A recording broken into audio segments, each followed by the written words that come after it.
Part 1. Saturday, April 6th to Tuesday, April 16th. Chapter 1. The woman stumbled through the woods, face burned from the sun, feet aching with fatigue. She forced herself to keep moving forward as she fought to keep sight of the paved road. But after hours with no sunglasses, she could barely manage hurried glimpses through narrowed eyes. The trees in front of her blended into a wavering green-brown image. She coughed, and her throat seized. How long had it been since she'd veered from the river to follow the road? 2 hours? 3? If she didn't get water again soon, she'd pass out. Something brown and white danced back and forth in front of her. She shielded her eyes and forced them open against the pain. The lines took form. Some sort of building?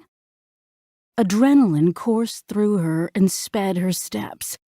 She rubbed her eyes and peered out again. 2 buildings on either side of the road. Maybe more. Maybe a town? She hobbled as quickly as she could. When she couldn't avoid it any longer, she stepped out onto the road. A red-lettered sign topped a quaint country storefront. Treasures from my attic. She pushed through the door, the cheerful tinkling of the bell at instant odds with the darkness that engulfed her.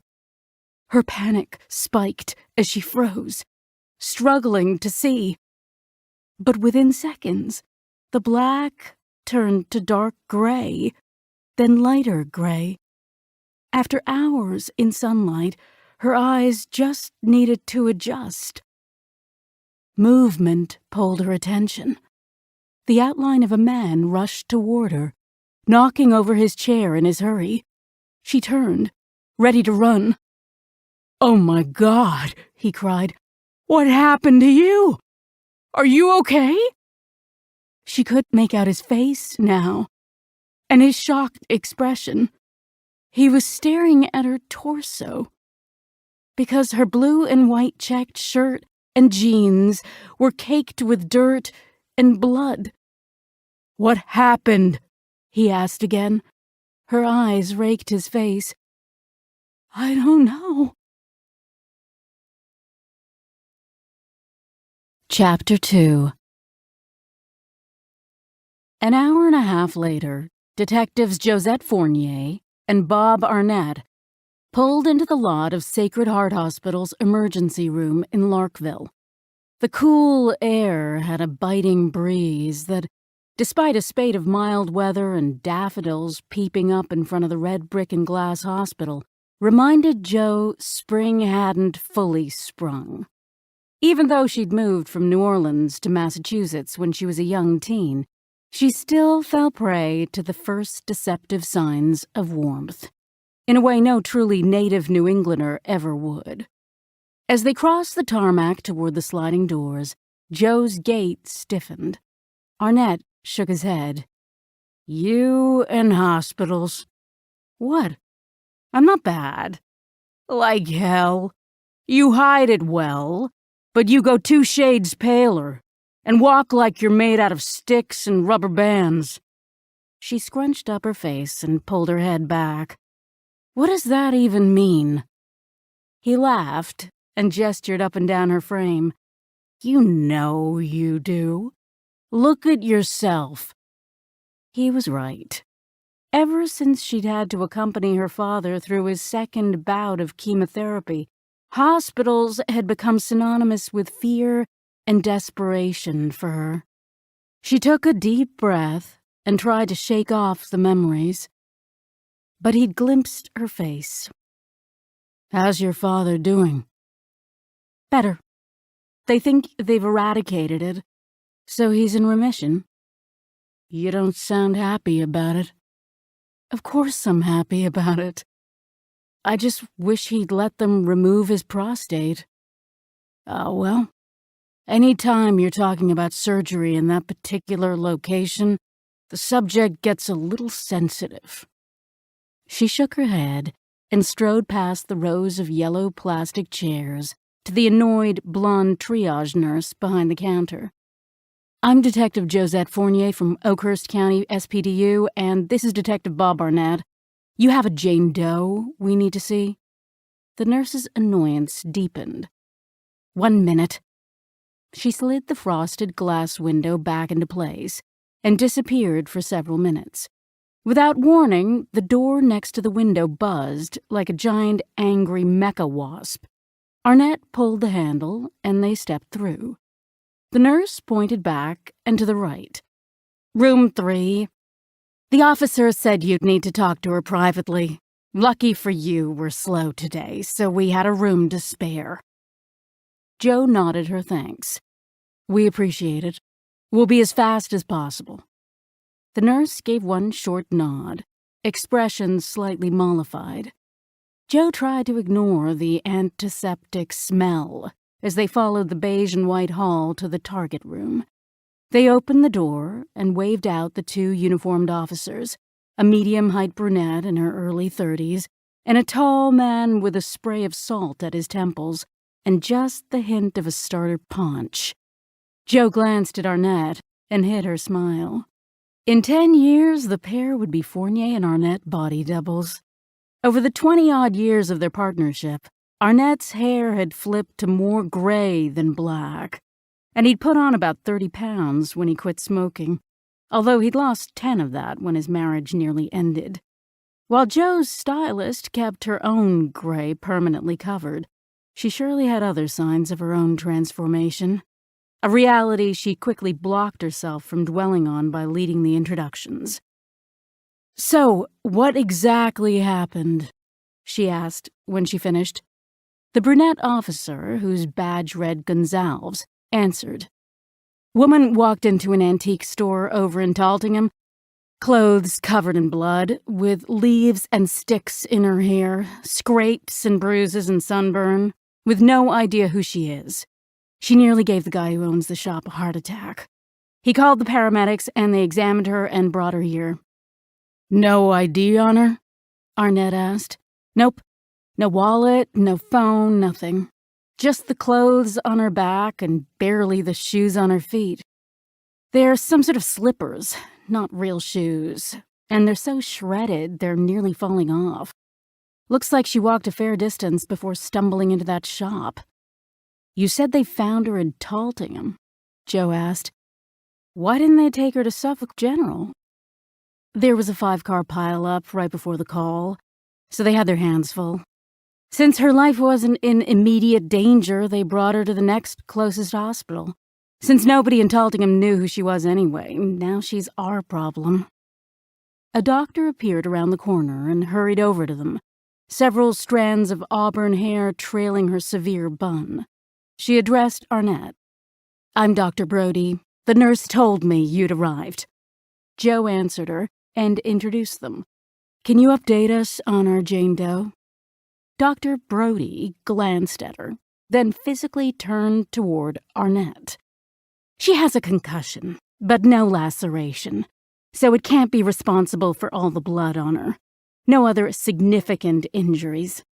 Jo sighed internally. She'd met far too many women like this before. Successful, professional women who, whether consciously or not, assumed Arnett was the one in charge.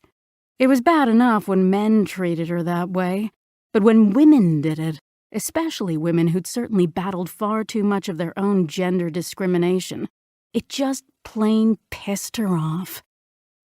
"Did you do a rape kit?" "There was no reason to." The doctor turned a withering glare on her. Jo kept her face neutral. "Of course there's reason to. She wasn't able to tell you what happened, which means she doesn't know, and you don't know. We need to recover any potential evidence as soon as possible." The doctor's cheeks tinged slightly red. "We'll do it now."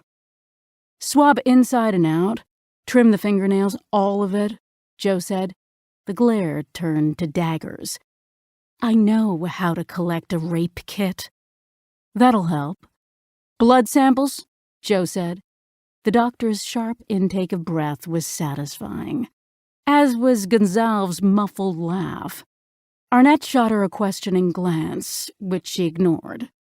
Yes, she was being bitchy, and no, it wasn't like her, especially on the job. "Already sent off for blood work," Dr. Brody said. "And the extras? For our lab?" The doctor's tinge turned to a full flush. She'd been caught in a second mistake. Would she own up to it? Or try to BS her way through? "No need. We're doing a full screen on her," she said. Joe held her eyes. "Right. Except the woman is covered in blood that Officer Gonzalves assured me you said couldn't have come from her wounds. So my lab will need to compare the blood on her clothes against the blood in her veins. I can do it typing right here." Joe had reached her limit. The doctor's ego was so big, she was doubling down on her bullshit, even if it meant playing intentionally ignorant. "We both know that tells us next to nothing. Even if the blood types match up, we won't be able to say for certain the blood is hers. And since we have no way of identifying her, we'll need to submit her DNA into the system to see if she matches any missing cases." "I'm not a mind reader, detective. I'll have the nurse take another sample as soon as possible." Arnett shifted, eyebrows up. Joe stopped herself from asking the doctor if this was her first day in the ER, and chastised herself for even having the thought. What on God's green earth was wrong with her today? She took a breath and forced herself to smile. She'd made her point. Over-made it, in fact. And she needed as much information as she could get. "Thank you.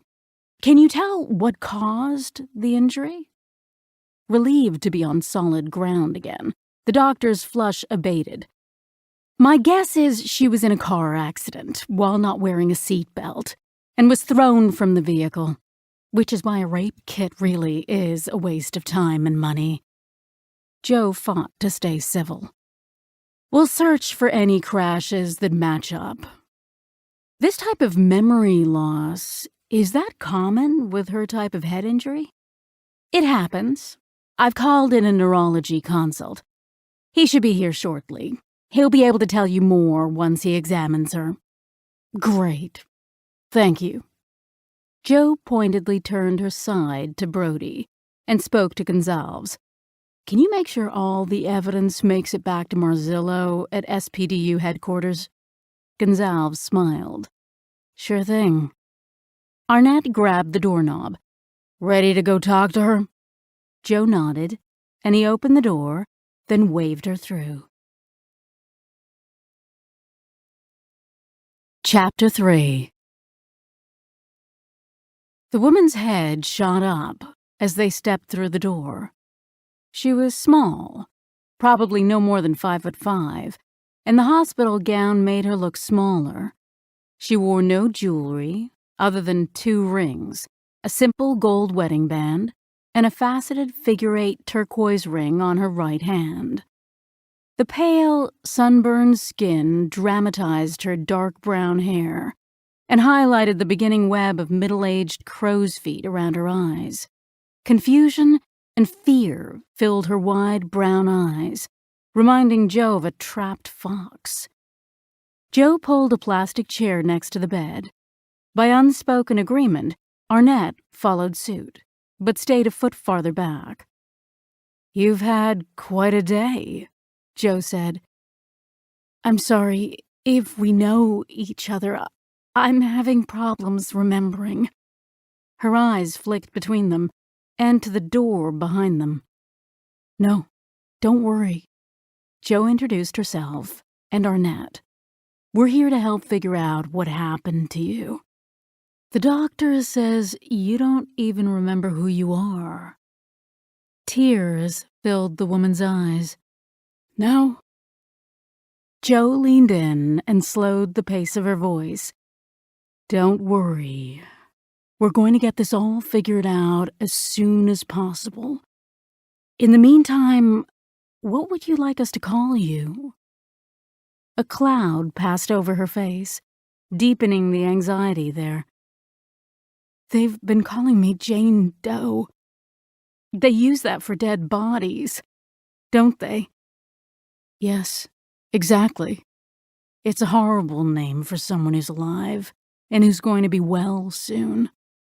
So what would you like to be called until you remember your real name? One of the nurses' names is Zoe. That's really pretty. Can we use that? She searched Jo's face. Zoe it is, Jo said. Now, I'd like you to think back as best you can. What's the first thing you remember? The door to the room swung open, and a tall, black-haired, brown-eyed doctor strode in. His eyes swung to each of them, then settled on Zoe with an accompanying 1,000-watt smile. You must be my new patient. I'm Dr. Soltero, and I'm a neurologist. I hear you have a big lump on your head, and you're not remembering much. Zoe sat up, cheeks flushed slightly, and absent-mindedly ran her fingers over her hair. Jo hid a smile. She couldn't blame the woman. Dr. Soltero's square-jawed good looks must have charmed more than a few patients in their time, even those in far worse shape. Yes, that's right. Zoe wrung the hands clasped in her lap. Dr. Soltero nodded. And you are Detectives Fournier and Arnett? Our reputations precede us, Jo said. Yours does, anyway. Quite a bulldog, I hear. He raised one eyebrow at Jo, a smile playing at his lips. She refused to be embarrassed. We just decided Zoe would be an excellent temporary name, and we're asking Zoe if she can remember anything about how she got here.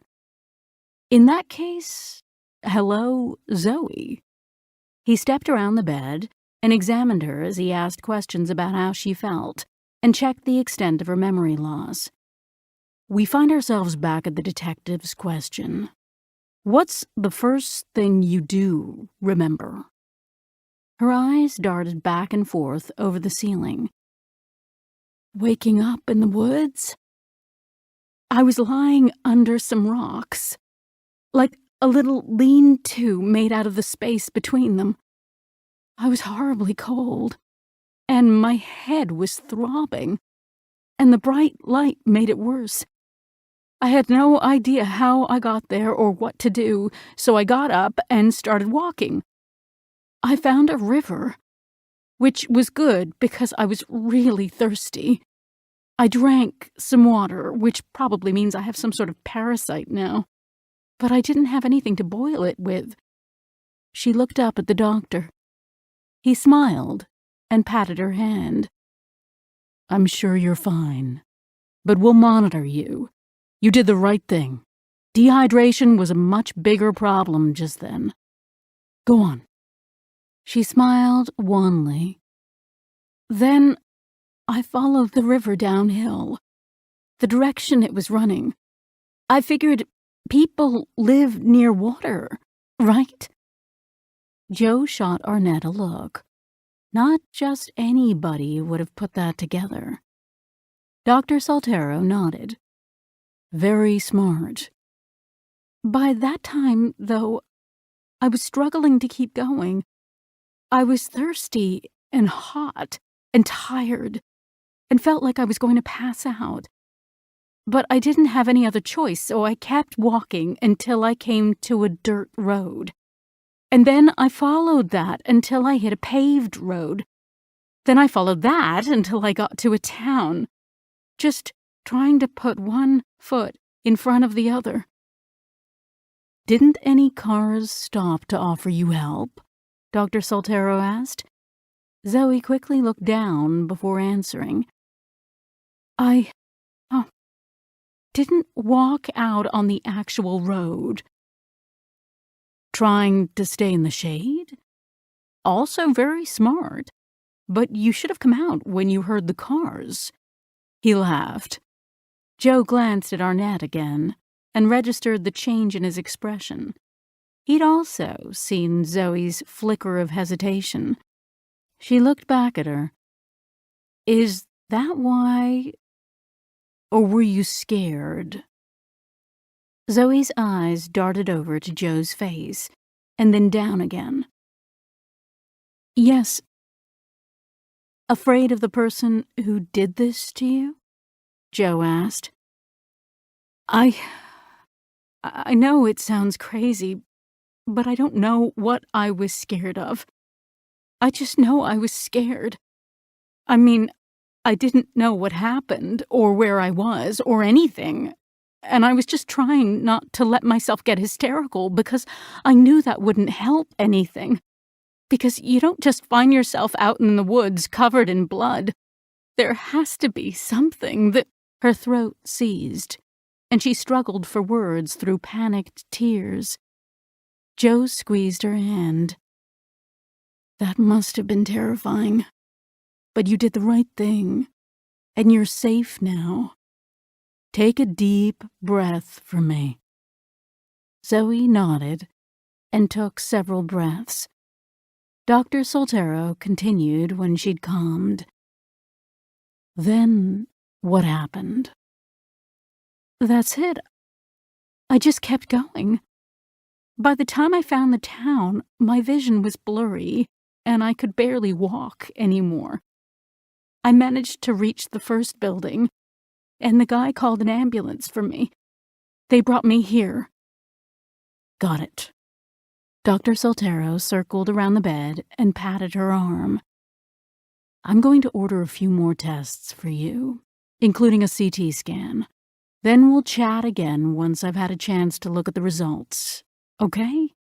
In the meantime, they'll put you in one of our deluxe suites upstairs. We'll get everything figured out, and before you know it, you'll be angry at me because you remember all your childhood traumas. Zoe smiled at his joke and flushed slightly again. Joe put on what she hoped was a reassuring smile.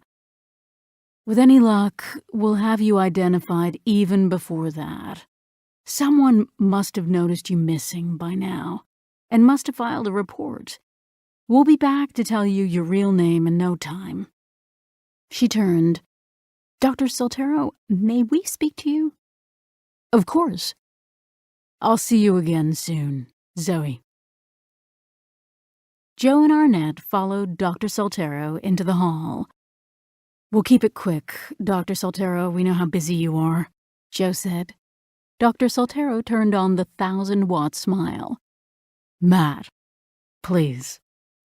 Matt, I know head trauma can be deceptive, but is it possible for someone to lose all their memory from an injury that small? Joe asked. He wagged his head back and forth. Memory is complicated, especially cases of pure retrograde amnesia like this. A small injury can trigger a minor stroke or epileptic episode we need test results to detect. And yes, it's common with even minor insult to have some memory loss. But generally speaking, in a case like this with relatively moderate injury but dramatic memory loss, I'd expect an accompanying psychological component. Like when someone blocks out something traumatic that happened to them during childhood, but then recovers the memory later? Joe asked. The doctor raised his eyebrows. The whole issue of adults recovering memories of childhood trauma is very controversial. But your gist is right. You're asking about dissociative amnesia. People who experience something traumatic, even without an accompanying injury, and have extensive memory loss. So, this probably wouldn't just happen as the result of a random car accident? Arnett asked. Dr. Soltero grimaced. I don't want to say it couldn't happen, because it could. but I'd say in that case, it's more likely the memory loss would be limited to a few hours, maybe days, surrounding the crash. What if the patient had been attacked and crashed their car in the process of getting away from something traumatic? Definitely closer, yes. Probably the best way to put it succinctly is you can get this type of memory loss from a traumatic brain injury or for psychological reasons without any injury at all.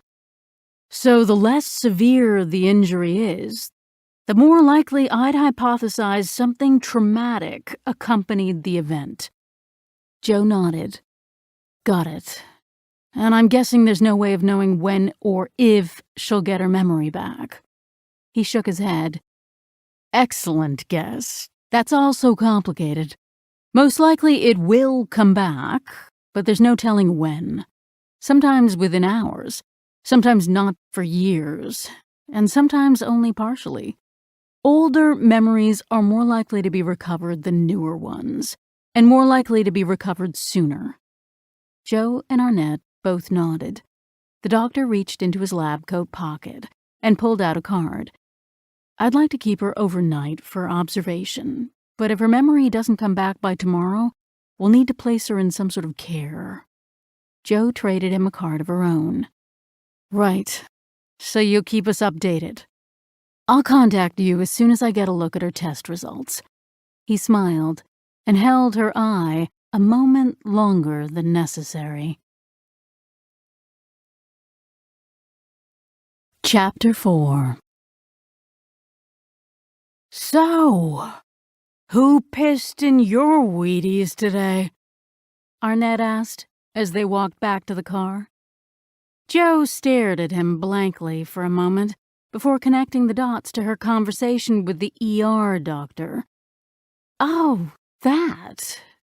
I'll admit, I came down on her a little hard, but she had it coming. Of course she had it coming. But normally the bigger assholes people are, the less butter melts in your mouth. Joe laughed. Look at you, stealing my favorite sayings. But you're right.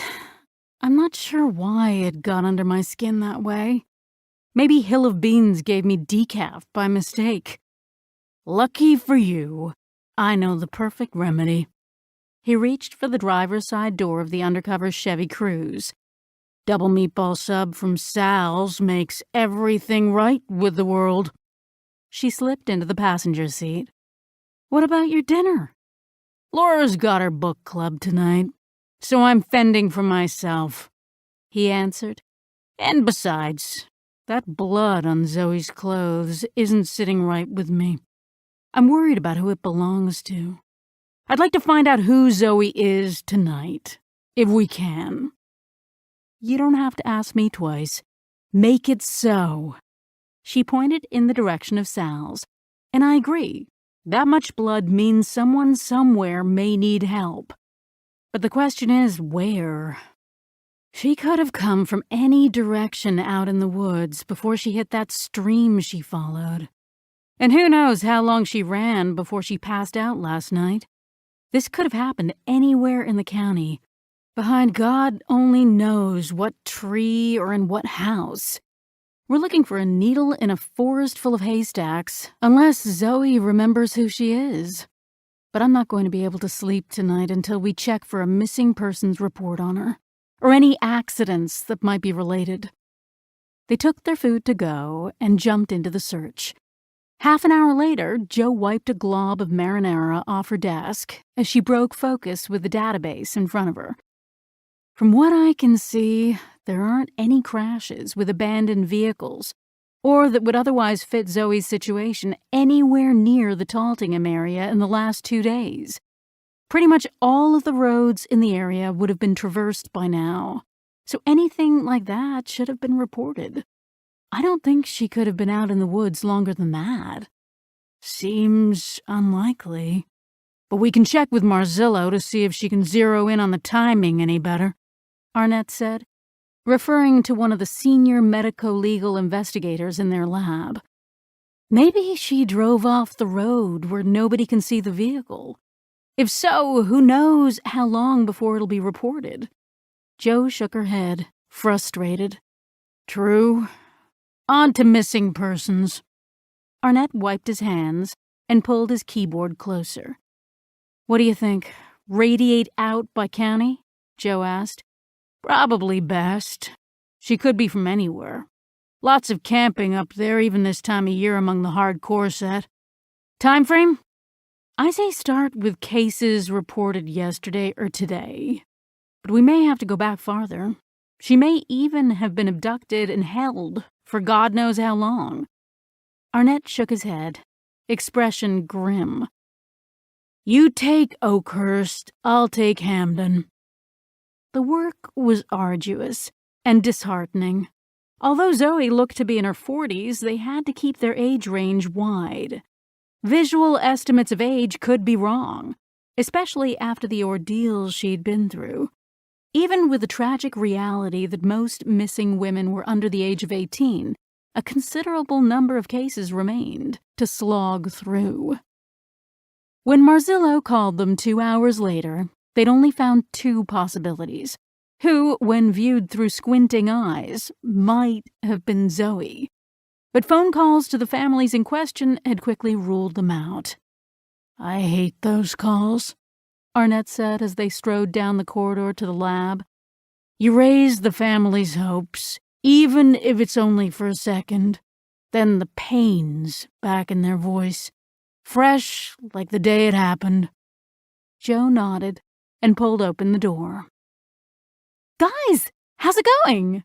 Christine Lopez whipped around toward them from her now permanent setup on the right side of the room, sending her long, black ponytail swinging. During a brief period when Jo had been lieutenant of the department, Lopez had partnered with Arnett. When Jo asked to be made detective again, Lopez, still new to the force, had been assigned to another partner.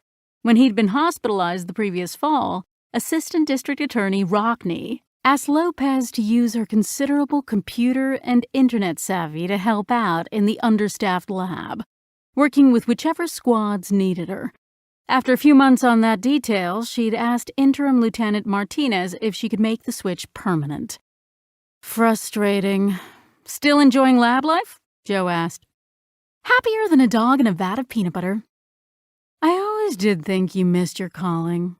Whenever I picture you, I see you in a room surrounded by 5 monitors and stacks of illegal high-tech gadgets. Jo dropped into the desk next to hers.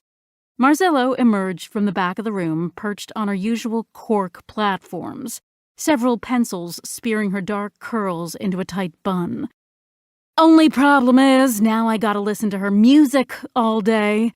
And I use the word music very, very loosely.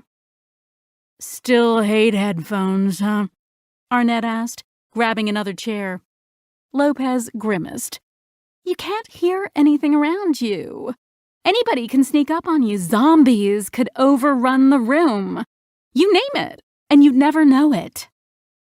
Marzillo stared at her. Seriously? Stop it with the Resident Evil. I'm begging you. It's warping your mind. Lopez pointed at her with a zombie troll doll. Classic directional causality error. I play Resident Evil because my mind is warped, not the other way around. And BT dub, if you think Resident Evil is the only shooter with zombies in it, you've got another thing coming. Marzillo stepped closer for a better look at the doll. Oh my God, that's horrifying. Please tell me where you found it so I can never, ever shop there. I didn't find it. I made it. I am a woman of many talents. Lopez grinned. Marzillo held up a hand and turned away. Yep, done with you. Fournier, Arnett, let's get down to it, since time may be of the essence. Even grumpier than usual. Arnett glanced at Jo. What? There's some sort of epidemic going around? Jo shot him a laser glare. Nope, I'm not even gonna ask, Marzillo said. So, You got the same rundown of Zoe's injuries I did. Contusion on the back of the head, several scrapes and bruises, sunburn. You mentioned the doctor thought this was caused by a car accident. Jo nodded.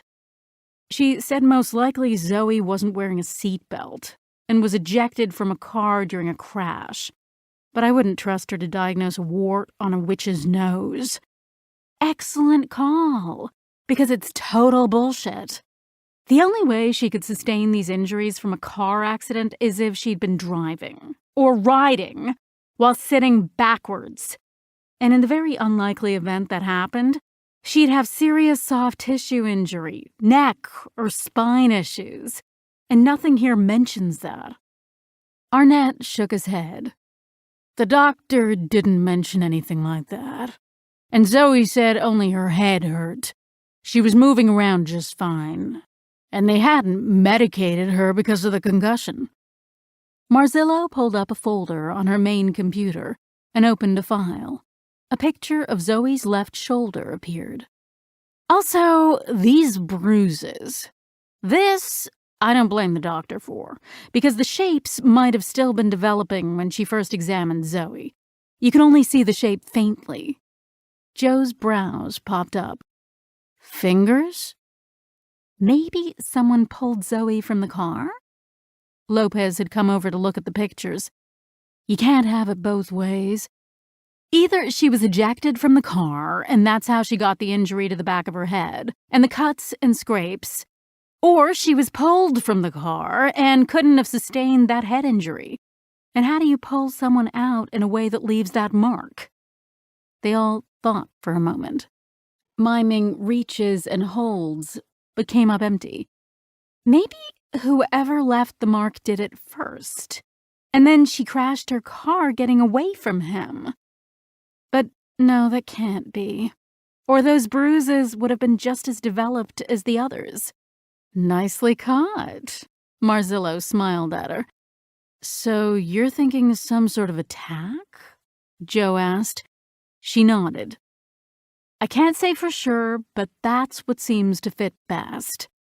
Look at the location of the contusion, above this curve on the back of her head.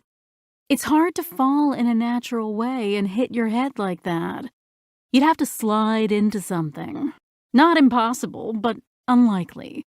My guess is there was some sort of altercation, maybe an attempted rape.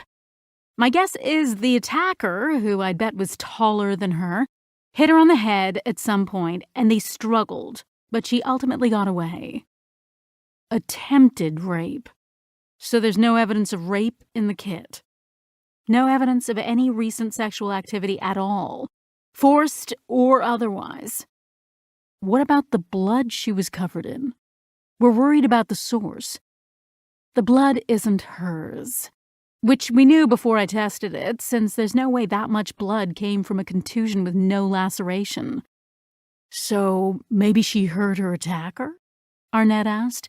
Could be, but whoever it was, it's very possible they're dead or dying somewhere. You don't lose that much blood without needing medical help, especially considering the patterns. She clicked on another picture of a checked button-down shirt and jeans. Look here and here. The blood stain ran from the top of the collar to the hem of the shirt and down the length of the jeans. Marzillo pointed with a pen to an area near the shoulder. Blood spatter? Arnett asked. You win the zombie Cupid doll. This top part is spatter. The kind you get when someone's being bludgeoned or hacked at. Any chance someone was only bleeding from an arm, say, and flung that arm during a fight or some such, causing the spatter? Marzillo's eyebrows popped up. Interesting. It's possible. I can't rule that out. Jo nodded. Either way, this happened right in front of her. You sure she was the victim? Lopez asked. No, but since she ended up on the run with a head injury that took out her memory, I'd say it's more likely she was fighting back than attacking, Jo said. Do you stick around long enough to do that much damage if you're just trying to get away? Arnett asked. Sure. I'm a big fan of the principle of double tap myself. Lopez pointed 2 fingers in a gun shape. And her wounds, especially the bruises, suggest someone was pulling at her rather than pushing her away. That's defensive. Lopez tapped the Cupid doll's foot on her desk. Joe nodded. Let's pull it apart. Scenario 1. Someone is attacked in front of her. Maybe she and someone else were tied up together by their attacker, who killed the other party, but she managed to get away before it was her turn. Scenario 2. Someone came up behind her and bashed her on the head but didn't knock her out, or some such. She fights back, somehow gets the upper hand, and does considerable damage to her attacker. And Scenario 3. She's the attacker. Joe paused and pointed at the picture. There was enough blood to soak through her shirt onto the jeans. The rest didn't come from spatter, but yes, through to her panties as well. So you see what I'm saying? This wasn't some little cut. Right. Which means whoever belongs to that blood is seriously injured, or more likely, dead, Joe said. Marzillo took a deep breath.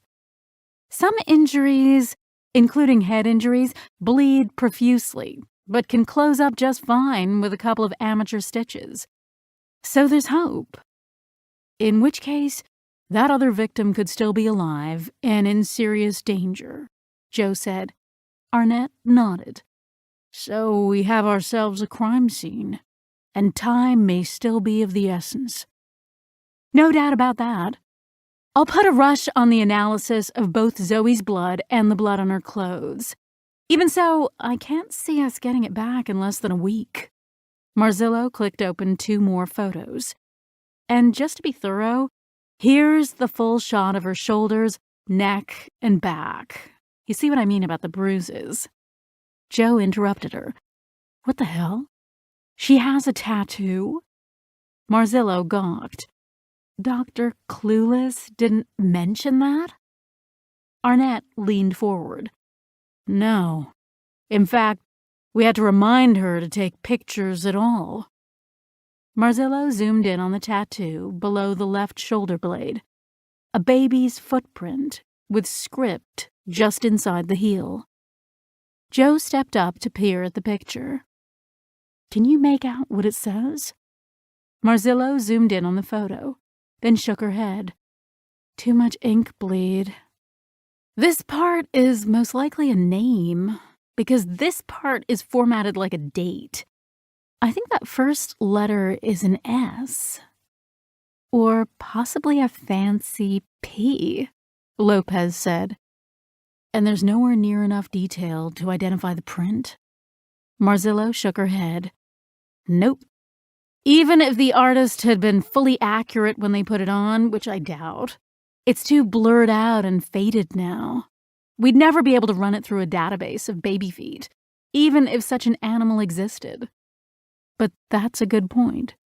Any chance you can tell how old the tattoo is? That might give a clue to their ages.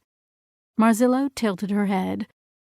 Hard to say for sure, but with that degree of ink migration, I'd say no less than, 10 years, Chris?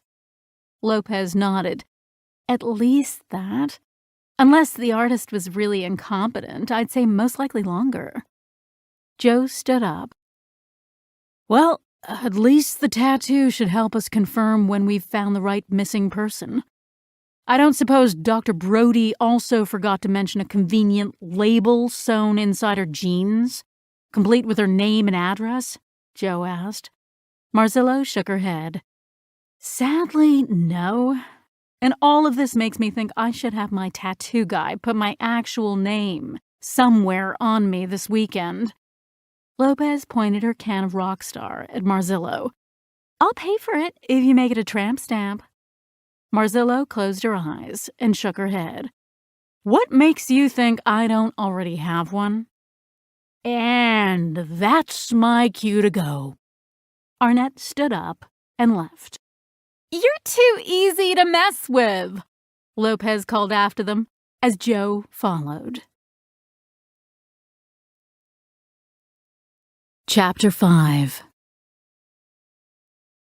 They started early on Sunday searching hospitals in Western Mass for someone whose injuries might match up with the amount of blood found on Zoe's clothes. When they found nothing, they searched all reported deaths in the county for the same. Then checked to see if any new missing persons cases matching Zoe had been opened. Jo pushed her keyboard away in frustration. How is this possible? She was wearing a wedding ring, and she has a baby's footprint tattooed on her back. How can nobody be looking for her? I get that most people believe the BS that you have to wait at least 24 hours before you file a report, but someone should have reported something by now. Arnett bounced his palm on his desk. There has to be something we're not thinking of here. Joe's phone rang, and Dr. Soltero's name flashed on the screen. She answered and identified herself. His voice was as warm as she remembered. Hello, Detective. I hope you're well. It's good to talk to you again.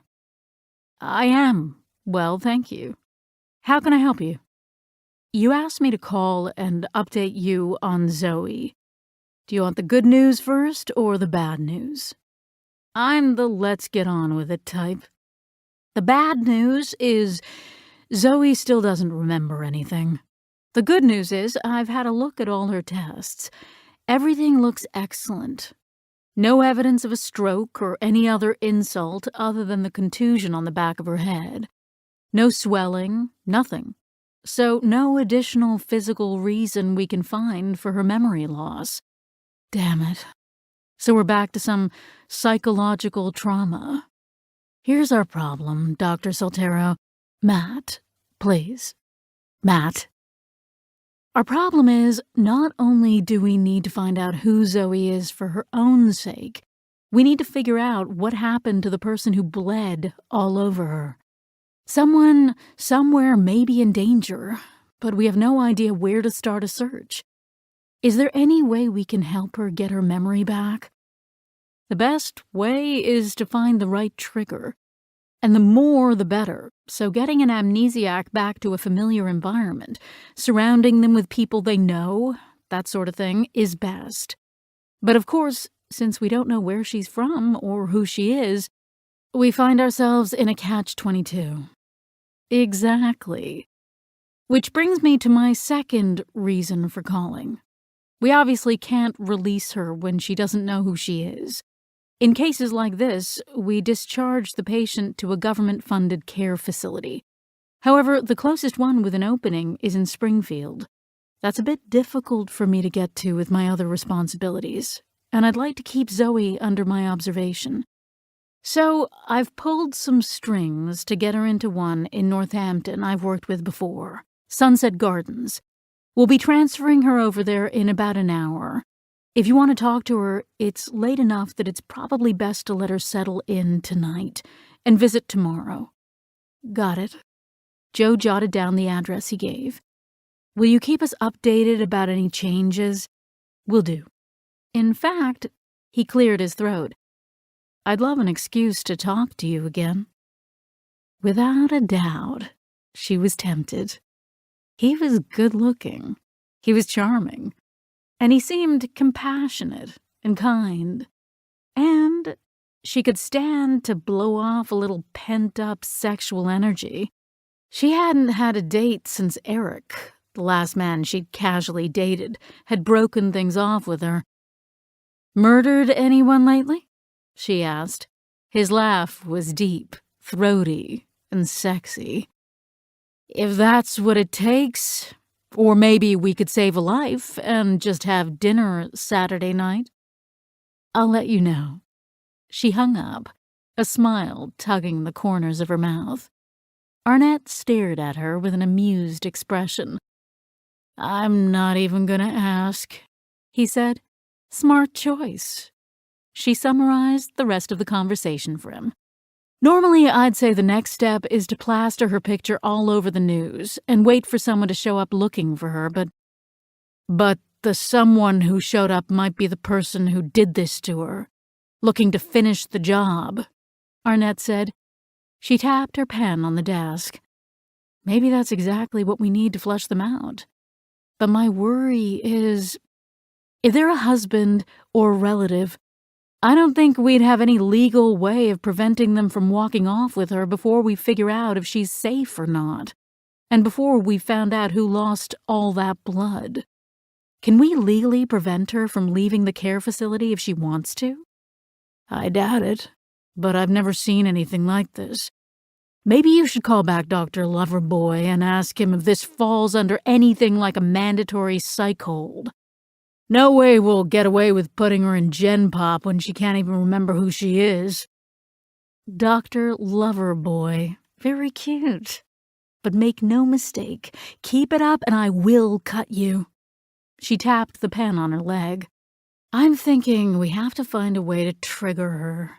Maybe while we're there, we can check with the administrators at Sunset Gardens about what they can legally do and what they can't. Great. But how the hell do we trigger her? I have an idea we can try out tomorrow. Chapter 6. Jo woke so exhausted the next morning, she fought to get out of bed. She showered in water as cold as she could bear, but still struggled to get through her morning routine, which was odd. She was generally a morning person, unless work disrupted her normal pattern, and her caseload was relatively quiet at the moment. Was she getting the flu? She'd had her shot, but these days they never could guarantee how effective the inoculations would be. She sighed. Probably the best thing would be a stop off at Jamba Juice for some type of immunity-boosting smoothie. She eyed her espresso machine and made herself a double shot quickly before she could talk herself out of it, then jumped in the car and drove to HQ, stopping off for the drinks. She laughed at the grimace on Arnett's face when she handed him his matching smoothie. I know, but I think I'm getting the flu, and if I do, you know you're gonna. Drink up, and we'll stop through the Dunkin' drive-thru on the way. You're driving, then, he grumbled. Sunset Gardens was surrounded by a 10-foot gray wall with intermittently dangling fronds of ivy. They pulled up to the gate and identified themselves through the speaker, and an anonymous man buzzed them in. Jo surveyed the property. An expansive lawn ringed the main building, lined with a walking path and burgeoning flower beds.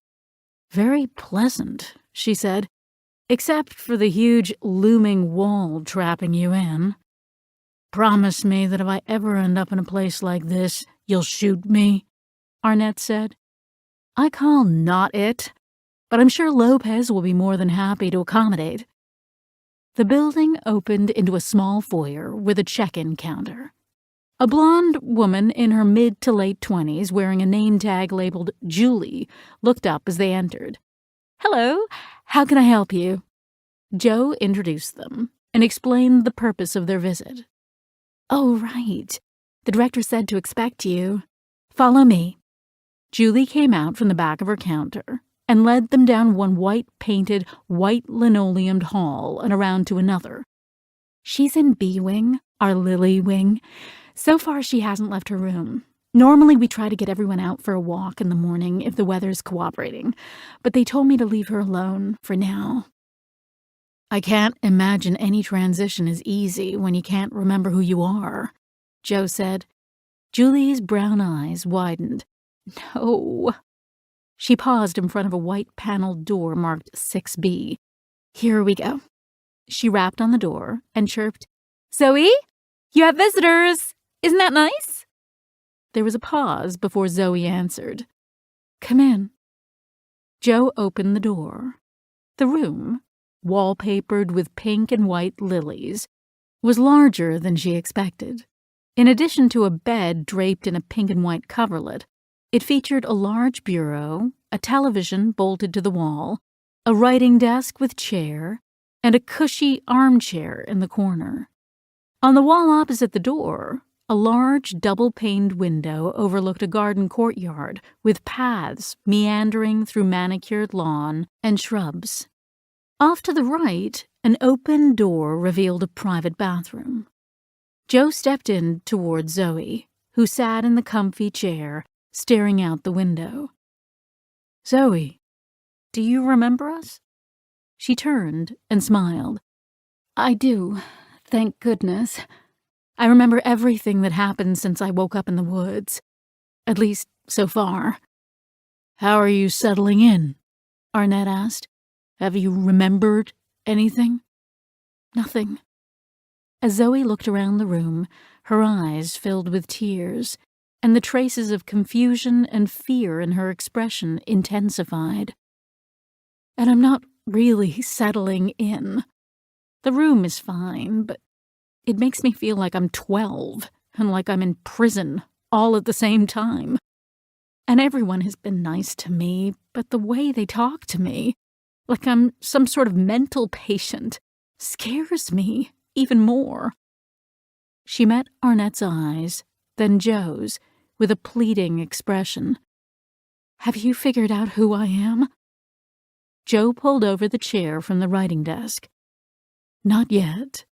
Nobody has reported you missing." Zoe held up her wedding ring. "But how can that be? I'm married. Shouldn't someone be looking for me?" Joe nodded again. "That's hard to say. It's only been a few days since you made it to the hospital, especially because you were up in the woods. Maybe you were on some sort of vacation or getaway and aren't expected back yet. Hopefully, someone will realize soon that you haven't come home, so we'll keep checking." Zoe's face contracted. "Or maybe my husband was with me, and he wasn't lucky enough to get away. Maybe that's whose blood is on my shirt. Maybe he's lying out there, dead or dying, while I'm sitting here, helpless." Joe took a deep breath and made a quick choice. "You're right. That's a possibility, which means the sooner you get your memory back, the better. So we'd like to try something out, if that's okay." Her eyes widened further. "What?" "The doctor mentioned the best way to help someone with amnesia is to bring them to familiar surroundings, to trigger their memories. But we can't do that, since we don't know where to bring you. So we thought we'd try taking some guesses." Zoe looked between the two of them. "I'll try anything you think will help." "Great. Then the first thing I want to ask you about is your tattoo." Zoe's eyes widened. "What tattoo?" Joe did a mental double-take. "The tattoo on your back. Of the baby's footprint?" Zoe bolted up and dashed into the bathroom. Once in front of the mirror, she pulled up her green t-shirt and twisted around. "A baby's footprint." She whipped back around to Joe, a cascade of emotions flooding her face. "I have a baby. What does it say at the bottom? I need to find him. Or her. They must need me." Joe led her back to the chair. "Please, sit back down. We don't know anything for sure. That's why we wanted to ask you about it.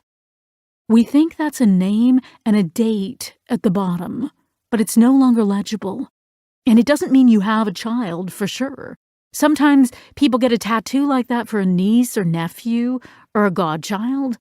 But no matter what, our techs assured us the tattoo is at least 10 years old, probably older, so they're not a baby anymore." She paused while Zoe perched on the edge of her chair. "Take a deep breath for me. If you're upset, it'll be harder for the memories to flow. Then think about the possibilities, one at a time, and see if they bring anything up for you. We think the first letter of the name Maybe an S or a P. Zoe rubbed her hands together in her lap. A baby, or a niece, or a nephew, which means I'd have a sister or a brother, or a godchild. S or P. She shook her head, and tears flowed down her cheeks. None of it means anything to me. How is that possible? They meant enough to me that I tattooed the name on my body. How can I not remember them? Jo grasped one of Zoe's hands with both of hers. At the touch, Zoe doubled over, forehead on Jo's hand, and sobbed. It's okay. Let it out, Jo whispered as Zoe clung to her hands. I know you're scared. I know. But we're going to fix this. We're going to find out who you are, and we're going to find out why you have that tattoo, okay? We just need your help to do that. When you're ready, can you help us? Zoe's sobs crested and slowed.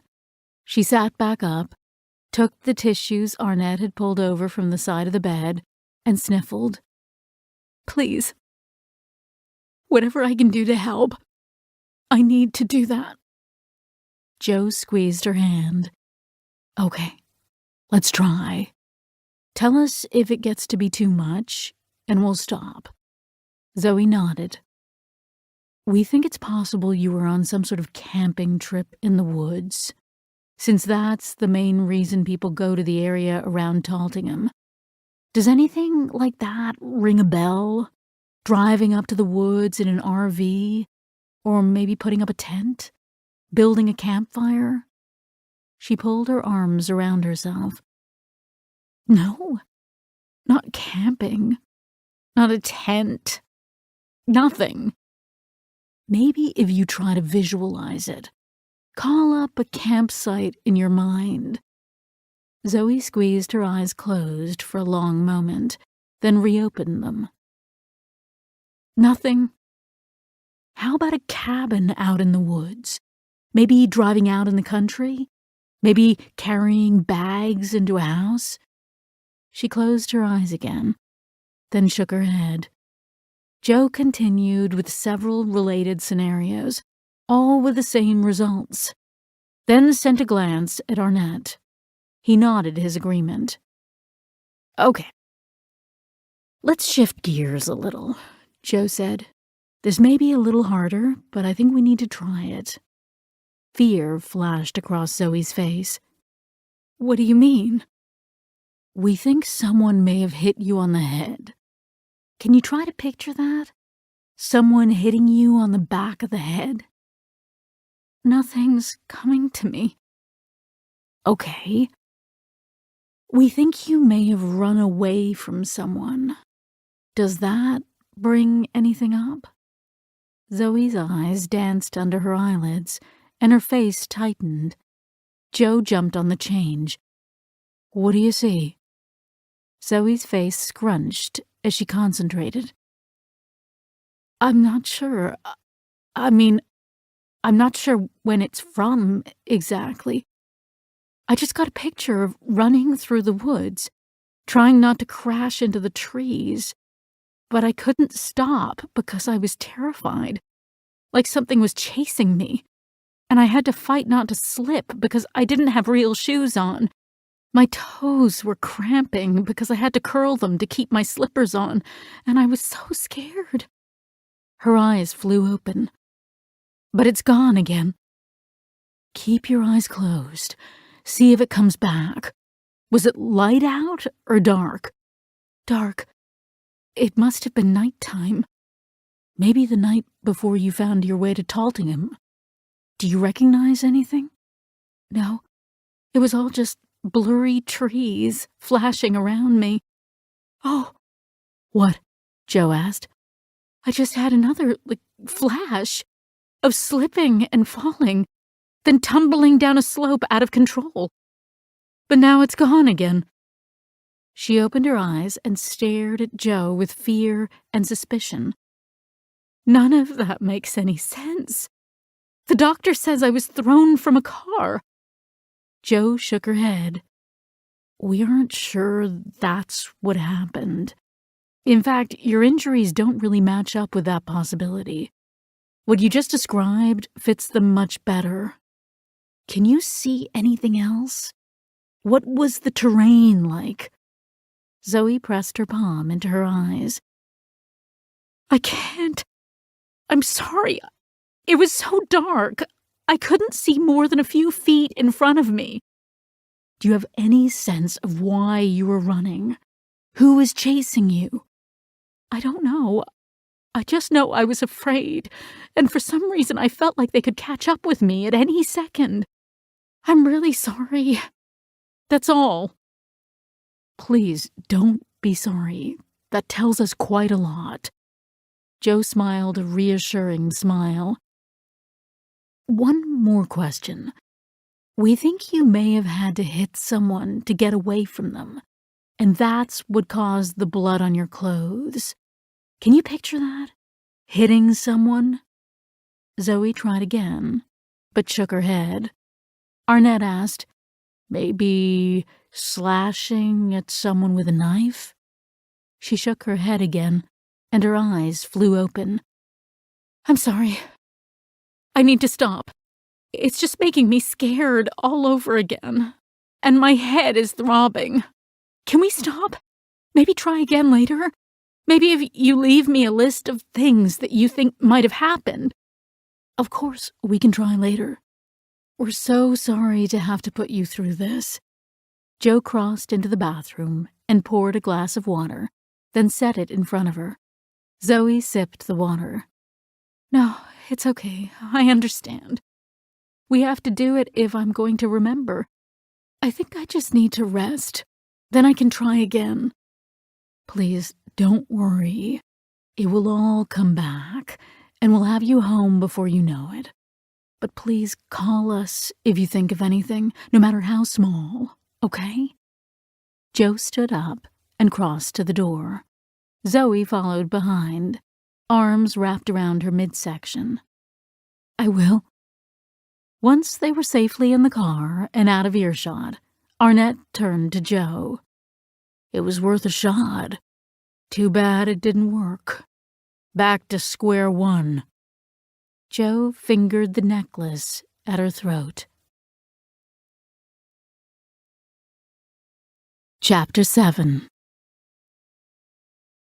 As soon as the detectives left, Zoe ran back into the bathroom.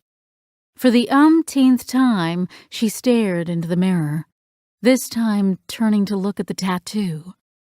But otherwise, nothing was different. The frightened mouse brunette, dressed in oversized clothes, could have been any stranger off the street. She returned to the bedroom and snatched up the notepad she'd been filling up with details, trying to paint a picture of herself. She crossed off an item near the top, thrown from car in accident, then jotted several new items at the bottom of the list. A child. My own? A niece or nephew or godchild? Ran from someone through the woods. Who? Why? She considered each item on the list in turn, hoping the sum of the parts would yield some new insight. She wore a wedding ring, so she was married. When the nurses brought her a stack of donated clothes to wear, she'd realized she didn't like pastel colors, or, ironically, given the room's decorating scheme, any shade of pink. The jewel tones called to her, especially the forest green shirt and the deep purple cardigan. She'd instantly reached for the pants over the skirts or dresses. When walking around the grounds the day before, she noticed a gardener trimming roses, and without even thinking, had blurted out that it was the wrong time of year for that. And when she reached one that was in early bloom, she knew its name, Cardinal, and that it was a hybrid tea rose. When she found the library in the common area, it had been like finding a chest full of gold. She'd snatched up all the mysteries and thrillers she could find. The orderly had laughed and said she must like to solve puzzles. Television had been helping too. She loved the reality TV shows, especially documentaries and informational shows, but hated sports, anything animated, and war dramas. And as she watched some crazy guy who stranded himself repeatedly out in the wilderness, she realized she knew the basics of camping, along with how to fish and trap small game. What sort of woman did all that suggest? Not a girly girl, closer to a tomboy. Intelligent and eager to learn, outdoorsy. Someone who knew about keeping a home, if gardening counted. A woman who was loved by someone, and loved someone. A husband, and at least one child, whether the child was hers or not. A sum total that added up to barely more than you'd know about someone after a 5-minute chat at a cocktail party. She threw the pad back down and crawled onto the bed, curling up around one of the pillows as she fought back the flood of tears. How was she here alone, frightened to death, when she had a husband and at least some sort of family? The brief flashes of memory didn't add much to the picture, other than more to fear, and not just fear of the emptiness that filled her when she tried to remember who she was, but fear of something, of someone. That morning in the woods, she'd woken terrified, and had stayed terrified until she was safely inside the ambulance, which made zero sense if she'd been thrown from her car in some accident, so she wasn't surprised to discover that wasn't true. She'd already known it was wrong on some level anyway, because every time she'd tried to analyze her fear and considered a car wreck, she had a vague sense of not quite right. Like when you have a word on the tip of your tongue and someone offers you the wrong word. Even though you don't know what the right word is, you somehow know the one they gave is wrong. Which really sucked. Because if she'd been thrown from a car, that would have been the beginning and end of her troubles. She'd have nothing to worry about, other than the bump on her head. But running through the woods, that felt ominously correct, and brought her terror right back. Because you didn't run through the woods unless someone was chasing you. And if someone had been trying to find her then, they could be trying to find her now. Sure, it was possible the attack had been random, and the attacker had decided it was too risky to keep after her once she'd disappeared. Maybe he'd gone on looking for greener pastures, for some other woman who wouldn't escape from him. Or maybe whoever the bastard was, she'd killed him. But maybe not. And maybe he didn't like the idea of her running around, able to identify him. She sat up and glanced around the room. Was she safe here? This was the sort of place meant to keep the patients from getting out, not to keep anyone from getting in. But there was no way her attacker would think to look for her in a place like this, right?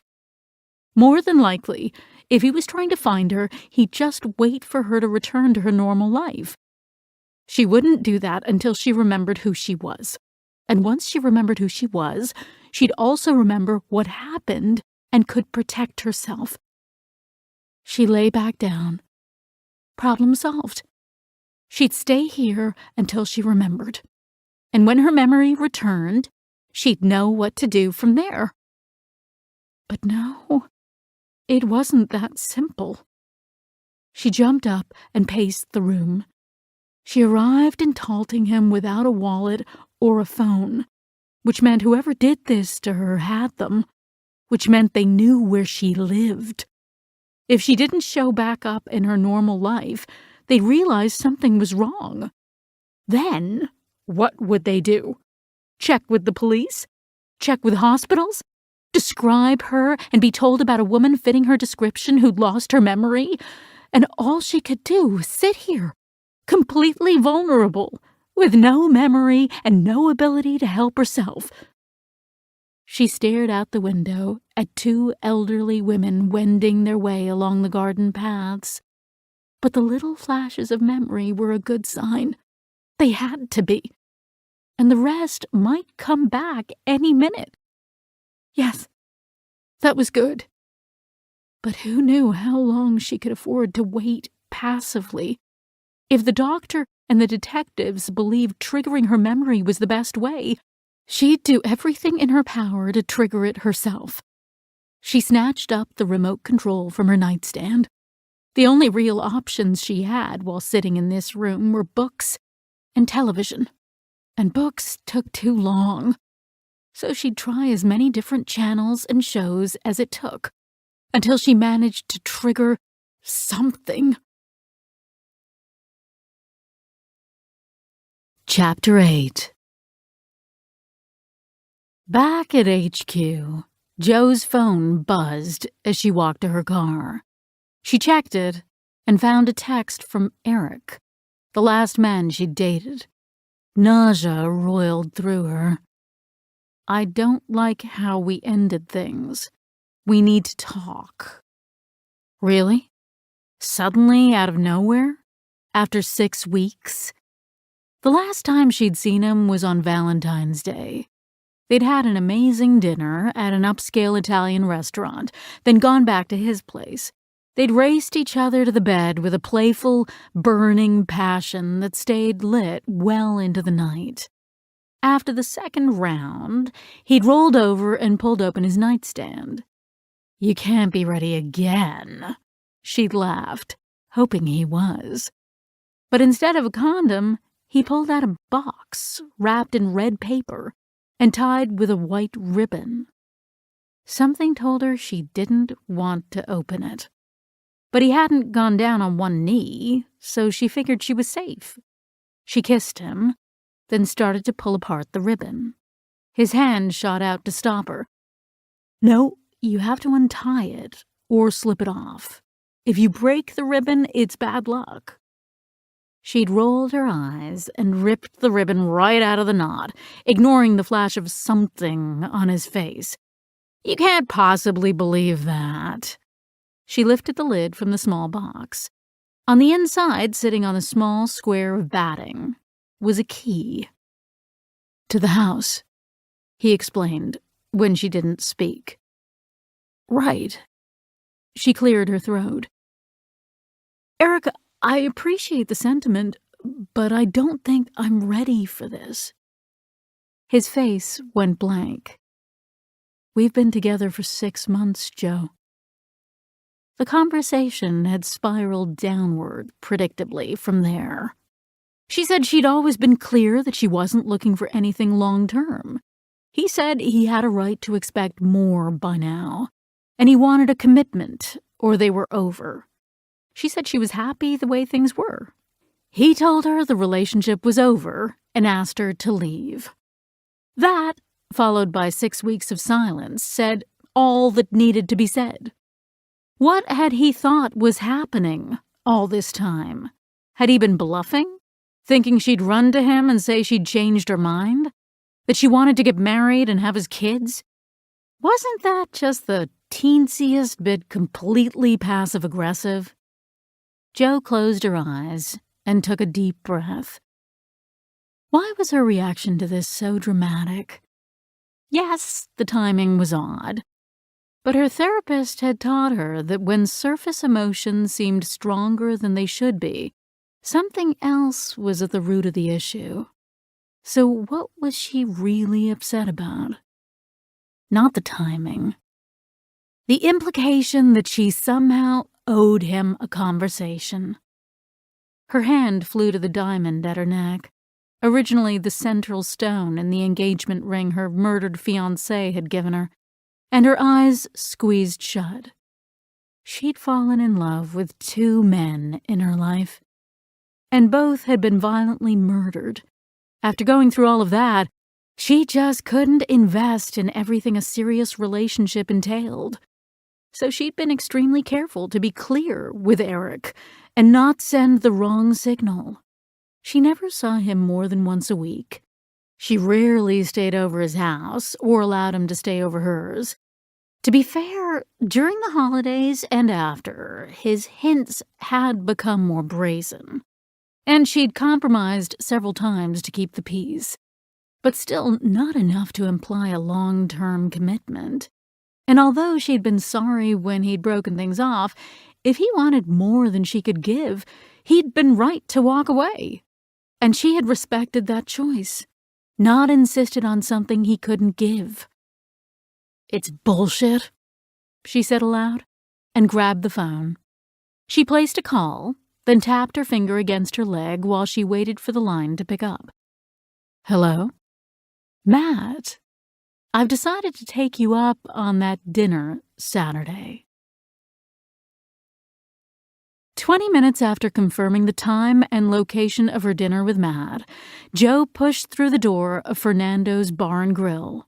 She spotted Lopez and Marzillo at a wooden table in the far corner, huge margaritas and chips already in front of them. She pointed to let the hostess know she'd found her party and grabbed one of the 2 remaining chairs. "You already started without me?" She feigned indignation. Marzillo pushed a 3rd margarita toward her. "You're half an hour late, and we got your kickstart right here. Appetizers on the way." "Sorry about that. I got a text from Eric as I was leaving the station, and I think I'm going to pass on the margarita. I've been feeling a little off today." "Well, if you hadn't been feeling like shit before, I'm sure the text would have taken care of that." Lopez tossed back a huge gulp of her margarita. "You're not wrong. I got nauseous the moment I saw it." Jo signaled to a waitress who held up a single finger to say 1 minute. "This is the whole reason I avoid relationships in the first place, so I don't have to deal with emotional fallout." "What'd he say?"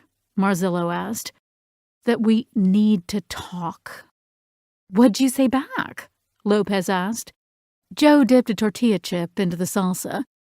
"Nothing." "So what? You're gonna ghost him?" Marzillo said. "Men invented ghosting," Lopez said. "That doesn't mean they like it when it comes back at them," Marzillo laughed. "But come on, Jo, you're better than that." Jo fought the temptation to drown her frustration in the margarita. "I'm really not." Lopez and Marzillo laughed. "Seriously, though," Marzillo said. "Golden rule? Karma?"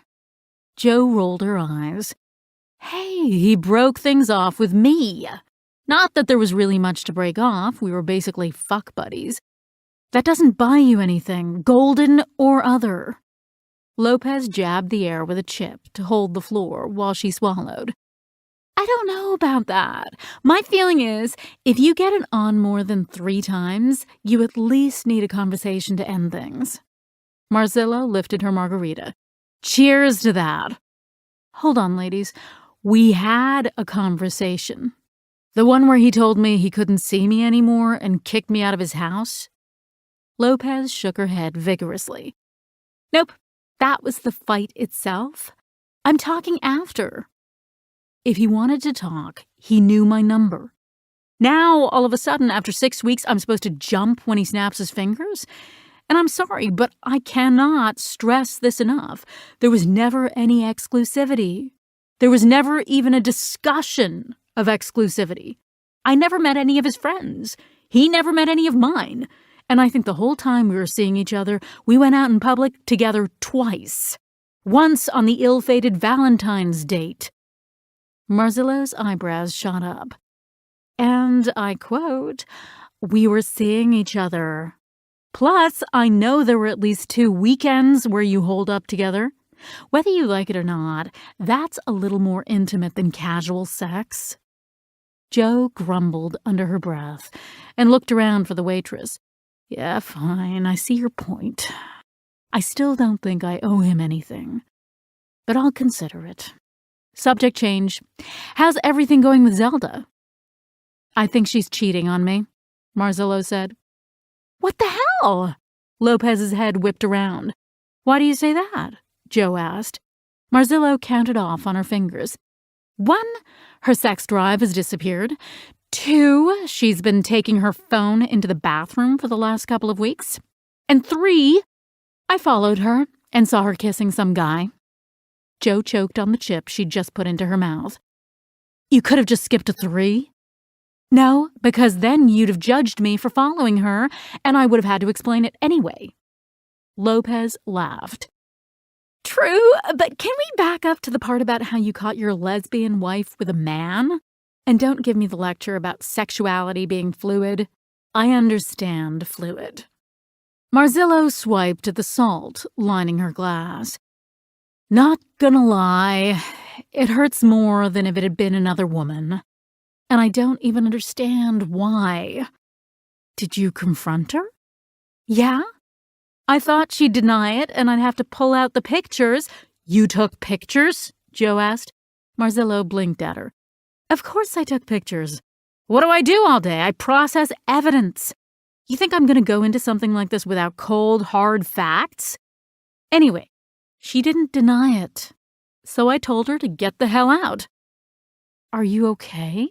Jo asked. Marzillo tossed back the rest of her margarita.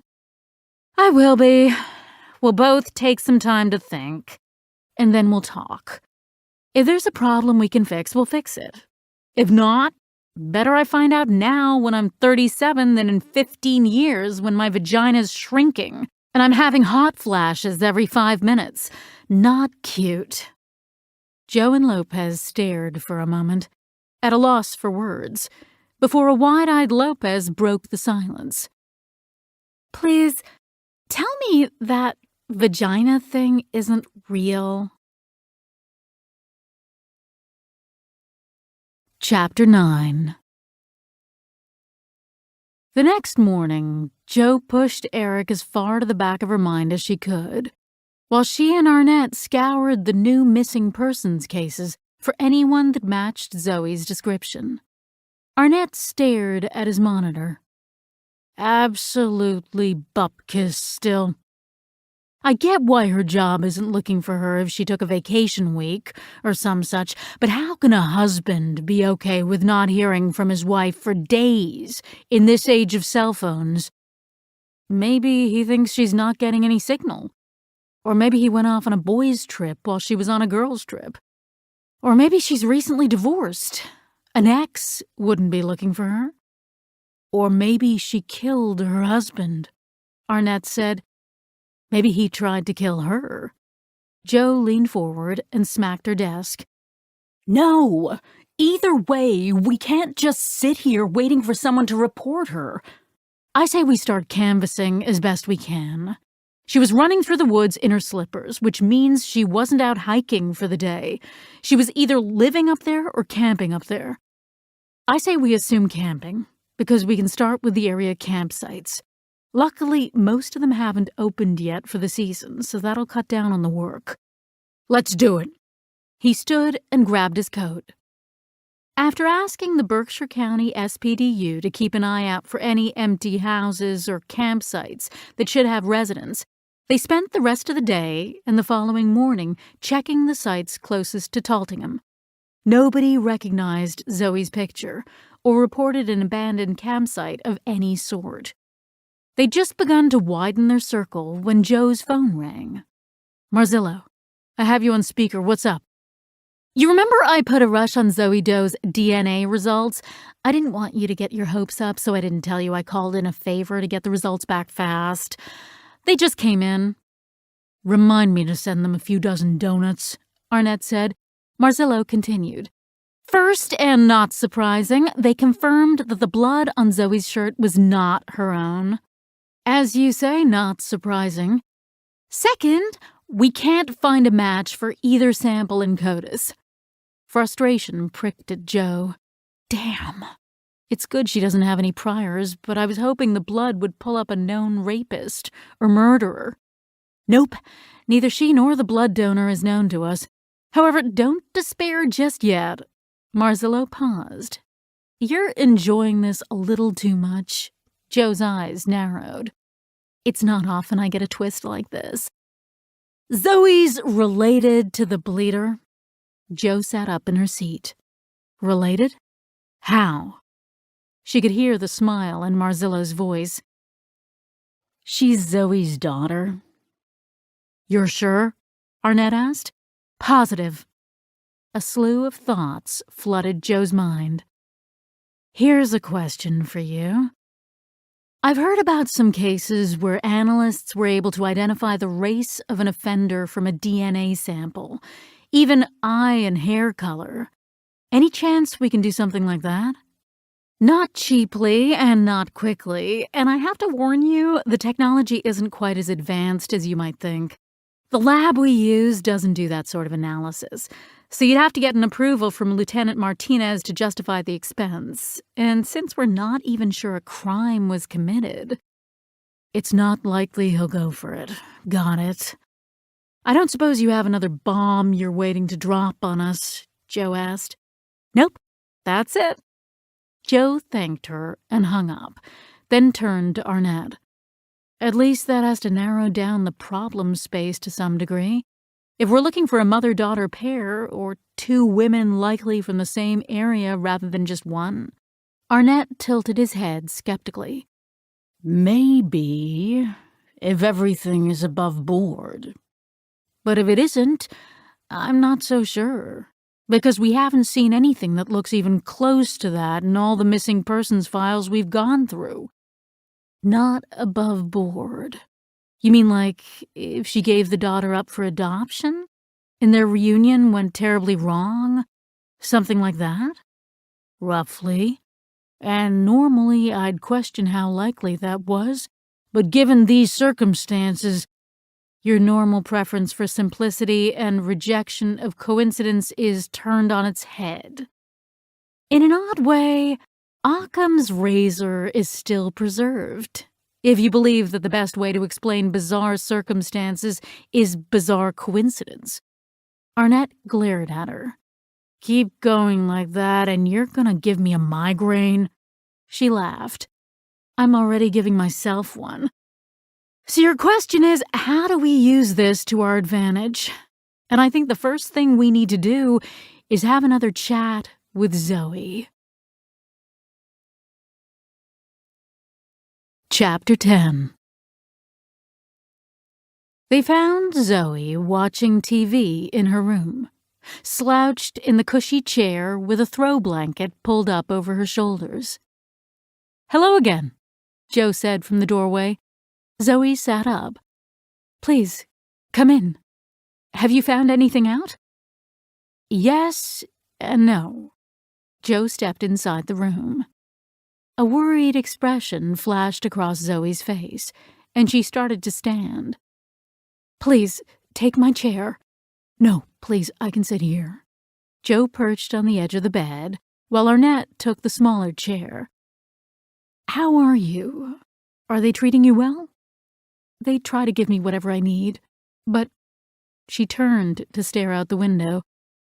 It's hard to explain. She turned back and met Jo's eyes. I can't get my feet under me. Like I'm floating in the ocean with no land in sight. Bobbing. Hoping desperately that something appears. With no idea how I ended up in the middle of the ocean. Or how I'll ever get out.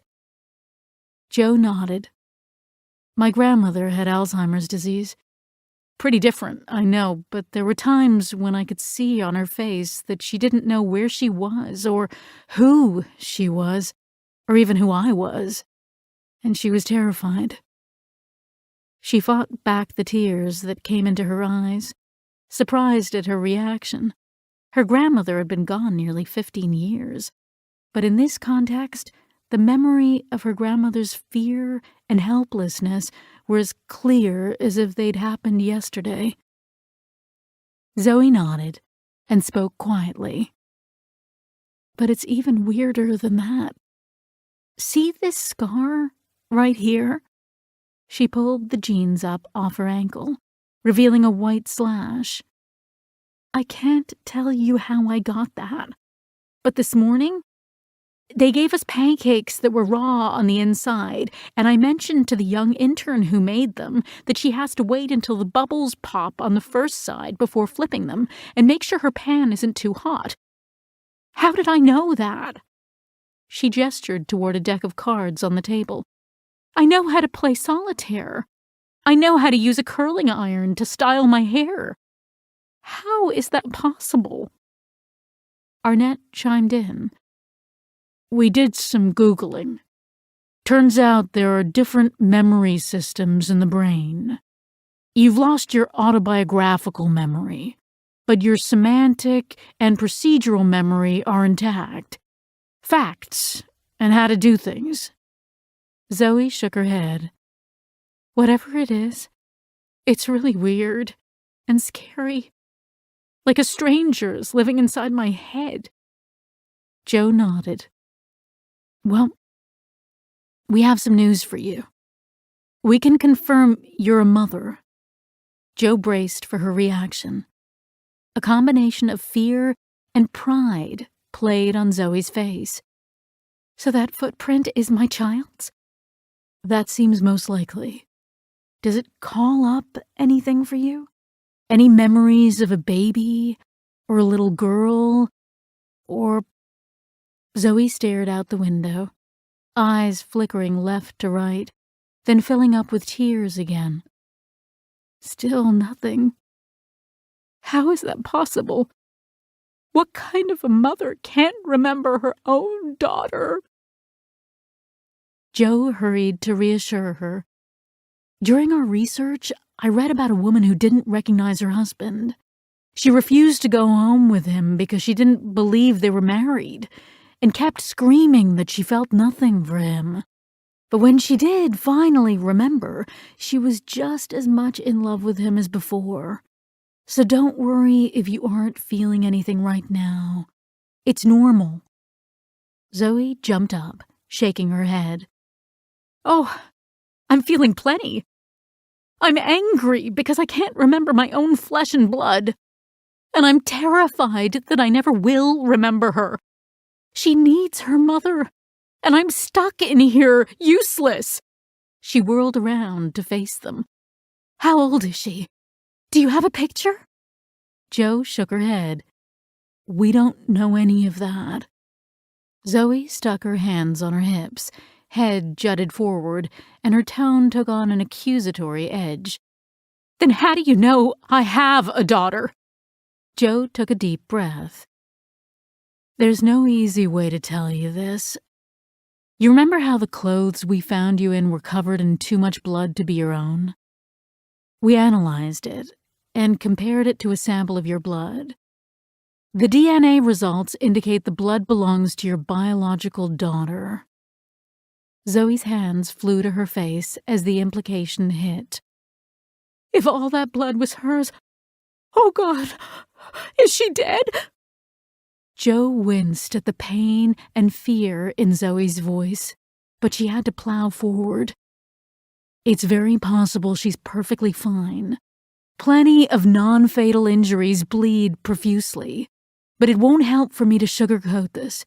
No matter what, she was hurt badly. And I know all of this is a shock, but this also means you were with her when she was bleeding, so we need you to think. Do you have any memory of that at all? Zoe's head dropped back into her hands and shook back and forth. No, oh God, no. Joe sensed a shift and stepped forward. Did you see something? No, nothing, she said, her voice muffled through her fingers. It's just... Oh, God. What could have possibly happened? What would cause her to bleed like that? Joe laid her hand on Zoe's back and realized the woman was trembling. It's okay. Don't push yourself. We'll figure out what happened. Zoe's head shot up, her expression angry. How? When you don't even know how old she is? When you can't even figure out who I am? Joe reached out for Zoe's hand, but she snatched it away. Joe gave a quick rundown of the steps they'd already taken, trying to calm her. We can expand our search now that we know you have a daughter. She may have been reported missing, which gives us another avenue to investigate, and Zoe cut her off. You just said nobody with matching injuries turned up at any area hospitals, but she'd need help if she were still alive, right? Which means she's in danger. Tears filled her eyes. What if she's dead? What if she's dying? We need to find her. I need to help her. Joe's heart sank. She'd been hoping Zoe wouldn't go down that path. The only way you can help her is by staying calm and not jumping to any conclusions. It's very possible that she's fine, but you're right, she may need help, which is why our next step is to release a picture of you to the media. See if anyone recognizes— No! The word ripped from Zoe's mouth like a buckshot. Joe froze and watched Zoe's mouth open and close, searching for words that wouldn't come, until they all came out in a sputtering rush. You can't— Her glance darted between Joe's and Arnett's. Don't you see? Someone tried to hurt us. They might still be looking for us, especially if they think I can identify them. If you go to the media, that will lead them right to me. The final words burst out in a sob. Joe put an arm around her and led her back to the chair, shooting Arnett a questioning look over her shoulder. I know this is scary for you, but I need you to stay calm. Arnett brought a glass of water from the bathroom and held it out to Zoe. Please, drink. Joe waited while Zoe sipped, then sipped again. I'm sorry. I didn't mean to yell at you. I know you're trying your best, Zoe said, but please, you just can't. It's not safe. I understand you're afraid.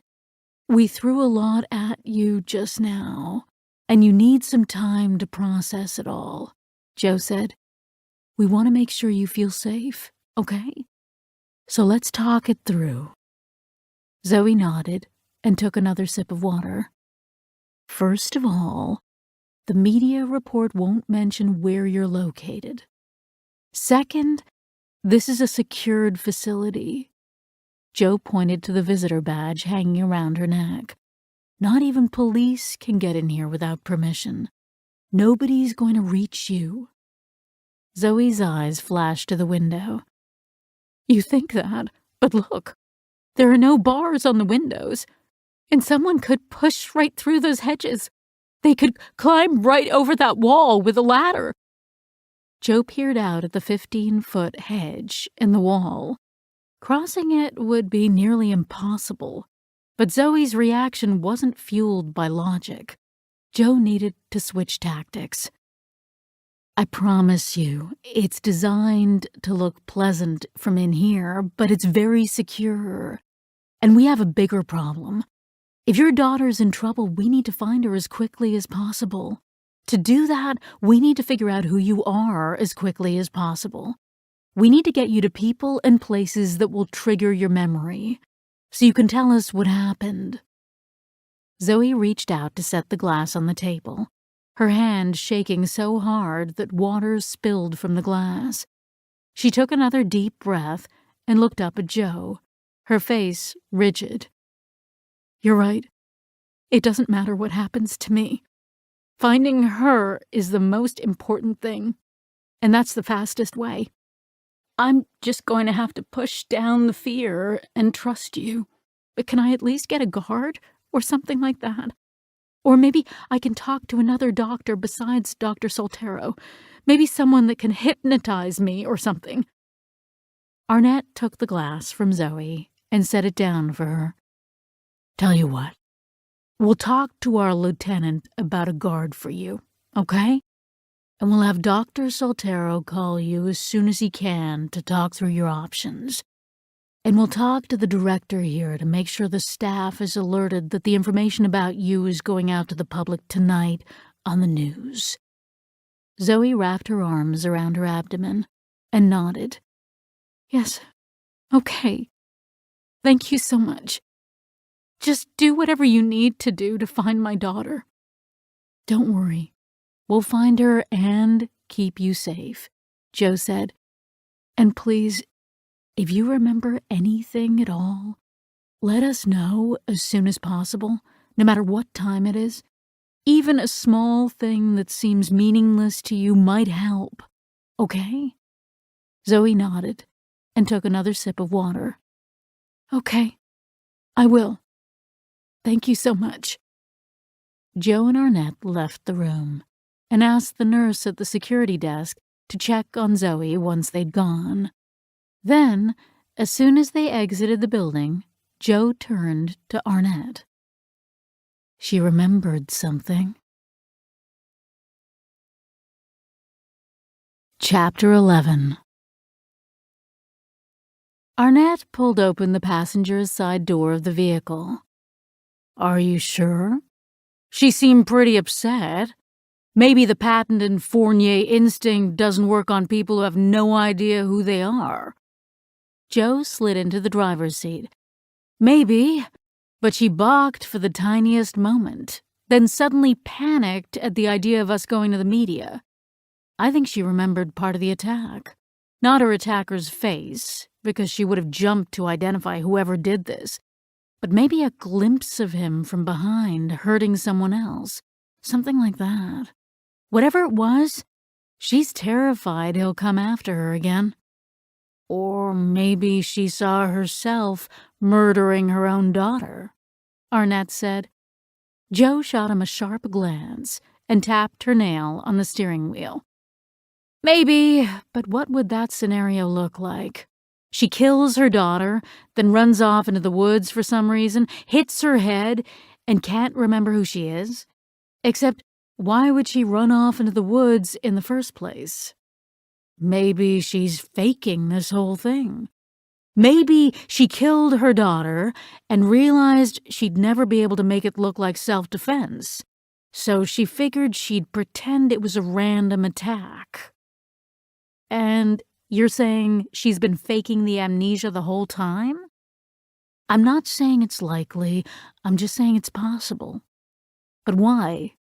Wouldn't it be easier to just say from the start that someone attacked your daughter and you got away? Why add the additional complication of the amnesia? And if that's so, why is she so terrified of us going to the media? Arnett wagged his head. You're right. It's a stretch. And it doesn't really matter in terms of our next step anyway. She gave permission to go to the media, but we don't need it. This isn't just about her. Joe switched on the ignition. I agree. Whatever else happened here, her daughter's the main victim. Arnett nodded. If we hurry, we can get her picture up on the local news affiliates tonight. As they hurried to put together the information for the public appeal, Arnett's theory nagged at Joe.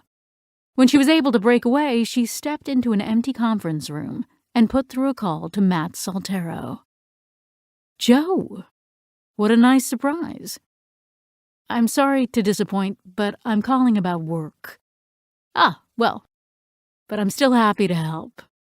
We talked before about the psychological reasons for amnesia, particularly someone wanting to forget something traumatic that happened to them. But what if, rather than the victim, the amnesiac were the perpetrator? Say if they killed someone. Could that lead to amnesia? He paused. It would definitely count as something to be upset over. Do you think Zoe was the attacker here? Joe tugged at her necklace as she considered her answer. Bob suggested it, but it doesn't seem plausible when I follow it through. And I don't get a sense of anything like that from her. So I thought I'd see if I could rule it out from a psychological perspective.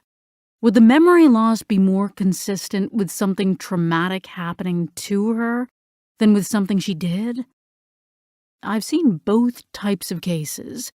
One in particular involved a Vietnam vet who lost his memory shortly after setting fire to a village full of women and children. So guilt can trigger the amnesia. I'd be careful about making judgment calls on the underlying emotional attribution, but in essence, yes. Damn. Well, that's good to know, even if it doesn't help limit the possibilities. Anything else I can help with? That's it for now. Then I'll look forward to Saturday. She said her goodbye and hung up. Joe hurried back inside to watch the news segment, praying someone would come forward in time to help Zoe's daughter, if it wasn't already too late. Chapter 12. The man turned up the volume on the hotel TV. He'd been watching every local news broadcast for days, Googling every search term he could come up with, and scouring the local newspaper for any mention of her. Just as he was beginning to believe she'd died somewhere in the woods, there she was, large as life, filling up his screen. The police had found her, and she was alive. Not much is known about the woman who police are referring to as Zoe. She's 5'5", 120 pounds, and somewhere between 35 and 45 years old. Police believe she has a daughter, name also unknown, who may also be missing. If you recognize this woman, Oakhurst County State Police Detective Unit asks that you call the hotline shown below with any information you have.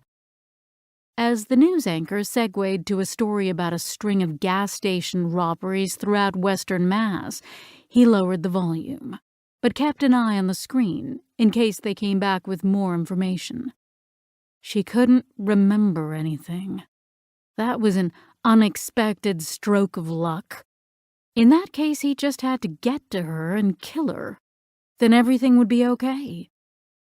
The reporter hadn't given him much to go on, but he could work with what he had.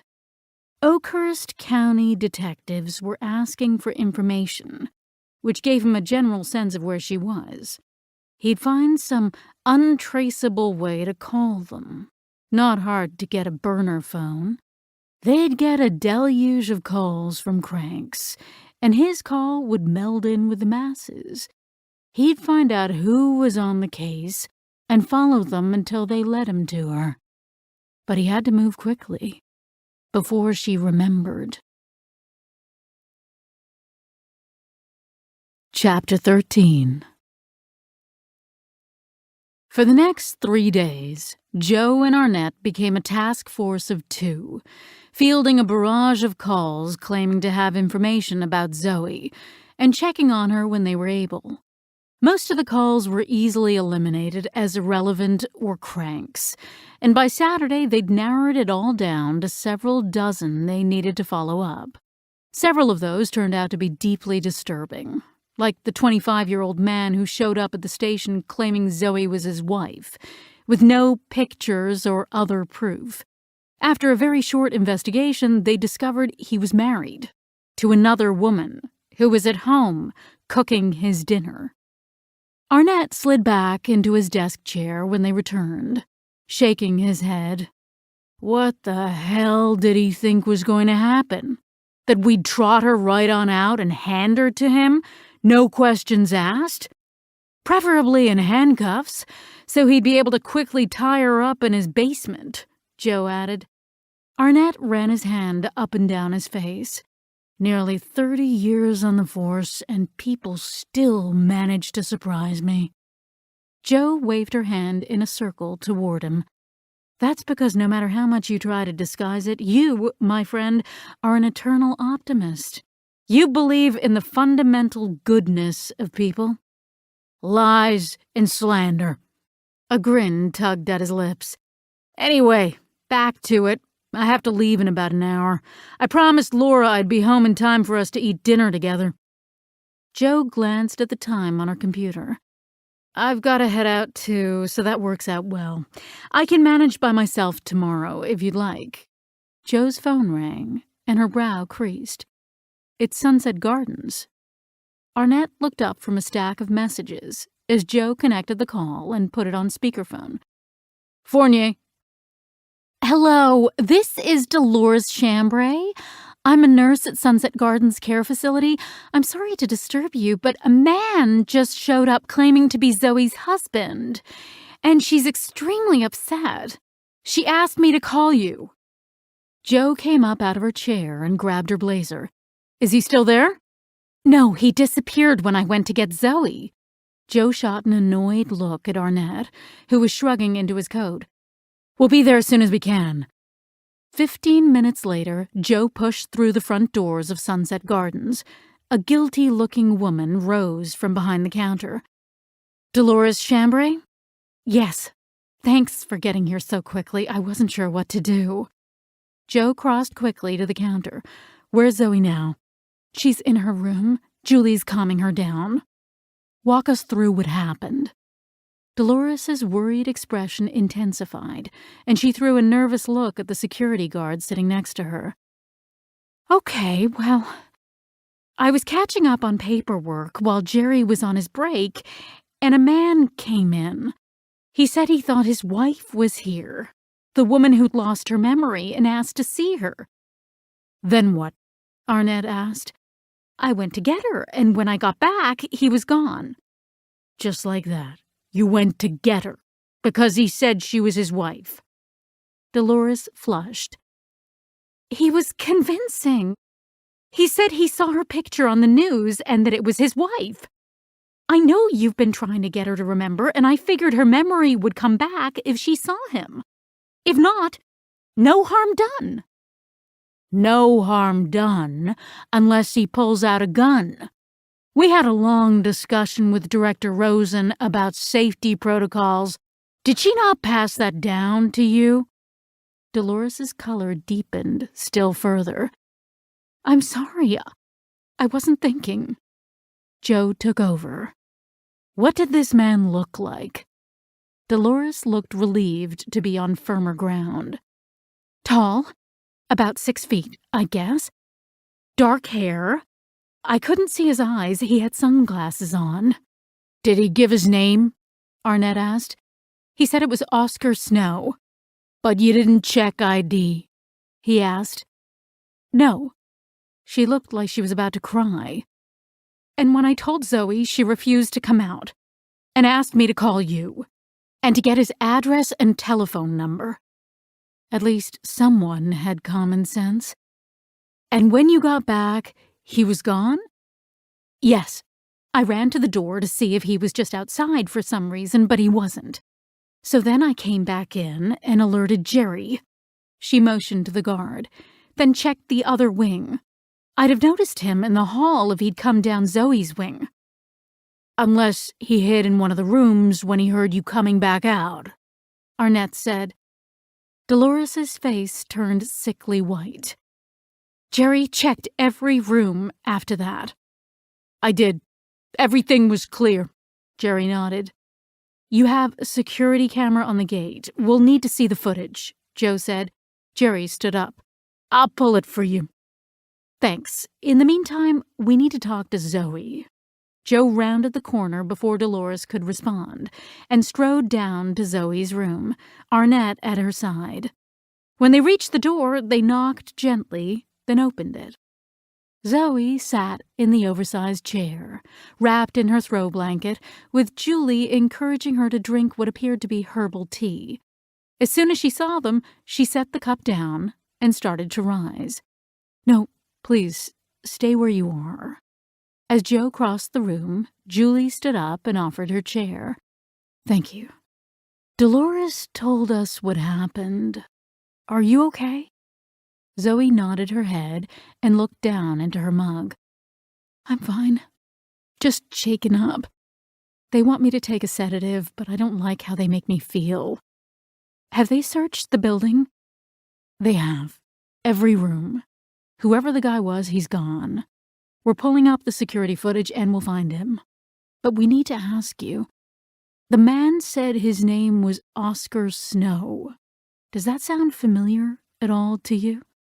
Zoe met Joe's eyes. No, but that doesn't really mean much. No, right? We'll check into it, but it's almost certainly a fake name. And I'm sure the man was just some random person. We always get a few of those when we have a situation like this. Zoe nodded and looked back into the mug. Jo threw a look back at Arnett, who looked just as confused as she felt. I know you're shaken up, and I would be too. But the good news is, the security worked. He didn't get into the building, and he didn't get anywhere near you. And now we'll be able to convince our lieutenant to get that guard for you. We'll talk to him about it first thing in the morning, okay? Zoe's eyes shot up to Jo. She started to say something, but stopped. Okay, she finally said. Jo searched her face. Or I can talk to Dr. Soltero about moving you to another facility if that would make you feel safer. Zoe turned to stare out her window and shook her head. No, you're right. Everything worked the way it was supposed to. Dolores stopped him at the counter, and he's gone now. Jo reached out to squeeze her hand. You're going to be fine. And don't take that sedative if you don't feel like it. But it might help you sleep. Zoe looked back at her and smiled. Thank you, Detective. I appreciate all your help. Jo smiled back. That's what we're here for. If you have any concerns or anything else happens, call us right away. That card I gave you the first time we met has my direct cell number written on the back. Jo watched Zoe over her shoulder as she and Arnett left. Chapter 14. Back at the front counter, Jerry had a memory card waiting with the relevant security footage. Jo stuck it into the front desk computer terminal, started the file playing, and realized almost immediately the footage was useless. Shot from an almost 90-degree angle, there was no chance of seeing the car's driver or the license plate number, and it was in black and white. All they could tell was the car was a dark Toyota, most likely a Corolla. When they'd expressed their frustration, Jerry sheepishly replied that they'd never had to worry about people getting in who shouldn't be there. They'd only ever used the footage to alert them when a resident with dementia was wandering where they shouldn't. By the time they left, Jo had to hurry to make her date with Matt. The process of getting ready brought to mind Eric's text. She still hadn't responded to it. She promised herself she'd do it the following day, and that she'd make it an actual phone call. More excited about seeing Matt than she'd expected to be, she slipped on a red sheath dress that never failed to get a reaction from men, only to discover it fit just a titch more snugly across her middle than was flattering. She berated herself for one too many meatball subs as she changed into a more forgiving black jersey A-line dress. She took her time applying a dark red lip to set off her green eyes and dark brows, and then, satisfied with the result, headed out. She found Matt waiting for her in the bar of Chez Lumiere. He rose at the sight of her, as handsome as she remembered. His black suit was well made, but didn't scream designer, and the cream shirt underneath warmed the olive undertones in his skin. He broke into a smile and held her gaze as he kissed her hand, then turned to tell the hostess they were ready to be seated. As they walked through the champagne rose tables and armchairs, his fingertips rested ever so slightly at the small of her back, and he pulled out her chair before she sat. Quite a gentleman. You don't see that very much anymore.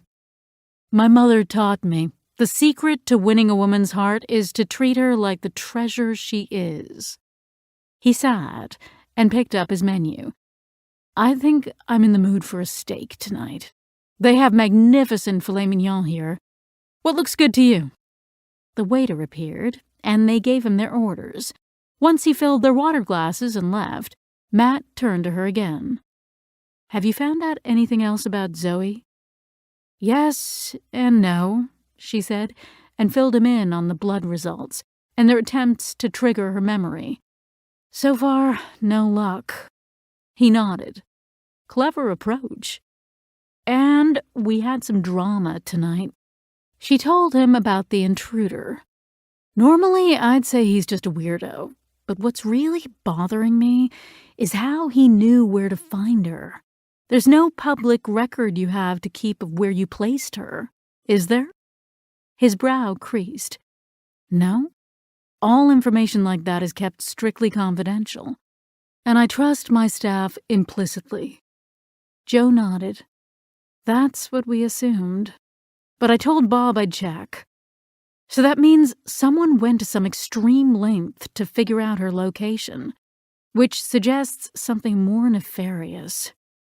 As in, the person who attacked her and her daughter is coming after her again? That's my worry.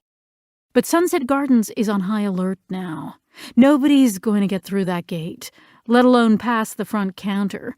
Still, I wonder if it would be worth moving her to a different facility. I can check into it. If it's safer for her, I'll find a way to work it out." Joe reached over and put her hand on his. "Thank you. I realize that makes things harder for your schedule." He waved her off. Completely irrelevant. She knew that wasn't true, and found him all the more appealing for claiming it was. The waiter appeared and set their food in front of them, then asked if they needed anything more. They said they didn't. "That's taken care of, then." "So tell me more about yourself," Joe said. For the rest of the meal, they chatted easily about their careers, their childhoods, and their families. He was the oldest of 4, with 2 sisters and a brother. He was one of the very few doctors on the planet with parents who disapproved of his career choice, because his father owned a chain of furniture stores he'd hoped Matt would take over. Luckily, his younger brother Raoul had been happy to step up to the plate. But while his siblings had several children between them, his mother was still devastated he hadn't married and produced offspring of his own. Joe laughed. "Never met the right girl?" "Something like that." He glanced away across the room, then met her eyes again. "Same for you?" "Something like that." She raised her glass. "Here's to having families that care about our happiness, even if they vocalize it a little too much." He laughed, touched his glass to hers, then changed the subject. Throughout the evening, Joe sipped her wine and watched him. The way he spoke, the expressions on his face, even his movements, were infused with a natural assurance that drew her. She could easily lose herself in those arms, let his body carry her mind far away, leaving work and family behind. And the way everything seemed to take so much out of her lately, that would be a very welcome getaway. As they left the restaurant, meal finished, Matt again guided her with a hand gently rested on the small of her back. The gesture, combined with the wine, sent a rush of warmth through her. They handed their stubs to the valet, and he turned to her. "Coffee at my place?" The tilt of his brow and the corner of his mouth were a gentle tease. "That sounds perfect. I'll follow you." The instant his front door closed behind her, he gathered her in his arms and kissed her. Soft and lingering at first, but when she buried her hands in his hair and tugged, the kiss became hungry and passionate. She savored the taste and feel of him for a long moment. Then, heart racing and heat flashing through her, she gently bit his lower lip. He answered by pulling his hips into hers, and when she moaned, he pulled away to lead her to his bedroom. For once, Joe completely forgot about the coffee. Chapter 15. When Joe woke Sunday morning in Matt's bed, the familiar rush of disoriented dread hit her. Waking in someone else's bed, especially the first time, was always a shock to her system. And despite the cozy eiderdown blanket and the soothing blue of the walls, the emotion was oddly magnified this time, hitting with a side of nausea. She grabbed her phone from the purse she'd cast aside the night before and checked the time. 7:30 a.m. She'd never be able to sneak out this late without waking him. She sat up slowly, and when he didn't stir, slipped out of bed. She gathered her clothes and tiptoed into the bathroom, her bladder far too full to wait until she got home. When she emerged, fully dressed, he was awake. Going somewhere? Work. She slid back over to him and covered her lie with a kiss. I promised my partner I'd be there at 6. He narrowed his eyes at her, but his half-smile remained. Far be it from me to interfere with the safety of Oakhurst County, but while I normally love being used for my body, I have to admit I'd like to see you again. Joe ran her hand down his chest and kissed him again. I'd like that too. I'll call you. She slipped out the door and into her car, confused when the disorientation didn't dissipate, as his house disappeared in the rearview mirror. In fact, it magnified, and she yanked the wheel as she rounded the corner, threw open her door, and vomited into the gutter. She pulled several napkins from her center console and cleaned her face, then poured the half cup of leftover coffee waiting in her cup holder over the vomit, washing away as much as possible. Something wasn't right. What sort of stomach flu came and went like this? She had sushi the week before. Had she picked up some sort of parasite? Or, her father flashed through her mind, could it be some sort of cancer? She fought down the irrational panic that gripped her chest and redirected to the nearest CVS. Nothing here would solve the underlying problem, but it would get her through the weekend until she could see a doctor. She located the anti-nausea medication and, dazed by the selection of options, picked one at random and read the back. A line from the warnings jumped out at her. Do not use while pregnant. Pregnant. The world retreated into a tunnel around her as she stared at the word. That explained everything. The moodiness, the fatigue, the tight clothes, the nausea. But it couldn't be. She used birth control religiously, and she hadn't had sex since Valentine's Day. Oh, shit. She hadn't had her period since 2 weeks before Valentine's Day either. She set the anti-nausea medication back on the shelf, hand shaking so hard she nearly knocked it over.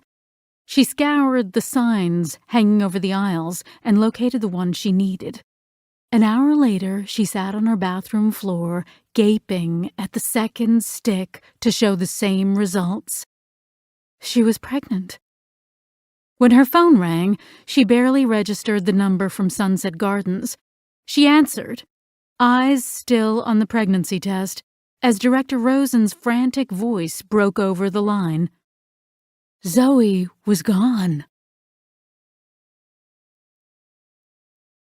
Chapter 16. The security gate buzzed Joe and Arnett through. Before they could push the button, and Director Susan Rosen waited for them outside the front entrance of the main building. Dressed in athletic shoes and a navy pencil skirt suit, she flung back the doors with a strength and purpose that belied her 5'3" stature and her late 60-something age. Once inside, she turned to Arnett, hand extended. I spoke to Detective Fournier on the phone. I assume you're Detective Arnett? Correct. He shook her hand. When did your staff notice Zoe was missing? Susan turned to direct her comments to them both. When she didn't come out to breakfast this morning, one of our orderlies went to check on her around 8:30 and found her room empty.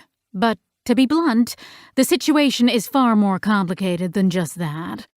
Normally, we have breakfast at 8, not 8:30. It was delayed because 2 of our night shift staff found their purses stolen when they went off shift this morning, and that threw everything into a tizzy. Dolores Chambray then realized her car had been stolen. They called the Northampton PD and had finished the process of giving a statement before anyone realized Zoe was missing.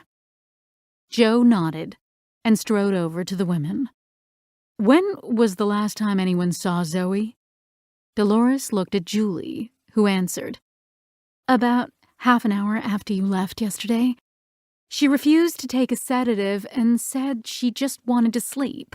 So I made her a cup of chamomile tea and left her in peace. Since dinner was already over, there was no reason for anyone to bother her again. Joe calculated. Zoe had been gone for as long as 12 hours.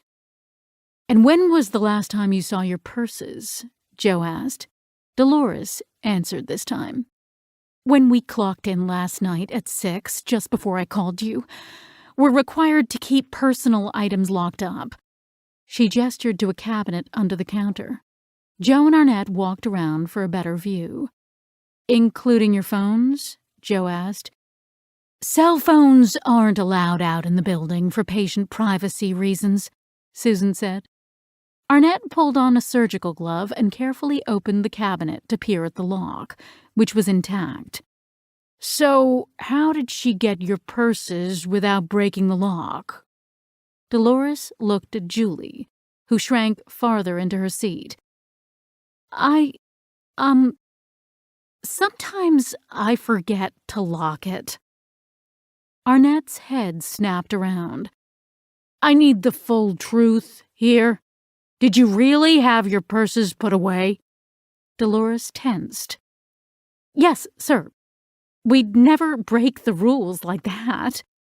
There was nothing disobedient here. It's just that Julie, well, she has a lot on her mind, and she's forgetful on a good day. Julie's neck turned beet red, and Joe pushed down her annoyance. What happened once you realized they were gone?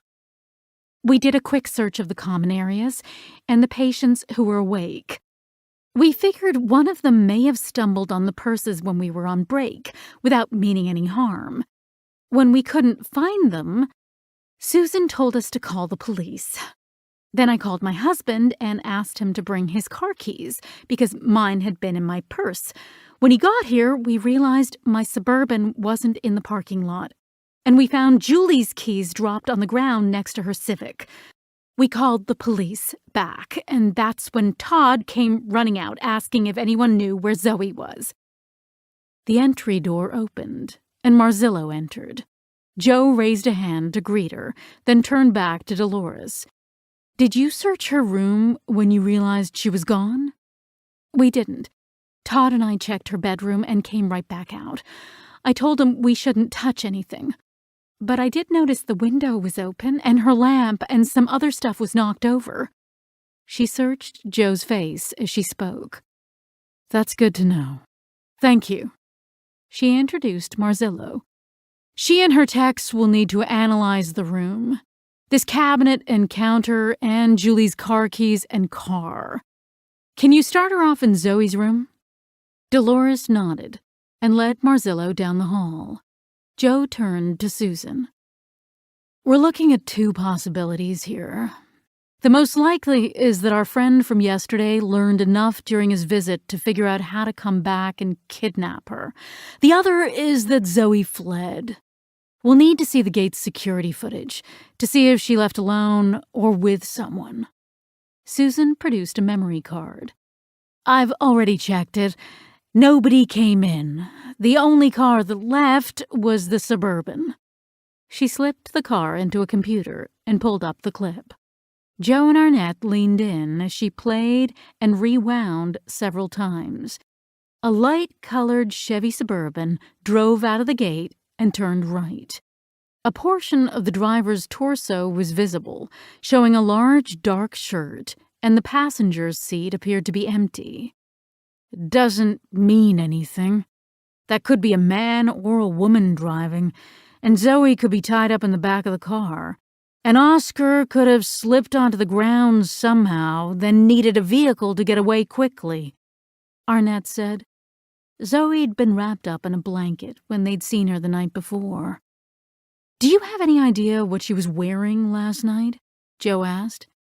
Dolores, who'd returned while they searched the footage, looked at Julie, who shook her head. I think she was wearing a dark green sweatshirt, but I'm not sure, Dolores answered. Joe instructed Dolores and Julie to write down what information they could about their phones, credit cards, and other identifying items in their purses, then stepped out of the building with Arnett to call Lopez. Joe caught her up over speakerphone. I'm sorry to have to call you on a Sunday, especially Palm Sunday. But I figured you might want to be involved. I can call someone else in if you prefer.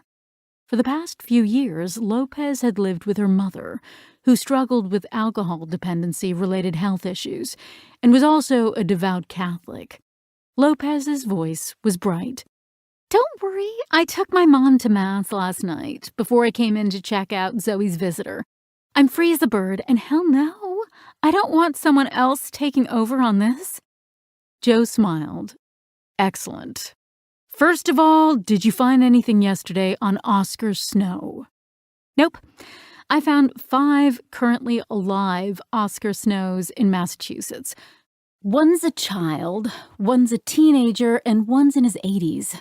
The other 2 have blonde hair and alibis for yesterday afternoon and evening. Pretty much what I figured. Marzillo's already here working the scene, so hopefully she'll get some evidence that'll let us know what exactly happened here. Arnett and I will get out an APB for Zoe, our mystery man, and the stolen Suburban. Can you track the phones and such? We should also flag the driver's licenses and the Suburban's plates. She dictated the relevant information. Not a problem. Hopefully I'll have something for you shortly. Joe hung up, then sent out the relevant APBs. When she finished, she turned to Arnett. Okay, so what are our next steps? One scenario is Oscar never really thought he'd get close to Zoe and took advantage of Dolores' absence to do a quick search. He knew security was going to be on the lookout for him and his car, so he climbed the fence, got in through Zoe's window, snatched the purses for the keys, and drove off in the Suburban. Left behind the Civic because it's hard to hide someone tied up in the back seat. I find it hard to believe Zoe'd have her window open. After how freaked she was, Arnett said. Joe's brows shot up. You're right. That is strange. Maybe he forced it. But that would be hard to do without breaking the window. And they'd have noticed that. You think she bolted? He rubbed his forehead. Not really.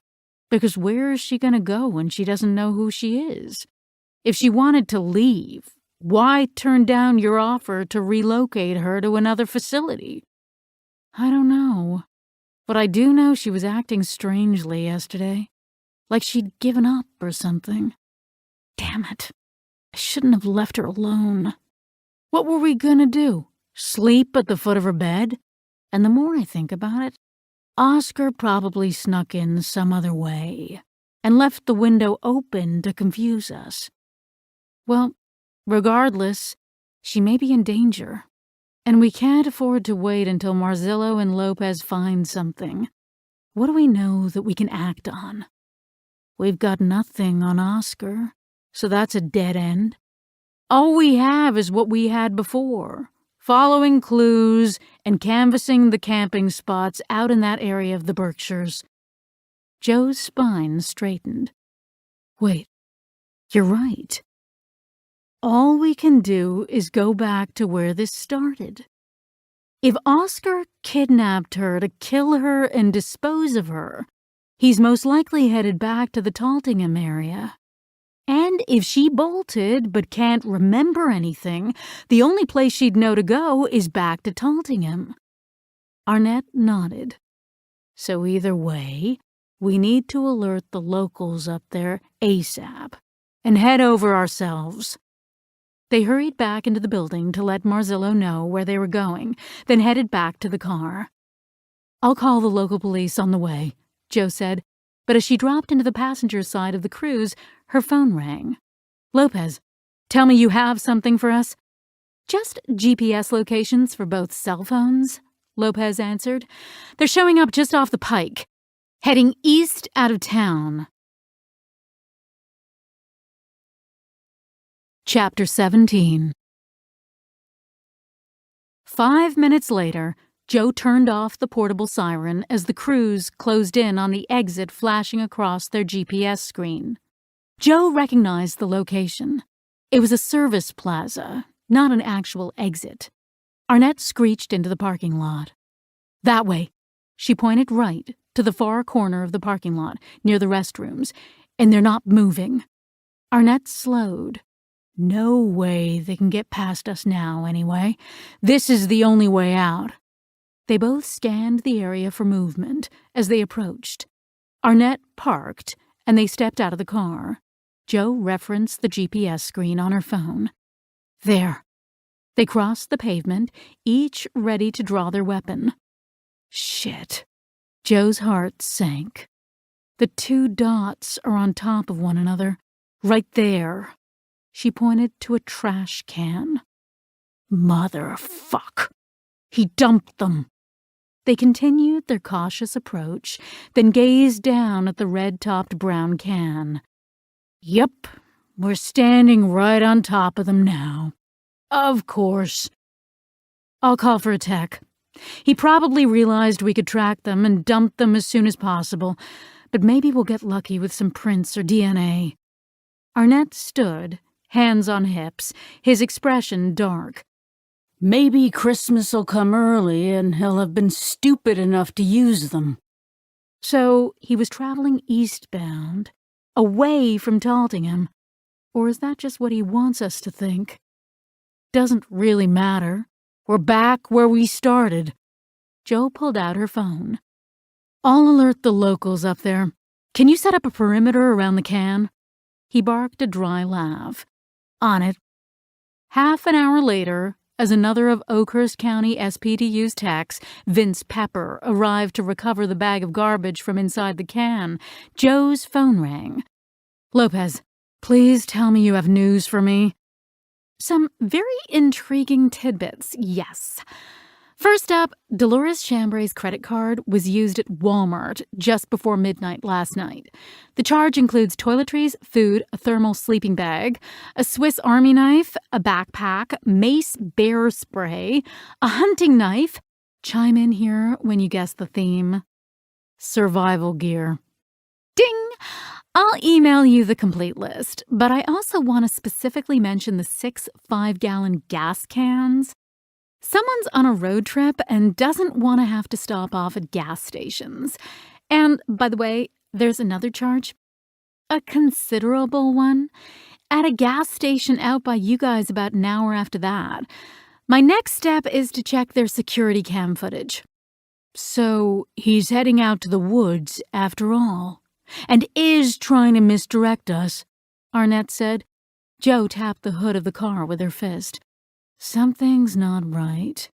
If he was on the pike for any period of time, the cameras would have picked up the plates, she said. Maybe he ditched the vehicle and stole a different one. Joe nodded and paced in front of the car. Or maybe he realized back streets were a safer bet. Doesn't matter. We're back to square one again. Arnett peered out over the highway. Taltingham's our only lead. Agreed. If he did head in that direction and we move fast enough, we may be able to catch up with them. We need to move now. She pulled open the car door and jumped inside. But I have another idea, too. She tapped her phone to call Lopez. Hey, can you set up a 3-way call with Marzillo? I can try, but she might not pick up while she's processing a scene. Hold, please. Joe listened to the silence until something clicked back over, and Marzillo's voice came on the line. Joe, Bob, what's going on? Sorry to interrupt you. Not a problem. I just finished the main work, because there isn't much to process. No forced entry, nothing like that, which made things easy. Mehel can take care of the rest. What's up? Have either of you heard of Gedmatch? Joe asked. Sounds familiar, Lopez started. Marzillo spoke simultaneously. Brilliant! How did I not think of that? Joe laughed. Probably because CODIS is all you ever need, and we didn't realize Zoe would go missing. Joe turned and acknowledged the confusion on Arnett's face. Gedmatch is an open-source database of DNA profiles, used mostly by people who are doing family tree research. I've been considering submitting to it to help trace my mother's family. You can upload a DNA profile and find people related to you. I'm hoping we can upload Zoe's profile and find someone who can tell us more about her. Lopez drew in a loud breath. Oh, right. I remember now. That solved some high-profile case in California, right? By triangulating back to shared ancestors? Marzillo jumped in. Yep. Well, 2 cases that I know of, and both took many months to triangulate to shared ancestors, then build a tree forward from those ancestors to identify potential suspects, which resulted in lots of suspects because each subsequent generation has more people who then all had to be located and vetted. But what we're doing should be far easier because we have pictures of the right person. We just need to find someone who can identify her. Joe nodded with excitement. That's what I'm hoping. But there's bad news, too. You need a different type of DNA profile than we use for CODIS. I'll have to get the lab to work one up for me, and I'm not sure if I can call in another favor this fast. It may take time. Wheedle, beg, borrow, steal, whatever you have to do, because we don't know how much time we have here. I don't suppose we can play on your contact's heartstrings by mentioning there's potentially a young girl hurt somewhere that we're trying to find? Lopez balked. We don't know how old the Oh, I get it. Heartstrings. I can try, Marzillo said. I'll go now. As Arnett sped to Taltingham, Joe contacted the Berkshire County State Police Detective Unit for assistance. She emailed pictures of Zoe for dissemination, along with information about the stolen vehicle, and the Berkshire detectives assured them they'd get the local police departments on it. Then, when she couldn't put it off any longer, she called Matt Soltero. Well, hello. I'm pleasantly surprised to hear from you so soon, he said. Her body responded instantly to the sexy purr of his voice, until a vision of the pink line on her pregnancy test slammed the reaction down. She squeezed her eyes shut and kept her voice professional. I'm sorry, it has to be about work yet again, and bad news this time. She caught him up on the situation. If you hear from her, can you let us know immediately? Of course, I'll do the same. His voice switched from sexy to concerned. I will. And I'll put my staff on alert. Thanks. I'll call you either way later this week. Joe hung up, still trying to push the conflicting emotions from her mind as they pulled up to the tiny downtown area of Taltingham. They talked to each of the shopkeepers, but no one had seen or heard from Zoe since the ambulance sped her away. They asked Evander Gibson, the owner of the antique store Zoe had stumbled into, to recount again what he'd seen the day she showed up, but learned nothing new. He hadn't laid eyes on her before she entered his store and couldn't even say which direction she'd come from. Looks like we're on our own. Where'd we start? Joe said. Arnett scanned the short street and pointed out toward the forest.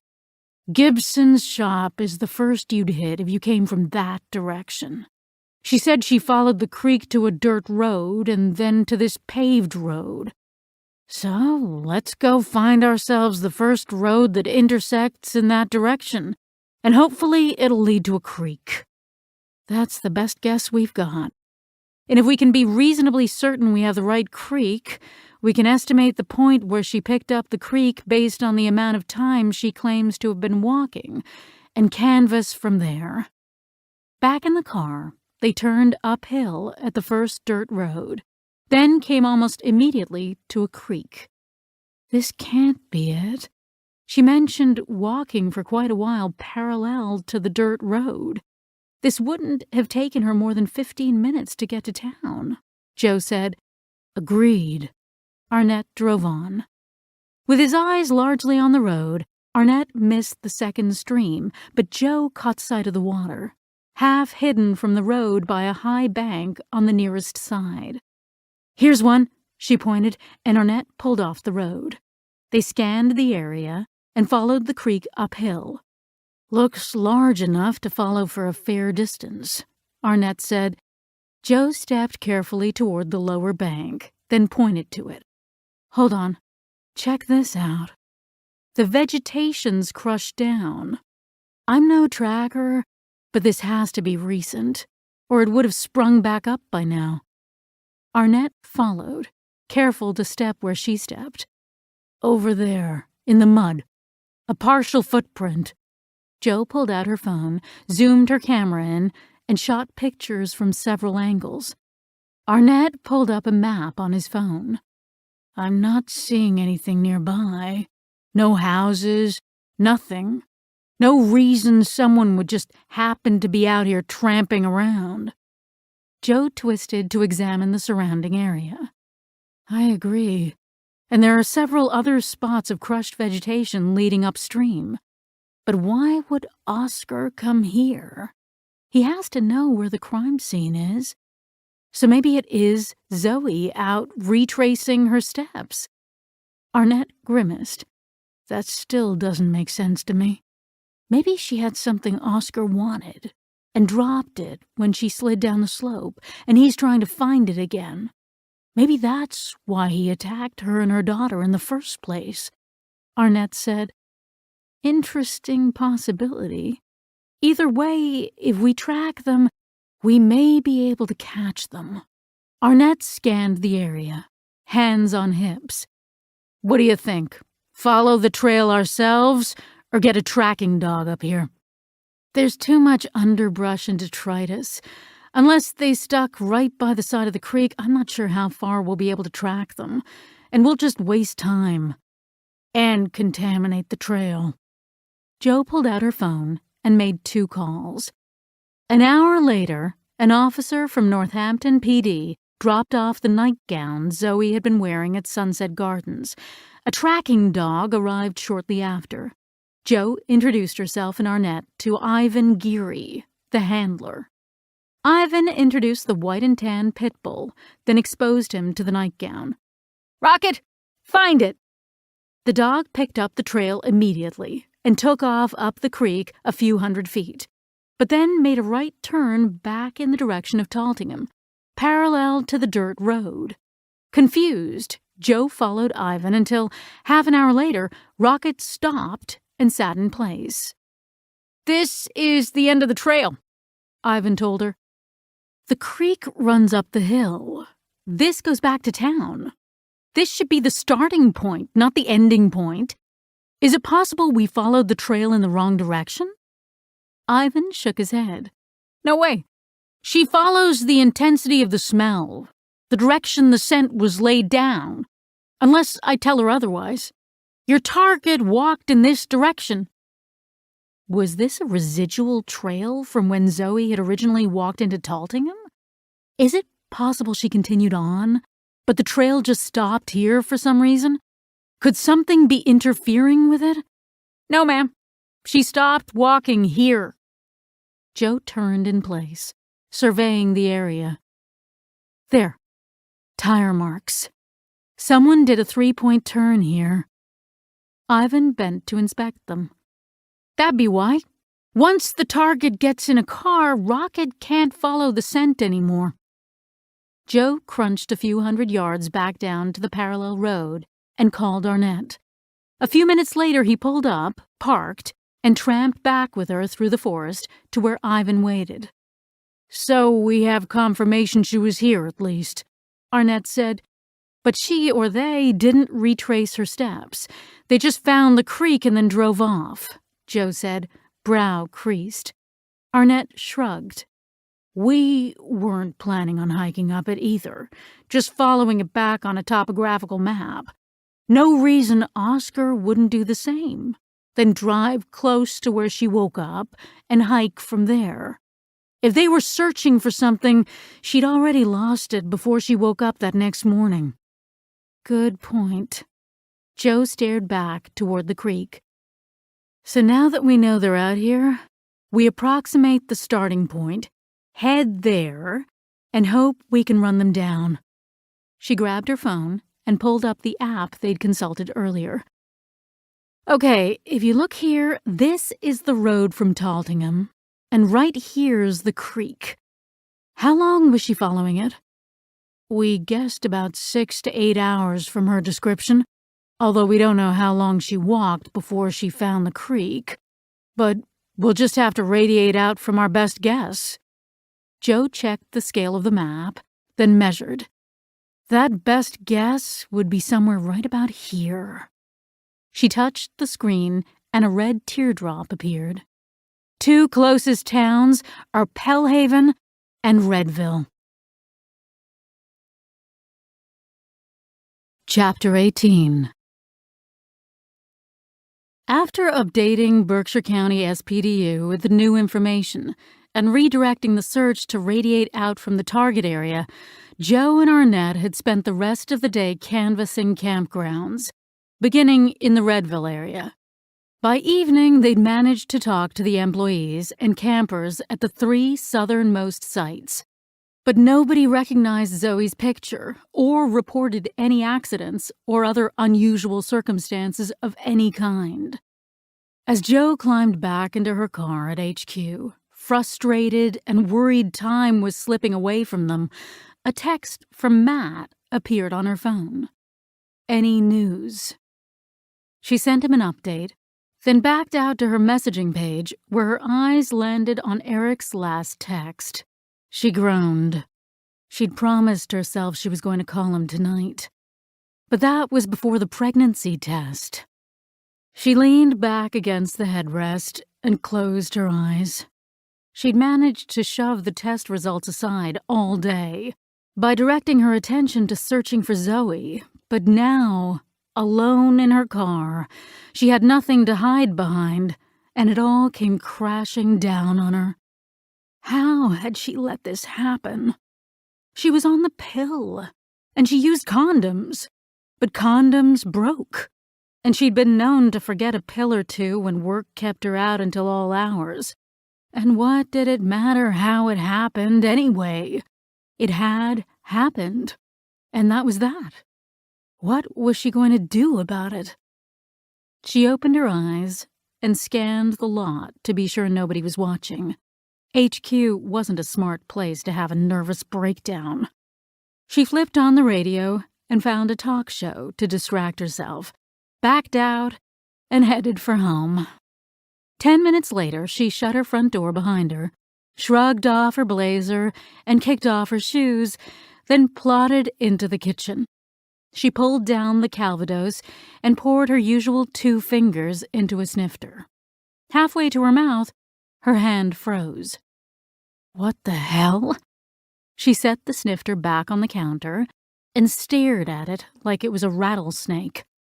Why did it matter if she drank the brandy? There was no way she was keeping the baby. But something had stopped her, and was stopping her still. Just drink it, she told herself, but she couldn't bring herself to do it. She slid down the cabinet and sat on the floor, head in her hands. Surely she wasn't considering keeping the baby. She'd never wanted a child, and she didn't want one now. When she thought about holding a sleeping baby in her arms, it sent waves of panic through her. How the hell was she supposed to take care of a child with the hours that she worked? She'd have to put it in daycare all day and half the night. And what kind of life was that for a baby? Never getting to be with its mother? But no way was she going to have the baby and give it up for adoption, either. No way would she abandon a child she brought into the world. If she gave birth to it, it was her responsibility. And that wouldn't solve the interference of the pregnancy anyway. As soon as the assistant district attorney found out she was pregnant, they'd pull her off of any hazardous duty for liability reasons. She'd spend the next 7.5 months behind a desk. So, if she wasn't going to keep it, she wasn't going to give it up for adoption, and she wasn't going to abort it, then what the hell was she going to do? She considered calling Eva. Her best friend had been there for her through all of the major traumas in her life, especially the death of her fiancé, Jack. Despite their shared high school proclamations that they'd never have children, she was the mother of 2, so she'd surely have some relevant advice. But Jo rejected the possibility. She was so tired, she told herself, and it would be so difficult to explain it all. She just didn't have the energy right now. She caught a glimpse of herself in the reflection of the glass oven door, huddled on the floor, face petulant and afraid. She barked a sarcastic laugh. Who was she kidding? The real reason she didn't want to make that call was because as soon as she told someone about the baby, it would be real. Right now, it was just a theoretical baby, an intellectual puzzle to be solved. And she could still convince herself she'd wake up tomorrow and this all would turn out to be a bad dream. And if she did decide to abort the baby, she didn't want to have to explain that choice to anybody. Didn't want to deal with the judgmental looks she'd know mirrored her own soul. She'd rather just do it and pretend it never happened. And if she was going to get put on desk duty, she sure as hell wasn't going to allow that to happen until they'd found Zoe and her daughter. Her phone chimed the arrival of a text, and she reached up to the counter to retrieve it. Eric. Damn. She'd resigned herself to the inevitable "we broke up and I'm good with that" conversation. But what would that conversation look like now? If she kept the baby, didn't he have the right to know he was the father? And if she needed to tell him that, it would be a hell of a lot easier if they hadn't had a nasty conversation the last time they'd talked. She dropped her head into her hands. She knew Eric well enough to know he'd propose to her if he knew she was pregnant, and he'd be pissed when she said no, and would insist on being in the child's life. He loved children, had mentioned several times how he wanted them someday. That was one of the reasons she'd always known they had an expiration date, even if she changed her mind about having another long-term relationship at some point. She pushed herself up and trudged into the bathroom. She gave the shower knob a vicious twist and waited for the stream to warm up. She'd had a long, taxing day, and she wasn't in a fit state to make decisions about anything at the moment, let alone something this important. She'd take a shower, go to sleep, and think about it later. But as the hot water rushed through her hair, an inconvenient truth pulled at her. She couldn't afford to postpone her decision for long. Chapter 19. Jo woke Monday morning nearly as exhausted as she'd been the night before, and as awareness of the pregnancy came flooding back, an oppressive weight sank onto her chest. She dragged herself out of bed, glad she'd showered the night before, and brewed 2 shots of espresso. She couldn't bear the thought of food, so at least the coffee would hit her system quickly. Arnett met her at HQ with a large mocha from Hill of Beans. "I stopped for the best, since today's most likely going to be a long one." She rubbed her eyes and sipped the coffee, grateful the chocolate and coffee soothed her stomach rather than aggravated her nausea. She pulled out the paper map they'd marked up the day before and pointed to one of the red X's. "Start here today." "Sounds good." They spent all morning and half the afternoon canvassing, with no results. As they finished up their third campground of the day, Aspen Ranch, the sense of dread Joe had woken with combined with a building frustration. This was futile. They were looking for a needle in a haystack, and she had to force herself not to picture Zoe lying dead by the side of a Berkshire's road. "We saw her yesterday, right down the path, over there." Sure, she must have heard wrong. She pushed the picture farther toward the pretty blonde woman who'd introduced herself as Kathy Miller. "Are you sure? You saw this woman?" "Absolutely. We ran into her yesterday when we first got here, when we were bringing everything in from the car. See, I told you something was weird about her, honey." She threw an annoyed look at her husband, Todd, then glanced out the flimsy plastic window to where her children were playing in front of the cabin. "What has she done?" Joe followed her glance, adrenaline erasing her dark mood, and automatically pulled up a reliable half-truth. "Don't worry, there's no reason to be concerned. She was in an accident and she lost her memory. She wandered away from her care facility and we're trying to find her." She looked relieved. "Oh, thank goodness. I was about to pack up and leave." "Was she with a man?" Joe asked. "No, she was walking alone." Joe exchanged a glance with Arnett, then asked, "Did she say anything to you?" Todd Miller cleared his throat. "She said she was lost and that she was looking for a different cabin and got confused. Then she went down the path toward cabin 4. But when we got back to the car to get the rest of our stuff, we noticed the car closest to ours was gone." Joe's head turned from the playing children. "What sort of car?" "It was an SUV. I remember that for sure." Todd's brow furrowed. "Light color." "A Suburban. I noticed because I've been wanting to get one for us," Kathy said. "Did you notice if anyone else was in the car?" Kathy and Todd looked at each other, both shaking their heads. "But I wasn't really paying attention to that," Kathy said. "Do you remember what she was wearing?" Arnett asked. Kathy's head bobbed. "Jeans and a dark jacket. Athletic shoes." Joe and Arnett thanked the couple and jogged back down the trail to their car. As they drove back to the registration building, Joe spoke. "Okay, so maybe you were right. Looks like she was here alone.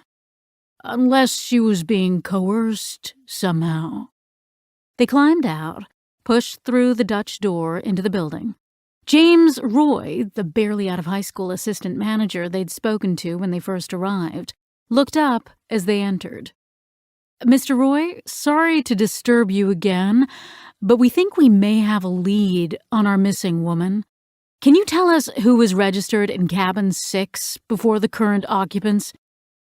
"I should be able to." He ambled over to the computer on the counter, wafting a subtle draft of cannabis through the room. He typed a few commands into the computer, then pulled over a pad and pen. He jotted down the contact information, ripped off the sheet, and slid it across to them. "Pat Morita, 1345, Machio Lane, Boston." Joe read out and laughed. Arnett dropped his head and shook it. "Wax on, wax off. Well, I guess that proves we're on the right track." James Roy's eyes flicked between them. "That who you were looking for?" "Sure. When I was 7 and obsessed with karate." When the man's expression didn't change, Joe continued. "It's fake. Pat Morita's a movie star. And so is Ralph Macchio. Both starred in The Karate Kid. I thought that starred Will Smith's kid. Jo opened her mouth to explain, then thought better of it. When exactly did she stay here? James looked back at the computer screen. Says here they checked in Friday, April 5th. Paid in cash up front for a week. Were you working that day? Do you remember anything about the person who checked in? Arnett asked. He squinted at the wall. Vaguely. I think it was a small dude in a ski cap. I can't be sure, though. Jo wasn't surprised. His memory probably hinged completely on how much weed he'd smoked just prior. And there was just the one person, alone? If I'm thinking of the right guy, he shrugged. Can you describe him? Jo asked. James tilted his head to the side. Not really. I just remember the ski cap. 'Cause it had one of those redonkulous pom-poms on the top. Older, I guess. Your dad old or your grandpa old? Arnett asked. Closer to my dad, I think. Jo pushed down her frustration at having to pull teeth. Hair color? Eye color? Mustache? Beard? Hair was under the cap, but I feel like the eyebrows were dark. No facial hair. No idea on the eyes. Are you even sure it was a man? He stared at her vacantly. Don't know. Maybe not. Chicks start to look like dudes when they get older, I guess. Jo struggled to keep her face blank. When did they check out? They didn't. They just vacated. Jo exchanged a glance with Arnett. Is that normal? James shrugged. When people prepay, yeah. They don't have to sign anything, and the cabins don't need keys. Arnett shot a questioning glance at Jo, who nodded. He turned to James. So here's the thing. We're actually looking for 2 missing women, and one was likely the victim of a violent assault, possibly a homicide. Arnett paused and watched James's face go pale. Which means we're gonna need to take a close look at that cabin. Chapter 20. The Millers weren't at all happy about being removed from their cabin, and still less happy about giving fingerprints and hair samples so they could be ruled out of whatever evidence Marzillo and her team collected. But they were apoplectic about having their belongings cataloged by strangers. There was nothing here when we got here, not even a spider in the corner, Todd Miller protested. Can't we just take our stuff into the other cabin? Think of this like an archaeological dig. We have to carefully go through the things that aren't relevant and rule them out until we know what is. Jo pointed to his pants. Let's say we find brown fibers in a groove on the floor. We need to know whether they came from you or from something none of you have in your possession. I promise, we'll be done before you know it. Marzillo called out from the cabin. Jo, Bob, suit up and take a look at this. Once they were inside, she switched on a black light. A corner of the cabin's floor and walls lit up with glowing blue patches. Blood, Jo said, bending in for a closer look. A shit ton of blood, Arnett said. And from the swipe marks, it looks like someone tried to clean it up. Correct. They didn't leave much in the way of patterns to analyze. She pointed to one of the walls. From the height of these patches, I guess the victim was standing up for at least part of the assault, but I can't be certain. Without any directional evidence, this could have been splashed up from a strike or from some sort of arterial flow. Joe gestured around the large section on the floor. But this has to indicate someone bled out, right? Marzillo rubbed her forearm across her forehead, careful not to contact the glove on her hand. Not necessarily. Our perp may have spread the blood around when trying to clean the area, which makes it hard to estimate. It's safe to say there was a fair amount, but not enough to conclude someone bled all the way out. The good news is we'll be able to take a sample for analysis. The bad news is I smell bleach, which means the DNA might be too degraded to identify. Arnett walked around the edge of the stain. I see 3 possibilities. Our Vic got up and walked away, or was taken somewhere, injured or dead. We checked every hospital in Western Mass, and nobody presented with an injury that matches this. So what are the odds someone walked away from this? Arnett asked. Without help?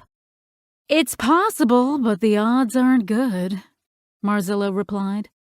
Which means someone either transported our victims seriously injured or dead from the scene. Jo pulled out her phone and tapped into her contacts. A moment later, a voice came over speakerphone. Ivan Geary. Josette Fournier, you helped me and my partner Bob Arnett yesterday? Right, the missing woman running through the woods. How can I help you? Jo explained the situation to him. You need a cadaver dog. I'll get a team out to you as soon as possible.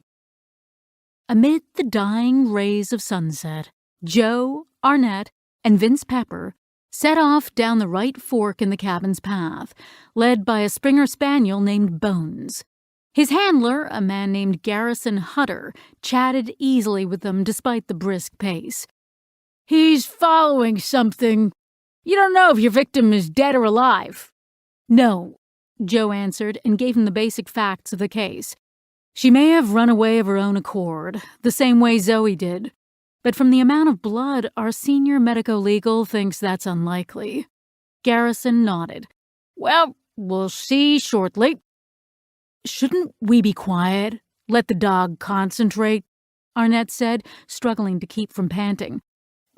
Cannons could go off around him, and he'd keep right on after the scent. You need complete quiet to enjoy the smell of your favorite pizza?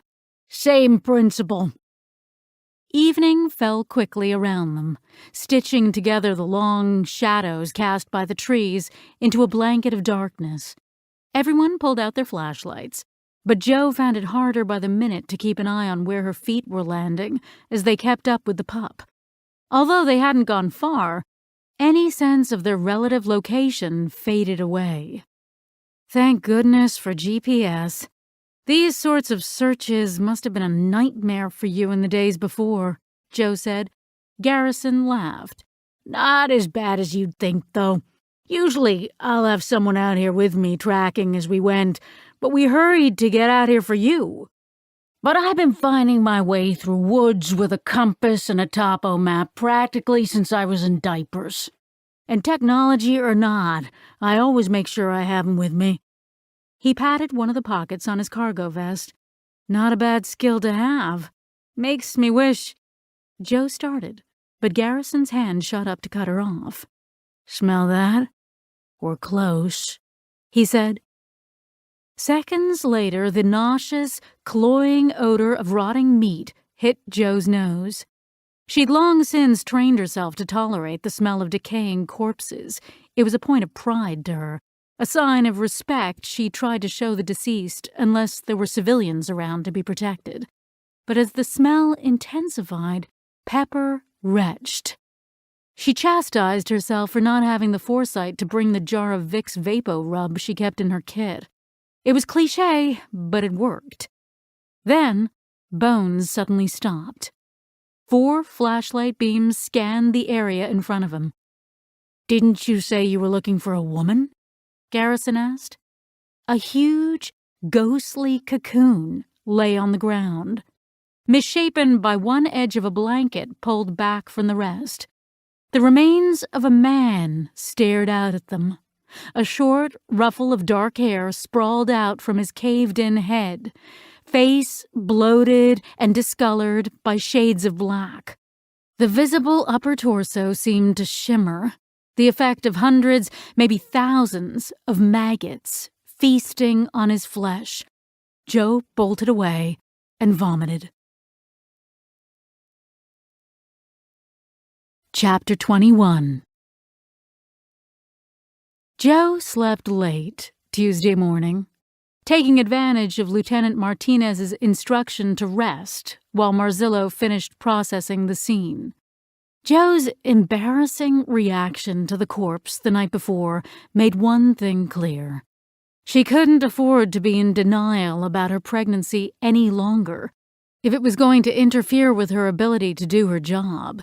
She needed to make a choice, and no matter what she chose, she needed to talk to a doctor.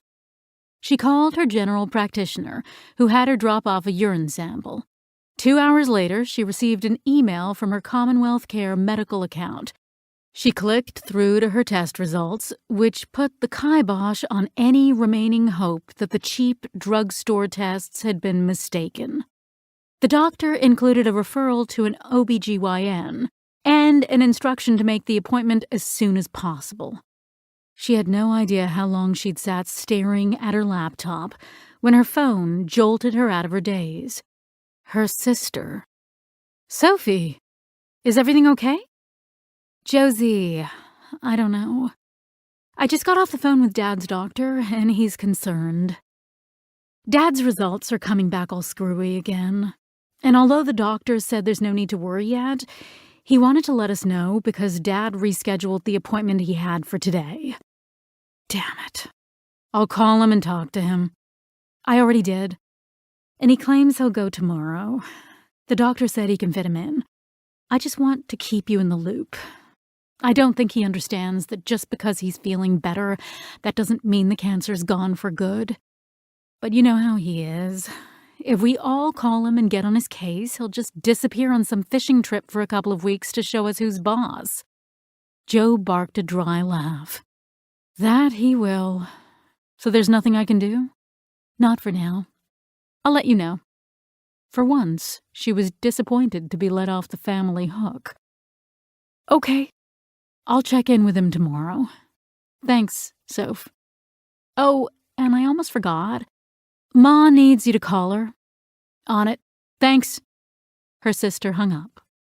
Joe exited out of the screen, then tapped the contact for her mother. "Josie, perfect timing. I was just about to call you about Easter." Joe sighed with relief. Just run-of-the-mill holiday plans. Thank goodness. "Don't worry, Ma. I'll bring dessert." "No, it's not that. It's just that we're going to have Easter Sunday tomorrow night." "Wait, what?" "You can't just put Easter Sunday on another day, Ma. That's why it's called Easter Sunday. Christ hasn't risen yet." "Yes, very funny. But I don't have time for your jokes or your sacrilege right now. I've been going crazy trying to get this all worked out. Sophie and David are going to his parents' house for Easter because apparently his mother isn't well. They're leaving Thursday night so they can spend a long weekend in Maine. That means I either don't get to have an Easter celebration with my grandchildren, or we do it Wednesday night.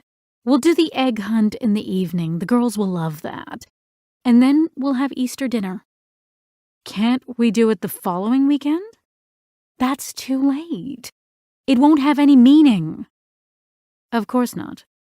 A week too late. That made no sense. But celebrating Christ's resurrection before the point in Holy Week where he actually died was the most obvious thing in the world. Fraught with significance." She immediately chastised herself. Really, did it matter when they celebrated Easter? No, it didn't. And that wasn't what she was really upset about. The real issue was nobody thought to ask what her plans were. She was angry that her life simply didn't matter next to Sophie's all-important children. Joe replied through clenched teeth. "I'm not sure I'll be able to be there, Ma. We've got a woman who lost her memory, and now she's missing, and most likely in danger. Hopefully we'll find her before then, but—" Her mother sighed. "Please try, Josette. Your nieces won't be young forever, you know. There are only a few more years before they'll be off to college, and we'll never see them again. And since you don't have kids, you need to keep up good relationships with them. Otherwise, who's going to take care of you when you're old?" Jo squeezed her eyes against the tears that instantly sprung up and forced her voice to come out normally. "Stop exaggerating, Ma. They're 6 and 8. That time will pass before you know it. I swear I was taking you to ballerina classes just yesterday, and now you're on the verge of menopause." The word hit Jo in the stomach. "Ma!" "You know I'm right, Josette. All of the women on my side went through it early. I started at 45, and Aunt Isabel was only 43. Jo's empty hand squeezed into a fist and pounded her leg as she forced herself not to take the bait. "I promise I'll do my best to be there." "Thank you, honey. I appreciate it. We'll see you tomorrow night, then." They said goodbyes, and she hung up, still in shock. This was a new tactic from her mother, and she wasn't prepared for it. She'd built up a thick skin against her mother's usual poking and prodding Jo to have kids, even if it meant artificial insemination. But this was like she'd given up. Like, rather than fighting Jo's status as a childless spinster, she'd embraced it and was using it to manipulate Jo into kowtowing to the important members of the family, the next generation, and the sister who had produced it. To bring up menopause, that was an all-time low, and it felt like someone shot a hole through her chest with a cannon. She bolted up out of her chair. She had to do something.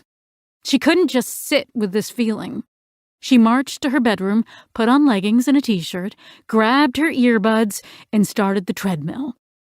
But she couldn't get the conversation out of her mind. Why had it upset her so much?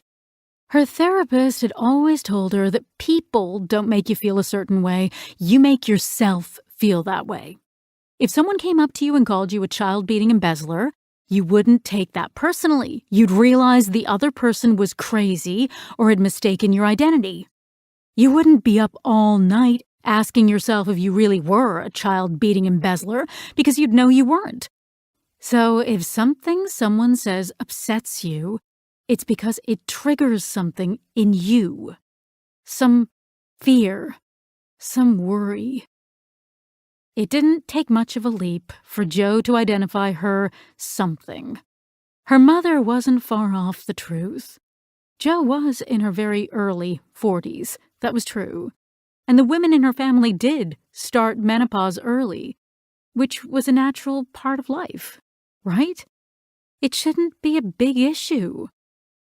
But there was something about that word.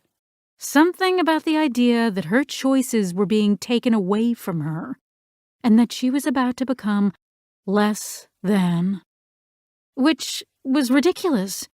She had never once, not for a day, wanted to have children.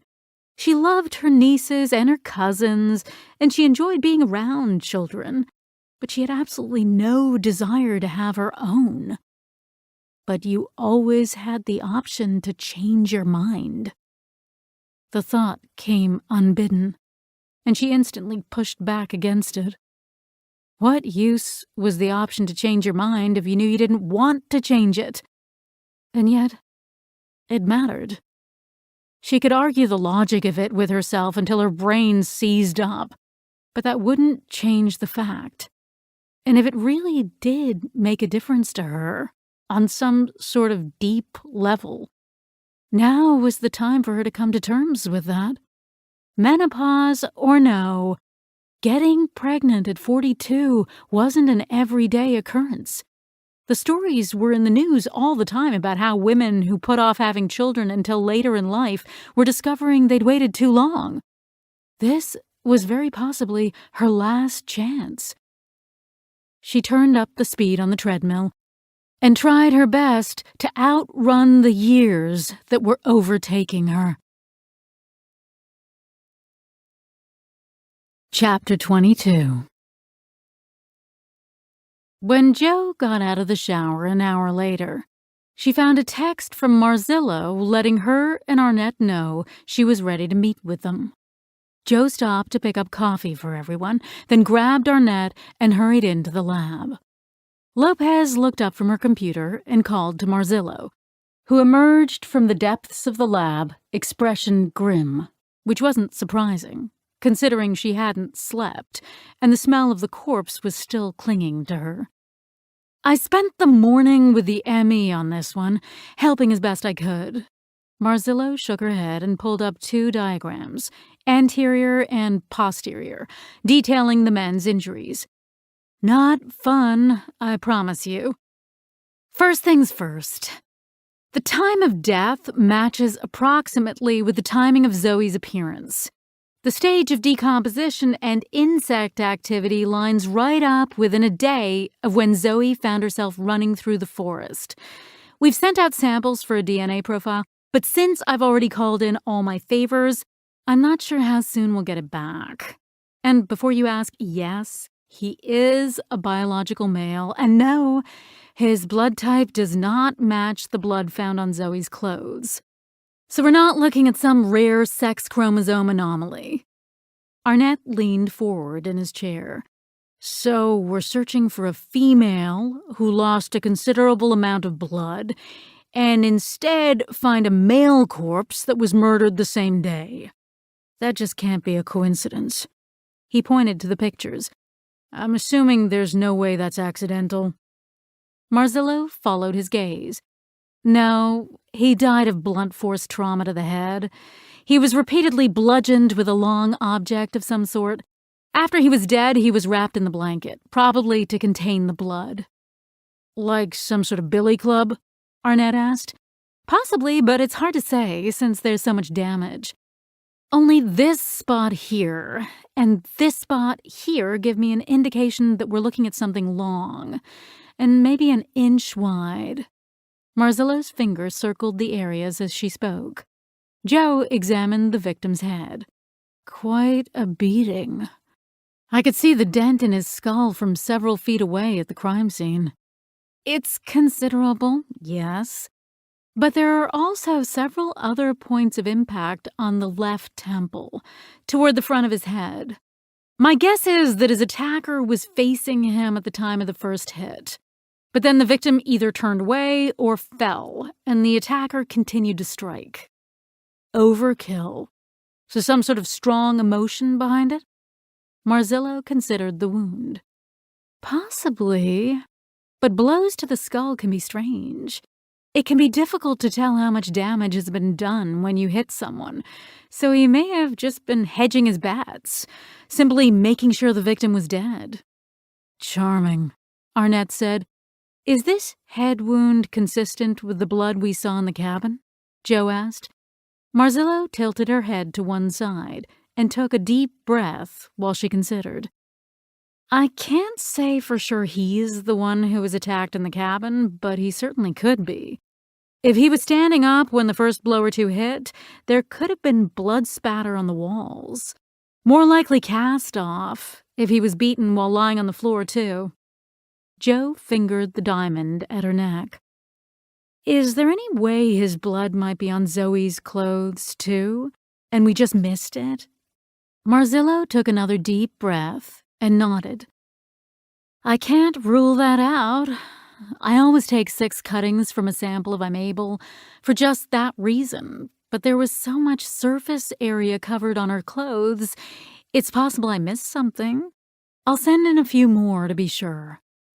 I see where you're going, Arnett said to Jo. Maybe he attacked Zoe and her daughter and got more than he bargained for. Or that Zoe attacked him for some reason, Jo answered. Lopez took over. The good news is we don't need to wait for his DNA to figure out who he is, because he had identification on him. And a phone.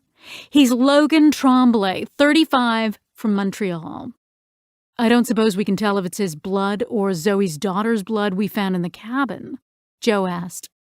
No, whoever cleaned up the blood used bleach, so I can't get a DNA profile from it.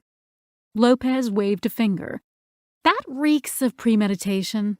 The only reason to bring bleach on a camping trip is if you're OCD about germs.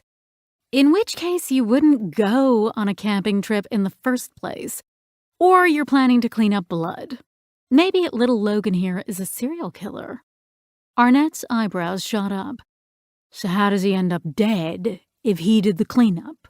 Seems more likely someone else killed him, then cleaned up after it. Joe's brow furrowed. True. In that case, we need a motive for why Zoe or her daughter would want Logan dead. We'll need to look for any connections between them all ASAP. But it still could be possible that Logan was some sort of killer. Maybe Zoe was out for a hike, and Logan killed her daughter while she was gone. Then she returned after he'd cleaned up the cabin. Maybe she met him on the path carrying her daughter and attacked when she realized what was happening. She turned back to Marzillo. I'm guessing with the advanced state of decomposition, we can't really tell if he had any defensive wounds, anything like that to narrow down if he was a victim or an aggressor. Correct, Marzillo said. That's about all we can tell from the autopsy. Then there's the rest of the scene back at the cabin. All the prints we found in and around the cabin belonged to the Millers, so most likely our killer wiped everything down before he left. The cabin's small enough that wouldn't be hard. We did find a few interesting things outside, however. She clicked several new pictures up onto her large monitor. We found these tiny scraps of fabric in the fire pit. Since Logan was wrapped in a blanket in the woods, my guess is these are either from the cloth our killer used to clean up the blood, or the clothes he was wearing during the attack, or both. We'll see if we can figure out more microscopically. Maybe we'll get lucky and the fibers will be some strange polymer blend made by only one manufacturer in the world. But you doubt it, Arnett said. Based on the widely available Target blanket Logan was wrapped in, I do. Arnett stared at the pictures, head shaking. So, here's the big question.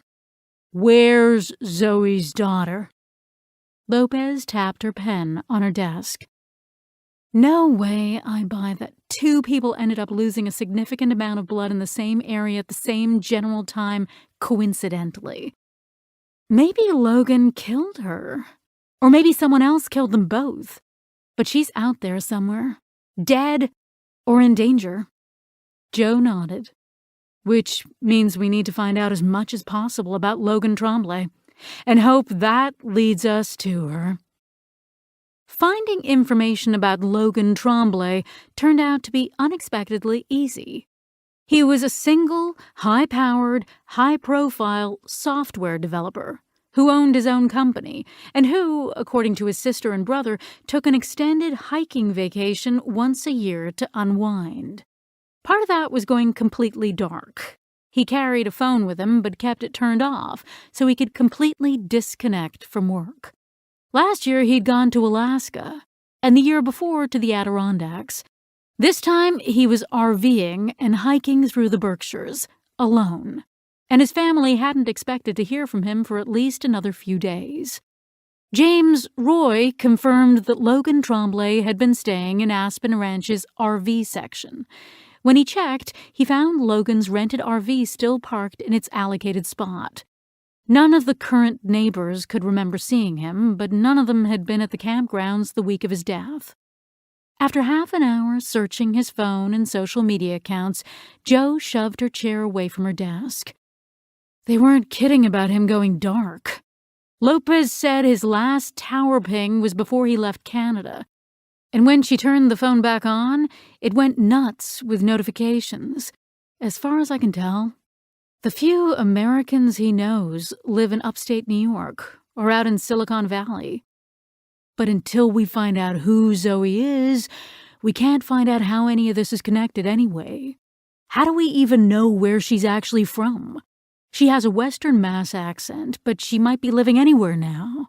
She could be back on vacation from her new home in South Africa for all we know.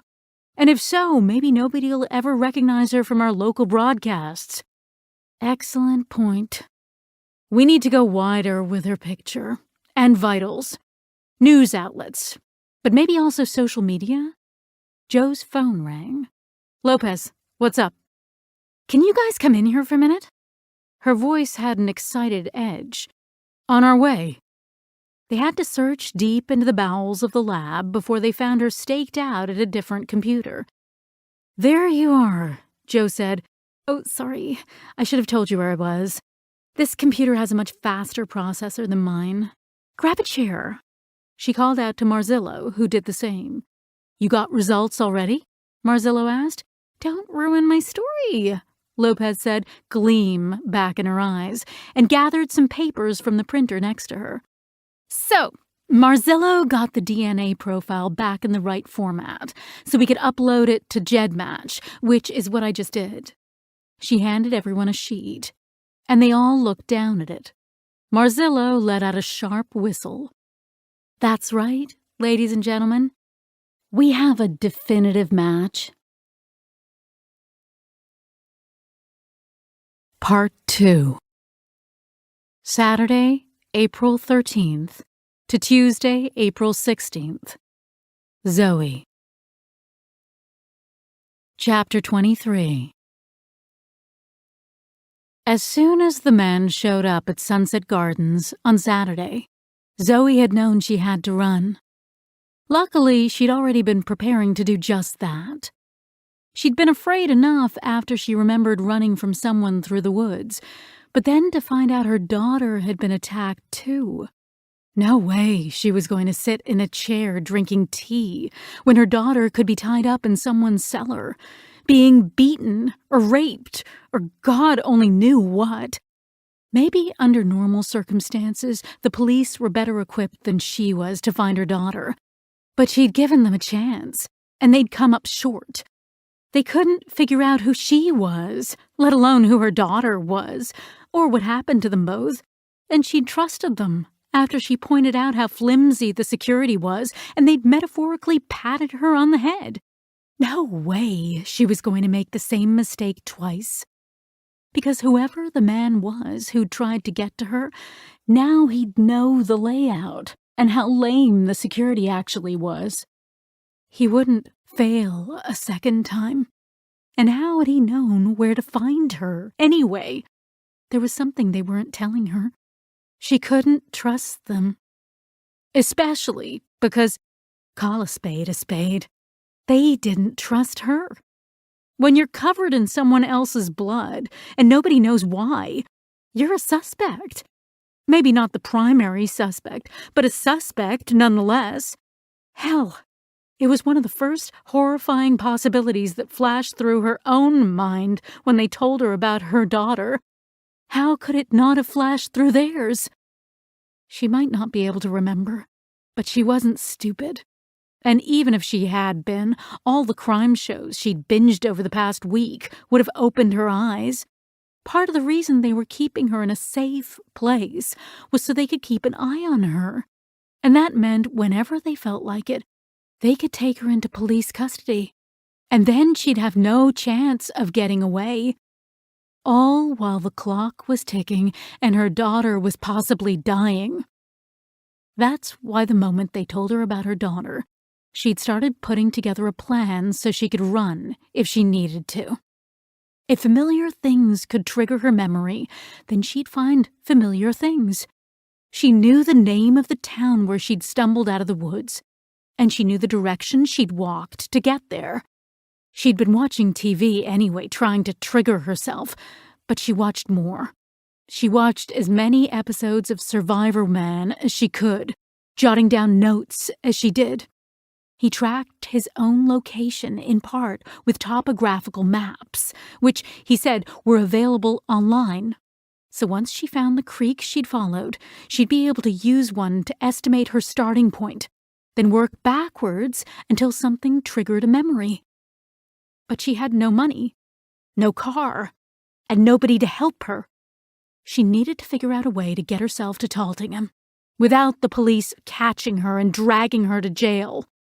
So when Survivor Man wasn't on, she watched The First 48 and Forensic Files, one of which was always on some channel called HLN.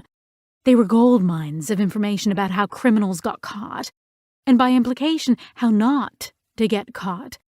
Most useful of all was the information they gave her about how police tracked people. Phone records and GPS signals, license plates, money trails. The cops on the shows even said it themselves. Most criminals got caught because they made stupid mistakes. Burner phones purchased with credit cards, so the numbers could be tracked. License plate sightings at gas stations, CCTVs. But she wasn't stupid, and she didn't need to disappear forever. She just had to stay one step ahead of them until she could find out who she was. In addition to transportation and money, she needed as big a head start as possible. So she familiarized herself with the Sunset Gardens complex, the staff, and everyone's routines, especially the night staff's. She honed in particularly on Dolores, who had the same color hair and eyes she did, and whose ID could pass for her own, and Julie, who, despite being sweet and quick to laughter, routinely forgot passwords and took shortcuts around standard procedures because she was forever locking keys into cabinets or forgetting to lock them at all. Zoe pretended to be starved for conversation and pulled out of them the sort of personal details that were often, according to the true crime shows, used for passwords and PIN numbers. So when Oscar Snow showed up, after the detectives left, she pretended to go to sleep as normal. Then, late Saturday night, when Dolores and Julie went on the break they weren't supposed to take together, she put her clothes back on and snuck out. She grabbed the purses out of the cabinet they never locked, aware they wouldn't be missed until morning.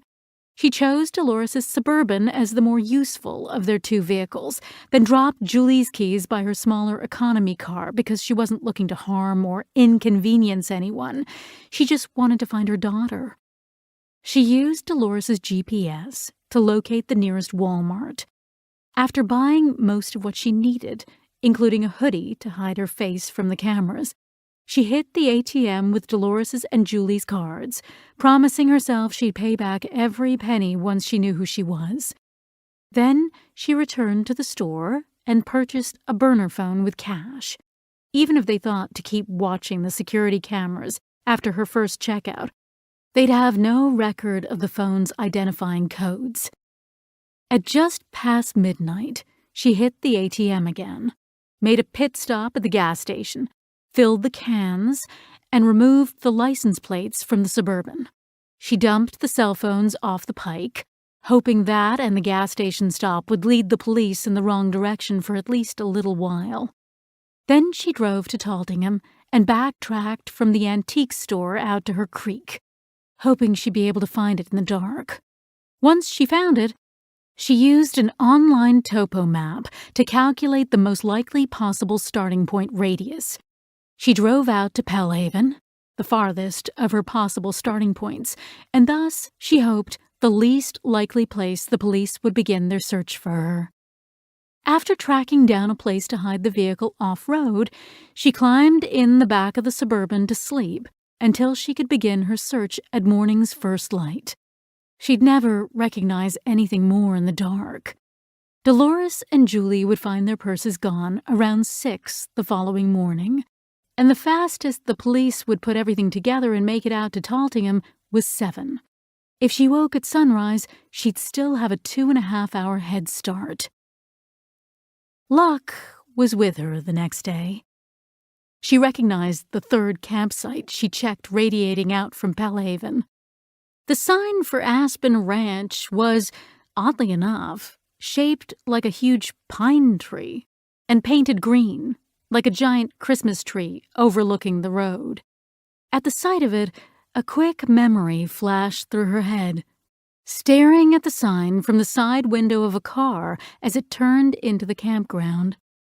She drove around, following flashes of familiarity, then got out to explore a cabin that felt right, and almost instantly ran into an overly friendly family. She bluffed her way through it as quickly as she could, then bolted as soon as they were out of sight, heart pounding out of her chest. Then, as she drove toward the exit, she recognized the RV sign. She jerked the car around and followed the curving road to a group of RV lots arranged in a large, misshapen blossom.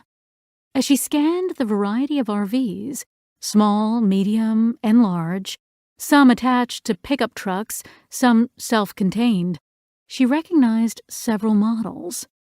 Somehow, she knew their internal layouts and what special features they had. That model had an awning you could extend to create a patio. That huge one had a deck up on top. But one in particular spoke out to her.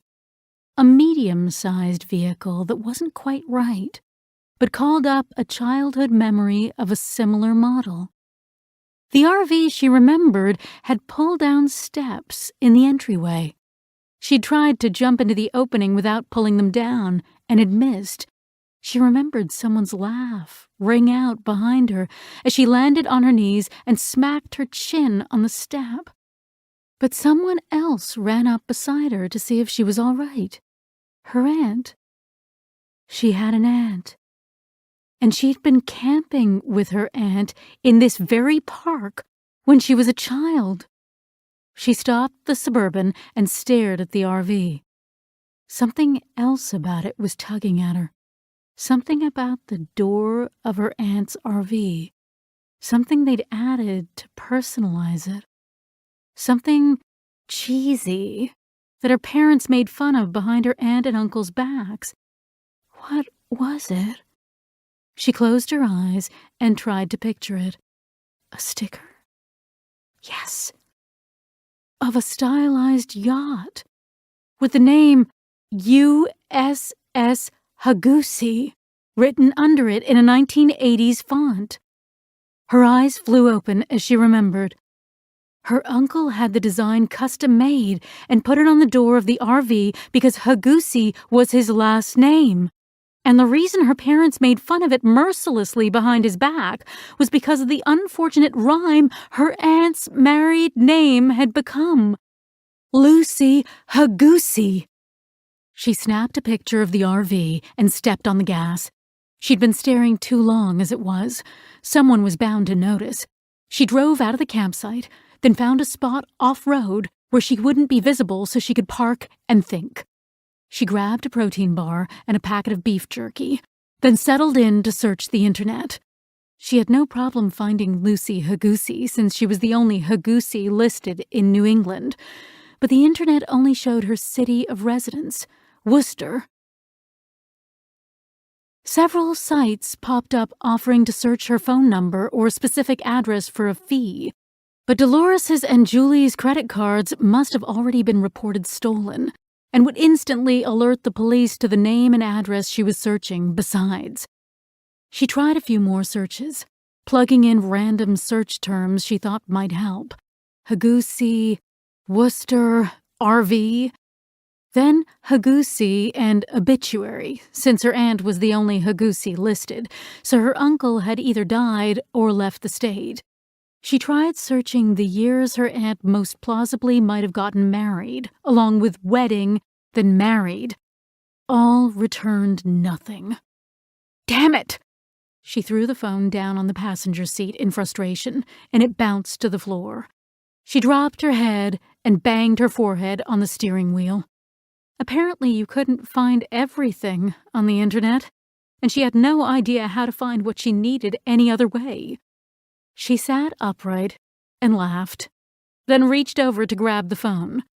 If the internet couldn't tell her the address, maybe it could tell her how to find the address. She typed in exactly that. After scanning a few sites, she found a blog post by an ex-private investigator that outlined several methods for locating a person's address. Most of them required databases she couldn't access, or other methods that weren't practical for her. But when all else failed, the article said deeds were a matter of public records. That meant if you found the right records office, You just had to go request the information. A first and last name should be enough.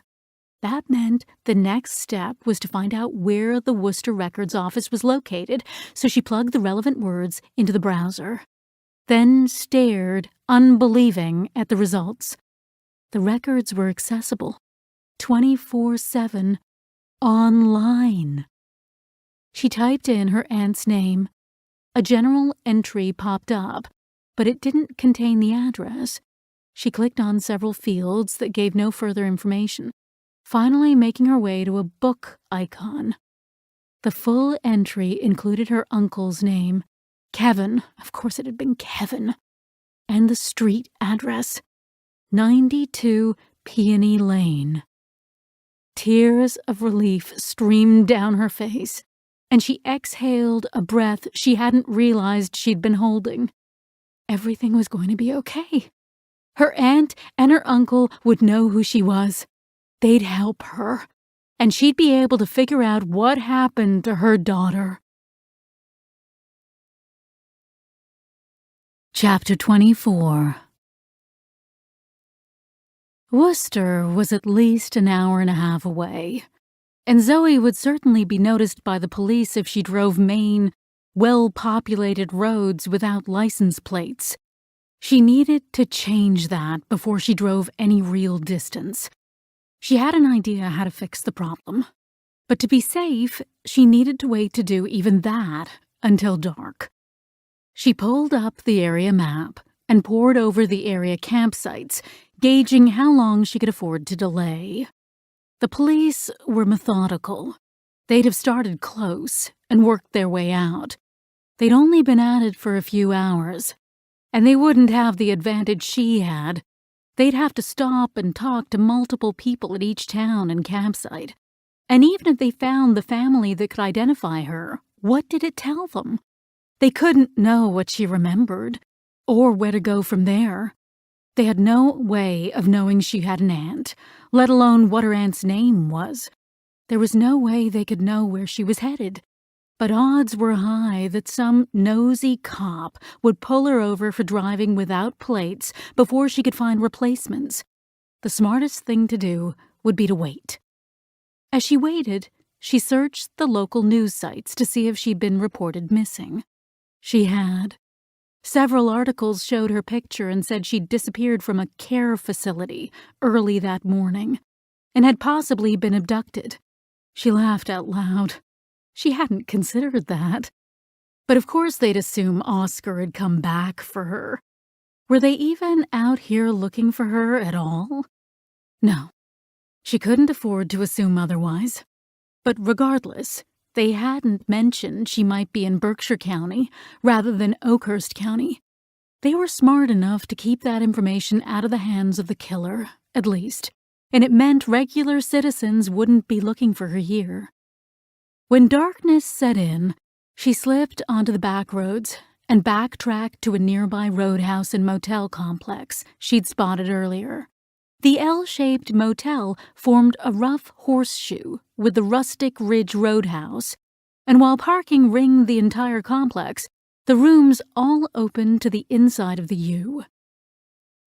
To be safe, she needed to kill another hour or two, to be sure most of the motel guests were settled in for the night. She parked behind the building, out of sight of the road. She tucked her hair back up under the ski cap, then checked her reflection from several angles. Perfect. In these clothes with no makeup, she looked like a scrawny man. Even if someone out here had seen the news alerts on her, they'd never recognize her like this. She locked the car behind her and strolled into the restaurant. The Roadhouse, a blue clapboard rectangle with white trim and a covered entryway, looked like it'd be more at home out on the coast than set this far into Western Mass. She pushed open the door and stood next to the hostess booth, checking out the interior as she waited. She'd expected an open space, but dividing walls sectioned out tables and booths. "Just one?" the middle-aged blonde with a too long ponytail and too much makeup asked, with a faux sympathetic tilt to her head. Zoe bristled. "Just 1. The woman led her to a small table in the far corner of the furthest back room, past empty table after empty table. Annoyed at the slight, Zoe opened her mouth to object, but then clamped it shut again. The last thing she needed was to draw attention to herself. The clam chowder called to her. She'd been freezing cold all day, and she followed it up with a large T-bone and a baked potato. She ate slowly, savoring the warmth of the food, and finished up with a cup of coffee that tasted far better than it should. The fugitive lifestyle didn't agree with her. She'd been on the run for less than a day, and already she was missing creature comforts. She paid cash when she finished, then strolled casually back to the car. At just past 9, most of the lights were out in the motel windows. Either the guests had decided Sunday night was for turning in early, or they hadn't returned yet. Behind the building, she located 2 cars parked next to one another. She backed the Suburban into the spot next to them, then pulled her flashlight and Swiss Army knife out. She crouched between the vehicles and the shrubs that bordered the property, unscrewed the front license plate from the closest car, then screwed it onto the back of the Suburban. Just as she finished, a car turned the corner of the motel. Heart pounding in her chest, she ducked down, hiding herself as the lights swept past. The car parked several spots away in the wrong direction. They'd have to walk past her to get to the hotel. A moment later, they came into view, hands all over each other, gushing and slurring about how horny they were, stumbling and laughing just a bit louder than they should. Zoe froze and held her breath. They passed without a glance at their surroundings, single-minded about getting to their hotel bed as quickly as possible. Once their footsteps faded around the corner, she flipped the Suburban around. With trembling fingers, she removed the front plate from the second car, then attached it to the Suburban's front end. She climbed into the car and turned the engine over, trying to calm her breathing. She was fine, she told herself, and everything was good. Most likely, the 2 cars wouldn't even notice their missing front plate for days, probably not until a cop pulled them over. Until then, she had legit plates that wouldn't flag traffic cameras. She pulled out of the lot and headed toward Worcester. Chapter 25. The man paced the length of his tiny hotel room. The visit to Sunset Gardens had been a Hail Mary play. He'd known that at the time, but figured he might as well check the place out regardless. He couldn't think of anything he'd done wrong, exactly, but couldn't help feeling he'd played his cards too early. As soon as the nurse left to get her, he ducked behind the counter to search for info about her. The computers were password protected, and there was no convenient sheet lying out with room assignments set out nice and pretty. But he found a map of the grounds and buildings, and learned that the rooms where the nurse had turned were all marked with a B, rooms 1 to 10B. As soon as the solitary set of footsteps returned down the hall, he'd taken off, but he hadn't gone far. Hidden in a dark spot 2 blocks down, he watched the entrance. As he feared, less than half an hour later, the detectives working her case pulled up to the gate in the unmarked Chevy Cruze that wasn't fooling anybody. He drove back to the hotel as calmly as he was able. He needed to wait for things to cool down, and he needed to work out his next move. The staff would be different during the morning weekday shifts. He could call back then and pretend to be from the police. Maybe ask to talk to her. Say there'd been an important break in the case, and say they needed to talk to her immediately while the other detectives were out on another case. He'd casually verify her room number. "You're in 9B, right?" If he happened to guess right, she'd say yes, and if he guessed wrong, she'd correct him. That's all people needed. Just a little bit of something that made you sound like you knew what you were supposed to know. Then they'd tell you anything. He'd call back and tell her it was a false alarm so she wouldn't be concerned when he didn't show up. Then he'd wait until dark, scale the wall, break into whichever of the very large picture windows was hers, and escort her off the property at gunpoint. Having a plan worked out allowed him some peace of mind. And since he'd have to wait for the weekday shift, he figured he might as well relax and conserve his energy. He spent the rest of Saturday evening and most of Sunday vegging out in front of the free HBO movies, which turned out to be a huge mistake. Late Sunday, he checked the late news to see if the police had released more information about her. Sure enough, there was a segment on her. But as her picture filled the screen, the anchors announced the police were searching for her. She'd been discovered missing that morning and had possibly been kidnapped. His guts instantly turned to liquid. Fuck. He hadn't considered that his visit might scare her enough to bolt, and he didn't have a plan for how to deal with that. And now they'd be looking specifically for him. He sprung up and paced the room. He needed to think out all the possibilities, and that was never easy when his mind was running 100 miles an hour. He grabbed the pad and pen by the hotel phone and drew 2 columns. Memory, no memory. If she still couldn't remember, she was running blind, and there was no way to trace her. In that case, he might as well head for Mexico right now, because he'd be on the run for the rest of his life. If she did remember, she'd know exactly what happened, and she'd have 2 choices: go to the police or run to keep herself safe. Since she was running, she hadn't gone to the police, and she'd go to predictable places, so there was a good chance he could find her. But then again, maybe she had gone to the police.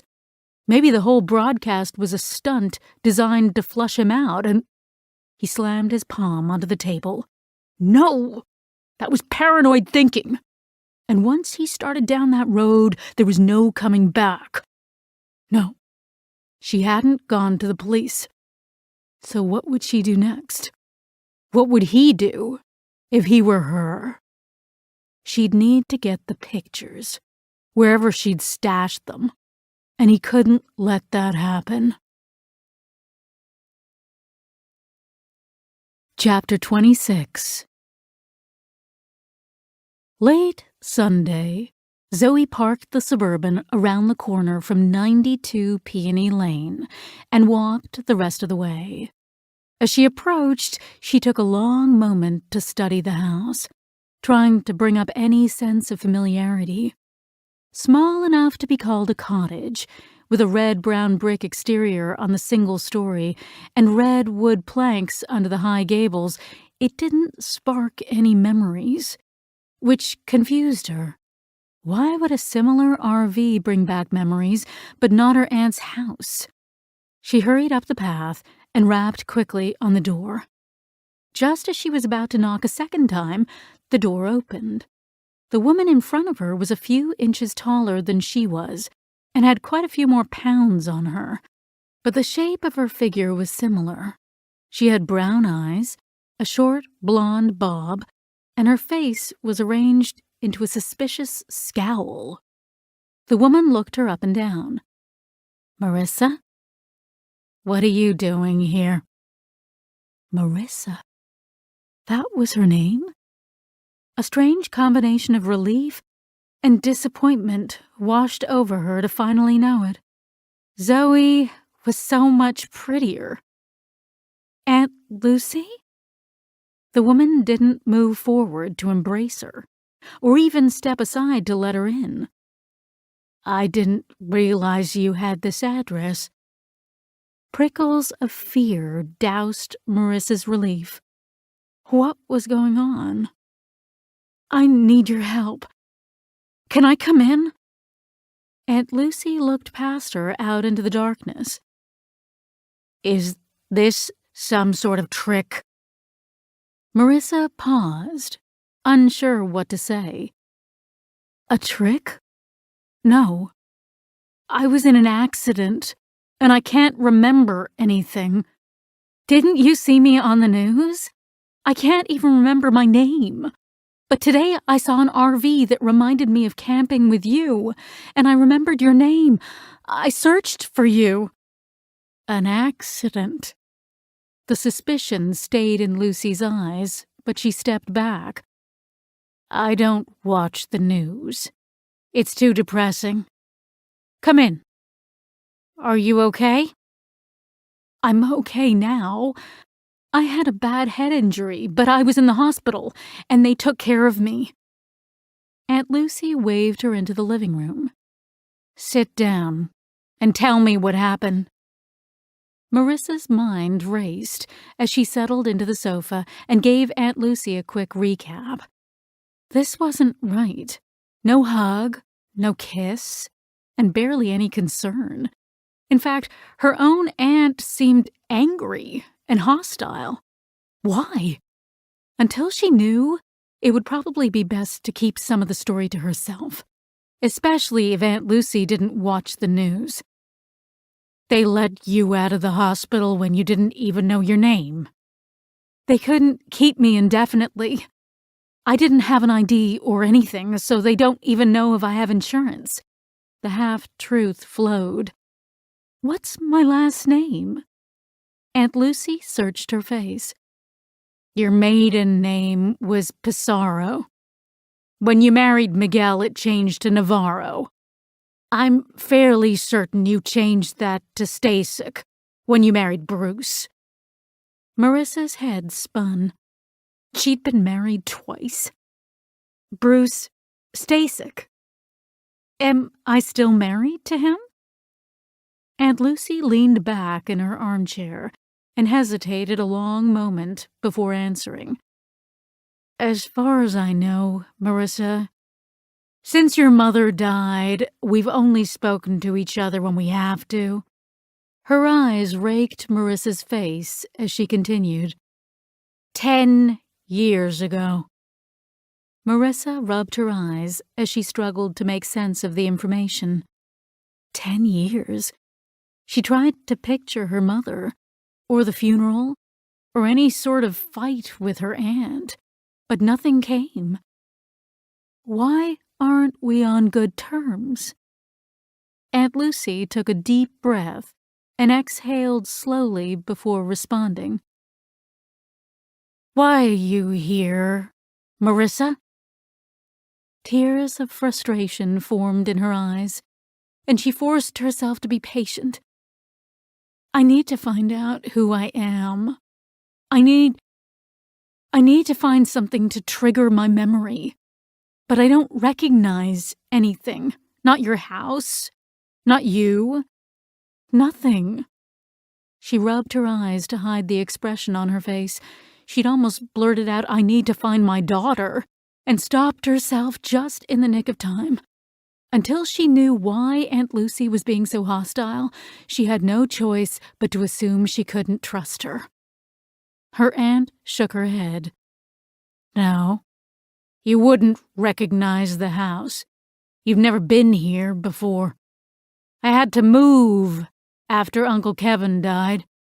I couldn't bear to be in that house without him, and I wanted something smaller.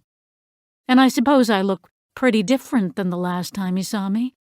I used to have black hair, and I've put on a lot of weight. It goes straight to my face.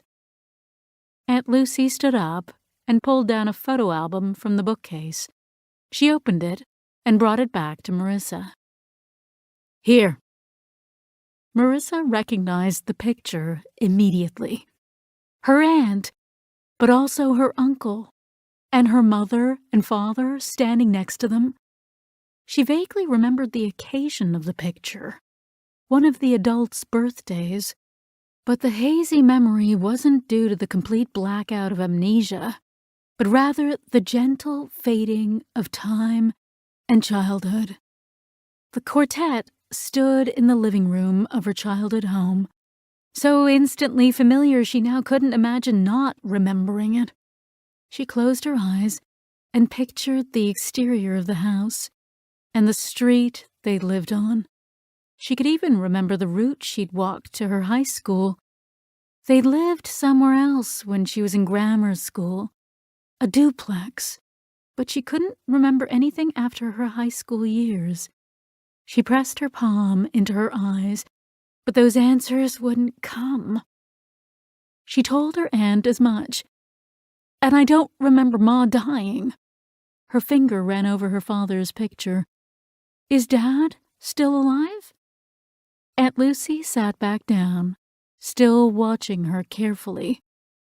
No. He died a few years before your mother. Heart attack. She was never really the same after he passed. Marissa nodded, tears falling down her cheeks now, feeling like she'd just remembered them only to lose them again. She lifted the next page slightly. May I? Aunt Lucy nodded, and Marissa slowly flipped through the pages. Birthdays, summer parties, Christmases. Her basic needs were taken care of, with a few extras here and there, but they'd been poor. The only vacations they'd been able to afford were camping trips in the RV, and she never had the toys and clothes that the other children had as her parents struggled, and many months failed to pay the mortgage. An old emotion resurfaced. The constant frustration of never quite fitting. Not in with other kids, and not in with her family. Her mother had never been pleased with who Marissa was. I don't see any siblings here, and I don't remember any. No siblings. And I can't recall any other aunts or uncles. She shook her head. I'm your mother's only sibling, and your father was an only child. Marissa nodded. So far, everything Aunt Lucy told her meshed with the memories that had returned, but she hadn't answered Marissa's question about the falling out. Why? And what else was she leaving out? And surely whatever fight they'd had was trumped by her injury and memory loss. A thought sent a chill through her.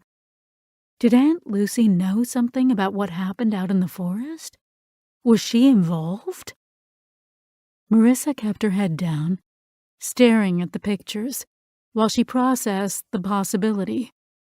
She needed to be careful, and she needed to know how forthcoming Aunt Lucy was really being. Do I have any children? She asked. Her aunt was silent. Marissa's head snapped up to meet her eyes. Aunt Lucy cleared her throat. You have a daughter, Sarah, from your first marriage? The chill intensified. Why had she hesitated? What possible reason could she have for being cagey about something like that? I don't remember her. I don't suppose you have any pictures of her, too. Aunt Lucy stiffened, but reached to the table next to her and grabbed her phone. She tapped and scrolled, and finally held out a picture of a woman who looked remarkably like Marissa, standing next to a tall young man with short black hair and striking blue eyes. Marissa stared at the picture for a long moment, trying to remember her. Is this recent? Taken about a month ago. Marissa chewed at her lip. Who's this standing next to her? After another hesitation, this one almost imperceptible, Aunt Lucy cleared her throat again. That's her boyfriend, Hunter Malloy. Well, fiancé now. Do you have her address or phone number? Or his? I need to find her. Aunt Lucy blinked several times and shook her head. I don't. I'm sorry. She didn't have her address or phone number? But she had a recent picture? Why was she lying? She met her aunt's gaze again. "Auntie, I can tell you're not happy to see me. I don't know why, so I can't apologize, but I am sincerely upset to find out there's a problem between us." Aunt Lucy looked at her for a long moment, then nodded. "What are you going to do now?" Marissa's fear flared into anger. She'd just extended an olive branch, and that was her aunt's only response. That's all she had to say to her only niece? No offer of a meal or something to drink, maybe a place to stay? Not that Marissa would accept, because if the police figured out who she was, they'd certainly look here. No, she wasn't safe with this woman. And until she knew why, she was going to protect herself. She kept her face neutral and sighed. "I have a home somewhere. I was hoping you'd know where it is." "I'm sorry. I don't. The last time I was invited to your house, you still lived with Miguel. But I know you moved out after the divorce." Her eyes narrowed. "But you managed to find my house. How did you do that?" Marissa's brows shot up with realization. She explained, leaving out mention of her burner phone. "I should be able to do the same with my name. Do you have a laptop I could use by chance?" Aunt Lucy shook her head, but picked up her phone again. Marissa directed her what to search, and they located the right site. They tried Worcester with no luck, then tried Oakhurst County, and her name popped up. Now, click on that book icon. The address appeared. 756 Crabtree Lane, Wortham. Hold on. Aunt Lucy reached into a drawer on the end table and pulled out a pencil and a Post-it note. She jotted down the address and handed the note to Marissa. "Thank you." Marissa stood up. "I really appreciate your help. I'll get out of your hair." Aunt Lucy stood up too, brows knit. "How will you get there? How did you get here? Do you need a ride?" Marissa plastered on a grateful smile. "No, I'm fine. The nurse at the hospital was worried about me and offered to bring me here at the end of her shift. That's why I came so late. I told her I wanted privacy, and she said to meet me at the 7-Eleven when I was done, and she'd take me to my house. That was kind of her." She didn't move out of the room. "But I'm worried about you. Is there some way I can reach you if I need to? I'll make some calls and see if I can get a current address for Sarah." Calls to who? Did this woman think she was stupid? But no matter. If she decided to give up the information, Marissa wanted to get it. But how? No way she was giving Lucy her burner phone number and risk having her trace it somehow. "I know. Give me your phone number and I'll call you as soon as I know my own number." Her aunt nodded and took back the Post-it long enough to write a number on it. "Thank you again, Auntie. I'll give you a call as soon as I can." Chapter 27. Marissa drove by 756 Crabtree Lane twice, searching for anyone who might be watching the house, glad for the cover of darkness. Luckily, Wortham leaned toward the less populated side of suburban. The houses sat on large lots with trees and shrubbery in between, set back from roads that had no sidewalks. She wouldn't be noticed driving by unless she was stupid about it. But the downside was this type of neighborhood didn't routinely have many cars parked on the streets. She'd have to risk it and hope that since the neighboring houses were dark, most everyone was already asleep for the night. She parked around the block and slipped the bear spray into the waistband of her pants. She shoved the flashlight and a shirt into the backpack. She double-checked everything and examined the house as she walked around the corner. A 2-story Cape Cod whose paint appeared gray in the dim street lighting, although it might have been a slate blue. Whatever the color, she didn't recognize it, or the red Chevy Malibu in the driveway, and frustration filled her. How had she recognized the photos and remembered her childhood, but couldn't remember anything since? She trotted up the front stairs to the door as though she had a reason to be there, because the best way to avoid suspicion was to act like you belonged. Except, she realized with a laugh, she did belong here. This was her house. She just didn't have a key. Hoping to find one underneath, she lifted the mat and the potted plant by the door, but she and her husband apparently weren't that sort of people. She tried the door on the off chance, but it was locked. She slipped around the back of the house and did a cursory search for other hiding places, but again found nothing. The back door was also locked, with no convenient pet door she could squeeze through. That left only the window. For all she knew, someone could be lying in wait, but she had no other options. She wrapped the shirt twice around the flashlight, punched the end through the window next to the back door, then knocked out the remaining shards of glass.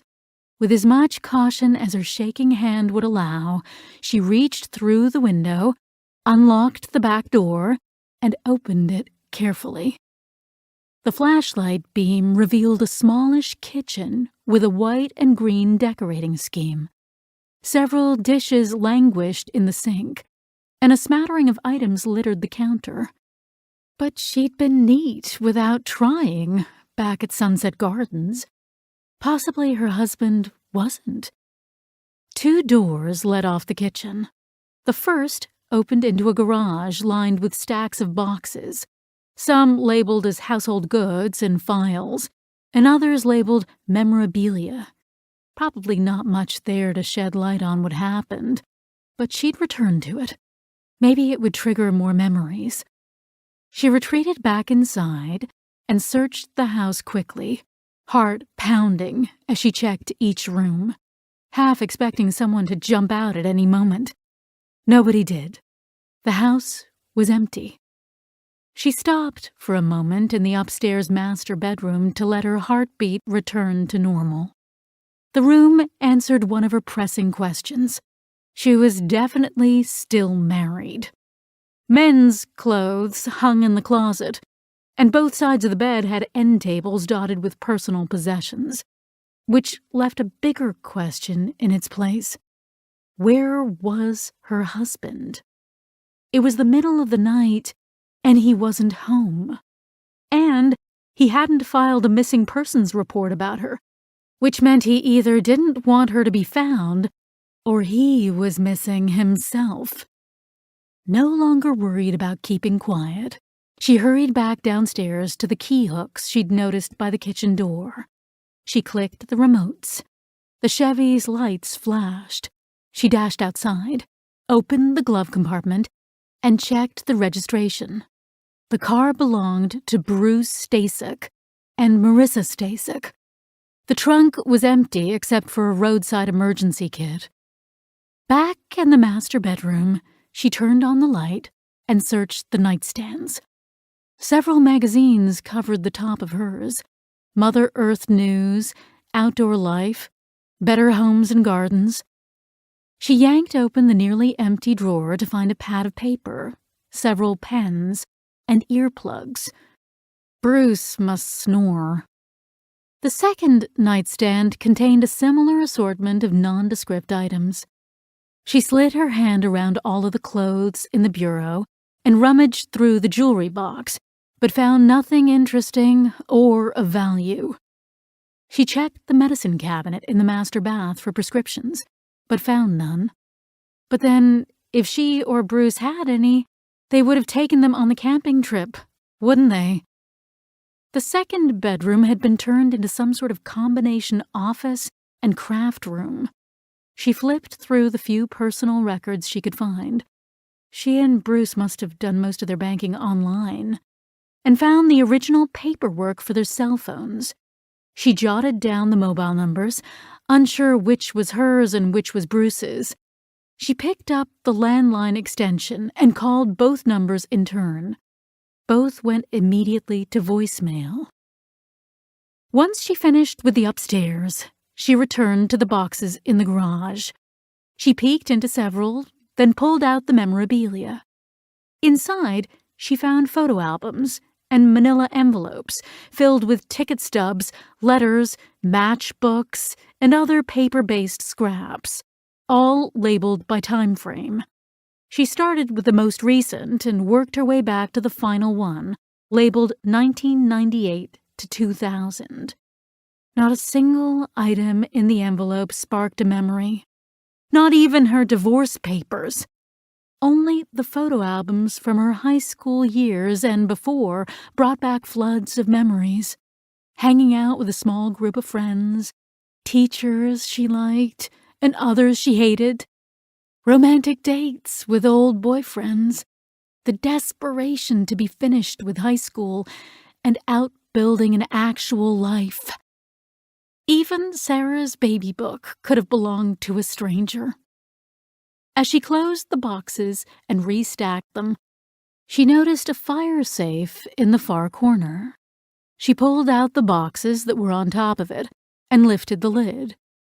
A laptop, a small jewelry box, a plastic document holder. She shoved the first two into her backpack and opened the third. Her original mortgage paperwork, along with a refinance signed just over a year before. Her and Bruce's birth certificates. She was born May 15th, 1975, and Bruce was several years younger than her, born in 1984. She smiled. Not bad. A younger man. Back in the living room, she flipped on the light. A trio of lighthouse paintings jarred her. Ugly as sin. She couldn't imagine having agreed to put them up. Objects littered every surface, giving a disheveled feel that some might charitably call lived in, but that made her feel anxious. She methodically sorted through it all, gathering everything into a single pile to be sure she didn't miss anything, and paused when she came to a white envelope that contained several printed photos inside. They were embarrassingly intimate. A couple laughing and flirting, and finally passionately kissing, his hand on her breast. Marissa recognized Sarah, her eyes sparkling and her skin flushed. But the man kissing her was not her fiancé, Hunter Malloy. Marissa stared at the pictures, chest constricted. Aunt Lucy said Sarah was engaged to Hunter, and the photo she'd shown Marissa had been taken only a month previous. But according to the date printed on the pictures, Sarah had been cavorting with a blonde-haired, blue-eyed someone who wasn't Hunter at about the same time. Maybe she and Hunter had broken up, and Aunt Lucy was mistaken about when the photo had been taken. But she knew this was wishful thinking. The angle of the pictures and the graininess, these had been taken from a distance, with both Sarah and the man unaware, and nobody printed out pictures anymore. She'd seen the proliferation of digital in every TV show she'd watched, and even Aunt Lucy's picture of Sarah had been on her phone. Plus, each photo had a time and date stamp. February 14th, 2019, 9:53 p.m., 9:55 p.m., etc. So why would someone take pictures of Sarah with someone who wasn't Hunter and print them out, complete with incriminating dates and times? There was only one answer. Sarah had been cheating on Hunter, and someone found out. and that person must have been blackmailing Sarah. As soon as she thought the word, an image flashed through her mind. Sarah, standing in front of her, face screwed up in anger. "Don't you get it?" she'd said. "I'm not going to be a slave to blackmail my whole life. I'm not paying a penny. I'll tell Hunter myself." Marissa squeezed her eyes shut and pressed her palm against them, trying to remember more. But the harder she tried, the farther Sarah slipped from her, and even the flash she'd remembered became fuzzy. But she'd seen enough. If Sarah had refused to pay, maybe even threatened to go to the police, the blackmailer might well have decided to shut her up. And if Marissa had gone with Sarah to face the blackmailer, he would have tried to attack her, too. But she gasped as another thought occurred to her. Maybe Sarah had gone to Hunter first and confessed the affair. Maybe he'd been so enraged he killed Sarah and tried to kill Marissa. Or maybe Sarah had broken off the affair first, and the mystery man had refused to take no for an answer. Maybe he had her tied up somewhere, determined that if he couldn't have her, nobody could. Damn it! Marissa threw the envelope across the room. It bounced off the wall, and pictures scattered across the floor.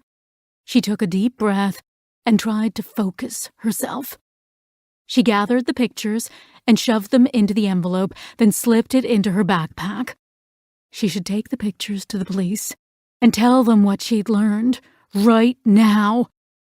But the instant she had the thought, her panic returned. What if she was wrong? What if the blackmail was completely coincidental? She wasn't stupid enough to go confront a blackmailer out in the woods, and she doubted any daughter of hers was that stupid either. And if Sarah was being held somewhere by some psychopath, Marissa couldn't be sure the police would take her seriously, especially now that she was a fugitive. No, she couldn't go to the police until she knew for sure what had happened and who had done it. That was the whole reason she'd run, and she wasn't going to stop until she'd found Sarah. She forced herself to think. So what was the next step? She'd located her own life, and her memory still hadn't come flooding back. If she couldn't figure it out that way, she needed to go where Sarah should be. Her house, her job. Talk to the people who knew her. Maybe she'd regained consciousness when the attacker was chasing Marissa and managed to get away. The detectives said they'd searched local hospitals and morgues for anyone that matched up with profusely bleeding injuries, but they hadn't known her identity, so they hadn't been able to look for her specifically. Maybe they just missed whatever her injury was. Maybe Sarah was home now, recuperating, desperate to know where Marissa was, but not well enough to file a missing persons report yet. She needed to know for sure. Marissa grabbed her phone to search for Sarah's address, but stopped. She couldn't use the same trick she'd used to find Aunt Lucy's house and her own. Sarah was young. She couldn't possibly own her own home yet. She snatched the laptop out of her backpack. Surely Sarah's contact information would be somewhere on it. She ran her nails across the table as it booted up, until finally the welcome screen appeared. Shit! She needed a PIN. She tried password 1234, 12345, and so on. All the tricks she'd learned from the true crime shows. Her name, Bruce's name, Sarah's name. She grabbed the baby book out of the garage and tried Sarah's date of birth. Then checked Bruce's birth certificate in the fire safe and tried his. She tried combinations. Nothing worked. Fuck! She slammed her fist on the table. The shock of the blow slashed up her arm and toppled her carefully stacked pile of detritus. She rubbed her wrist and laughed a dry, sarcastic laugh. I can figure out the two idiot nurses' passwords, but I can't figure out my own. You have to be kidding me. How the hell could she find nothing current in her house about her daughter? Probably because all her important information was on her cell phone, and God only knew where that was.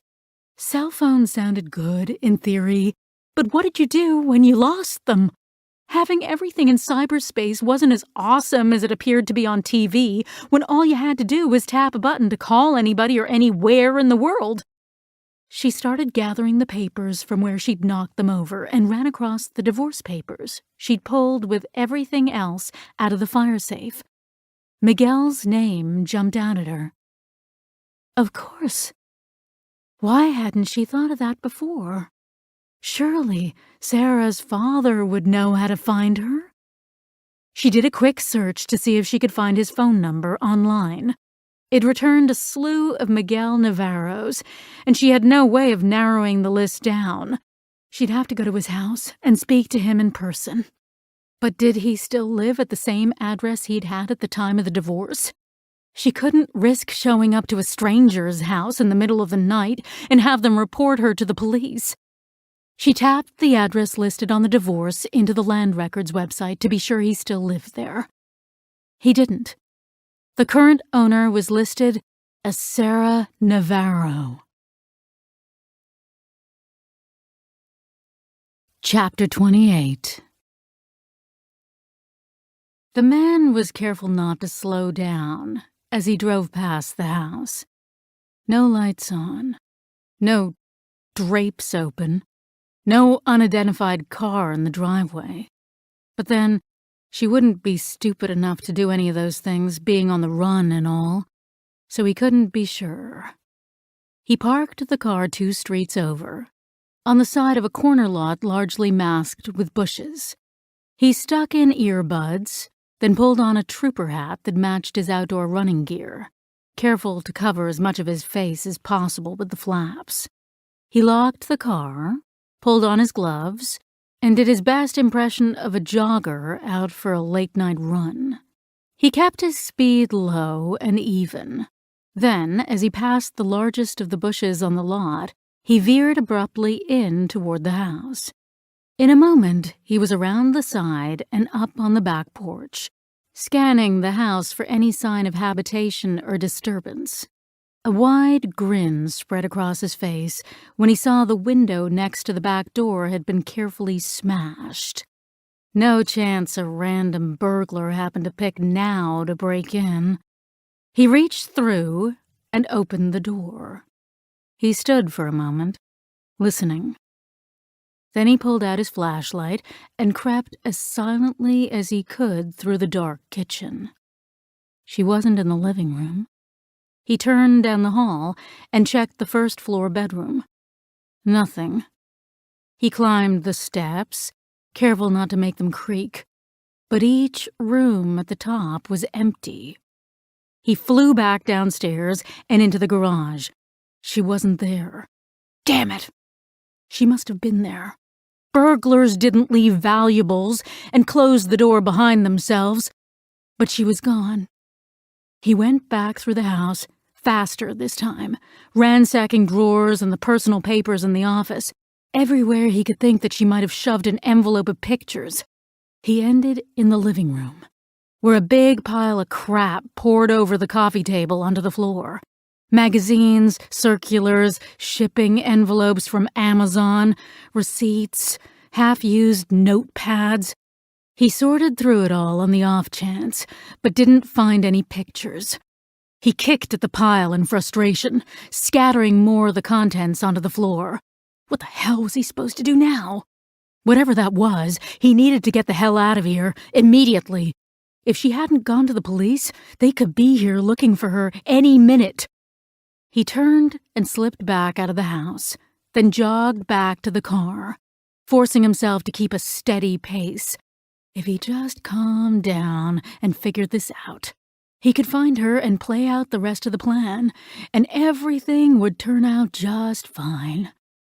If he were Marissa, what would he do? There were really only 2 possibilities. She'd either go to the police, or she'd go looking for Sarah, which made his choice easy. because he couldn't very well go wait for her at the police station. Chapter 29. Marissa recognized her house, now Sarah's, as soon as she turned the corner. As with the pictures of her childhood, there was no struggling with the flash of memory, no Picasso-esque fragmentation of parts and pieces of person, place, and context, like when she remembered running through the woods. She just knew, in a way she couldn't imagine not knowing, that this was the house she'd purchased with her husband shortly after their wedding. She remembered the neighborhood and the house hunting, a process she'd found annoying and endless, and she remembered the relief when their bid was accepted after losing 2 other houses to competing offers. She remembered living with Miguel's parents for 6 months before they found the house, 2 of those months before the wedding, because her mother made it clear she wasn't welcome to live at home anymore. She hadn't said it. That would have made her look like a bad person to her new in-laws and to her sister. But she made it clear. The tension had become nearly unbearable, and her mother would hardly stay in a room with her for more than a few minutes by the time Marissa moved out. And along with the house, she now remembered Miguel Navarro. He'd been her knight in shining armor, her ticket out of everything, out of her poor childhood and away from parents who'd never be more than they were. Because unlike them, she wanted to be more. Miguel adored her, showered her with presents and compliments, wanted nothing more than to make her happy. When she decided to take college courses, he paid for them, and even cooked dinner after he came home from work so she'd have time to study. When she decided the endless list of pointless classes needed to get a degree that wouldn't really help her anyway was a waste of time, he gave her the money to start her own soap-making business. When she realized how sensitive she was to the scents, he never made her feel bad for 1 minute when she switched gears to making cupcakes. And when it became clear that she'd chosen the exact wrong time amid a sudden explosion of cupcake shops, he was fine with her abandoning that, too. As an engineer, he made enough to support them, and just wanted her to be happy. But her memory after the cupcakes stopped, like an abandoned railroad track bisected by a brick wall. She was sure Miguel had supported whatever else mattered to her after that, but she couldn't remember what it was. Miguel had been a huge source of tension with her mother. Not Miguel exactly, though. That wasn't the right way to put it. Marissa had never been good enough for her mother. She treated Marissa's goals like silly fantasies, and even called them little hobbies, so Marissa knew if she loved Miguel, her mother would be opposed to him. But not because she didn't like him. That was the ironic part, because Marissa wasn't good enough for him. The same way her mother said Marissa failed at everything because she didn't care enough and didn't put in enough effort, she said Marissa didn't really understand love and didn't really love Miguel. The anger flared through Marissa all over again as she remembered her mother's words. How dare she presume to know what was in Marissa's heart? Miguel made her feel loved, made her feel special, believed in her. That was more than anyone else had done, by far, ever, and he took care of her. But the last straw was that she accused Marissa of using Miguel. How was that supposed to work? Exactly. You weren't supposed to take gifts from your boyfriend? You weren't supposed to let him help you? Isn't that what partners were supposed to do? Help one another and support each other's dreams? Headlights flashed in the distance as a car drove down a cross street, pulling her back to the present. She scanned her surroundings. The neighbors were settled in for the night, lights out, and nobody peeking out from windows. She drove past the house, noting the Tesla in the driveway. Then she drove to a McDonald's around the corner, ordered a quarter-pounder meal, and ate it while she figured out a plan of attack. This neighborhood was more compact than her new one, with smaller lots and houses within earshot of each other. But she'd made sure her house, now Sarah's house, was separated from its neighbors by tall hedges and trees, believing firmly in the principle that good fences made good neighbors. So now, once she parked in the driveway, only the neighbor directly across the street would be able to see the car. If someone happened to look out the window, they'd see her pull in and possibly be puzzled by the strange car, but that was a far smaller risk than parking for any period of time in front of anyone else's home. After finishing her French fries, she drove back to the house. She slipped out of the car and pulled up on the hidden cord to release the side gate, then trotted around to the back door. She knocked, then put her ear to the door and listened. No footsteps, no talking, nothing except the ticking of the horrible grandfather clock Miguel's parents had given them as a wedding present. After a second knock, to be sure, she crossed to the window. The house had been painted a different color, but the window frames underneath were the same as when she owned the house, and she knew of a little peccadillo she'd never told anyone about. She trotted around to the side of the house and ran her fingers around the edges of the glass. She pulled at the gray weather stripping while shifting the pane. It slipped out into her hand, and she gave a silent whoop of joy. The air inside had a stale, stuffy smell. She hurried through each room calling Sarah's name, hoping to find her injured but recuperating, too soundly asleep due to some painkiller to hear Marissa's knocking. The rooms, covered in dust, were a confusing pastiche of furniture she remembered from when she lived there, and pieces that were completely foreign to her, giving her a disconcerting sense that she'd slipped into some sort of parallel dimension. A brand new couch kissed Miguel's old armchairs, its blue and white Moroccan pattern clashing with their earthy sage. She ended in the master bedroom. Men's clothes hung in the closet, and an abandoned pair of men's boxer briefs lay crumpled on the floor. One half of the bed was meticulously made, and the other mussed from a night's sleep, the side where men's dress shoes peeked out from under the dust ruffle.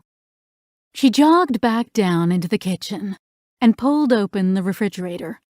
The expiration date on the milk was 5 days previous. Green mold dotted the loaf of bread and a container of leftover spaghetti and meatballs. Despair pressed down onto her chest. Not only hadn't Sarah returned home to recover from her injury, nobody had been home in at least a week. Not Sarah, and not Hunter. She dropped to her knees on the tan linoleum floor, fighting back tears. She would not let herself believe Sarah was dead. She couldn't deal with that grief. On top of everything else she was trying to cope with, she just couldn't. And she couldn't afford to break down now. She had to find a way to be strong. Her daughter needed her. She had to focus. What was her next step? Information. She needed information. Paperwork, to start with. She crossed through the house to the downstairs bedroom. Miguel had always used it as an office, and Sarah had adopted it for the same purpose. She went through the desk drawers systematically, gathering what little she could. Sarah's place of employment, a bank, and Hunter's, some sort of PR firm. Insurance records that confirmed the Tesla Model S was registered to her, in her name only. A few credit card statements that showed the same sort of banal purchases you could find on anyone's. Trips to the grocery store, to Target, a couple of dinners out, the deed to the house, along with transfer paperwork because Miguel had passed. Miguel was dead. But he was so young. He'd only have been What, 55 years old? His father had died young of a heart attack. Had the same thing happened to him? She wiped the tears from her eyes with the back of her hand and shook herself.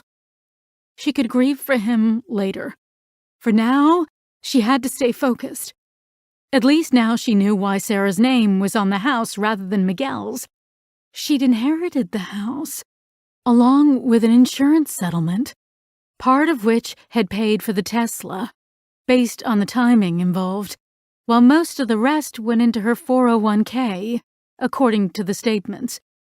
Pride washed through her.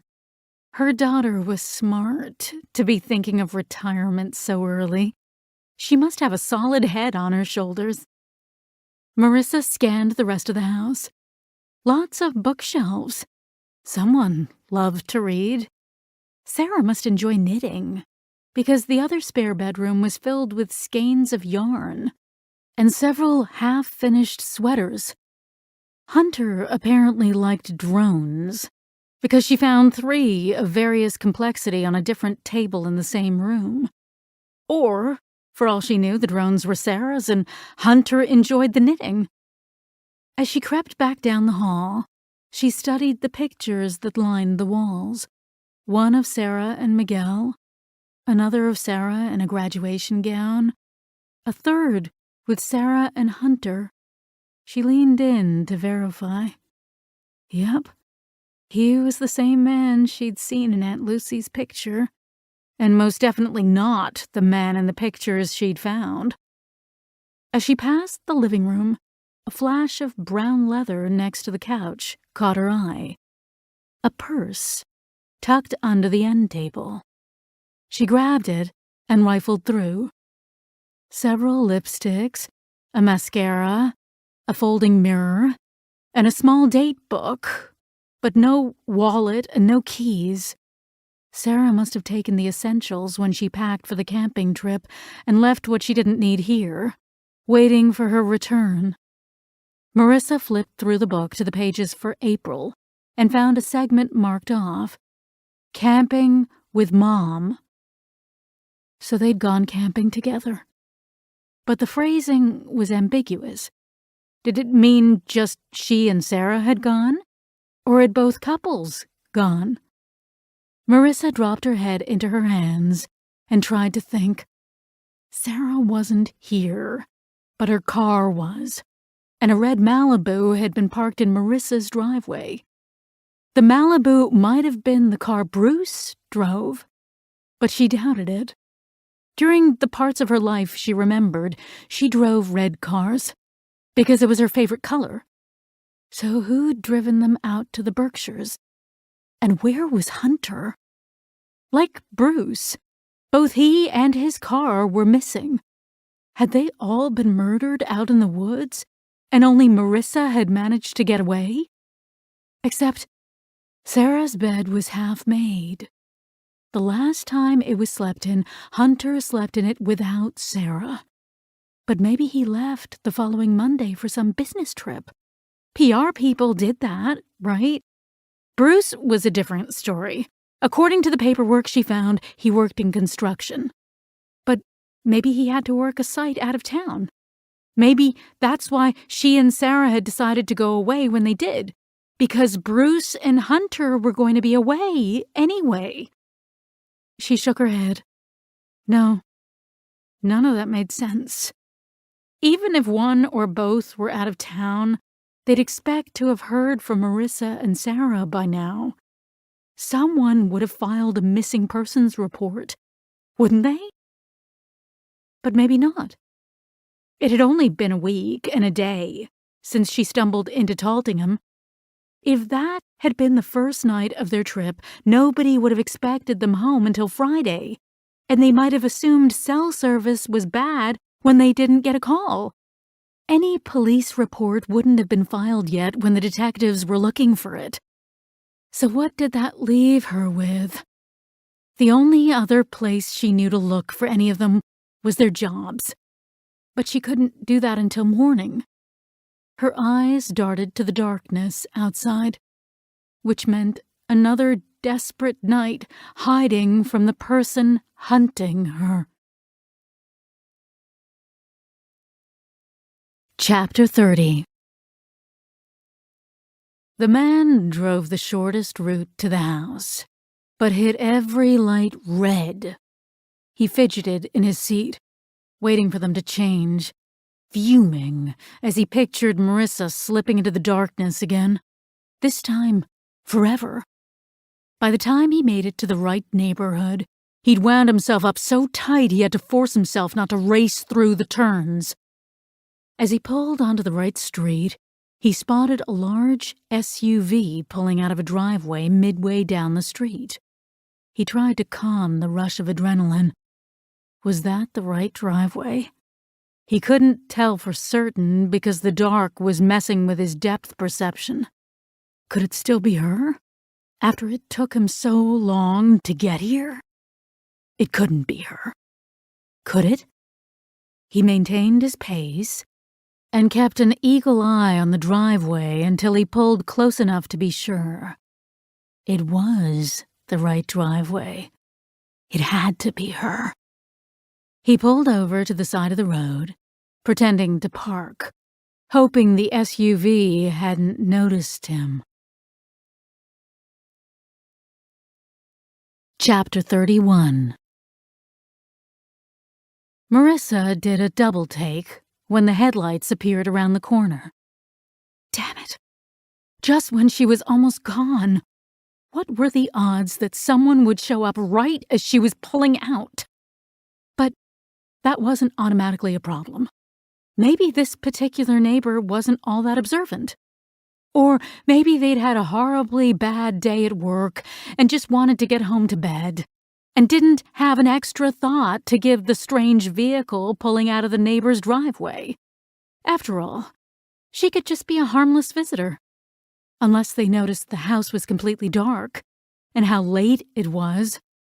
She kept her speed steady and her eyes on the headlights in the rearview mirror. The car pulled over to the sidewalk, and she breathed a sigh of relief. She'd been overreacting anyway. Even if they called the police, what did it matter? The police didn't know her true identity, or Sarah's, and the neighbor hadn't had time to jot down her license plate number. She was fine. So why did she feel so uneasy? Chapter 32. He watched the SUV approach the corner. Should he follow? Was there any real possibility it wasn't Marissa? Sarah didn't have friends who just dropped over her unannounced. In fact, she didn't really have any close friends at all. And she'd only just be due back at work, so nobody would come around looking for her this soon. The police wouldn't even have taken a missing persons report seriously for 24 hours after she would have shown up for work. The only other person he could think of was Aunt Lucy, and she drove an ancient, beat-up caddy. But if he were wrong, he might blow his only chance to catch Marissa when she did show up. The car would be gone in a moment. He had to decide. Now. And his instinct told him she was in that car. He pulled away from the curb and turned at the same corner she had. The high red taillights were visible in the distance, stopped at the traffic light, signaling her intention to turn left, which would put her on Elm, the main road through town, and he'd be able to follow her from a safe distance. He maintained his speed, slowly closing the distance between them as she waited for the light to change. When it did, she rolled through the intersection. He sped up, but couldn't make it through in time. He watched as she pulled away, hoping he'd have a chance to catch up before he lost track of which taillights were hers. "Stay on the road, stay on the road," he chanted. 2 cars passed by, adding 2 additional sets of red dots in the distance. He swore. Then the traffic light in front of her changed, forcing her to stop. After an eternity, His light turned green. He accelerated onto Elm until he reached 35, the speed limit, then forced himself to maintain. By the time her light turned green, he was about a block away from her, nestled behind the cover of the other cars. He relaxed and settled in, enough to enjoy guessing where they were going. Chapter 33. Fear constricted Marissa's chest when headlights turned from the street she'd just left. No way that was a coincidence. It was too late for another car to be out on the same sleepy street. The car stayed a few lengths back. She changed lanes to see if it would follow. It didn't. She picked up her speed, and it fell behind. Maybe she was wrong. Maybe this was just a really odd coincidence. It was possible, even if it wasn't likely. But she couldn't afford to take the chance. She'd originally planned to turn right off Elm to Dwight, which would take her to the highway. But that was another of the town's main arteries, and the most likely path for any car on the road to take. If the car followed, she still wouldn't be certain why. So she drove past Dwight. The car did the same. She turned right onto Blanquette, which led back to the sleepy neighborhoods. The car followed, now keeping less distance between them. Her heart pounded in her chest. There was no doubt now. Whoever it was knew what she was doing, and now wasn't afraid of being detected, which meant she needed to lose them. Fast. She searched what she'd recovered of her memory for any strange anomaly that would allow her to slip away and double back. Surely there was something. She accelerated into the next turn, praying as her tires squealed. Chapter 34. The moment she turned back toward the neighborhood, he knew she knew. He sped up, but just a couple of miles over the speed limit. If the cops pulled him over, he might as well come up with a prison nickname right now. Suddenly, she increased her speed as well, and turned back out of the neighborhood. He fought the urge to floor it and catch up to her. What was he going to do? Run her off the road right in the middle of the city? She'd only go so fast. If she really was a fugitive, she didn't want to be stopped by the police any more than he did. She must be trying to get away. But how? He scanned his mental map of the area. What would he do if he were trying to get away from someone here? She made another right turn, then a left onto the Columbus Community College campus, then down a long street that led to a large, 2-block-long central administrative building. He smiled to himself. She was panicking, running blind into a net of limited space, with even more restrictive speed limits straight toward the lake on the far end of campus. Perfect for him. He'd herd her toward that more rural area and run her off the road there. The signal light where the street dead-ended at the administrative building turned yellow. She floored it, tires squealing around the sharp turn behind the back of the building. He sped up, but couldn't make up the distance before the light turned red. He gripped the steering wheel, shouting at the light to turn. 30 seconds later, it did, and he threw the car around the bend. She was gone. His eyes darted around like a trapped animal. The road ringed the building in a squashed oval, with a different road radiating off every few yards like the spokes of a wheel on the flattened sides.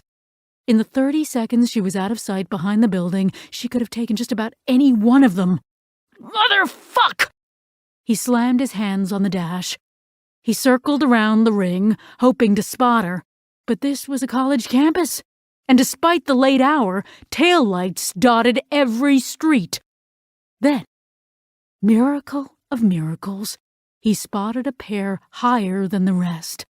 He screeched onto the street in question and jammed his foot onto the gas.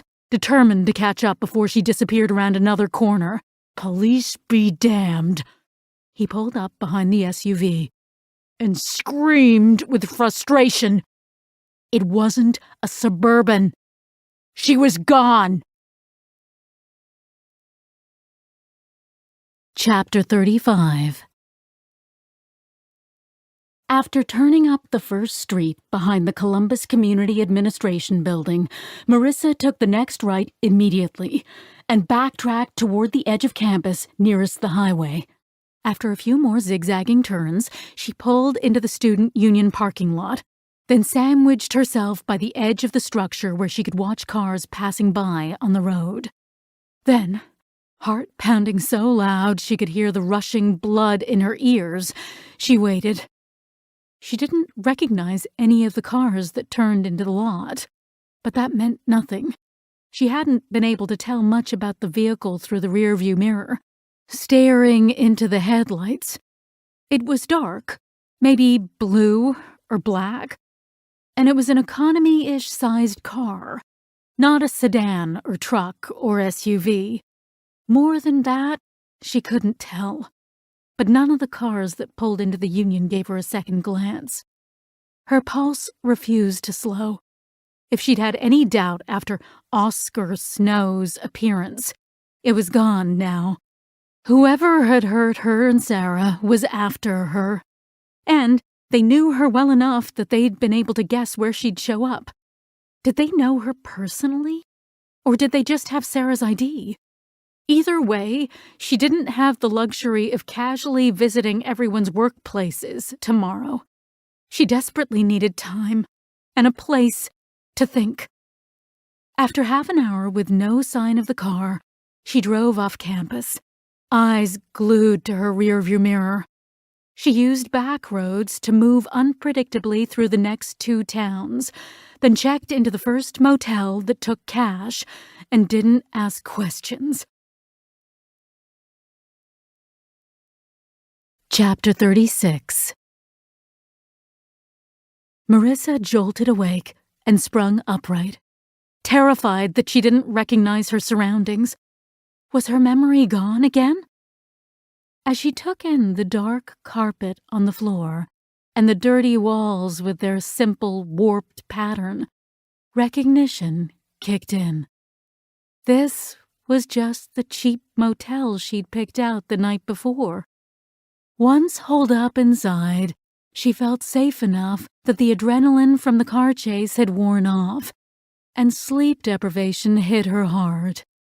Past the point of resting easy, she'd tossed and turned until she slipped into a dreamless sleep. She glanced at the clock on her nightstand. 8 in the morning. She'd only been asleep for 5 hours, but she was wide awake now. What day was it? She checked her phone. Monday, April 15th. How had she only been gone from Sunset Gardens for a day? So much had happened, it felt like a lifetime. She got up, set the tiny coffee pot to brewing, and stepped into the tiny bathroom. A warm shower would help her think. She turned the knob, and ice-cold water blasted out. She jumped back and shrieked, annoyed with herself for not testing it first, and cranked up the warm water. She forced herself to think. Visiting the job sites wasn't an option anymore. So what could she do now? Could she call them and find out? But would they be willing to give information to a stranger over the phone? She could just ask to speak with them and see if the employers put her through. But what would it really tell her if they just asked to take a message? Nothing. And she didn't have a callback number she could give. If she could find a phone that wouldn't trace back to her, it might be worth a shot. But that was a big if. Was there another way? She couldn't think of one. The only other person she could remember that was alive was Aunt Lucy. She couldn't get into her own computer, and Sarah's tiny date book hadn't contained any personal information. Her friends and family were most likely all located in her phone and computer, too. But it probably wasn't smart to turn to someone in their circle anyway. Those episodes of true crime TV said over and over that the people closest to the victim were always the most likely suspects. And the photos she'd found indicated a strong motive for why that might be right. Marissa chewed at her lip.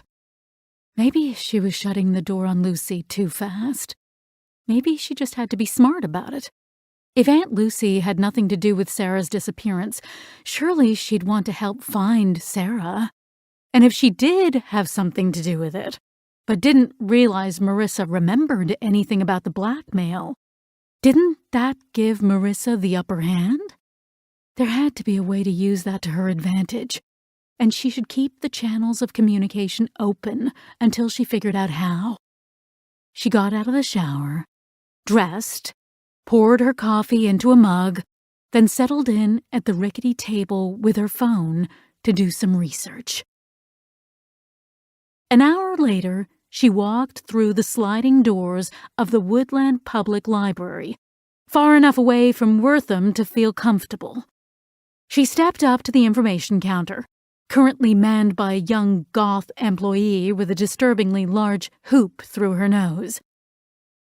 "Hi, I'd like to use one of your computers," Marissa asked. The girl barely made eye contact. "Just log in using your library account number." "I don't have one." The girl slipped out a form from a hidden shelf under the counter. "You'll have to apply for one. Fill this out. We need 2 forms of ID, driver's license or something else with your address on it, and one other item, piece of mail, credit card, state ID, passport." Marissa took the form and a pen decorated to look like a flower out of a little pot on the counter. She fished Dolores's driver's license and credit card out of her purse and filled out the form with all the relevant information. She waited for Goth Girl to finish helping someone else, then slid everything over to her. "Just a minute," she said, and stepped over to a nearby computer terminal. Marissa watched as she typed in the information as though she had a vendetta against the keyboard, then disappeared through a door. She returned 5 minutes later with a small piece of plastic and punched out a full-sized library card, then a smaller version with a hole in it meant to hang from a keychain. "Take this back to our computer room over there." The girl stopped to point, then continued on in a monotone. "When you log on to the computer, a 1-hour session will automatically start.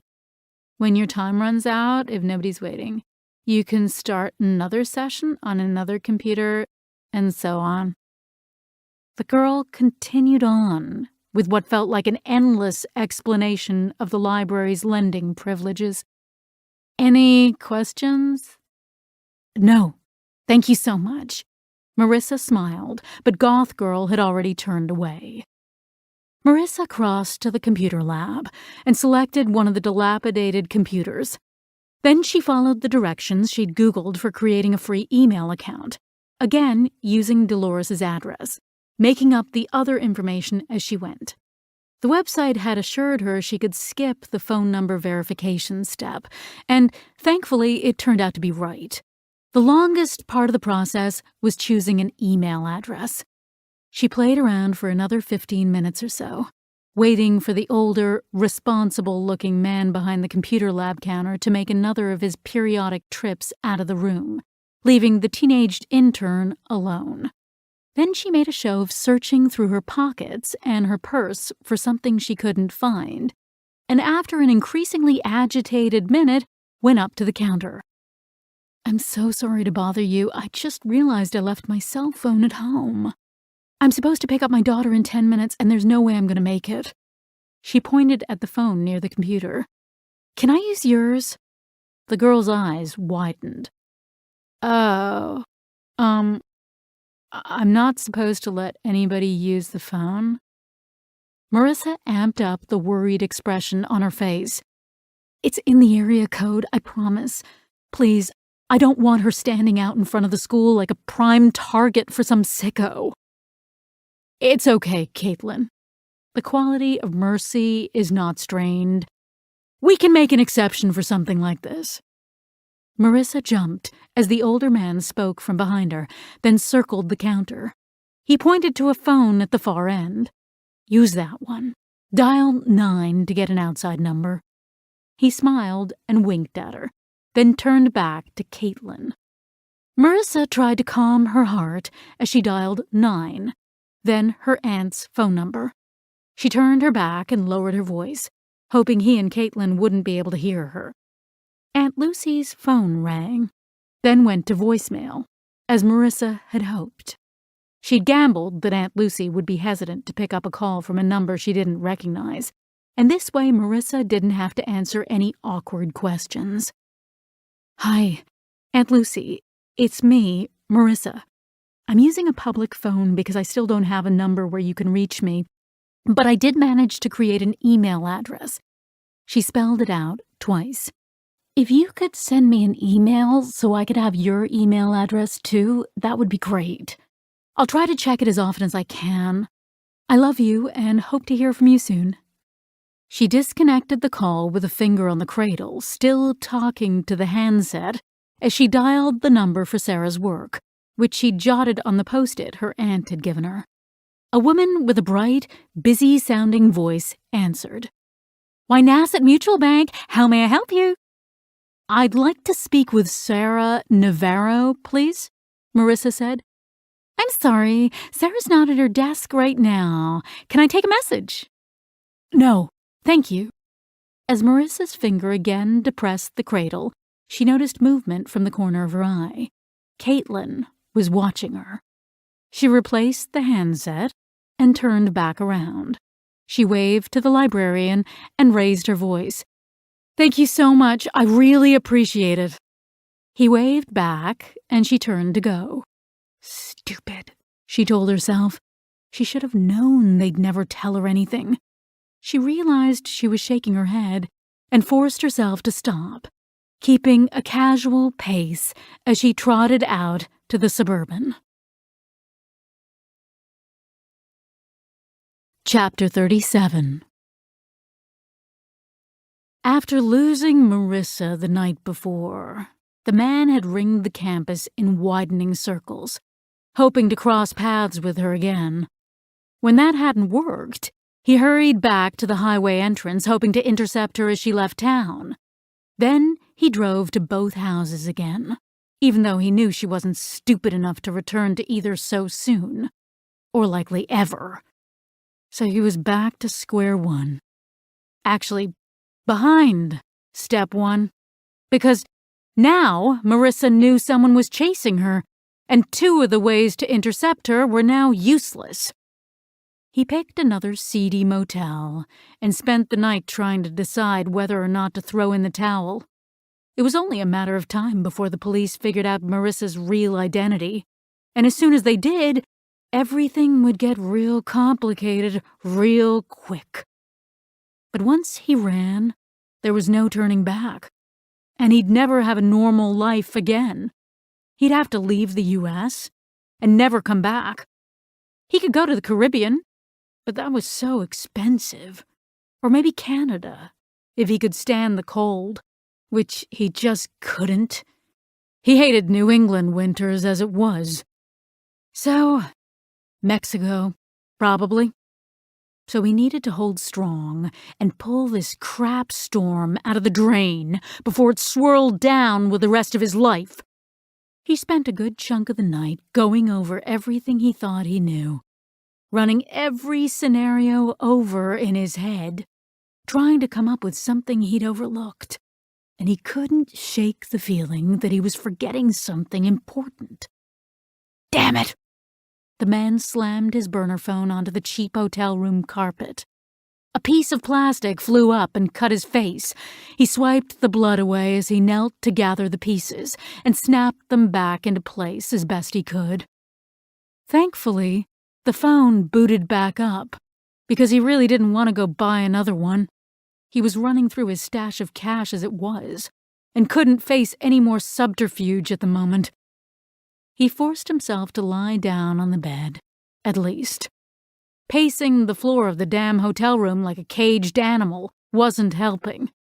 At some point, while his brain chased itself in circles, he nodded off. When he woke a second time in the middle of the night, he remembered the crucial thing he'd forgotten. Chapter 38. After creating the email address, Marissa returned to the motel to wait for a response from Aunt Lucy and plan her next move. She spent the afternoon and evening Googling everything she could think of, including both Sarah and Hunter. She found Facebook and LinkedIn pages, but nothing that gave any information she didn't already have. She created a Facebook profile under a pseudonym, but both their profiles were private. She also discovered during her searches that her trip to the library had been a waste of time. She could have just used a proxy service on her phone and kept her IP address private and not had to worry about security cameras and records. Well, she couldn't see how the police would track her with any of that anyway. All it did was place her somewhere she'd never be again. And at least she knew now and could use the information going forward. Close to midnight, she climbed into bed for a quick search of the local news sites before she went to sleep. Almost instantly, she bolted back up. The police had discovered a corpse in the forest near Aspen Ranch campgrounds. They were still processing the scene, so no name had been released, but the report claimed they'd found a man. Fear and relief battled in her chest. Thank God it wasn't Sarah. But what the hell was going on? Was the man they found the one who'd attacked her? But if so, who was chasing her? Could there have been a pair of killers working together? She'd seen a case like that on Forensic Files, about two men who abducted women together, and the mystery man's death had to be related somehow. Anything else would be too strange a coincidence. The police would surely feel the same, she realized, and would be seriously considering that either she or Sarah killed him, which meant 2 counties' detective units were now trying to bring Marissa in, not just for auto theft, but for murder. If she went to the police now, they'd instantly take her into custody. Marissa forced herself to lie down and told herself it didn't make any difference. She wasn't going to stop until she found Sarah anyway, and once she did, she'd be able to clear everything up. But her mind wouldn't rest. Visions of headlights chasing her through the streets and police handcuffing her kept her tossing and turning half through the night. She finally calmed herself by repeating the reassuring portion of the news over and over to herself. The body they'd found hadn't been Sarah's. Someone else had died at the campsite. There was a chance Sarah was okay. And with that filling her mind, she finally drifted off to sleep. Until the slam of a car door under her window jolted her awake. Heart instantly pounding, barely able to breathe, she grabbed the bear spray and slipped silently toward the door. She forced herself to slip a finger between the blackout curtains, opening them a tiny crack.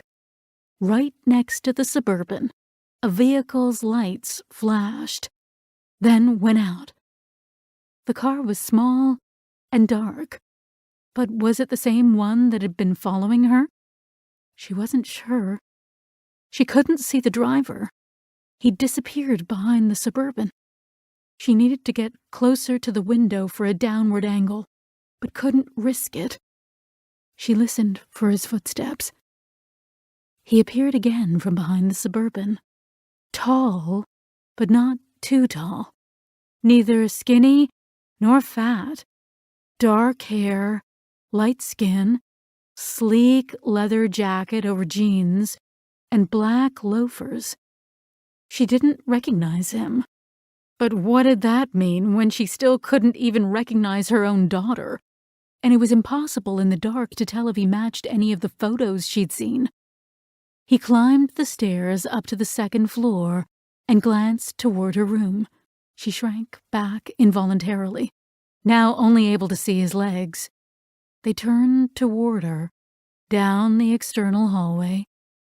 She slipped her index finger under the safety lip of the bear spray, trying to control her shaking hand. He paused, inches away from her room. Then he knocked on the door next to hers. She risked leaning forward again. A woman with purple hair appeared from inside the next room and flung her arms around him. He stepped inside as he kissed her, and the door slid shut behind them. She gasped with relief and dropped into the tawdry chair, heart pounding through her chest. When it didn't calm on its own, she crossed to the vanity, poured herself a glass of water, and leaned on the wall to slowly sip it. Then she dropped back onto the bed, but knew she'd never fall back to sleep. She couldn't keep on like this. Unsure what to do, terrified and paralyzed like a trapped mouse waiting for the cat's paw to swipe down on her, hoping Aunt Lucy would respond to her email. What if she never did? Marissa shook herself mentally.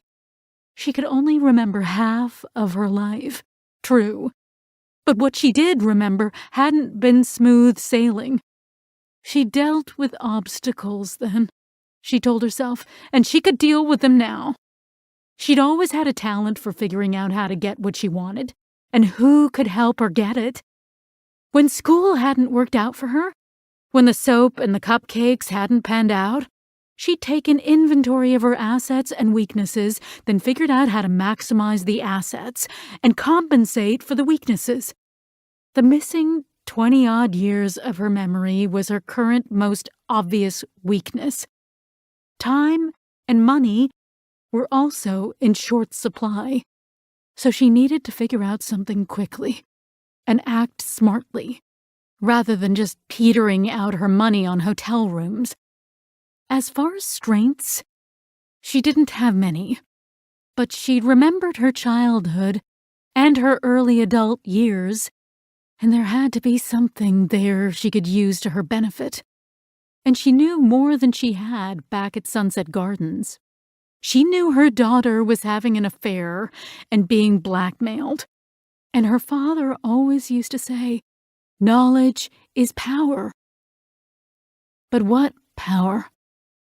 What good did knowing that do? She was still here, trapped, trying to figure out how to hide from some homicidal maniac.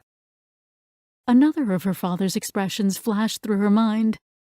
Take the fight to the enemy. That was it. That was the problem. She was playing defense, allowing herself to be a victim, thinking only about how to run and hide. She'd never come out on top that way, even if she had the time and money to continue. Fuck running from the killer. One of the things she knew was that someone was after her, and the power in that was it took away their element of surprise. She needed some way to exploit that, to use his search for her to her advantage. Her eyes landed on the bear spray she'd brought to bed with her. She couldn't afford to be stupid or naive about this. If she was going on the offensive, she'd eventually put herself in danger. She'd need to protect herself, and most likely would have to incapacitate the killer, or kill him herself. Bear spray wasn't going to cut it. She needed a real gun. Part 3. Tuesday, April 16th to Friday, April 19th. Chapter 39. The moment Lopez handed them the information identifying Lucy Hagusi as Zoe's biological aunt, Joe and Arnett raced out to Worcester. As they pulled up to Lucy's worn red brick house, an odd sense of apprehension, enhanced by the fading sunlight, filled Joe. She peered warily around the property as they strode up to the drive. "I can't see how this can go well." Arnett's nod was slow and pensive. "You gonna take the lead? This might need finessing." "Might?" She rapped on the door. A woman's voice came through. "Who's that?" "Lucy Hagusi? I'm Detective Josette Fournier, and this is Detective Bob Arnett, Oakhurst County State Police Detective Unit. We'd like to talk to you about your niece and her daughter." "You got ID?" Joe shot Arnett a look as she held up her badge to the peephole. She thought she heard the word shit. Then the door opened. A woman wearing an orange waitress's uniform labeled Tommy's Diner and a wary expression opened the door. "What'd she do?" Joe slipped her badge back onto her belt, then held up a picture of Zoe on her phone for Lucy to see. "Is this your niece?" She glanced at the picture. "Yep, that's Marissa. What'd she do?" "That's a long story, I'm afraid. May we come in?" She threw up her hand in a resigned gesture and turned around. "Might as well. I knew something like this was going to happen when she showed up at my door. Living room's over there. Have a seat. You'll have to excuse me a minute. I just got home from work and I can't stay in this thing a minute longer." Joe assessed the room as they waited. The decor was shabby and dated. The only new item in the room was a small TV that hung across from the couch, and the only personal items she could find were 2 pictures of Lucy with a man, most likely her late husband. Lucy returned a few minutes later in jeans and a faded Worcester Sharks sweatshirt. Joe summarized the situation for her, leaving out mention of the blood. "She left the care facility and we're trying to find her. We're worried she might be in danger. You said she showed up here?" Lucy's eyes widened as Joe spoke, and she sat up straighter in her chair. 2 nights ago, which really freaked me out because we haven't spoken in 10 years, and I wasn't sure whether to believe her or not when she told me she couldn't remember who she was. But I guess she was telling the truth." There was a lot to unpack in a couple of short sentences. "You haven't spoken in 10 years? Why?" Lucy took a moment before answering. "We weren't close. She's always been difficult, since she was a baby." "Difficult how?" Joe watched Lucy choose her words carefully. "If I'm in a compassionate mood, I can admit most of it comes from insecurity. She has a good heart, but she's oversensitive and she's selfish. She's charming as a hypnotist when she wants to be, but when she doesn't, she won't hold back." "So you just never kept in touch with her as an adult? Or was there a falling out?" She laughed bitterly. "There was a falling out. There was a lot of stupid crap over the years, like items she'd borrow and return broken, then refuse to replace. Money she borrowed and didn't pay back, but claimed she did. But that was easy enough to deal with. I just stopped lending her things. The last straw for me was when my sister Ellen, her mother, died." "Why's that?" "Ellen left her house to me. Marissa always assumed she'd get it, since she was an only child. It was a complete shock to me. I didn't know Ellen planned to do that. But I understand why. Marissa was married and had a nice house with her husband. But my husband and me, We always struggled. Kevin was in a motorcycle accident when he was young, and he damaged his spine in several places and fractured his skull. It was a miracle he survived it, but he was never the same. It was hard for him to work regularly, certainly not a full-time job, and I barely graduated high school, so I've never made more than minimum wage. We went through long stretches where we had to live out of our RV. Ellen knew we needed the house more than Marissa did, but Marissa didn't see it that way. All she could see was I'd screwed her out of her inheritance. She put all sorts of pressure on me to sign it over to her, even at the funeral, in front of everybody, and threatened to sue me for it.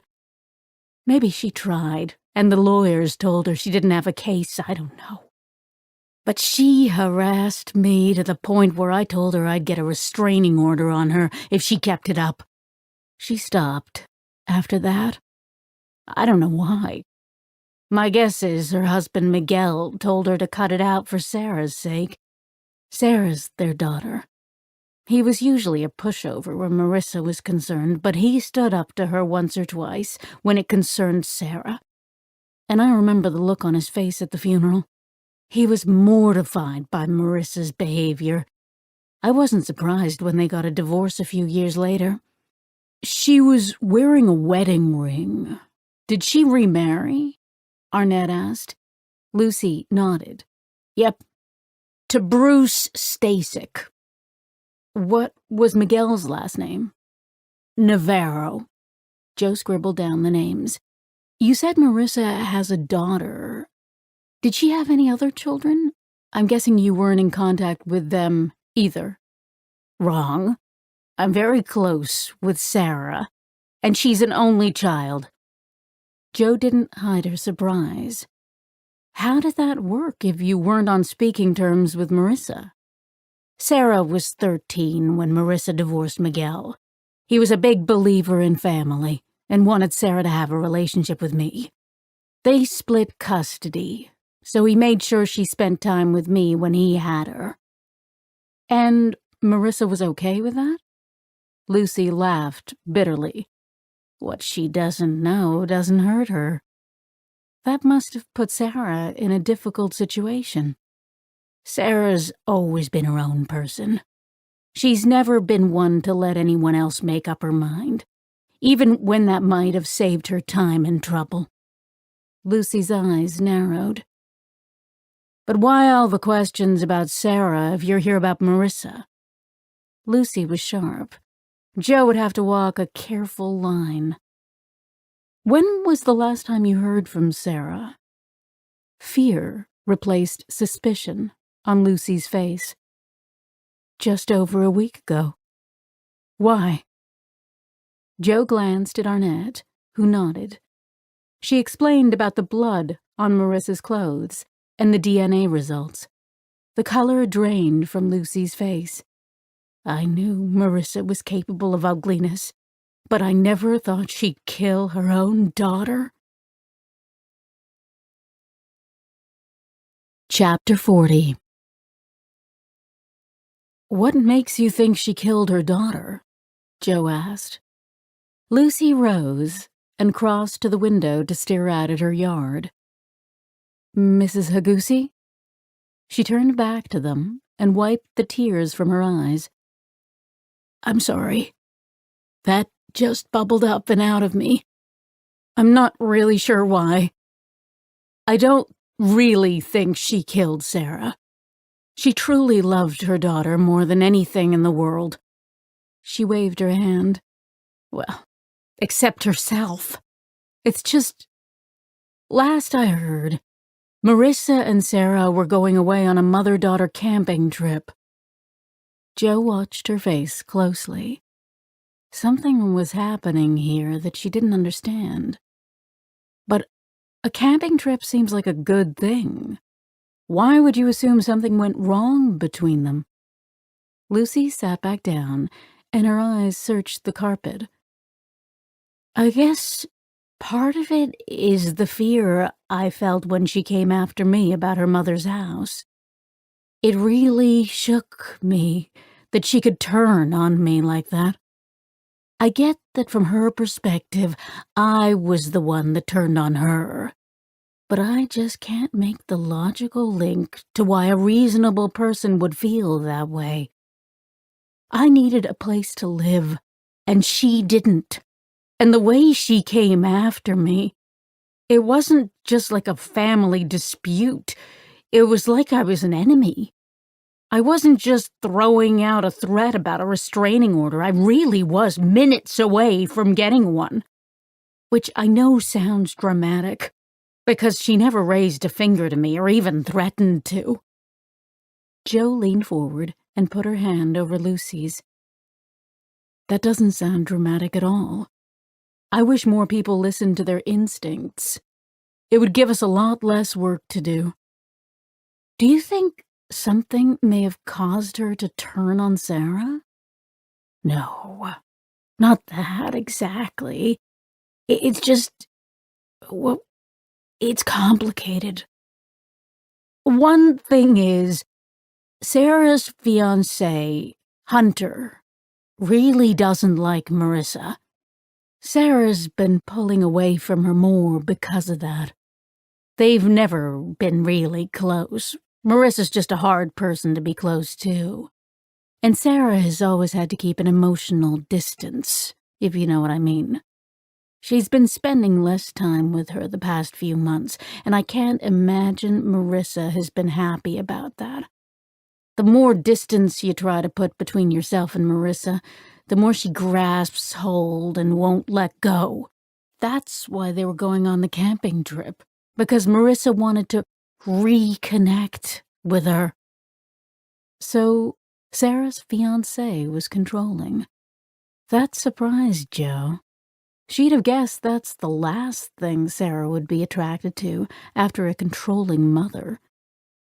I get the sense there's something more, Jo said, voice soft. Lucy's brow furrowed. Okay. Well, Sarah's been going through something recently. She didn't want to talk about it, so I don't really know the details. Like I said, she's always known her own mind. And if you push her on something, she'll really dig her heels in. And she's the kind of girl who takes a while to process things, you know? She'll clam up for a few days, and then it'll all come pouring out. So I figured she'd tell me when she was ready. Tears slid down Lucy's face. Does Marissa have a history of violence? Arnett asked. We didn't find any criminal record for her when we ran her prints and her DNA. No. She's more the key the side of your car type of person. And she's smart. Really smart. She checked to be sure there are no security cameras first. I watched her do exactly that to Miguel's car when she found out he wanted 50-50 custody of Sarah. Truth be told, she's too much of a coward for a direct fight. And yet, something made you want to get a restraining order. And something made you wonder if Marissa had hurt Sarah. Lucy nodded. I guess it's just that if you're on Marissa's shit list, you're done. You're either friend or foe. There's no in between. And it's very rare to ever come back off of it. Jo nodded and shifted gears. What's Hunter's last name? Where can we reach him? Hunter Malloy. He lives with Sarah. She pulled up the address and both phone numbers. She also gave them the name of Sarah's employer. And you didn't worry when you didn't hear from her after the trip? No, not at all. We don't talk every day. And she was only supposed to be back a few days ago. I figured she was busy catching up on all the stuff that piles up when you take a vacation. Right, that makes sense. Jo flipped a page in her notebook. You said Marissa was here 2 nights ago. What did she look like? Was she in a car? Did she say where she was going? Lucy recapped Marissa's visit for them and gave them the address for Marissa's house. At least that's the address she found. I'm not sure if it's legitimate or not. Then, yesterday she left me a message saying she still doesn't have a phone number, but she gave me an email address. Sarah's Mom 2019 at freemail.com. Do you have the number she called you from? I should. She tapped and scrolled and pulled up the number. Joe copied it. And since you weren't close with her, I don't suppose you know where she worked.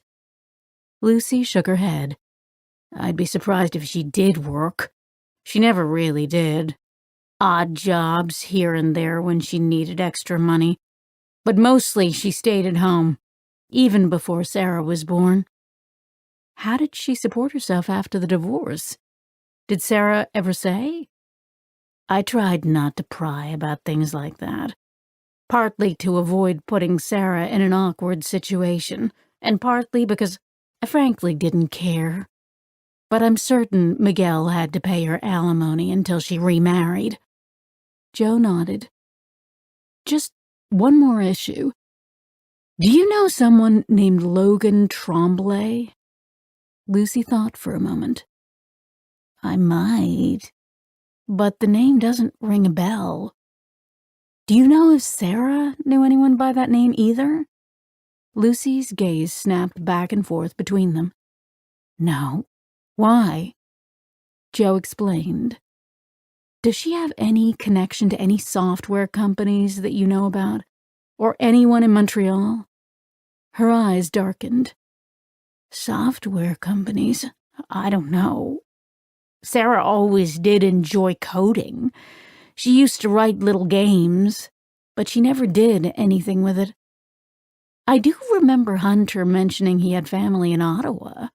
Montreal's not far. He might very well have family there, too. She leaned forward. And isn't Ottawa the Silicon Valley of Canada? Joe glanced at Arnett, then stood up. Thanks so much for all your help, Mrs. Higusi. If you hear from Marissa again, please let us know. Of course. What about Sarah? Her eyes welled up again. It'll be much easier to find her now that we know her identity. We'll let you know as soon as we find out anything. But Joe's gut told her whatever they found wouldn't be news Lucy Higusi was eager to hear. Chapter 41. The moment he remembered Aunt Lucy, the man had thrown on his clothes and left the hotel. He drove to a Home Depot and grabbed what he needed. Then he headed to McDonald's, because he'd need food. He ordered a sack of burgers and fries, a cup of coffee, and a large soda to get him through the day. Then he drove to Lucy's house.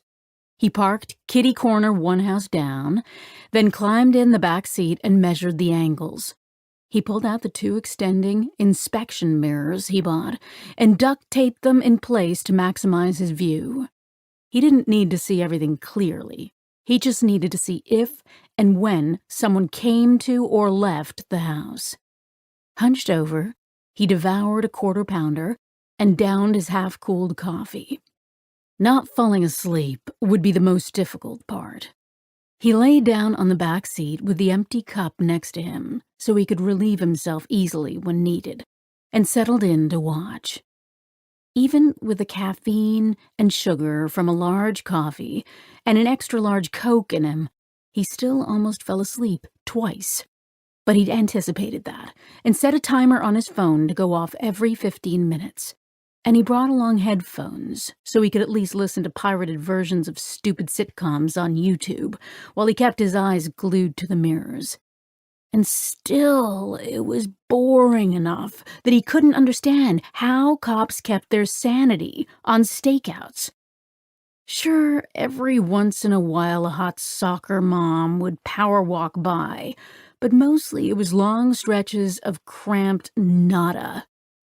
By the time the sun started to set, His brain was tapioca, and he had no clue how he was going to make it through another however many hours. That's when the Chevy Cruze pulled up. The detectives he'd followed to Sunset Gardens approached the house with slow deliberation. Him dressed in a cheap suit, her in slacks and a blazer. Even if he'd never seen them before, he'd have known they were cops. Shit. That meant they knew who Marissa was.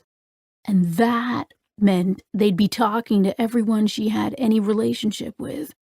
They'd figure out the rest in a matter of days, maybe hours, which meant he was pretty much screwed, and he might as well head for Mexico right now. But no. Wait. That wasn't true. If they were here, they still had no idea where she was. He could still get to her before they did. He just had to be smart about it. He pulled the earbuds out and kept as still as he could, eyes glued to the mirror for the half hour before they came back out, with nothing to do but think. But he still couldn't come up with any place to look for her that they wouldn't figure out, and he had no guarantee she'd show up anywhere anyway. No guarantee she'd show up. That's what he needed. A way to guarantee she'd show up. He didn't have a way, but Aunt Lucy just might. Chapter 42. Marissa spent Tuesday Googling and planning. For the first time, the internet failed her. She quickly discovered that, contrary to what you might see on TV, guns weren't easy to get illegally, or at least not unless you already knew the right type of people. If you didn't, one website said, all you had to do was talk to a banger, or you could approach a drug dealer and ask his boss to sell you one. A third option was to approach a dirty cop and ask to buy a throwdown weapon. But the site also warned those methods were far more likely to end with you dead, arrested, or sold into sex trafficking than in possession of a firearm. She spent quite a while chasing the possibility of the gun show loophole down a rabbit hole, but eventually had to abandon it. The loophole didn't exist in Massachusetts and most of the surrounding states, and even if she drove to a state where she could capitalize on it, there wasn't a gun show she could find sooner than 2 weeks away. But as she spent a good portion of the morning Googling, Facebook groups popped up in her search results with strange regularity and were mentioned in quite a few pro-gun articles. Apparently, Facebook had groups that catered to just about every interest, and guns were no exception. Maybe she could finesse what she needed there. She logged on to her newly discovered proxy network, then into her newly made Facebook profile. She spent another couple of hours filling out information to flesh out her invented identity, and took Facebook's random suggestions for people she might want to add as friends. She was astonished at how many of them accepted her requests almost immediately and without question. Once she had a convincing profile as a solid foundation, she searched through gun groups. Most weren't tied to a location, but she did find a few that were oriented around people in the Northeast. She requested invites to the 3 she found, and to 2 more general groups whose descriptions seemed to carry the sort of general vibe she was looking for. She sighed. All she could do now was wait, and hope at least some of her requests would be accepted, and sooner rather than later. She gathered beef jerky, a protein bar, and 2 oranges, then settled in to watch TV as she waited. Chapter 43. You want to drive or make the phone calls? Joe asked. Drive. Arnett got into the car and plugged Marissa's address into the GPS. He pulled away from the curb as Joe dialed the number Marissa had used to call Lucy. Woodland Public Library, how can I help you? Wrong number, sorry. Joe hung up. Yeah, that's pretty much what I expected, Arnett said. Next, Joe tried Marissa's, Bruce's, Sarah's, and Hunter's cell phone numbers. In each case, the phone went directly to voicemail. She did a basic search for each of the names, then ran through the cell phones again with the same result. She put a call through to Lopez. Joe, what did you find out? Lopez's enthusiasm crackled over the line. Please don't tell me Zoe was put up for adoption at birth and Miss Lucy has never heard of her. Quite the opposite. We got an earful about Marissa, that's her real name, and the family dynamic. Joe caught her up. I think we need to get as much information as we can about everyone involved, including any information about Hunter's family in Canada, and any potential software connections that might exist. See if we can locate any of the phones, and we need to see what we can find out about that email address. We're on our way to what we think was Marissa's house to see if she's there, or if she talked to her ex-husband. We'll update you as soon as we know anything. On it. Thanks. Joe hung up. Which reminds me, how do we handle this in terms of press? You mean releasing the identity? Arnett asked. Exactly. My feeling is if the murderer thinks we still don't know who the victim is, they'll feel safe. If they realize how much we know, they may flee. Arnett looked over his shoulder for a lane change. Agreed. Best to keep it under wraps for now. The sun had fully set by the time they arrived at Marissa's house. No lights on, Joe said as they stepped out of the car. Got the license plate on that car? Arnett asked, jutting his chin at the red Chevy Malibu. Yep. Joe jotted the number down. Nobody answered the door, despite their loud, repeated attempts, so they circled around to the back. Window's been punched in. Arnett knocked loudly on the back door. Oakhurst County State Police Detective Unit, welfare check! Is anyone home? Nobody answered. They entered the premises, calling out their identification as they went from room to room. No sign of the husband. Plenty of valuables around, so not a robbery. Dollars to donuts, Marissa broke that window, Arnett said. Joe pointed toward the living room. Somebody was searching for something. She walked over and examined the detritus spilling over the coffee table to the floor. A baby book and photo albums right next to it all. That has to be Marissa trying to remember. Arnett pursed his lips. So she wasn't lying to Lucy. She still doesn't remember who she is. Joe stepped carefully around the piles, searching around and behind the furniture while she spoke. So, Marissa and Sarah were off on a mother-daughter camping trip. But the kid at the campground said a man checked them in. Not that he was the most reliable witness. So he was wrong, or it wasn't just a mother-daughter event.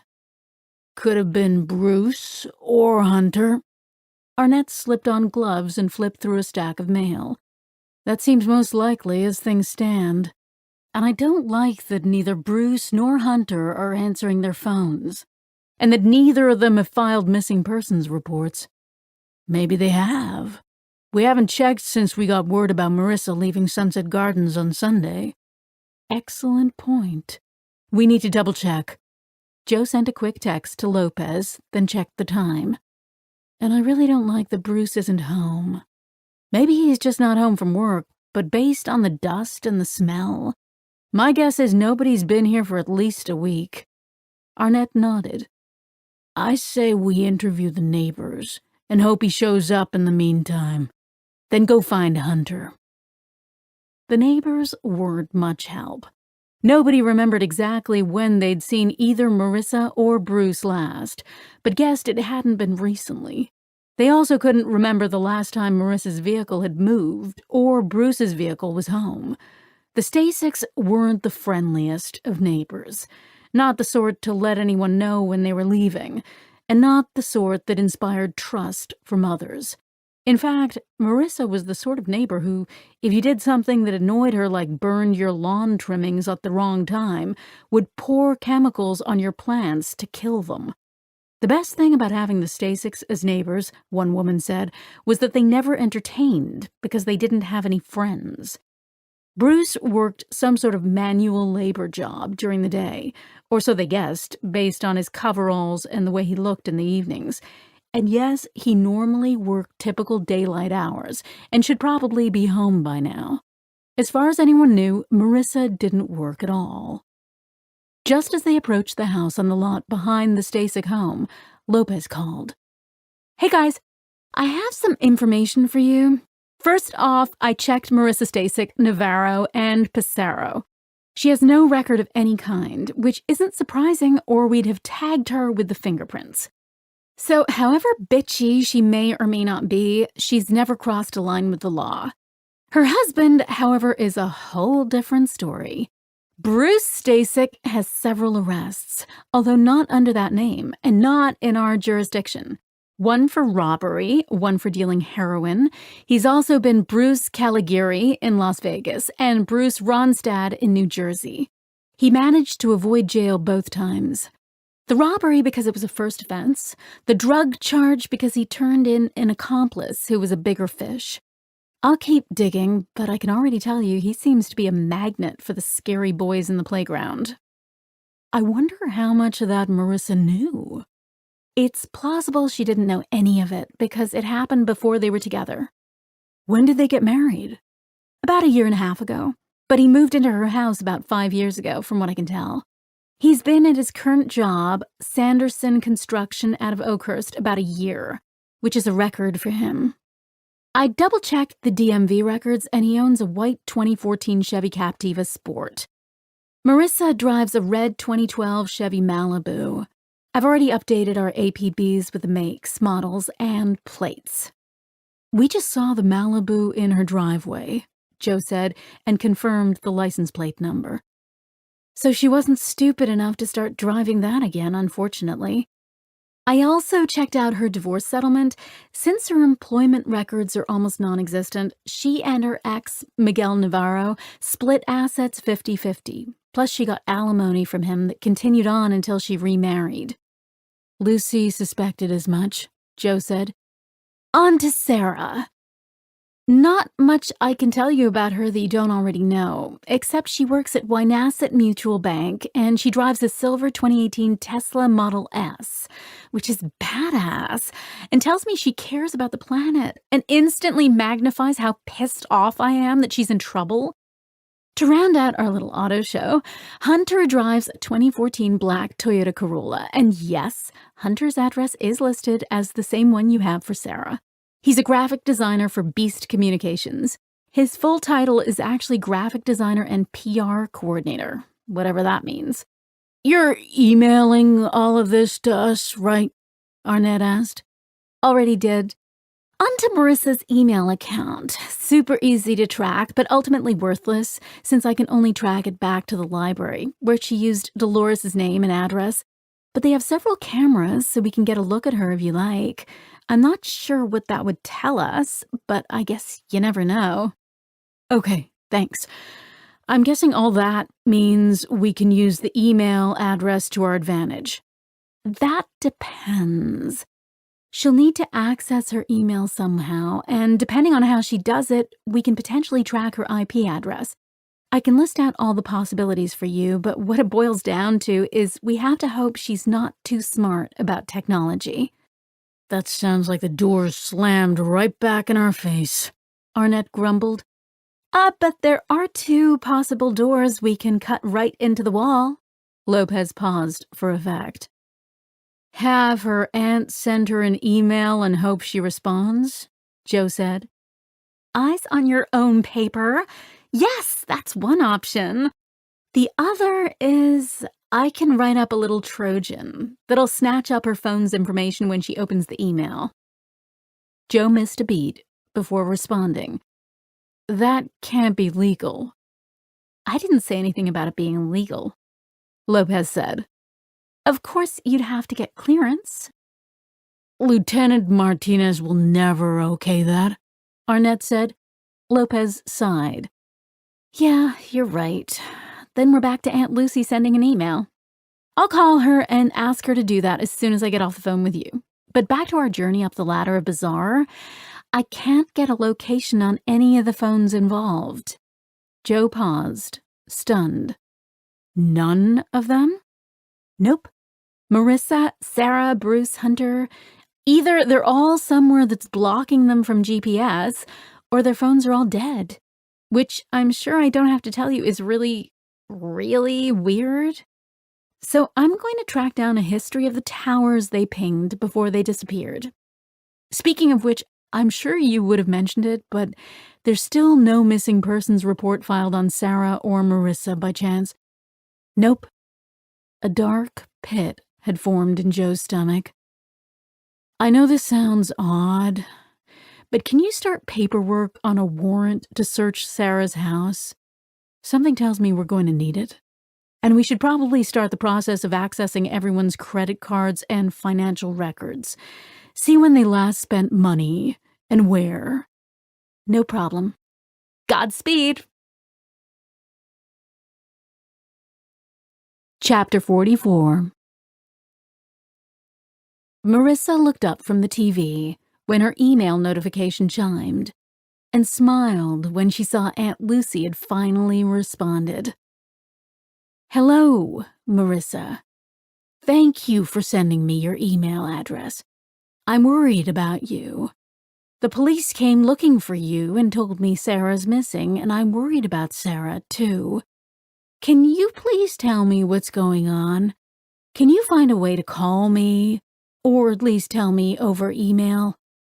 I wasn't able to sleep last night, and I won't be able to until I know Sarah's okay. I was able to find Sarah's address. She's still living at 9829 Balkan Road in Wortham, where you and Miguel used to live. I drove by and it looks like nobody's been there for quite a while. Please let me know what's happening as soon as possible. Love, Aunt Lucy. Several sets of alarm bells rang in Marissa's head. The police had come looking for her? She sprang up and paced the room. That meant they knew who she was, and weren't far behind her, and wanted to take her in. Damn it, she knew she was right to avoid them. And something about the content of the email felt off to her. Love, Aunt Lucy? That was quite a change in tone from the suspicion and lies just a couple of days before. But maybe she'd tried to reach Sarah, and when she couldn't, realized Marissa was telling the truth. Or maybe she was just desperate for news about Sarah. That would make sense. But no, something was still off about it. She snatched up the phone and read over the email twice more, parsing it carefully. There was a stilted formality sprinkled in with the rest that didn't match. Thank you for sending me your email address. Can you please tell me? Those weren't the words of a spontaneous message from a worried relative. They were calculated. Why? Her heart sank. No matter what the reason, she couldn't trust Aunt Lucy. She'd have to think carefully about her reply. In the meantime, she checked Facebook and found that 4 of her group requests had been accepted. Time to dive in. She made herself a pot of coffee in the tiny hotel percolator to drink while she worked her magic. She scrolled through the posted messages in each, absorbing the group culture and fine-tuning which possible strategy had the best possibility of success. She ultimately decided to post in a group called New England Gun Lovers, No Buy-Sell Trade. The group had a good percentage of women, and they were treated with respect. Of the 4 groups, it had the most flippancy about gun laws, with more than just an undercurrent of rebellion against the idea of background checks and other gun ownership limitations. And while there was a strict admonition against any talk of ways to circumvent gun laws in the group's rules, and all the posts adhered to this, she noticed the group administrators gave a fair amount of leeway in the comments. The deciding factor was that several conversations ended with comments like, "I know how you can deal with that, DM me." There was at least a contingent of members who weren't averse to bending the rules. She took time composing her post, then hit send. "Hello, everyone. Thanks for adding me to the group. I'm in Western Massachusetts, and I'm wondering if anyone knows of a shooting range in the area that rents firearms to practice with. I don't mind if I have to drive far because it's really important. So even if it's a couple of hours away, that's fine. I'm really anxious about my waiting period because I need my gun like yesterday. So I want to at least brush up on my shooting skills while I wait. I did my training course and all, but I haven't gone shooting since my dad took me when I was a little girl.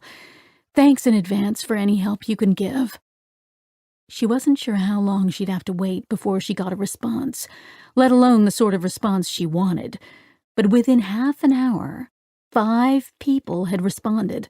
3 with the name of a range about an hour west of where she was currently staying, and the other 2 with a range just over the border in Rhode Island. 2 more expressed general sympathy with her frustration over the waiting period. Then, a few minutes later, she got her first hit. "Sounds like you're in a bad situation if it's been that long since you went shooting. Why do you need it so fast? Family of deer eating all your tulips? LMAO. She knew she had to play this carefully. LMAO, I wish. My ex violated the restraining order I have against him. I know he's going to do it again, and I need something in the house to protect myself." That got the reaction she wanted.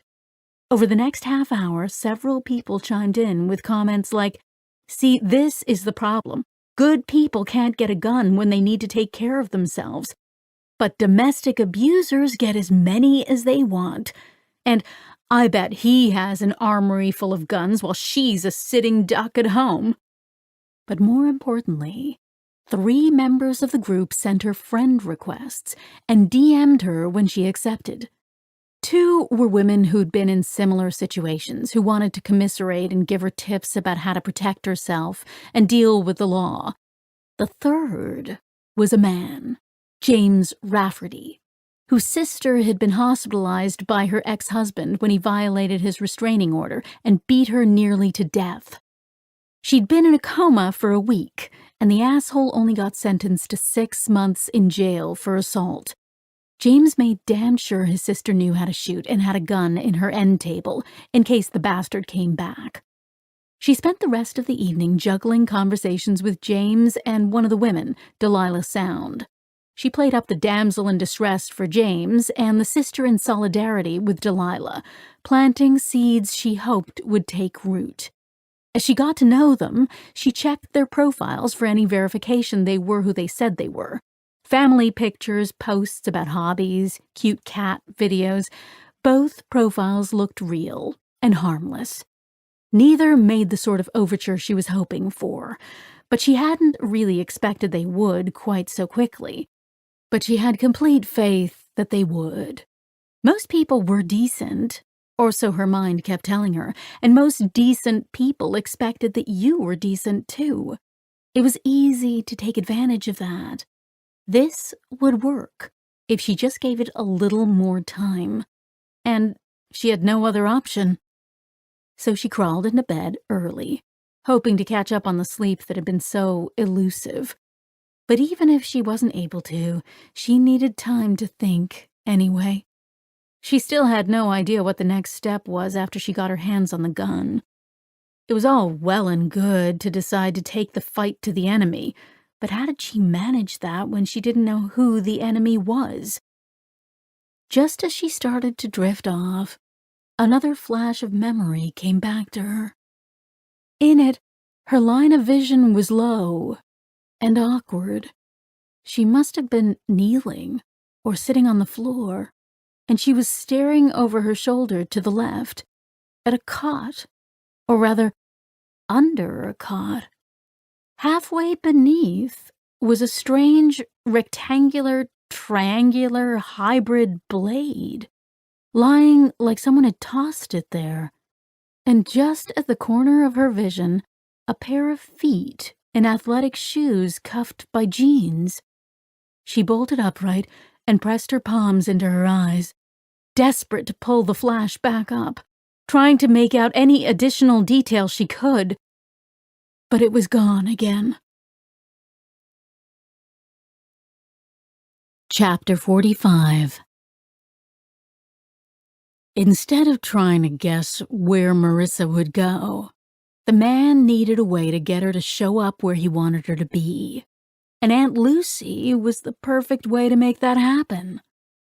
He waited a fair while after the police left before going in, partly because he needed to be sure they wouldn't come back, and partly because he was still hoping Marissa would show up, but mostly because he didn't want Lucy to connect his appearance with the police, and guess he'd been waiting for them to leave.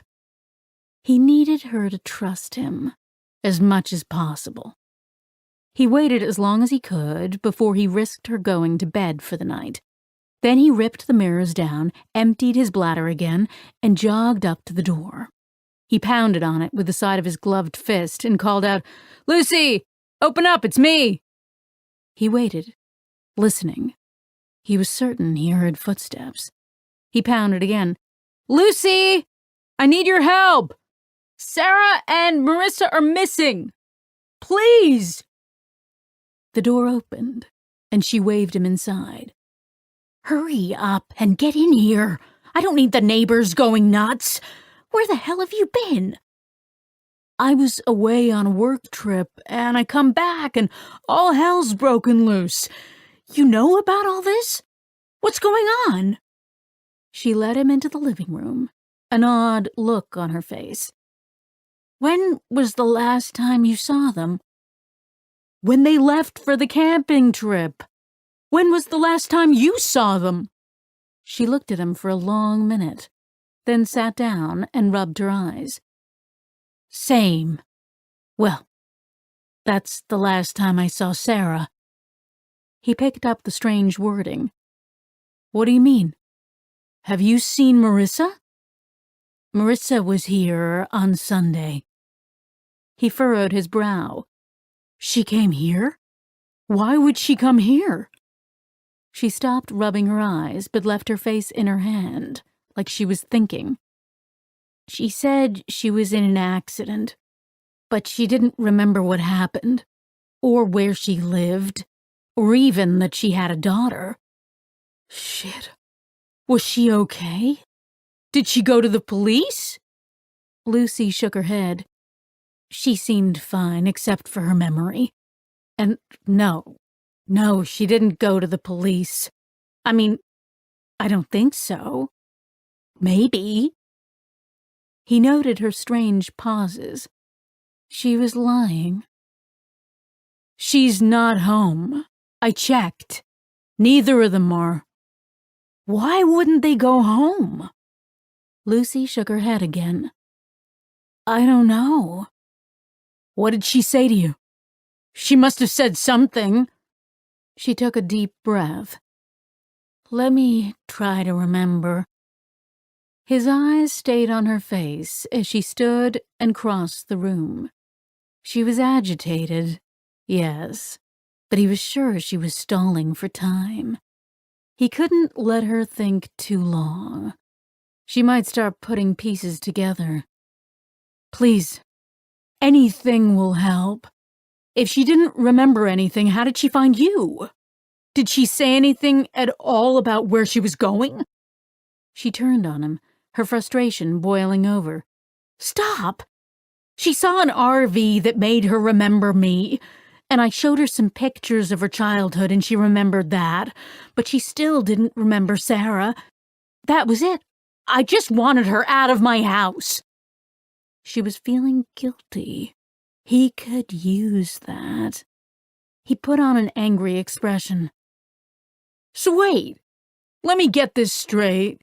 Your niece, your own flesh and blood, comes to you after she's been in an accident and she can't remember anything, and you just wanted her out of the house? What the hell? Her eyes shifted around the room.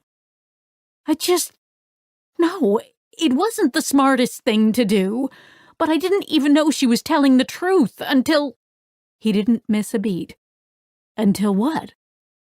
Panic flashed across her face, and he could practically see her searching for a way to cover up her mistake. He couldn't let her. Until what? Come the fuck on, this is serious. Until I got the voicemail from her with the email address, she said. Yeah, right. She'd been about to mention the police. He'd have bet money on it. But it didn't matter. In her hurry to tell a lie about what she thought did matter, she'd given him exactly what he needed. What email address? She looked relieved, but still guarded. She called and gave me an email address where I could reach her. I just sent her an email about half an hour ago. He purposefully deflated. Oh, thank God. What's the address? Hold on, I have it next to the computer. He followed her down the hall. Her posture tensed. She must have expected him to stay back in the living room, but she was too off-kilter to object. She turned into a spare bedroom, half repurposed into an office, and bent over the desk to pick up a post-it note. Here it is. I'll write it down for you. Thanks so much. He leaned on the other side of the desk as if to reach for the pen there, and brushed against the mouse pad of the open laptop. The screen came to life, displaying Lucy's email account, and he almost let his excitement show. He didn't need access to her email, but it would make things so much easier. He stepped back so she wouldn't think he was trying to get at the computer. Oh, I'm sorry, but is that the email you sent her? She glared at the screen, clearly annoyed, then took the pen and scribbled the address on the next post-it. Yes, I was just checking before you got here to see if she'd responded yet, but she hasn't. She pushed past him toward the living room.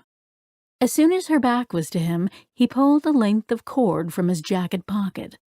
With one end in each hand, he lunged to loop it over her head and around her neck. He wrenched the garrote deep into her throat, pulling her head into his chest with one arm and restraining her arms with the other. She struggled harder than he'd expected, raining blows onto his legs wherever her flailing fists could make contact. He braced against the attack, wincing, but held strong, reminding himself she was doing him a favor. The more bruises she gave him to join his others, the better. They'd just lend credence to his cover story. After an eternity of willing his strength not to fail, he felt her go slack. He kept the cord tight for another minute, then released her to the ground and made sure she had no pulse. He pulled his gloves off, hurried back into the bedroom, and sat in front of the computer. He read over the email she'd sent to Marissa and checked the time on it. She'd only sent it a few hours before, but the situation was urgent enough that another email coming so quickly after the first would make sense. He typed a second email and sent it. Then he changed the password on Lucy's account and jotted down both her email address and the new password. Then he slipped his gloves back on, grabbed a towel from the linen closet to wipe down the keyboard and the chair he'd touched, and slipped out of the house. Chapter 46. Joe scanned Marissa's block. It doesn't look like Bruce is coming home anytime soon. I say we get over to Sarah's house as soon as possible. Can't wait to hear why Hunter hasn't filed a missing persons report for his beloved fiancée. Arnett opened the passenger door and climbed into the car. 20 minutes later, they pulled up to Sarah Navarro's house, and Joe was flooded with a feeling of déjà vu. No lights were on, and there was a single car, Sarah's Tesla, in the driveway. I'm not feeling good about this. Do we have enough probable cause to force our way in? Arnett grimaced. That'd be a hard argument to make. It's been days since she bled on Marissa, and if she made it home, she's probably okay. And since there's another resident... Right. Joe scanned the house and the yard. We can't check the perimeter with that fence in the way, and both their places of business are closed for the day. Neighbors? Arnett asked. Joe nodded her agreement and took off toward the house directly across the street. As she did, a tall, golden-haired, middle-aged woman who identified herself as Missy Argello stepped out onto her porch to talk with them. Joe went through the introductions. We'd like to talk to you about your neighbors, Sarah Navarro and Hunter Malloy. When was the last time you saw them? Missy's blue eyes widened. I'm not sure exactly, but at least a week for both her and Hunter. Why? Are they okay? You can't be any more specific about that timing, Arnett asked. Well, like I say, I know it was at least a week, because we put out our garbage cans on Wednesdays, and they didn't put theirs out this week. I assumed that meant they went away somewhere. After that, I've been checking, and the house has been dark. So, nobody has come or gone? Nothing suspicious? Missy pulled her jacket closer around her. No, nothing like that. Why? Joe resisted the urge to explain. How well did you know them? Sarah I know well. I watched her grow up. Quiet and a bit moody, but a sweet girl. Hunter I don't know as well. He moved in about 6 months ago, but he's always been pleasant. Joe was surprised. You watched Sarah grow up? Sure. The house belonged to her father before he passed away, and both their parents before they got divorced. Sarah inherited everything when Miguel died. Marissa Navarro used to live here? A shadow crossed Missy's face. She did. You don't look like you were sorry to see her go, Arnett said. She raised her eyebrows. I guess I wasn't, really. She wasn't a good neighbor? She paused, considering her answer. I wouldn't say that. She never did anything obnoxious or caused any problems. I guess it's just that, well, we didn't ever click. She was difficult? Missy wagged her head. Not exactly. She could be very sweet, in fact. But I guess after I knew her a while, I got the sense that everything she did was calculated. And she was very sensitive. I remember at a neighborhood watch meeting once, Gladys, our neighbor over there, said her peach preserves were too sweet. I don't think Marissa ever talked to her unless she had to again after that. Joe nodded. You said Sarah's father lived in the house before he died. When was that? Missy's expression darkened, and her head dropped. About 18 months ago. It hit Sarah hard, losing her father that young. Jo thought of her own reaction to her father's cancer. You miss him too?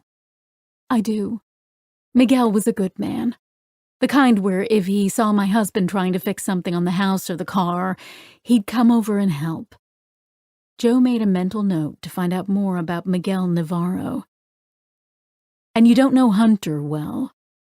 Not yet. But so far he seems like a good guy. He dotes on Sarah. And the way he looks at her, like she's his whole world. It reminds me of when my husband and I were newlyweds. She smiled at the memory. So no problems, then? No fights? Nothing like that?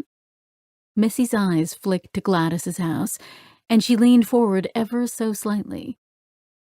Everyone fights, I guess, but nothing like Marissa and Miguel. I wouldn't know, of course, but Gladys's bedroom faces theirs, and they used to have some rip-roarers before they divorced. Sounds like that was the right choice then. But you said everyone fights. Does that mean Hunter and Sarah did? Missy's gossipy posture straightened. No, not really. Only once, that I know of, and I'm not sure it was a fight. Sarah might just have been mad about something. I was out here trimming the roses when she slammed out of the door and stormed down the porch steps. She didn't even wave to me, just jumped in her car and tore off down the street. And Hunter was home when that happened? She nodded. His car was in the driveway, and when a pizza guy arrived an hour later, he opened the door. Jo reached into her blazer for a card. We need to talk with Hunter as soon as possible. If you see him, can you call us? Missy took the card without breaking eye contact. I can, but please, Detective, what's going on? I'm sorry, I can't tell you anything more at the moment. Only that we need his help with an ongoing situation. Is he dangerous? Jo was surprised. What would make you think that, Mrs. Argello? She flushed. Absolutely nothing. But I know what help with an ongoing situation means. Jo chose her words carefully. We have no reason to believe he's dangerous. In fact, he might be in danger. So we'd appreciate any help you can give. If you remember anything, please let us know. Chapter 47. The other neighbors didn't add anything to Missy's information. They called Lopez to update her with what they'd learned, then returned to the cruise to confer in privacy. Jo slipped the key in the ignition. First, Bruce doesn't show up after work. Now Hunter's been gone for a week, and we can't find anybody's phones. So what? They all go camping. Some mass murderer stumbles on them and starts slashing, and only Marissa gets away? Maybe Logan was the murderer, and Marissa returned from a hike to find him slashing up her family. Jo's fingers flitted to her neck. But if that's the case, where are the other bodies?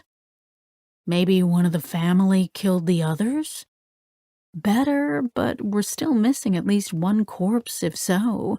And we have no idea how Logan fits in. She shook her head. But we're getting ahead of ourselves. Bruce might be hanging out with buddies, and Hunter may be on some sort of business trip. Arnett checked the time on the dash. Nobody else we can talk to today? Jo nodded. No. The only other thing I can think of is to try to find some next of kin for Bruce or Hunter and see if they know anything.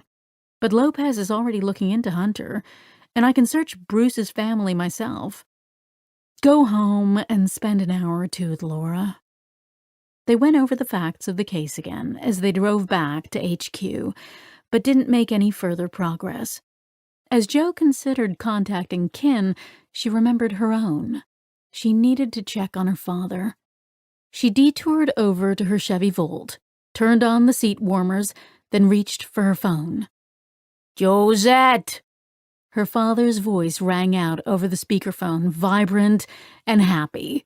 It took her a minute to recover. She hadn't expected him to pick up. Dad, how are you? I'm doing fine. Nick's here with his girls. We just got back from the aquarium. Jacqueline must have said 50 times how she wished you were here. Jo's eyes filled with tears at the memory of the little cousin who'd greeted her with a nosegay the previous fall, during her visit out to Brenneville. She wiped them away.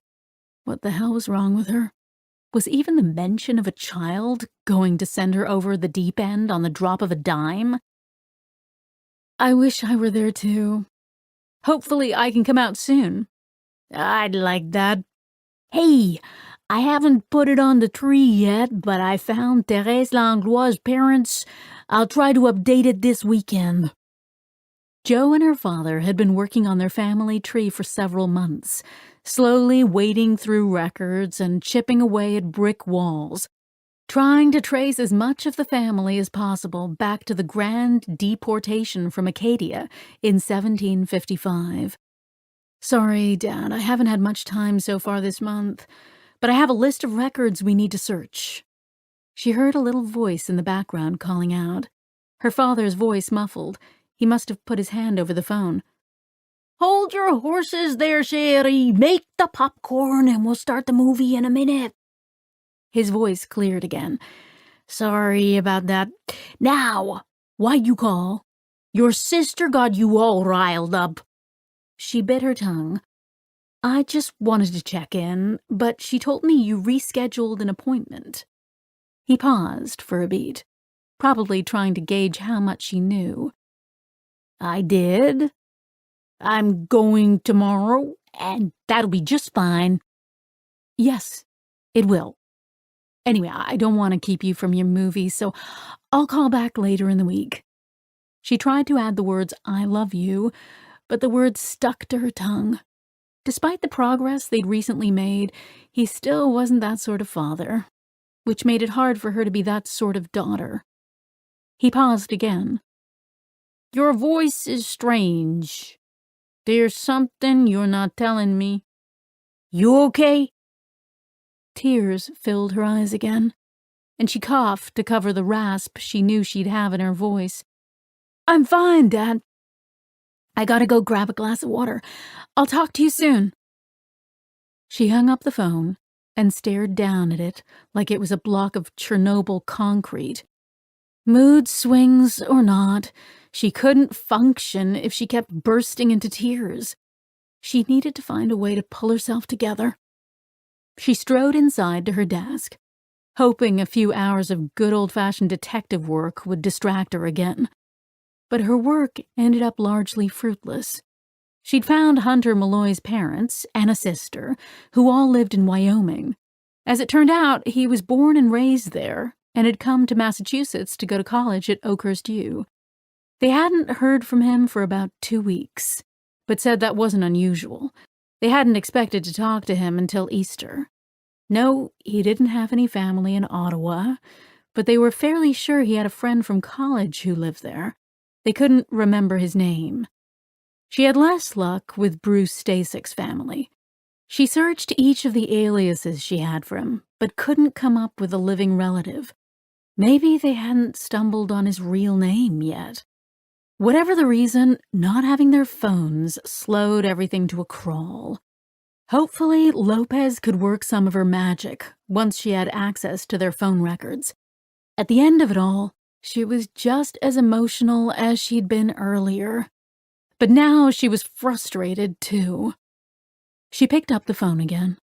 Her finger hovered over Eva's contact information for a long minute, while she tried to figure out what exactly she could possibly say. She needed to not deal with this right now. She needed something positive, something warm and happy, something that would allow her to stop the endless circular thinking and just be. She scrolled through her contacts and sent a text to Matt. Chapter 48. Marissa woke Wednesday morning to another email from Aunt Lucy, sent the night before. Marissa, I can't find Sarah, and the people at her job say she hasn't shown up for days. I don't understand what's happening. Please contact me as soon as possible. I think you should come stay here with me, where you'll be safe. Or if you're worried about coming here, I'll come to you. I know you don't have a phone. Just let me know where to meet you, and I'll be there as soon as I can. We have to figure out where Sarah is, and we have to keep you safe. Love, Aunt Lucy. Marissa poured a cup of coffee from the teeny pot as she considered the email. If the previous email was strange, this one was downright bizarre. In the course of an evening, her aunt had gone from deep freeze to love to come stay with me. Marissa's recovered memory of her aunt, combined with what she saw Sunday night, was enough to give her a basic sense of who Aunt Lucy was, and this just didn't fit. As far as she could see, there were two possibilities. One, that the police had figured out Marissa's identity and were using Aunt Lucy to bring her in. Two, that Aunt Lucy was the attacker, or was working with her attacker. No matter which, she couldn't risk going to the house again, or even calling her. That was exactly what whoever was behind the email wanted. She tapped her fingernail on the side of the cup. This was the opportunity she'd been looking for. The way to turn the situation around. She knew the email was bullshit, which gave her the advantage. She could name the time and place, and could set up everything carefully. If it turned out to be the police, she'd run. And if it turned out to be the killer, she could force them to tell her where Sarah was. Maybe even call the police to come get them. Or, if all else failed, she'd kill them herself. But she couldn't do any of that without getting a damn gun. For the rest of the day, she checked her notifications obsessively, almost as stir-crazy as she'd been in Sunset Gardens. She searched through additional Facebook groups and considered posting to another of them, but couldn't risk someone noticing and pegging her as a scammer. So she distracted herself as best as possible, praying someone would take the bait. Chapter 49. Jo woke early the next morning with an uneasy sense of something pulling at her mind. At first, she assumed it was a new side effect of waking in Matt's bed, and she pushed it aside. When he pulled her into him, the feeling fled, replaced with something far, far more pleasant. But as she drove back to her house, the unease returned. Something about the conversations she and Arnett had the day before was niggling at her brain, and she couldn't remember what. She replayed the day from start to finish, and finally hit on it. In her hurry to find anyone related to Bruce or Hunter, Miguel Navarro had been pushed to the back of her mind. But until they got access to everyone's phone records, Miguel was the only other person involved in Marissa and Sarah's life, and that meant she needed to know about him. She ignored a wave of morning sickness as she showered quickly and threw on her clothes. She made a stop for coffee, then drove early to HQ, settled into her desk, and began her search. Almost immediately, she hit pay dirt. When Arnett arrived, she called him to her desk before he could take off his coat. "Hey, I put your coffee on your desk, but come check this out." "You're up bright and early, or have you just been here all night?" She half smiled. "Get this. When Missy told us Miguel Navarro passed away, I assumed it was from some sort of medical issue, but he was murdered." "Say what now?" He grabbed his coffee, pulled his chair over next to hers, and stared at the screen in front of her. 18 months ago, he left work at the end of the day, went into the parking garage next to his office building, and rode the elevator up to the 3rd floor. When he got to his car, someone shot him in the head. Arnett's eyes scanned the screen. "Did they catch the killer?" "Nope. The case is still unsolved. Their theory is he interrupted a drug deal, since there had been an increase in drug-related drive-by shootings in that area for the few months before." "No surveillance cameras in the garage?" "There were, but the locations didn't cover that particular area. They did catch a car leaving shortly after that, but of course when they traced the car, it turned out to be stolen. So you're thinking it might be related to our case? How? Arnett sipped his coffee. I don't know. Maybe I'm barking up the wrong tree. Lord knows I've seen families with far worse cases of bad luck than that, and the gap in timing is strange if it's related. But since we're tapping out on every lead we get, I figured it might not be a bad idea to dig deeper. Arnett nodded. So, then the question is, was there someone in his life that wanted him dead? And if so, how does that relate to Sarah and Marissa? Exactly. The file mentions a woman he was dating at the time, Alana Lyon. I'm thinking we might want to fit her into our schedule today, after we go check out all the workplaces. Chapter 50. The first interviews went quickly. Bruce Stasick's boss at Sanderson Construction told him he hadn't seen Bruce since April 5th, but he'd never been a reliable employee, so they didn't lose any sleep when he didn't show back up. Hunter Malloy's supervisor said he'd asked for several days off, but had been expected back on Monday. They'd tried to reach him, but when they failed, they'd assumed he got a better job offer somewhere.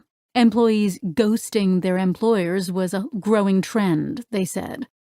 Tyler Franks, Sarah's branch manager, met them inside the beige and russet interior of Wynasset Mutual Bank and brought them inside a glass-fronted office. He pointed to 2 beige chairs with a shaking finger, and while Joe explained their purpose, she could hear his chair squeak as his leg bounced under the table. He glanced out to the bank floor before he answered. Sarah took last week off, but I expected her back on Monday. I've been worried about her, in fact. Joe's eyebrows rose.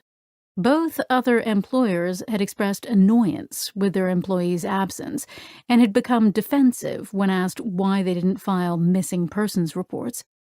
Just earlier today, we were told that it's not uncommon for employees to just stop coming to work. I guess that's not true for the bank industry. I'm not sure I'd call it common, but it happens, he answered distractedly. Is Sarah okay? We're not sure. She's missing, and we're looking for any information that might help us find her. Joe watched the blood drain from Tyler's face. Are you okay, Mr. Franks? His eyes dropped and scanned the carpet. Like I said, I'm worried. This isn't like Sarah. She's one of our best workers. And yet you didn't file a missing persons report, Arnett said. His face went paler still. I didn't think it was my place. Joe fought back her impatience. Didn't he understand what was at stake here? She reminded herself not to let her emotions get the best of her and softened her voice. Mr. Franks, if there's anything else we need to know about Sarah, now's the time to tell us. She may be in danger somewhere and in need of help. Time is of the essence. His eyes flipped up to hers, then resumed jumping along the carpet's herringbone pattern. Then he stood up abruptly, pulling the blinds over the glass walls, and sat back down. His eyes jumped between the two of them. Anything I tell you, it won't be made public, will it? It could cost me my job. We can't promise that, but we'll do everything in our power to keep it quiet, if possible, Joe answered. The thing is, we were having an affair, he said. And, of course, that's not allowed. But I'm worried because I think her fiancé may have found out about us. Okay, back up. You were having an affair with her. For how long? About 4 months now. How did it start? Arnett asked. It's hard to say. We'd always been attracted to each other and we flirted. I'd been on the verge of asking her out when she started dating her fiancé 2 years ago. I wasn't her boss then, but I got promoted shortly after. Then, a few months ago, she made a few comments to me about problems in her relationship. Ever since they moved in together, all he did was play Xbox in his spare time. And he didn't like her mother. She had to admit he wasn't fully wrong, but it put her in a difficult position. I took the comments as a signal. We were at the company holiday party, and we'd both had a little too much to drink, and she was upset because Hunter had refused to come, and it just happened? Joe asked. Yes, exactly. He searched her face, a plea for understanding in his eyes. If I had $1 for every affair I've heard of that started at an office holiday party. She shook her head sympathetically. What makes you think Hunter found out about the two of you? Nothing specifically. It's just a couple of weeks ago when we were leaving my house after a stopover, I could have sworn a car followed us. Are you sure? Not positive, but the timing was odd, and the car stayed on my tail as I drove us back to work. A few blocks before we arrived, the car turned another way, so I told myself I was being ridiculous, but it stayed with me. Anything else? No.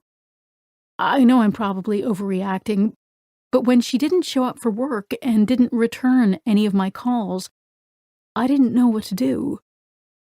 A thought popped into Joe's head. When did you last hear from her? The day before she left for her camping trip. You didn't hear from her at all while she was gone? No, but I didn't expect to. I assumed she wasn't getting signal out in the woods, and that Hunter was around once she got back. We tried to keep our communication to a minimum, anyway, because those things get you caught. We had little codes that sounded work-related, but of course I couldn't send anything like that when she was on vacation. And that didn't bother you, that she was with another man? Arnett asked, unable to hide the judgment in his tone or on his face. Not being able to have her for yourself? Having to play those sorts of games to spend time with her? He straightened his chair. She was deciding whether or not to leave him. I believe they'd have been broken up within the next few weeks. And yes, I know that sounds ridiculously naive, but she was feeling pressured. Pressured about what? The main issue was her mother. He wanted Sarah to make a clean break from her. Sarah was resistant. Her relationship with her mother was complex, sure, and sometimes her mother could be overbearing and insensitive, but you only get one mother, and most mother-daughter relationships are tricky. He kept insisting it was a toxic relationship and that she needed to be done with her mother for her own sake, and the sake of their relationship. Sounds controlling, Arnett said. Tyler was quick to jump on this. That's what I said. And the thing is, she was really only with Hunter because of timing. She'd just started dating him when her father died, and he was there for her when she was vulnerable. So she wasn't sure if she'd have stayed with him had she not been in such an emotional place? Joe asked. Exactly. Tyler jabbed a finger onto the desk. Do you know if Sarah and her mother went alone on the camping trip? Joe asked. His brow creased. I assumed so, but I don't know for sure. Joe caught Arnett's signal from the corner of her eye and stood up. Thank you, Mr. Franks. You did the right thing telling us this. We'll do our best to make sure nobody else hears about it. She handed him a card. If anything else comes back to you, please let us know immediately. He took the card and met her eyes, his gaze imploring. Will you let me know when you find anything out? I know I'm not officially anything to her. Joe nodded. and softened her voice again. "We'll let you know what we find as soon as we can." Affair or not, Joe had no doubt Tyler Franks had deep, genuine feelings for Sarah. Judging by how nervous he'd been, possibly too deep. Chapter 51. As soon as they exited the bank, Arnett turned to Joe. "Sarah's missing. Bruce is missing. Hunter is missing. This many people don't go missing for this long without someone being dead." She nodded. "Agreed. Here's what I'm thinking. Did we stop too soon when we were searching for Sarah out at the campgrounds? I assumed we found the dumping site, and that if there was another corpse nearby, Marzillo's team would find it. And I know they did a thorough job, but maybe there was a second dumping site farther out in the area." Arnett rubbed his chin. "Maybe our killer could only carry one body at a time, and lost track of where he dumped the first one. But wouldn't the dog have alerted us if there was another corpse somewhere nearby?" Joe asked. "No idea. You saw how Garrison went into reward time with Bones. Played with him and gave him treats for finding what he was looking for. Maybe the dog would have to be instructed to look again." "True. And we only thought we were looking for one person at that point. But there was certainly enough blood in that cabin for more than one victim." Joe pulled out her phone and called Garrison Hutter. She explained the situation to him. "No, he wouldn't automatically search again. I'd have to give the command. I didn't realize there was a possibility of a second body," Garrison said. "I don't suppose there's any way you can meet us back up there and try again?" "We're supposed to go talk to some grammar school kids today, but I think they'll understand if I cancel." An hour and a half later, they met Garrison at the cabin, Marzillo in tow. Arnett peered at the dog. "How do we keep him from just going to the same site again?" Garrison shook his head. "Not a problem. Since the corpse has been removed, the scent trail won't be there. At least nowhere near as strong as it was. If there's a second body around here somewhere, that'll drown it out no problem. So just say when you're ready." Joe nodded, and Garrison gave the command, and they started off. Sure enough, Bones took a different route from his first trip through the woods. He raced down the left branch of the path, then veered off into the left western portion of the forest. After a few minutes, Joe checked her watch. "It feels like we're going farther this time. Or is it that just because it's daylight?" "Nope," Garrison answered. "The last one wasn't much more than a third of a mile in. We've gone nearly half a mile in." As he spoke, the smell of decomposition, much fainter this time, reached her, and Bones stopped. 2 feet away, behind a large rock, a figure lay wrapped in a blanket. Long, dark hair fanned out over the dirt, away from a skull with only a patchwork of remaining skin. Chapter 52. Once burned, Joe and Arnett had Garrison check for any additional victims. They worked their way back to the cabin, but Bones didn't pick up another trail. When they returned to the scene, Marzillo called them over. "The team's searching the area, and obviously our Vic will have to be transported, and everything will have to be confirmed by the ME. But with so much decomposition, I'm able to get a fairly good look at our injuries right here. What I see is similar to what we saw in Logan, although not as severe. So unless we find something very strange, cause of death here was also blunt force trauma to the head. I can also confirm that we're looking at the same weapon or type of weapon that was used on Logan. And the stage of decomposition and insect activity puts her right on time to be your missing daughter. Killed at approximately the same time Logan was. So nothing on her that identifies her? The hair color matches Sarah's, but other than that, Joe asked. Nope. Unlike Logan, there's no ID. No phone, no nothing. The blanket also has a Target label, and her clothes are generic retail, from what I can see so far.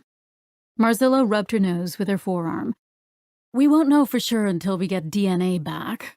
Can we get a picture of the clothes with the head cropped out? Maybe her Aunt Lucy will recognize them, Joe said. I'll have Pepper send some over to you. In the meantime, there's a little more that I can tell you. She knelt down and pointed toward the woman's skull.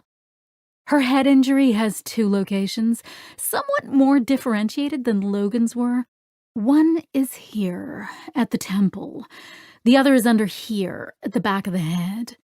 The hit to the side of the head is shallower, and the fracture isn't as long. Head wounds bleed like crazy, so that potentially matches Marissa's bloody shirt, Arnett said. Correct, Marzillo said. The injury to the side of the head is horizontal front to back and long, while the injury to the back of the head is short and roughly diagonal, with the most damage at the top of the fracture. I can't be sure, but my guess is she was standing, possibly running, when our killer hit her the first time, and he caught her with a swing parallel to the floor. Then she dropped to the ground, and, standing over her, he hit her again. Which could also match the blood high on the wall in the cabin, then lower on the wall. Just like I said with Logan, I can't be sure without pattern or directional information, but it's not inconsistent.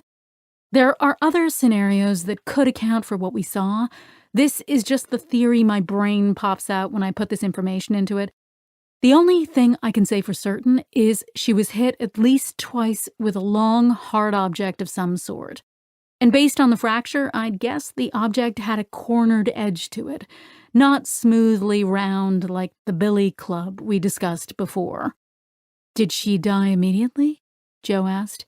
Marzillo stood back up. I can't determine that. I know you don't have a reference with you here, but does this match up with Marissa's head injury? Marzillo shook her head. No. The shape of her contusion was completely different. Bigger and less centralized, with no laceration to the skin, and, according to the X-ray, no skull fracture. Joe stared at the woman's head. So, while someone attacked this woman directly, Marissa seems to have run from the same crime scene and, based on her flash of memory, hit her head when she fell. Marzillo shrugged. I can't say for sure, but that's possible. And that's about all I can tell you for now. Thanks, Janet. We'll get out of your hair, Joe said. She and Arnett trudged through the forest back in the direction of the cabin. So, what are we looking at here? Arnett asked. Logan's a secret serial killer. He kills Sarah and Marissa shows up in the middle of it. She kills Logan and then panics about going to jail for it. So she cleans up, then drags both bodies out into the forest, then slips and falls on the way back and knocks the memories out of her head. Joe inhaled a deep breath. That works better than anything I can put together, except it doesn't account for Hunter and Bruce's whereabouts. Damn it. It's possible one of them killed the other, along with Logan and Sarah. We know Sarah was having an affair. Maybe Hunter came up here because he thought the mother-daughter camping trip was a cover for a rendezvous. And maybe when he got here, Logan, who they'd happened to meet earlier in the campgrounds, had come over for some innocuous reason or other, and Hunter thought he was the guy Sarah was cheating with. And Marissa got caught in the crossfire. It's possible, but then where's Bruce? Okay. Here's another possibility. Tyler seemed a little too scared when we talked to him. And I couldn't figure out if he's really just head over heels for Sarah, or if he was scared of us. Because he killed her? Maybe. We only have his word for most of what he said. Maybe she told him their affair was a mistake, and he didn't take it well. Maybe he followed the family up in the woods and killed them all. Like a fatal attraction. Except where does Logan fit into it all, then? They both fell silent a moment. Then Arnett spoke. Maybe she was having an affair with Logan. Maybe this trip was a cover to meet with someone. And maybe she had broken things off with Tyler. Lucy said Sarah had interests in coding, and maybe she met him through Hunter's friend. Joe nodded. Or maybe she wasn't meeting up with him to have sex. Maybe Tyler was right, and she was looking to break things off with Hunter. Maybe she was looking to start a whole new life. Maybe she wanted to be more than a bank teller. Maybe she wanted to be a game designer. Interesting. But we're still left with a dramatic mass slaughter and 2 missing corpses. We keep coming back to that. She shook her head. I have to go to my mother's house for Easter dinner tonight. Don't ask. So maybe something will come to us as we sleep on it. Or maybe when we have Lucy ID the clothes tomorrow, she'll remember something relevant, Arnett said. Chapter 53. That evening, as Marissa chased down 2 bags of Cheetos with another protein bar, James pinged her again. She lay back on the bed to chat with him. Hey, how's it going? You sleep better last night? A little, but not much. Every sound I heard outside woke me up and scared me half to death. That much was true, at least. Yeah, I didn't figure you would. I'm so sorry. But I have an idea. She sat bolt upright on the bed and leaned forward over the phone. I'll take any bright ideas I can get, ha ha, smiley face. Okay, so I totally get it if you don't want to do this, but I was talking to my sister about you when I got home from work, and she let me have it. Yelled at me and told me if I didn't offer to sell you one of my guns, she'd find you and give you one of hers. Marissa jumped off the bed and did a little victory dance on the motel's disgusting carpet. When she picked up the phone again, he'd already sent another message.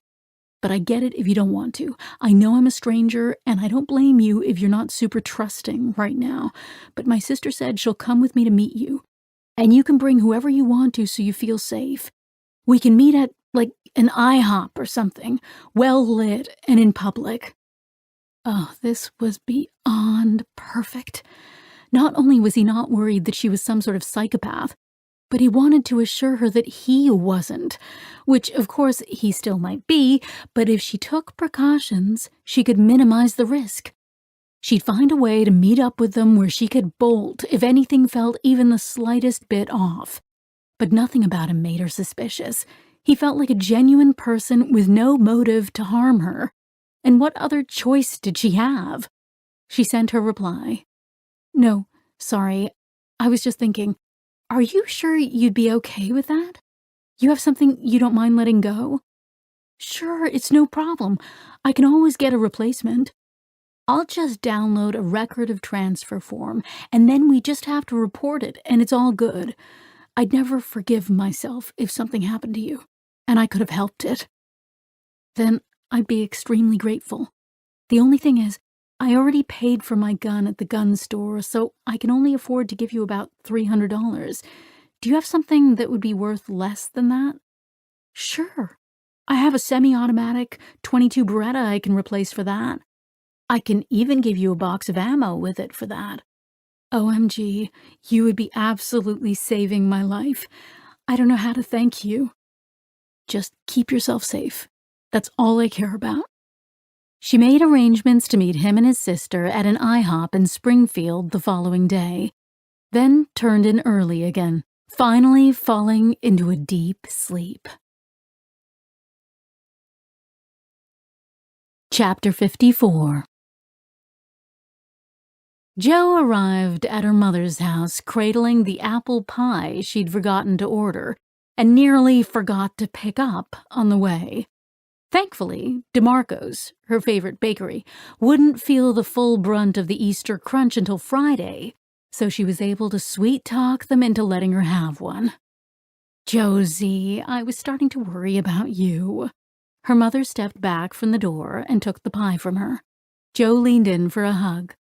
You said dinner was at 7, right? It's just after 6. I told you we were doing an egg hunt first. Her mother released Jo and gave her the evil eye. Damn it, she had said that. You're right, you did. I'm sorry.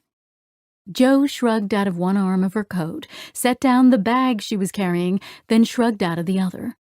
It's okay. We haven't started yet. As her mother hung up the coat, Jo noticed a bounce to her movements and a twinkle in her eye. Her mother lived for get-togethers like this, and the apex for her were the rare occasions where both her daughters were together with her at the same time. Guilt ran through Jo. It had been petty of her to be so pissy about changing the date, and she was glad she'd found time amid the press of the case. Auntie Josette! Auntie Josette! Her two nieces bolted toward her as soon as she stepped into the gray and white beach-styled living room, nearly bowling her over. Careful now, you're getting too big to tackle me. Let me look at your dresses. The girls took a step back and did little ballerina twirls. Emily, who was a few months away from turning 7, wore a pale pink dress with a fluffy tulle skirt that whirled out when she spun. Isabel's dress was a dusty lavender A-line, more suited to her mature 8-year-old sensibilities. Both girls had on white patent leather Mary Janes with kitten heels, ringers for the ones Jo and Sophie'd worn with their Easter outfits as children. Look how elegant you two are. You're practically grown up. In fact, Jo made a show of looking down at the bag in her hands. I think I made a mistake with the Easter gifts I bought you. I think maybe I better take them back. The girls shrieked and threw themselves at her again with such a loud chorus of no-no-nos and gimme-gimme-gimmes that even Sophie had to laugh. Girls, is that how you act when someone has a present for you? They stopped straining to reach the bag that Jo had lofted above her head, dropped their arms to their sides, and took a step back. Please, may we have our presents, Auntie? Jo pretended to think about it, then pulled out 2 presents wrapped in rainbow pastel paper. The girls took the packages, careful not to grab, and dropped to the floor to rip them open. They both squealed as they pulled out matching unicorn hoodies, decorated with rainbow manes and silver horns. Mama, can we wear them to do the Easter egg hunt? Emily asked, legs and arms swinging in separate directions in her excitement. Sophie shook her head. You know we're going to take pictures when you do. Don't you want your pretty dresses to show? The girls' faces dropped. Please, Mama, please. Sophie flashed her mother an I told you so look before she started to speak. Jo cut her off. Hey, I know. Why don't you wait and wear them after dinner? I've always wanted to play Monopoly with a unicorn. She crossed her eyes and stuck her tongue out the corner of her mouth. They both giggled. You're crazy, Auntie Josette, Isabel said. You, my darling, are not the first person to tell me that. But I think Meme is waiting for you to go find all the stuff the Easter Bunny hid for you. You better hurry before a pack of raccoons comes and steals it all. She pointed toward the backyard. They ran, tiny heels clicking on the hardwood floor, as Jo's mother led them into the kitchen. Sophie got up to follow. Sorry, Soph, Jo said. I just figured the hoodies were better than more chocolate. The hoodies aren't the problem, Jo. It's the timing. You just don't get it. Sophie walked through to the kitchen. You don't get it. That was Sophie's favorite refrain. Constantly telling Jo she didn't understand what it was like to have a normal life. What it was like to have a husband. But most of all, to be a mother. Jo had forgotten about Greg, her stepfather, and startled as he got up from his lounger. Don't let her get to you, kiddo. You're great with those girls, and she knows it. I promise you, she fully intended to put those girls in coats before she saw your hoodies. He patted her upper back and made a come-on gesture toward the kitchen with his head. Jo's jaw dropped. It wasn't like Greg to take sides in any argument. In fact, he made a concerted effort not to. He'd married her mother when Joe was a teenager, which thrust him as a male outsider into a family of 3 strong-willed women. His strategy had always been to do the best impersonation of the invisible man as possible. He spoke little, offered opinions on almost nothing, and only interfered when Joe's mother demanded it. As a result, Joe was never quite sure where he stood on any issue involving family dynamics, and had always assumed he didn't care. She closed her mouth and followed him out to the backyard, where her mother and Sophie were readying cameras. David, Sophie's husband, was handing out baskets and flashlights. The sun hadn't fully set, but the light was low enough to hamper a good hunt. "Okay, on your marks, get set, go!" The girls tore off into the yard with the adults trailing behind, making quick work of the first 10 candy-stuffed plastic eggs. But once the easy, same-spot-each-year eggs were exhausted, they were forced to slow down and strategize. At first, Emily decided the smartest thing to do was follow Isabel, but she quickly realized she was always going to be one step behind that way. So she did a 180 and ran over to the opposite side of the yard to search. Jo smiled wryly to herself, trying not to put too much stock in the parallels that jumped to mind between her and Sophie's relationship. 30 more to find, Jo's mother said. As Emily stretched the tips of her toes to reach an egg stuck in the crook of a tree branch, a fusillade of questions slammed into Jo out of nowhere. The baby she was carrying, would it be the grandson her mother always wanted? Did it look like Eric? Or if it was a girl, would it look like Emily and Isabel, whose chestnut hair and green eyes mirrored hers and Sophie's? Would she be a little spitfire like Emily, fearless and no nonsense, or would she be serious and pensive like Isabel, or something else, entirely her own? She stared at Emily's Easter dress. A year from now, she might be picking out an Easter outfit for her own daughter. A tiny, frilly concoction topped with one of those headbands with a bow or a flower, and little white shoes the baby would outgrow long before she learned to walk. 10 more to find, girls! This signaled that the time had come to help the girls. Jo was nearest to Emily, so she swept her up and held her high, where she couldn't fail to see the egg Greg had perched on the porch of the birdhouse. She waited until David had hinted Isabel over to an egg, then scooted Emily to one devilishly hidden in plain sight on top of her mother's blue garden gloves. Emily grabbed the egg, and Jo turned to find another of the last 6, the adults now as enthralled with the hunt as the girls were. Once the last egg was secured, everyone suddenly realized how cold it was in the dying light and hurried inside, laughing and chattering as the girls counted their bounty, eager to see who had found more. Jo and Sophie peeled off toward the food and helped their mother put the dishes on the table. Greg carved the lamb as Jo ladled pea soup with dumplings into bowls, and Sophie set out au gratin potatoes and roasted Brussels sprouts. Once the meal was finished, and the traditional post-feast game of Monopoly had been played, Sophie called the girls to her. Time to change into pajamas and pick your story. Sophie eased the girls into the end of every holiday dinner with this ritual.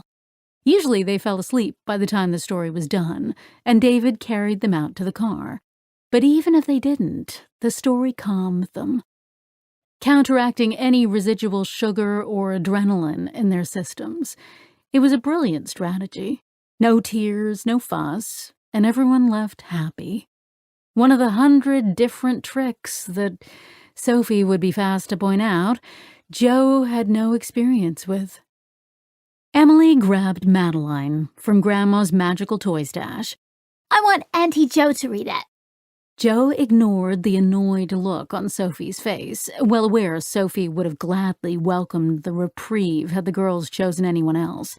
But as Joe's mother had pointed out, part of the evening was about Joe spending time with the girls, and if Sophie didn't like it, she could suck it. Joe smiled. Of course, honey. Did you know Madeline was my favorite book when I was your age? Emily nodded. That's why I chose it. Joe laughed and grabbed the book. You tricked me. She patted the spot on the couch next to her. Isabel, do you want to come listen? But Isabel had another book in her hands, a Nancy Drew mystery. That's a baby book. I'll read this one while you read that one. Good choice. I loved those when I was young, too, Joe said, and shifted to make room on either side for the girls. But Emily climbed directly into her lap and rested her head back against Joe's chest. She was asleep before Joe had finished the second page, but Joe kept reading. Something about the weight in her lap and the rise and fall of Emily's head against her bosom filled her with the most relaxed, cozy peace she'd felt in as long as she could remember. Was this why people did it? This feeling of warmth and purpose? The sense of home residing within a person rather than a place? As Joe reluctantly finished the last page and closed the book, Isabel rubbed her eyes, and Sophie stood up. Isabel, put on your coat while your dad carries Emily out to the car, she said. Isabel's face screwed up like she'd just bitten into a lemon. But I didn't even get to read a whole chapter. Sophie put her hands on her hips. Isabel, you know the rules. Once the story's done, it's time to go. That's not fair.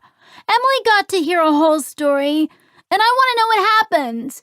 Joe glanced over at David, who stared up at the ceiling like he'd rather be anywhere else. Isabel, don't argue with me. You have to get up early tomorrow, and it's time to go. Isabel's voice rose. No! You never let me do what I want to do! Be quiet before you wake your sister. And don't backtalk me. Get your coat now, or you get no Easter chocolate tomorrow. But it was too late. Emily was awake and rubbing her eyes. She saw the look on her sister's face and heard the threat about chocolate and burst into tears. Sophie snatched her up out of Joe's arms. David, can you deal with your daughter, please? Half an hour later, both girls were bundled into the car. Dishes of leftovers had been handed out, and Joe found herself in an oddly pensive mood as she drove back to her house. Yes, the angelic sleeping child on her lap had been beautiful, but what was that? 5 minutes out of a whirlwind hectic day? The majority of which was the temper tantrums and constant moral lessons to be instilled. During the good moments, the egg hunt and the hugs and story time, she'd almost convinced herself she could do it. But the rest? By the end of the night, Sophie had looked like she was on the edge of madness. But Joe's spirit rebelled at being told she wasn't capable of something, and it fought back. Of course, a baby would change her life. But there were babysitters and childcare, and she could make it work if she became a different sort of detective. Still an excellent one, but one who turned off her cases in the evenings and on weekends. Plenty of successful detectives did it, and plenty of single women balanced career and children just fine. But did she want to be that sort of detective? As the signal light in front of her changed, she growled in frustration at the thoughts ping-ponging around her head. Why was this plaguing her? It was simple. She wanted a child or she didn't, and she'd spent all of her life not wanting a child. So there was no way that could have suddenly changed out of nowhere. This wave of sentimentality was born of the fear her mother had invoked, and the natural stubbornness of wanting something because her body might soon take away her ability to have it. This was all just her mother's voice in her head, and her own raging against the inevitable aging process. She was being ridiculous. But when she got home, she walked past the kitchen to the bedroom, again, foregoing her evening snifter of Calvados. Chapter 55. Jo slept restlessly and woke early to another round of nausea. She showered, threw on her clothes, and pulled up to HQ. Arnett was already waiting for her, so they grabbed the cruise and headed out to talk with Aunt Lucy. Arnett hugged the latte she'd brought him. "Ran into Lopez this morning.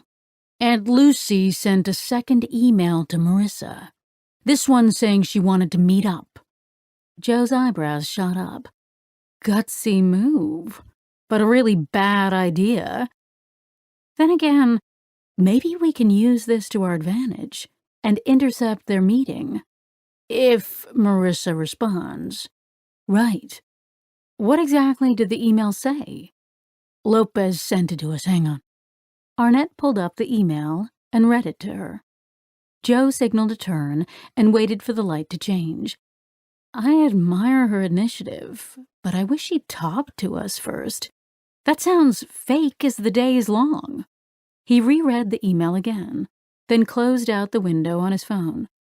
Heartening to know not everyone's a natural-born liar. A call came through Jo's phone, showing a name and number she didn't recognize. She hit the number on the dash to answer through the car's speakerphone. Detective Josette Fournier. Detective, I'm Officer Daly, Worcester PD. We received a call this morning requesting we do a welfare check on a Lucy Hagusi. We entered the house when we got no response and found her on the floor deceased. We also found your card out on her coffee table, and since it's a clear homicide, we figured we might as well call you directly. Is this related to something you're working on? Shit. Yes. In fact, we're almost to the house now. 5 minutes later, they pulled up to Lucy's curb. They identified Officer Daly, a tall, young woman, protecting the perimeter while her partner, an older man, filled out paperwork in the squad car. Jo introduced herself and Arnett. What exactly happened? Daly pushed a hank of hair off her dark skin and jutted her chin toward a gray-haired woman standing on the sidewalk, arms tightly crossed over her housecoat. Her neighbor called us this morning, concerned. She hadn't seen any activity at the house for a couple of days, no lights on, nothing. She came over this morning supposedly to give her a piece of mail that was delivered to her by accident, and nobody answered the door. When she lifted the mail slot to put the letter through, she said the smell almost knocked her over. We entered the residence and found Mrs. Hagusi dead on the floor, apparently strangled. Got it. We're going to suit up and take a look while we wait for our medico-legals to get here. We'll keep the perimeter secure, Daly said. Once outfitted, they climbed the stairs to the porch, but still smelled nothing. Yeah, she didn't just lift the mail slot. She bent down and stuck her face into it. Whatever would we do without nosy neighbors? Arnett said, and reached for the doorknob. It twisted in his hand, and the door swung open. The stench of decaying flesh crashed over them like a wave. They swept through the living room and turned into the hall. Lucy lay face down on the carpet, a length of white cord around her neck, stuck in an angry red-purple slash across her throat. Her face tinged with blue. Chapter 56. James couldn't meet the following day until after he got off of work. Marissa passed the day watching TV and wanting to be anywhere but inside the hotel room. But when the time came, James and his sister turned out to be good, well-meaning people. And by late evening, she was the owner of her very own cuddly black Beretta. The upside of spending a day locked inside the hotel was she had plenty of time to come up with a plan for meeting whoever was behind the emails from Aunt Lucy.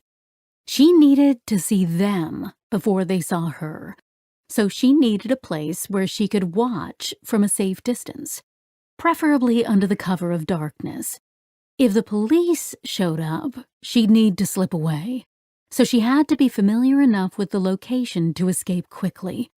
But her hope was that her attacker would be the one to show up and trigger her memory of whatever the hell happened.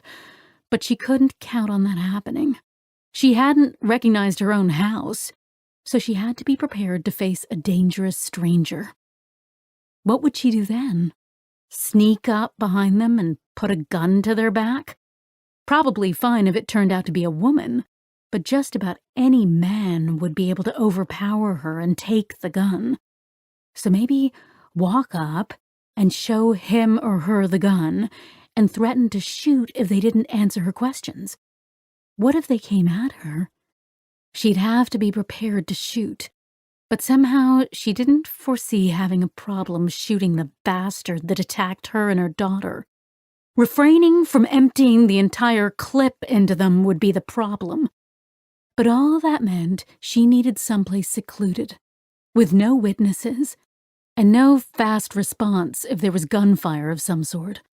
That severely restricted her options.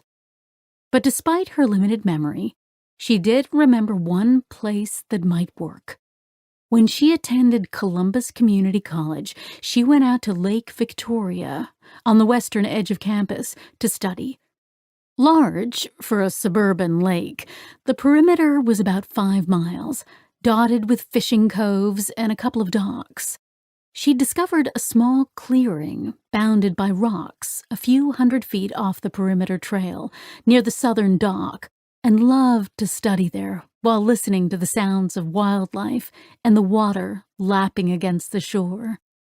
You could approach via the trail from 2 directions, both of which were visible from the clearing, but the clearing wasn't visible from the trail if you sat down behind the rocks. More than once, she'd scared someone when she suddenly appeared out of the trees after an afternoon of studying. And while people fished there during the day, it was more or less deserted later in the afternoon, especially at this time of year. But that had been at least 25 years ago. She needed to check it out, in the dark, to be sure it was still there. But even if the spot was overgrown, she'd be able to plan out another location in the area that would work. So, after meeting James at the IHOP, she made a detour before returning to the hotel. She loaded a clip into her new Beretta, drove out to the lake, grabbed her flashlight, and went for a stroll. The dock was where she remembered it, about a 5-mile walk down the trail between the 2 closest parking lots.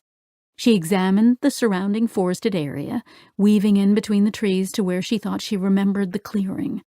She didn't find it at first, but as she expanded her search, she noticed a familiar rock a few yards away. The clearing was behind that, smaller than she remembered, and more bumpy than flat now because of expanded tree roots. She stepped into it, hunched down, and gazed back out over the trail. 3 light poles kept the path bright enough that she could watch whoever approached, with dark areas just behind them in either direction. If she spotted the police, she could slip through the trees in the other direction until she passed the lit area, then continue down the dark trail to the parking lot beyond. If that turned out not to be the lot where she'd parked, she could double back down the main road until she reached her car. Satisfied with her plan, she returned to the Suburban. She stopped to pick up a Big Mac meal on the way back to the hotel, then settled in to savor the hot food as she composed her response to Aunt Lucy. Dear Auntie, I'm so glad you contacted me. I can't find Sarah either, and when I left her house the other night, someone followed me. I managed to get away, but I'm terrified. What could have happened that someone would hurt Sarah, then come after me? I feel like I'm caught in a nightmare, and I can't get out. I'm worried that they may be watching your house, waiting for me to show up. I've been living out in the woods, so I'm thinking a good place to meet might be at Lake Victoria. That way it would be easy for us both to be sure nobody is following us. There's a dock on the south end that's well lit and has benches, so we can sit while we talk. I don't feel comfortable in the broad daylight with other people around, so maybe 8 tomorrow night? Please email me back and let me know. Love, Marissa." She read and reread the message, weighing the emotion to be sure it sounded genuine. It read to her as scared and paranoid, which she was, so that should work. The reasons for wanting to meet somewhere remote were legitimate, so they shouldn't raise any suspicions. If Aunt Lucy really had sent the email, she might prefer somewhere well-lit and populated, and if so, she could say so. But if the killer was behind it, they almost certainly would prefer a clandestine spot as well. She made herself a warm mini pot of coffee, climbed under the hotel blanket, and settled in to watch TV while she waited for a reply. The man was just beginning to fear Marissa had been too smart to take the bait when the alert chimed on his burner phone. He read the email, and his initial reaction was excited relief. Not only had she bought the email hook, line, and sinker, she'd even suggested the perfect location. All he'd have to do was pull out the gun and tell her to walk calmly back to the car. Then he'd drive her out to the woods to kill her and leave her body in the same general location as the others. Perfect. Too perfect. He read through the email again. Why wouldn't she suggest someplace safer? Was she suspicious about the email? Or just legitimately paranoid after the car chase? He couldn't be sure, and that meant he had to be smart about this. He had to assume she was taking precautions, that she'd plan on getting there early and would watch for him. Something else about the email tugged at his memory. He pulled up a map of the lake and zoomed in, then went into the satellite view. He found the dock she was referring to on the southern end and studied the location. Yes, just what he thought. He chuckled. She thought she was being clever. He fired off a confirmation to her, then spent the rest of the evening cleaning his gun. Chapter 57. "I'm pissed I didn't see this coming," Arnett said to Joe as they drove out to meet with Alana Lyon, while Marzillo's team processed the scene. "It didn't occur to me either," Joe replied. "Why would it? She and Marissa weren't close. We had no reason to believe Marissa or anyone else involved in this would come after her. I still can't wrap my head around why. But at least I think we can say this rules out a random attack of some sort." "Agreed. Maybe Lucy was lying to us and knew about the affair. If the affair is the root of the attack, maybe Tyler or Hunter or Logan knew she knew and decided they had to shut her up. But why lie to us? She'd want us to find Sarah as soon as possible. Unless she was lying about more than that. Maybe she wasn't as close to Sarah as she wants us to believe. Tyler said someone was following them. Maybe that was her. Sarah just inherited a large sum of money, and Lucy is struggling. Nobody works an on-your-feet waitressing job at a cheap diner at her age, unless they don't have a choice, and you saw the house. Her income is limited at best." Joe tapped her fist on her leg. "Blackmail. Interesting." Arnett slid into a parking lot outside Le Poulet Bleu, an upscale cafe where Alana Lyon, the woman Miguel Navarro had been dating when he died, worked. The restaurant's contemporary black metal and glass outside seating hadn't yet emerged from the cold of spring, but the inside, filled with white and tan faux-exposed brick and wrought iron accents, was warm and welcoming.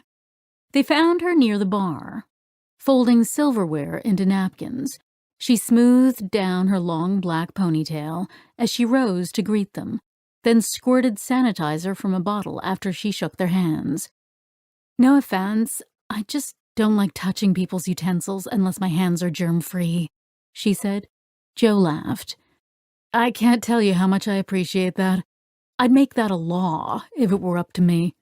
Alana returned her laugh. "That's a relief. I hope you don't mind if I continue while we talk. I have to wrap up all of these and then polish all the wine glasses before we open for dinner."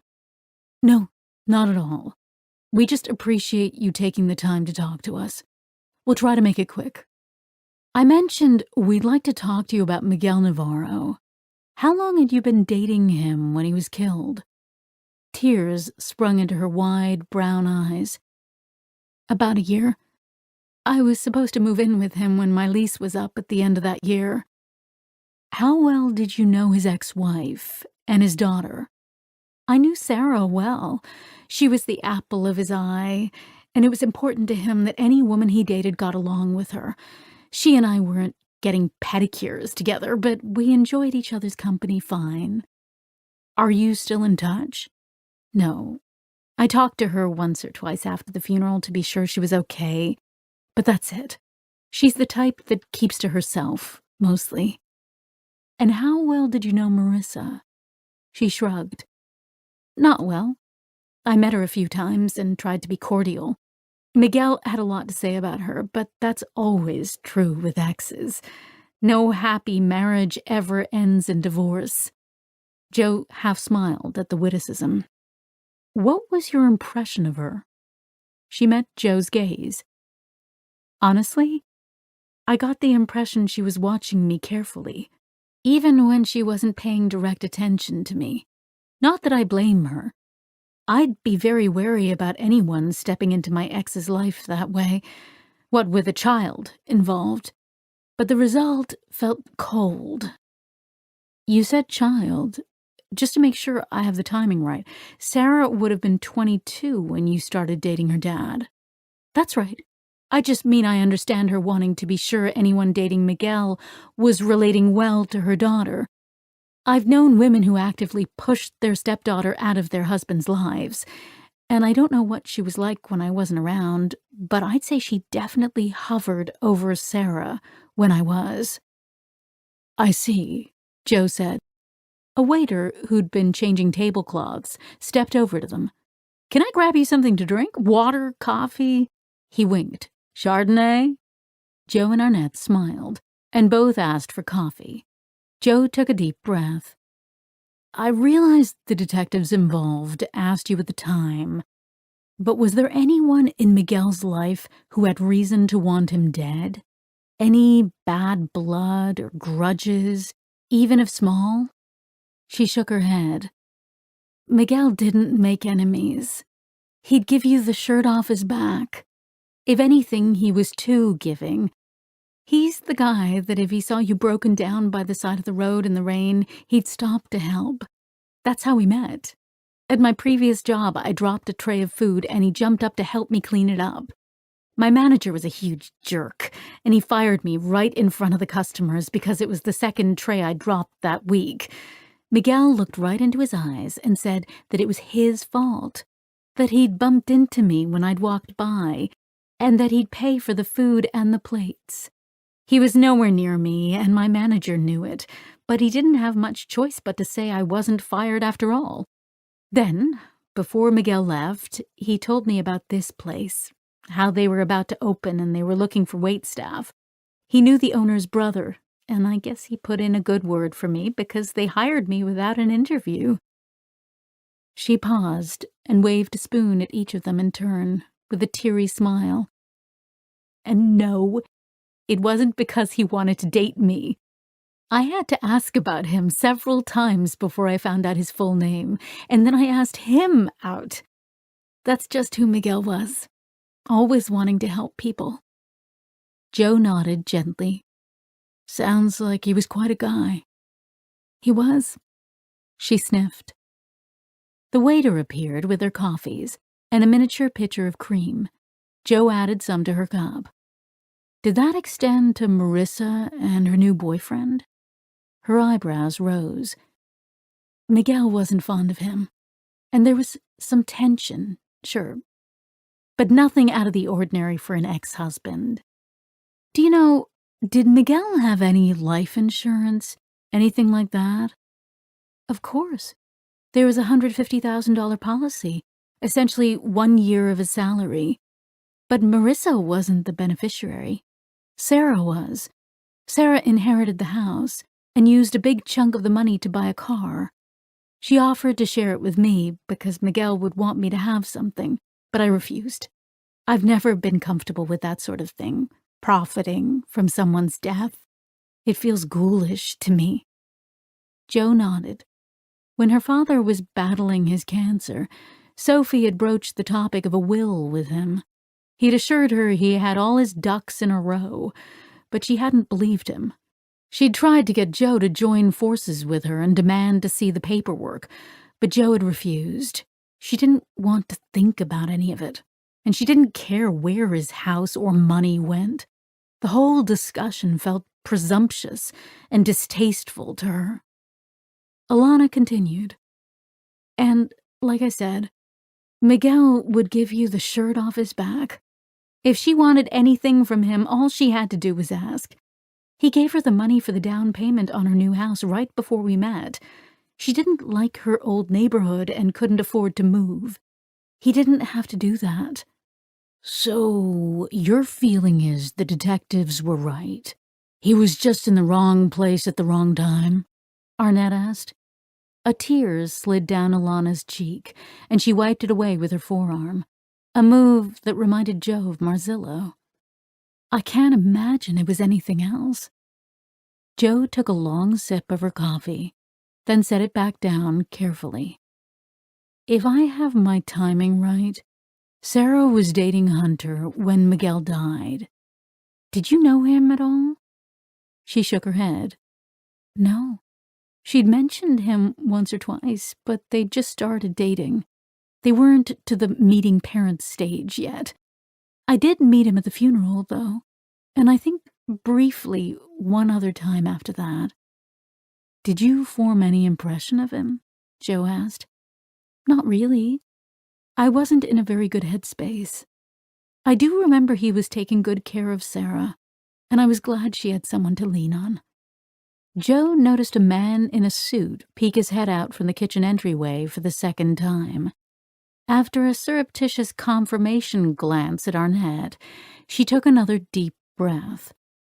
Just one more question, and we'll let you get back to work. When was the last time you saw Sarah? I think it was, a month after Miguel's funeral? She had some things for me that I'd left at his house. We had coffee and we cried a lot. And we said we'd be in touch, but we both knew that most likely wouldn't happen. At that point, we'd become reminders of Miguel to one another. Something seemed to occur to her. Why do you ask? Unfortunately, both Sarah and Marissa are missing. Missing? From where? For how long? Joe gave her a sanitized version, without mentioning that Sarah most likely had been found dead. Her face paled, and her brows creased. And you think this may have something to do with Miguel's death? We don't know. We're just following up every lead we can. So if you can think of anything at all that you think might help us, we'd really appreciate knowing about it. She pulled a card out of her blazer and handed it to Alana. She stared down at the card. Have you talked to her Aunt Lucy? She was always close to her Aunt Lucy. Maybe she'll know something. We have. Thank you. But if you think of anyone else who might know something, please call me. Alana nodded, still staring at the card.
Chapter 58. Arnett took the driver's seat and pulled out into the road. I need more coffee after that. The sweet little cupful wasn't near enough caffeine to pull together all of these threads, Joe said. Pretty sure there was a Starbucks on the left just up ahead, Arnett replied, switching lanes. So what do you think? Is Miguel's death just a coincidence? Sure seems like it. I can't see why she wouldn't finger someone who had a beef with him. So my next instinct is always follow the money, but that's a dead end too. The person who should have inherited did inherit, and that new Tesla in her driveway would have drained most of the insurance money. And I can't see her committing patricide for a house and car, when Miguel sounds like he would have helped her buy them anyway. Marissa was angry at Lucy when she inherited her mother's house. Maybe she was angry at Sarah for inheriting Miguel's. Except she had a reason to think she'd inherit from her mother. But she had to know Sarah would have inherited as Miguel's next of kin. She got a solid divorce settlement and alimony, so she had no reason to think that house was hers. And from what Ilana said, he gave her money for the down payment on her new house, too. Excellent point. Lopez is pulling their credit cards and financial records, so let me check on that. She pulled out her phone. Joe, what's up? Just wondering if you know when we'll have credit card and bank records for Marissa and Bruce. Actually, I have them. For Sarah, Hunter, and Lucy, too. But I didn't mention it because there's nothing to mention. They're all disgustingly responsible. Other than their mortgages, they're all clear of debt. No student loans. They all own their cars outright. And none of them even runs a balance on their credit cards. Marissa and Bruce got a second mortgage about a year ago. They must have done some repairs or something. But apart from a late fee or two, they've kept up on both sets of payments. Not that anyone's rolling in it either, because none of them have much money in the bank. Except Sarah, sorta. She had that large influx a few months ago from her father's insurance settlement, but spent most of it on her car. She put the rest, except for about $20,000, into her 401k. That's far more than the average American has in the bank, but I still wouldn't call it stacks on stacks. Got it. Thanks. My pleasure. Lopez hung up. Arnett shook his head. So much for that. I'm out of ideas for where to go next. So, recap? Joe nodded as Arnett pulled into the Starbucks drive-thru. Once they had their drinks and were safely back on the road to HQ, she started. Marissa and Sarah went away to bond over a camping trip because their relationship had hit a rough patch, likely complicated by Hunter. We've heard this described as a mother-daughter trip, but it might have included Bruce, Hunter, or both.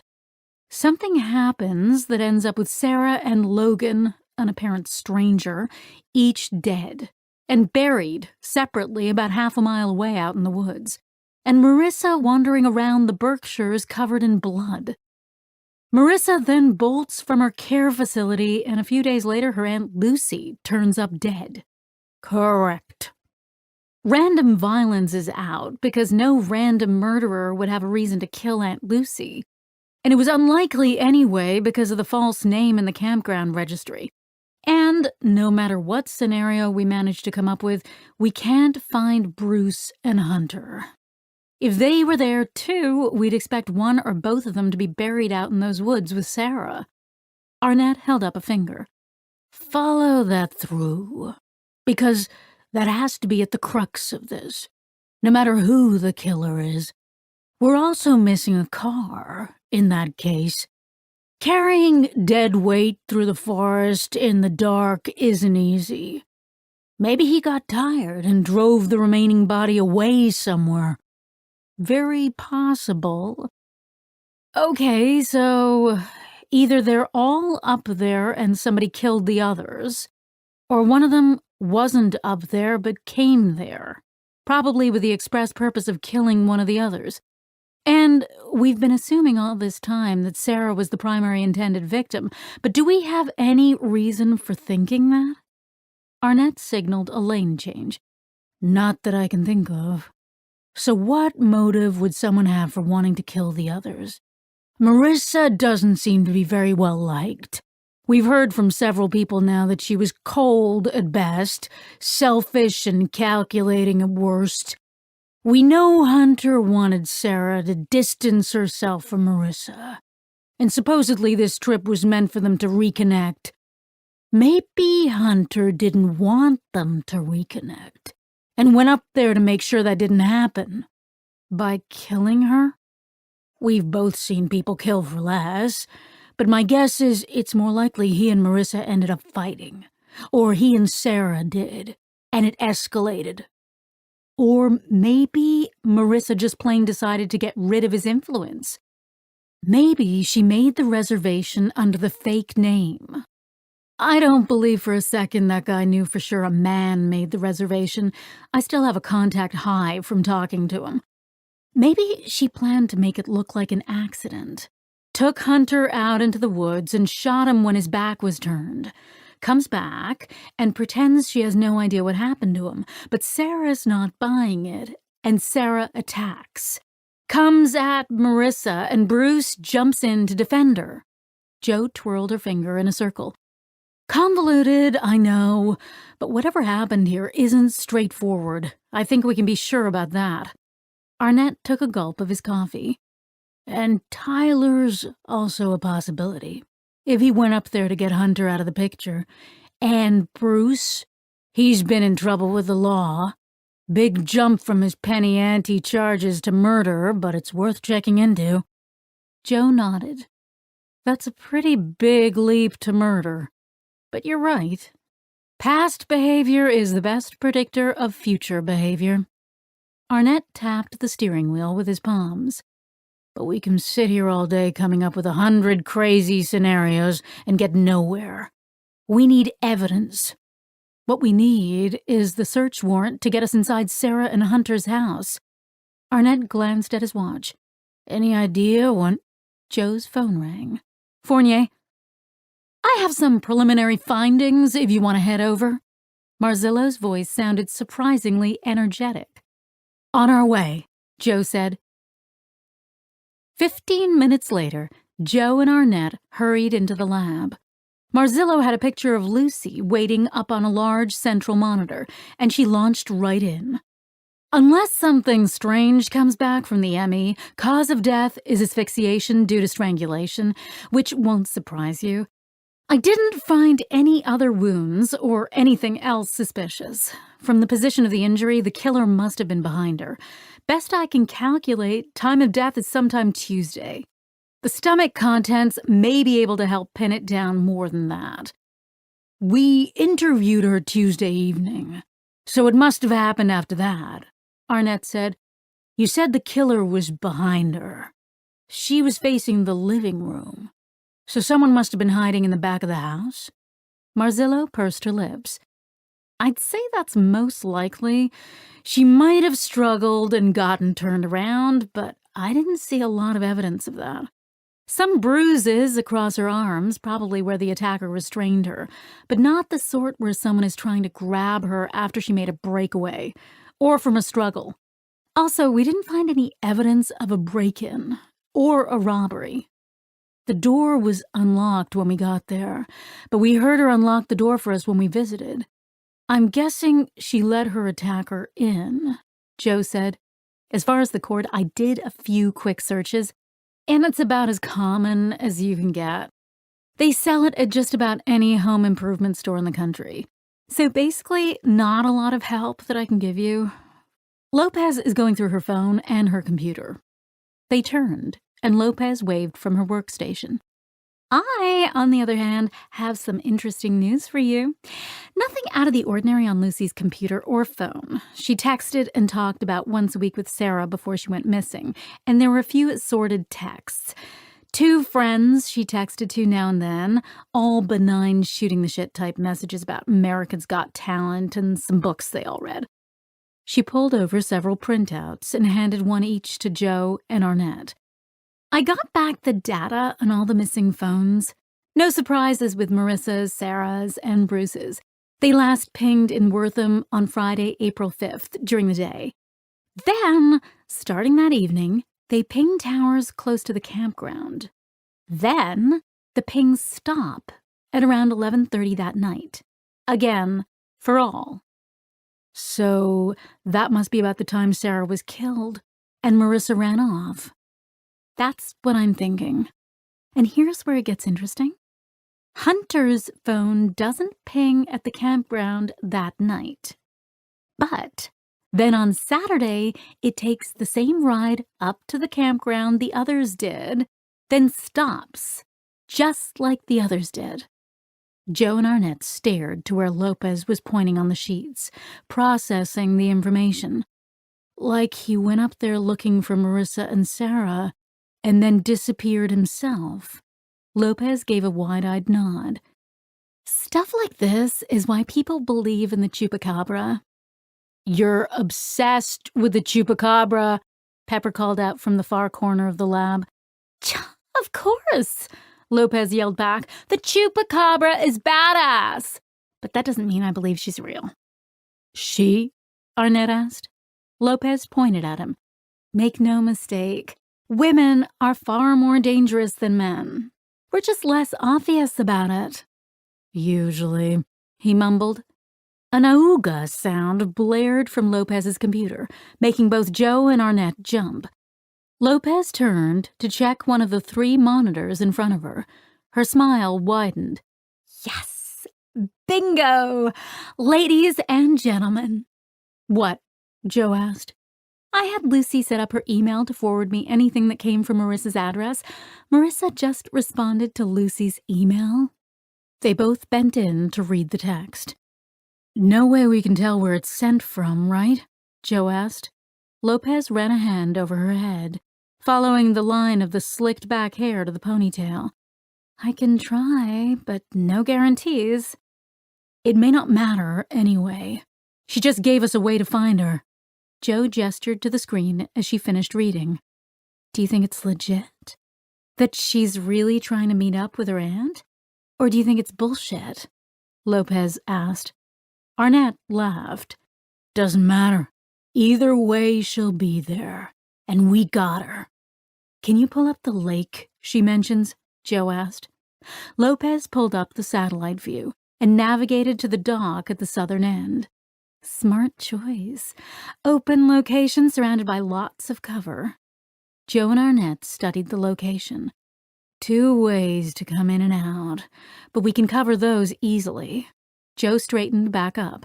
Should we scout it beforehand or just cover the 2 trail entrances and lots? Lopez grabbed her rock star. "I say no. If I were up to something, I'd get there really early, or I'd already have a camera somewhere to watch for anything strange. If you show yourself too much, you risk scaring her away." Joe pointed at her. "Nice catch. So we need to make this look like we're just there to enjoy the lake. An undercover car, a romantic couple having an intense conversation, something of that nature that won't arouse suspicion. We can stake out each lot that way and grab her when she arrives.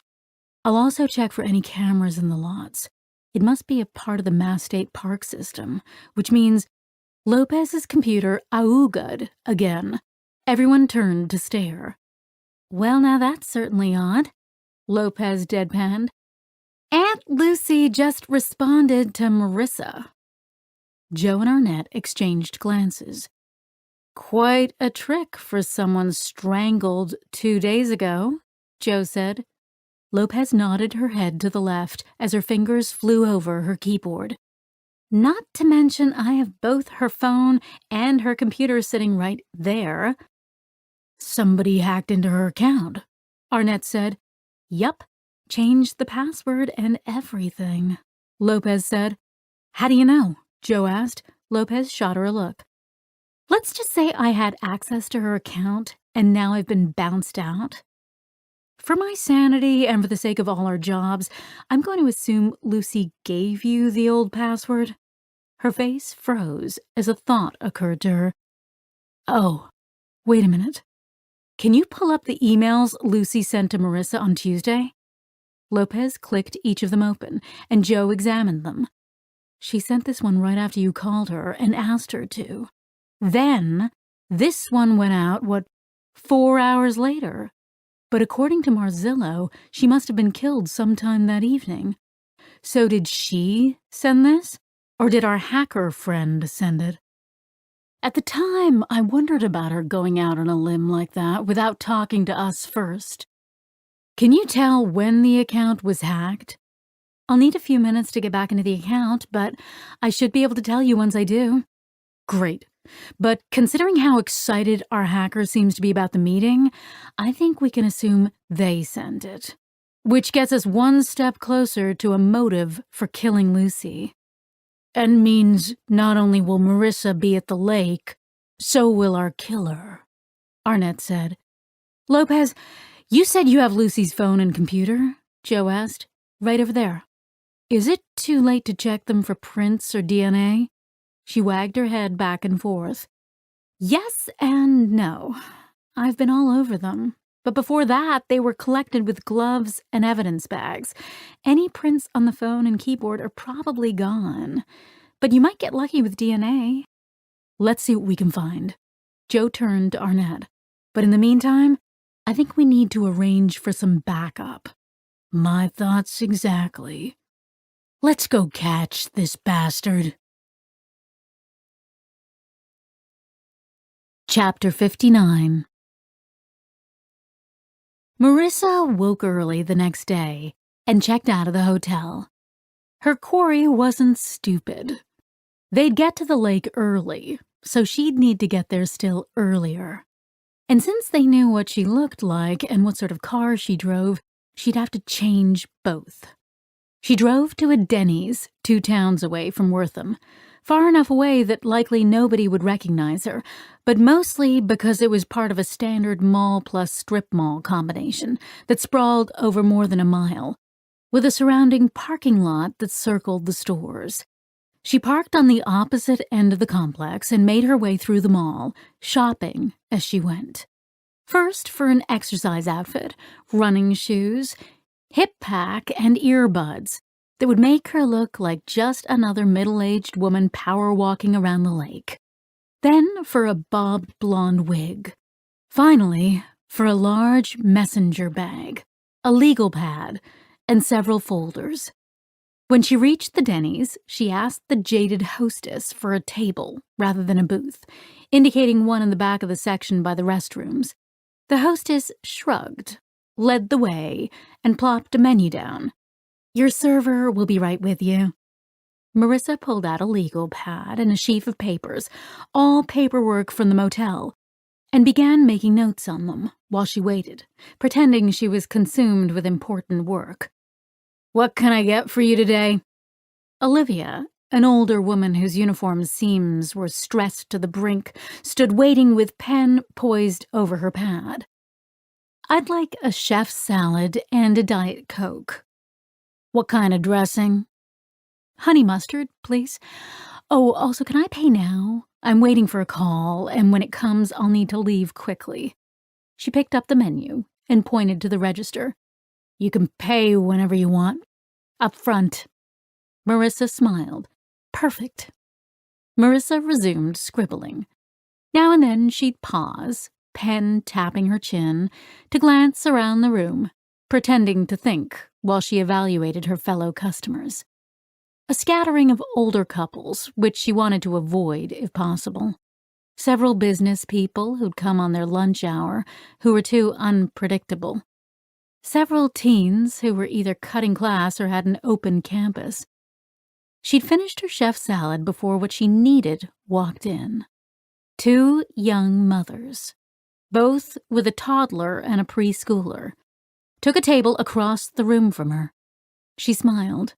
She might not remember much, but she remembered plenty of restaurant meals plagued by other people's out-of-control children.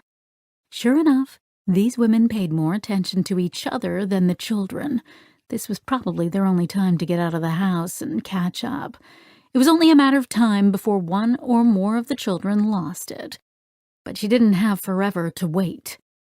Marissa strolled over to the machines that lined the far wall of the room, stared into the toy claw machine long enough to draw the children's attention, then put money into it.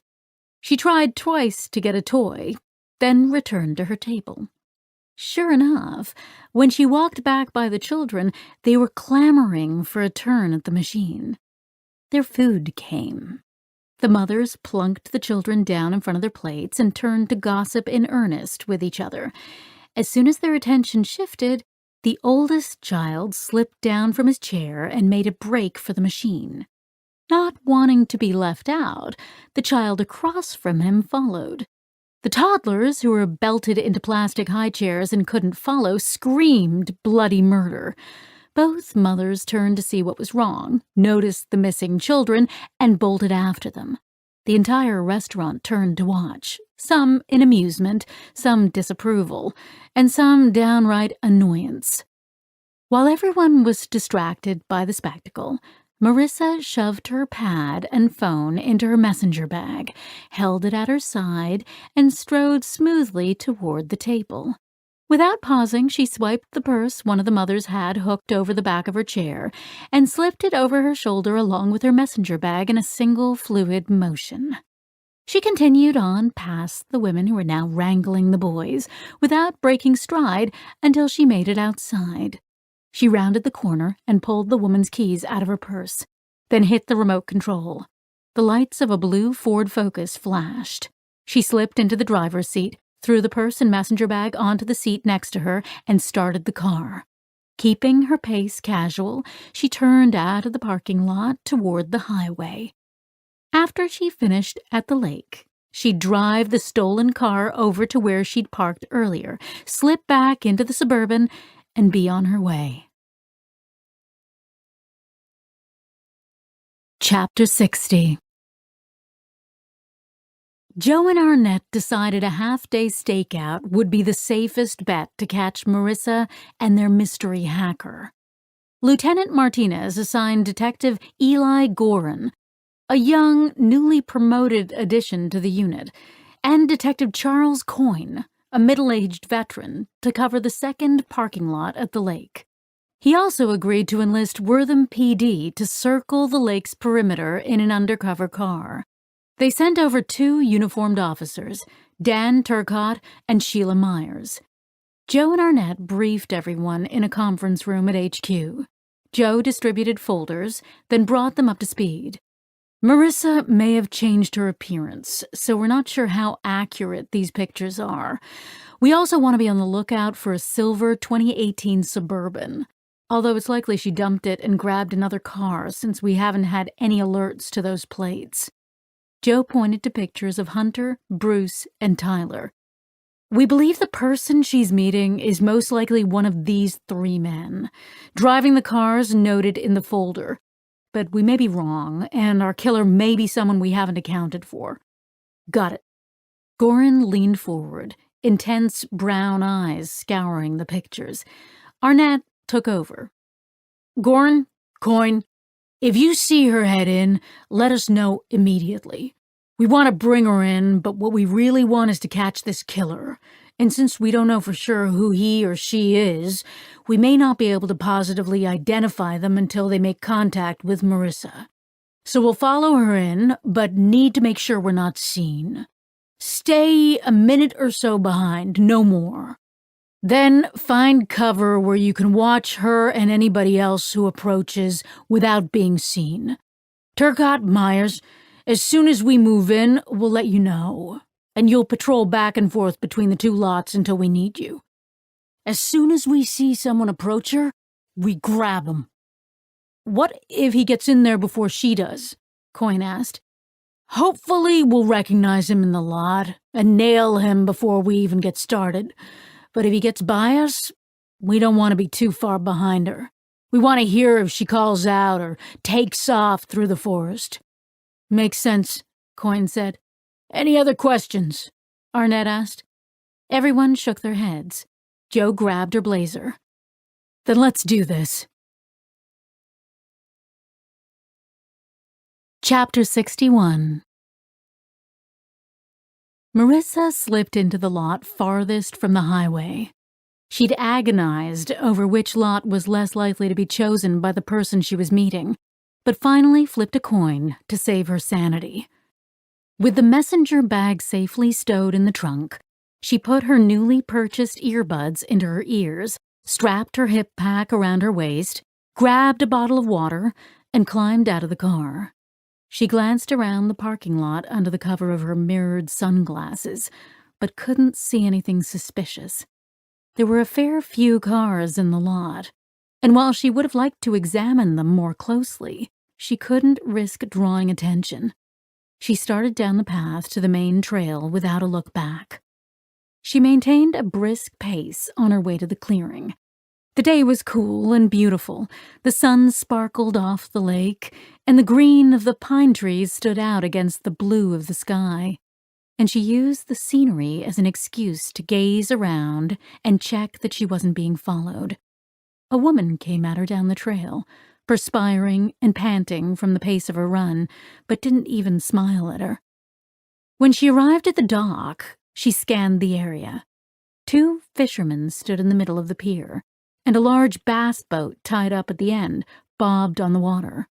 When she passed by a small copse of trees along the shore that blocked her view of the fishermen, she slipped into the trees on the other side of the path and made her way to the clearing. She sat strategically, with her back to one of the rocks and her eye line just above the rock in front of her. Then she pulled out water, a protein bar, and a squashed half roll of toilet paper from her hip pack. She settled in to wait. Chapter 62. As the time crept past 7, the sun floated toward the lake with a brilliant display of purple and periwinkle. Joe, dressed in an Ariana Grande graphic tee and jeans, glanced at her ponytail in the rear view and winced. "Not a fan of your new look?" Arnett sipped from the thermos of coffee. "Not used to your new look." She made a face at his Oakhurst U sweatshirt, then texted Goran and Coyne to be sure they hadn't had a sighting. Their negative came almost immediately. She shifted in her seat. But seriously, she should be here by now. The very latest I'd have expected her is 7:30, and it's almost that now. Something's wrong. Agreed. Either she's not coming, which I don't believe, or we must have missed her somehow. Joe pointed across the lot. That focus. It's been here the whole time we have. I think she got here before us. Shit. He pulled up a picture he'd taken when they arrived. You're right. She tapped a nail on her leg. So what's our next move? Arnett scanned the entrance to the trail. Tricky to wait here and hope we spot whoever's coming to meet her, because if it's our killer, they're not going to just saunter up. The other option is to go in and monitor the spot. But then if something happens in the parking lot, we'll miss it. Joe cast a look around the parking lot, but couldn't come up with another option. Yeah, that could work. We can pull Turcotte and Myers in and have them monitor the lot. Let's get in there. She texted the details of the strategy change and asked the officers to check into the focus. Then they threw on their holsters and their jackets and headed down the path holding hands, pretending to be a couple out for a romantic stroll. Think Goran and Coyne are doing the same? Arnett asked. Joe smiled. I'd like to think so. They lapsed into soft, intermittent comments about the scenery, how pretty the trees were, how the lights from the lampposts danced on the surface of the dark lake. Arnett made a joke about the lake containing Wortham's version of Nessie, and Joe made a show of chastising him for scaring her. When they rounded the final bend and the dock came into sight, they slipped off the trail and melded back into the trees. Joe sent a quick text confirming they were in place and that there were no people around the dock. She waited for a confirmation that Goran and Coyne were ready as well, then shoved the phone back into the pocket of her jeans. They settled in to wait. Chapter 63.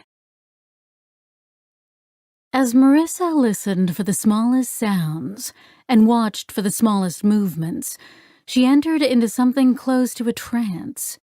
She followed the joggers and mothers with strollers as they passed, wondering who they were and what their lives were like, with envy. They could remember their lives. They knew what happened to their children. They weren't plagued with vague memories of arguments and running through the woods and oddly shaped blades. And when the fishermen packed up their tackle and walked down the dock toward her, she envied the happy ease in their faces. They'd caught no fish, but that wasn't the point. They'd had a relaxing day with a friend, and now were ready for a good meal and a beer. She couldn't imagine ever being at ease again. As the sun set, the people on the trail dried up, and a growing anxiety replaced her trance. She checked the time on her phone. 7:45. She'd been sure whoever was coming to meet her would arrive at least half an hour early to head her off, and it unsettled her that so close to the time nobody had appeared. Her pulse picked up, and she took several deep breaths, trying to steady it. She gasped as something landed with a thud and a rustle to her left. She whirled around, fighting the temptation to turn on her flashlight, praying that a raccoon had jumped from a tree limb. An arm snaked around her neck and pulled her up onto her feet. Then something hard poked into her ribs. "Yup, that's a gun. Stay quiet, and you'll get out of this alive. We just need to go somewhere we can talk this out." She couldn't see her attacker, but she didn't need to. His voice alone brought her memory of him flooding back. Her husband, Bruce. Chapter 64. She couldn't let him know she'd remembered him. That was the only advantage she had left, and maybe if she could divert his attention, she could get her hip pack unzipped and reach her gun. "Who are you? What do you want with me?" He nudged her in the direction of the trail. "I just told you, walk. We're going to go have a little talk. Say one word and I'll kill you. I'm already at the end of my rope." "How did you know I was there?" she asked, voice shaking. He laughed dryly. "You really don't remember, do you? You told me about your little study grotto years ago. We've had picnics here for fuck's sake. Now move." He dug the gun into her ribs. She did what she was told, mind racing to find a way out. But all the reasons she'd chosen this spot were now working against her. As they reached the trail, he wrapped one arm around her shoulders while using the other to bury the gun into her side. A black gun, held by a black-gloved hand, indistinguishable from one another even in the pools of lamplight. To anyone who walked by, he'd look like a boyfriend reaching for her breast, and her horrified expression would read as embarrassment at his public behavior. And if she called for help or tried to break away, she had zero doubt he'd kill her. He'd already killed Sarah. The only possibility was her gun. She reached one hand slowly up her side. Cut that shit right out. Hand back down, princess. Shit. She forced herself to think. The walk back to the parking lot would take time. Could she use the terrain to her advantage somehow?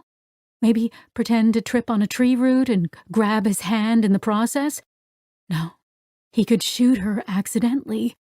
If she could catch him off guard, she could kick him in the shins, or preferably the genitals, and dash into the woods. He'd be shooting among the trees then, and that would make it difficult to aim for her, especially in the dark. But he didn't continue on the path. He turned up the dock. What was he going to do? Throw her in the lake? He stopped at the bass boat, the boat she'd assumed belonged to the fishermen. Damn it! How had she not noticed that they left on foot, and the boat was still anchored to the pier? He grabbed her arm with one hand and put the gun to her head with the other. Get in. Don't accidentally fall in the water, or I will shoot you. Don't try to pull me down or into the water, or I will shoot you. Basically, don't give me any reason to get your whiny, passive-aggressive, lazy, user ass out of my life for good. Get the point? She nodded. He kept a firm grip on her arm as she stepped into the boat and as he stepped in after her. He pointed at a tarp on the bottom. Sit there on the floor behind that seat, facing the bow, with your legs stretched out along either side of it. She did what he said, shifting and struggling to fit into the narrow space and slide her legs into place. She could barely move, so there was no way she could try to jump over or even rock the boat before he had plenty of time to react. But while he was steering the boat, maybe she could reach her gun. Very slowly remove that fanny pack and throw it into the water. Damn it. Tears of frustration pricked at her eyes as she clicked the plastic connector, pulled it off, and tossed it over the side. Her last chance, now resting at the bottom of the lake. He sat sideways on the chair in front of the steering wheel so he could keep the gun trained on her while he watched the water in front of them. He turned on the motor and took off across the lake. Chapter 65. What the hell? Joe said as a boat engine roared to life. She and Arnett jumped from where they'd been watching the path and sprinted toward the dock. They reached it a minute later, in time to see a bass boat slip away, carrying a man holding a gun pointed at a woman's head. Fuck! Arnett kicked the edge of the pier. Goran and Coyne emerged, running out of the darkness. That our guy? Goran asked. Pretty sure. There's only one other dock on this lake, and we need to get to it before he does. You stay here in case he decides to get cute and doubles back. Joe turned and sprinted down the path toward the parking lot, calculating as she ran. The main dock was directly on the other side of the lake. A boat could cut almost a straight path across the half-moon-shaped lake without interference, but their car would have to go the full half perimeter. Even using their sirens, if his boat was anything like her father's back home, it could do 50 miles per hour easy. No way were they going to make it to the other dock before he did. She stopped and pulled out her phone. She hit Lopez's number, then resumed running. Come on, Chris, come on, she chanted as her feet pounded the path. Lopez picked up. Lopez, just listen. Our target is on a boat, crossing the lake. I need you to call Turcotte and Myers and tell them to haul ass over to the main dock. Then call Wortham PD and have them send whatever squad car is closest. Got it? Got it. She hung up. Chapter 66.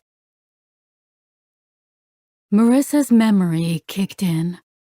Not with the instant clarity she'd had when she remembered her childhood and her early marriage to Miguel, but also not like the vague, dreamlike flashes. Instead, a sequence of disconnected scenes flowed through her mind as she sped through the darkness. 3 men had come to the house looking for Bruce. They were big and slimy, with polyester suits and slicked back hair, and when she opened the door, they pushed their way in. They searched the house for him, and when they couldn't find him, they broke the big screen TV and shattered her brake front and everything in it. He had a week, they told her. A week to pay back the money he owed them. If they didn't get it by then, they'd be back to break more than the TV, and they really didn't care if that meant him, her, or somebody else. 15 minutes after they left, Bruce snuck in the back door. She pushed out a disgusted puff of air at the memory. He'd known she was in there with them, but had left her to deal with them by herself. He'd seen them come in and had hidden in the neighbor's yard until they left. Her knight in fucking shining armor. Who the hell were those men? She'd asked as soon as the door closed behind him. I don't know them. They were sent by the casino. Whoa, wait a minute. When did you go to the casino? After you promised me? After what happened in Vegas? His face flushed. Yeah, I guess I lied. Is that what we're going to focus on right now? She'd been so angry she had to struggle for words. But why was she surprised he'd lied to her again? Their entire relationship was one long lie, and everyone had known it except for her. When they started dating, Sarah had warned her he was no good. And so had her friend Debbie.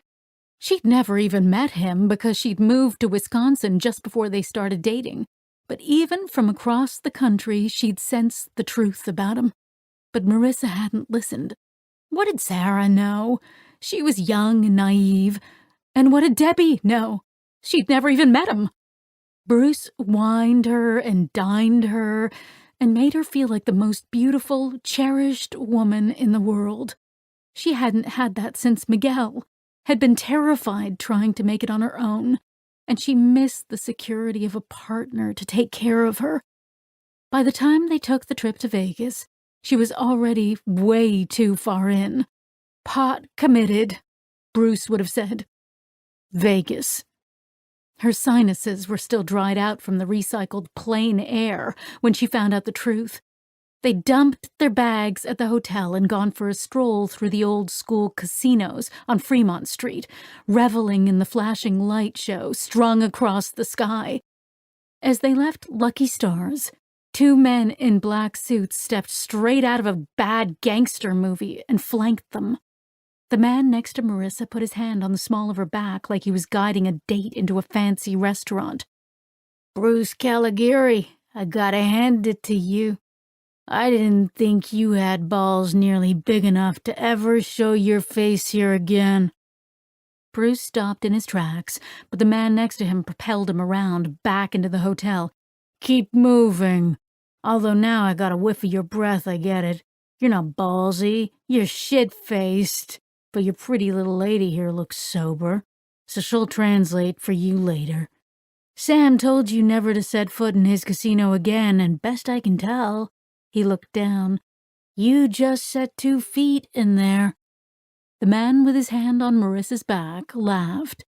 So now you've lost all Vegas privileges.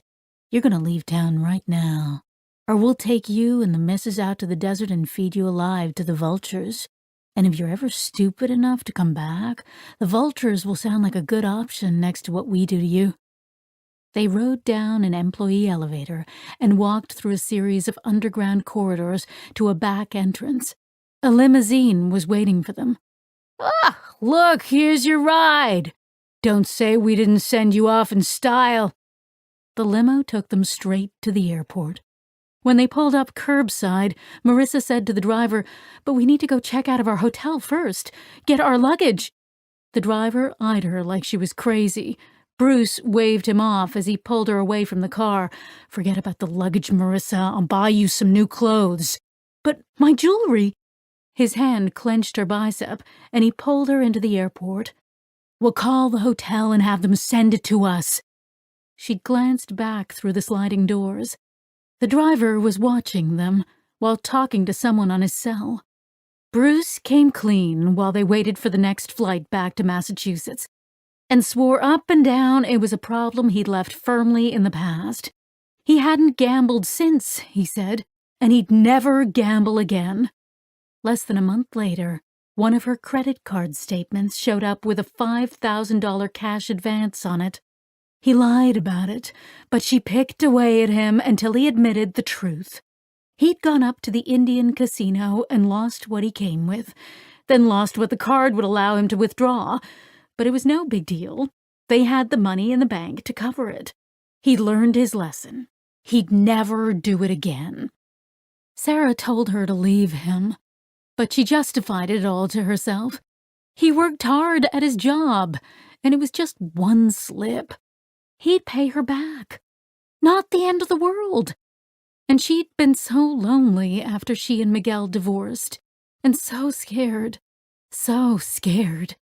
The alimony only went so far, and she just couldn't face 9-to-5 work. Plus, she wasn't a spring chicken anymore. She was dipping into her 40s, and she wasn't going to win any beauty contests.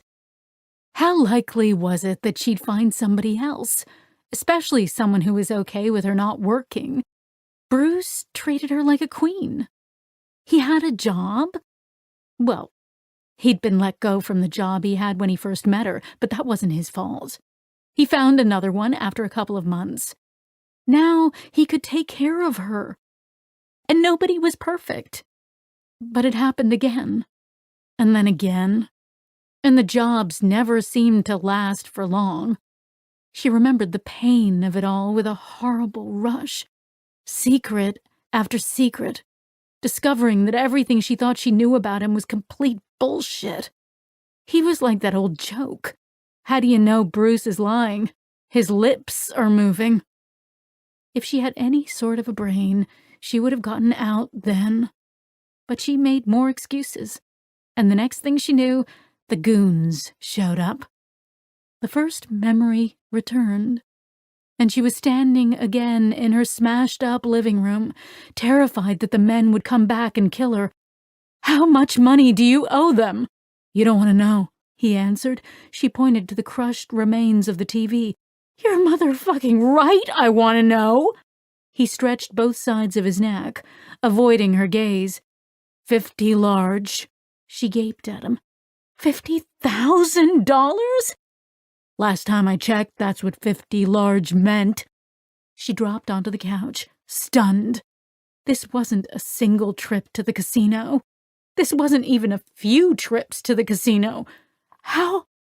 He paced up and down the living room. Does it matter? We just have to find a way to pay it back. We? I don't have to find a way to pay back anything. This isn't my mess. It's yours. We're not married. He turned on her then and laughed. A cruel, snarling sound. Like they care. They'll kill you just the same.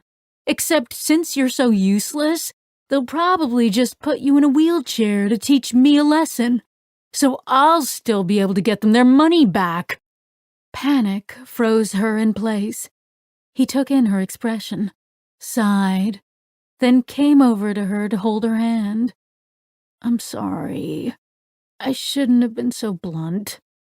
Look, it's going to be okay. I have a plan. As she remembered his plan, nausea ripped through her. She clutched her stomach and retched. Bruce waved the gun and yelled at her. She struggled to hear what he was saying over the motor. I swear to God, if you puke in this boat, I will shoot you just because. Chapter 67. The sound of Arnett's footsteps behind Joe faded. She stopped again to turn back toward him.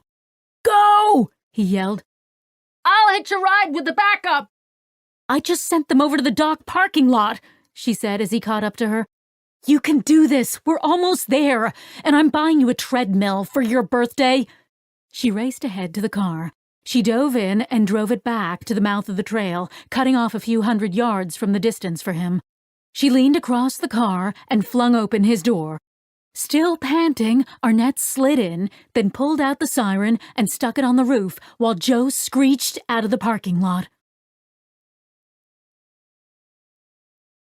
Chapter 68. Marissa had no doubt now. There was no way Bruce was going to let her out of this alive, even if he was pretending there was a chance of that. If she let him get her away from the lake, nobody would ever hear from her again. She needed to come up with a way to escape. Fast. Even if she managed to jump overboard, she wasn't a strong enough swimmer to make it to shore alive. And once they got to the dock, he'd strong-arm her out of the boat the same way he'd strong-armed her into it. Her memory of the main dock was vague, and most likely it had changed, regardless, so she couldn't count on an opportunity there. What would he do after that? He'd have to get her to his car. Was there anything in the parking lot that she could use to her advantage? There'd be a few cars, at least, and probably the same slatted wooden fencing as the other lots. If she could break away from him, maybe she could duck behind a car long enough to scream for help. Maybe he'd give up on her and just go. It was primitive, but it was all she could think of. He'd probably just shoot her, but at least she had a chance of getting away, because if he got her in the car, she was done. Chapter 69. Joe leaned forward, gripping the steering wheel with both hands as she blew through lights and around corners. She glanced at the clock. 10 minutes gone. 11. 12. She slammed her palms onto the dash. Shit! Unless his boat's a complete dinosaur, he'll be at the dock in a couple of minutes at most, and we're still at least 10 minutes away. Turcotte and Myers should be a couple of minutes ahead. Arnett's head turned as Joe flew past them. Or maybe Wortham PD had a squad car close. He stabbed at his phone, then shook his head. Lopez says their closest car is 10 minutes out. Shit. He still has to get her out of the boat and into a car. We can make it! Joe glared out the windshield, unable to take her eyes off the road, and shook her head. They were too far behind, and they both knew it. Chapter 70. As soon as Marissa stopped plotting, the aborted memories flooded back, faster and faster, details making her head throb. The first part of Bruce's plan was to call in a few favors.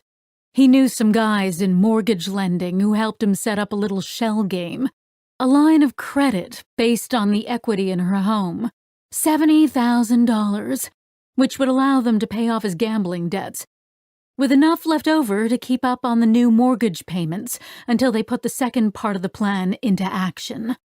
But they had to get married, he told her, because his name would need to be on the papers. Another lie. But she didn't find that out until well after their ceremony at City Hall. And what did it matter? She was in the shit anyway, married or single. They might as well get the tax deduction. He wouldn't tell her in advance how he planned to pay off the second mortgage, and she hadn't pushed too hard because she figured he was still working the details out, and she didn't have much choice anyway. Even if it meant losing her house, that was far better than having those men come back and put a bullet between her eyes, or her spine, while she slept. Or at least, that's what she told herself. But was that really why she hadn't pushed? Or had she suspected all along what he'd planned, but just wanted to keep her hands clean? If only Sarah. She remembered Sarah now, could picture her as plain as day. If only she'd been willing to give them the money to pay back the mortgage. Had it really been that much to ask of her?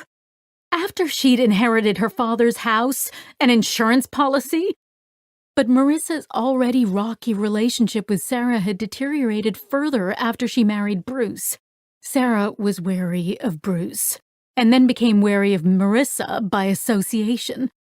Then Hunter came into the picture, his disapproval of Marissa and Bruce clear in his every breath and movement.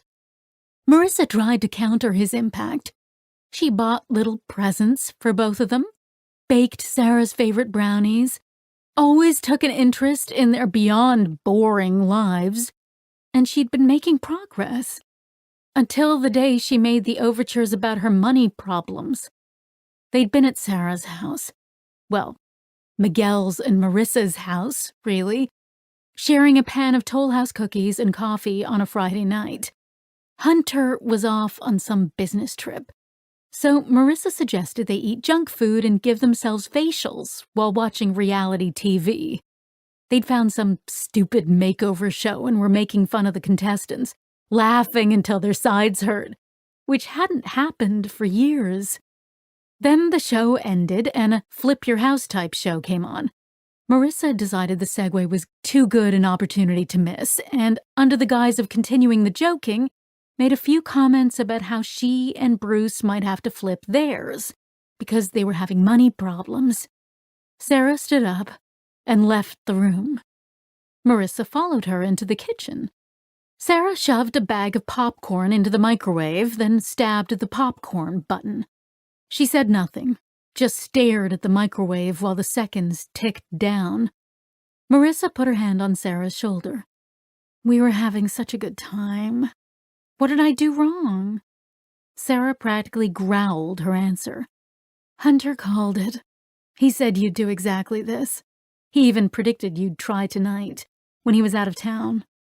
Marissa's veins froze. What do you mean? Look, I hoped he was wrong, and I'd like to hold on to some sort of relationship with you, so I'm going to put down a really clear boundary, okay? I'm not giving you any money, not a penny. Dad gave you more than a 50-50 settlement when you divorced. Then he supported you for years, and even gave you the down payment on your house. I warned you about Bruce, and I know Debbie did too because she told me, but you wouldn't listen. It's not my fault that Bruce has a gambling problem, and I'm not going to support you like Dad did, or waste what he worked his whole life for to pay off someone else's debts. When I became an adult, I became responsible for my own choices. You need to do the same. Marissa's mouth dropped open, her shock only half faked. I didn't ask you for a dime, Sarah. I think you owe me an apology. Maybe I do. And if so, I'm sorry. You can prove it to me by never asking me for money. Because, don't you see? The very fact that I have to wonder about your motives, that means this relationship is toxic. That's Hunter speaking, not you. He's right. You refuse to respect my boundaries, and you make me feel like shit about myself. You stopped after Dad died, right when you knew I was going to inherit, and suddenly became Wonder Mom. Now you're dropping hints, and when I call you on it, you try to turn it around like I'm the one that did something wrong. You are! Did I ask you for a penny? No! You just assumed that's what was happening because Hunter said so. And then when I'm hurt by your accusation, you say I'm turning it on you? I've worked for months to improve our relationship, and now you're even turning that into some ulterior motive. Sarah watched her for a moment in silence. Then she turned back to the popcorn. I think you should go now. Come on, Sarah. This is ridiculous. Please, Ma, just go. We've said all we need to say. The memory of Sarah's stony, betrayed face made Marissa retch again. Bruce had put her in a situation she couldn't win. She wanted a good relationship with her daughter, but she needed the money. Desperately needed it. What else was she supposed to do? Besides, Sarah had plenty. And damn it, she shouldn't have to beg her daughter to do the right thing. Any good daughter who loved their mother should want to help her out of a horrible situation if they were able. Marissa had never wanted a daughter, but she hadn't aborted her. She had the baby anyway, and wasted her entire life raising her. God knew the pregnancy had ruined her body. She'd done all that, given her life to Sarah, given Sarah life. And Sarah couldn't give her a few $1,000s to keep her from being homeless? What kind of ungrateful bullshit was that? The nausea intensified as the small doubt in her head got louder. Is that what happened in the cabin? Did you kill her because she refused to give you the money? She pressed her palms into her eyes again, and they slipped in the tears streaming down her face. Damn it. Why couldn't she remember that night? Everything but the few weeks before that damn trip had come back. She couldn't remember who had suggested it, or why, or what her plan for it had been. Had she decided Bruce was right? That Sarah owed her the money? Had she tricked her own daughter into going away with her so she could kill her for it? That would make her a monster. What sort of mother would do something like that? What sort of mother would kill her child? Was that why she couldn't remember? Because she'd done something so horrible her own mind couldn't deal with it? "Heads up!" Bruce yelled. She wasn't sure she'd heard him right, but when she looked up, a gray slab loomed out of the inky blackness a few hundred yards in front of them, lightly kissed by the boat's lights. The dock. "You hear me? Same rules as when we got in, or I kill you." She heard him clear as a bell, because the motor died as he said it. Chapter 71. Motherfuck! Bruce kicked the engine, then tried to start it. He tried a second time, and a third. "You're out of gas," Marissa said. "You think I don't know that, you stupid bitch?" Rage flooded Marissa, temporarily blotting out her fear. "I'm the stupid bitch? I didn't kidnap someone without checking to be sure I had a full tank of gas." His fist hit her face so hard she saw bursts of light, and it took a moment for her vision to clear. When it did, she looked back over her shoulder to find him dipping an emergency oar into the water. He rowed from the tip of the bow, alternating sides, trying to keep the boat's slowing momentum strong enough to carry them to the dock. "Don't get any ideas. If you move, I'll smash this oar right into your head." Right into your head. The rest of her memory exploded into her consciousness like a supernova. Chapter 72. As the boat glided toward the dock, she sat, still frozen, trying to process what she'd just remembered. He grabbed her arm, jolting her out of her fugue, and forced the gun back into her side. He hopped onto the deck, yanking and heaving her along as he went. The high whine of sirens in the distance broke the still air. "Fuck! Move!" He shoved her along the dock. She tried to run, but tripped and fell onto her knees. He fired the gun. She screamed as she felt the bullet whiz past her face, but the bullet plowed into the wooden plank next to her. He pressed the gun to her head. "Simple choice. I shoot you in the head right now and give myself time to escape, or you run your ass off and come with me. If they catch us, we both spend the rest of our lives rotting in prison." She struggled to get back to her feet and then ran as fast as she could, knees on fire, lungs bursting, trying to think. As they turned into the parking lot, an unmarked car with a siren on its top pulled into the far end, nearly half a mile away. He might make it to the car, but he'd never get past them now. If she knew it, he must know it. He yanked her back out of the parking lot and to the left, toward a building with a boat rental sign. As he pulled her around its corner, a car screeched to a halt, and 2 doors slammed. Chapter 73. Joe bolted from the car as the man tugged Marissa around the boat rental building. She upholstered her weapon and gestured to Arnett to indicate she'd take the long end of the building. He nodded and pointed toward the short end. She took off, running. She scanned the darkened landscape as she closed the distance to the building.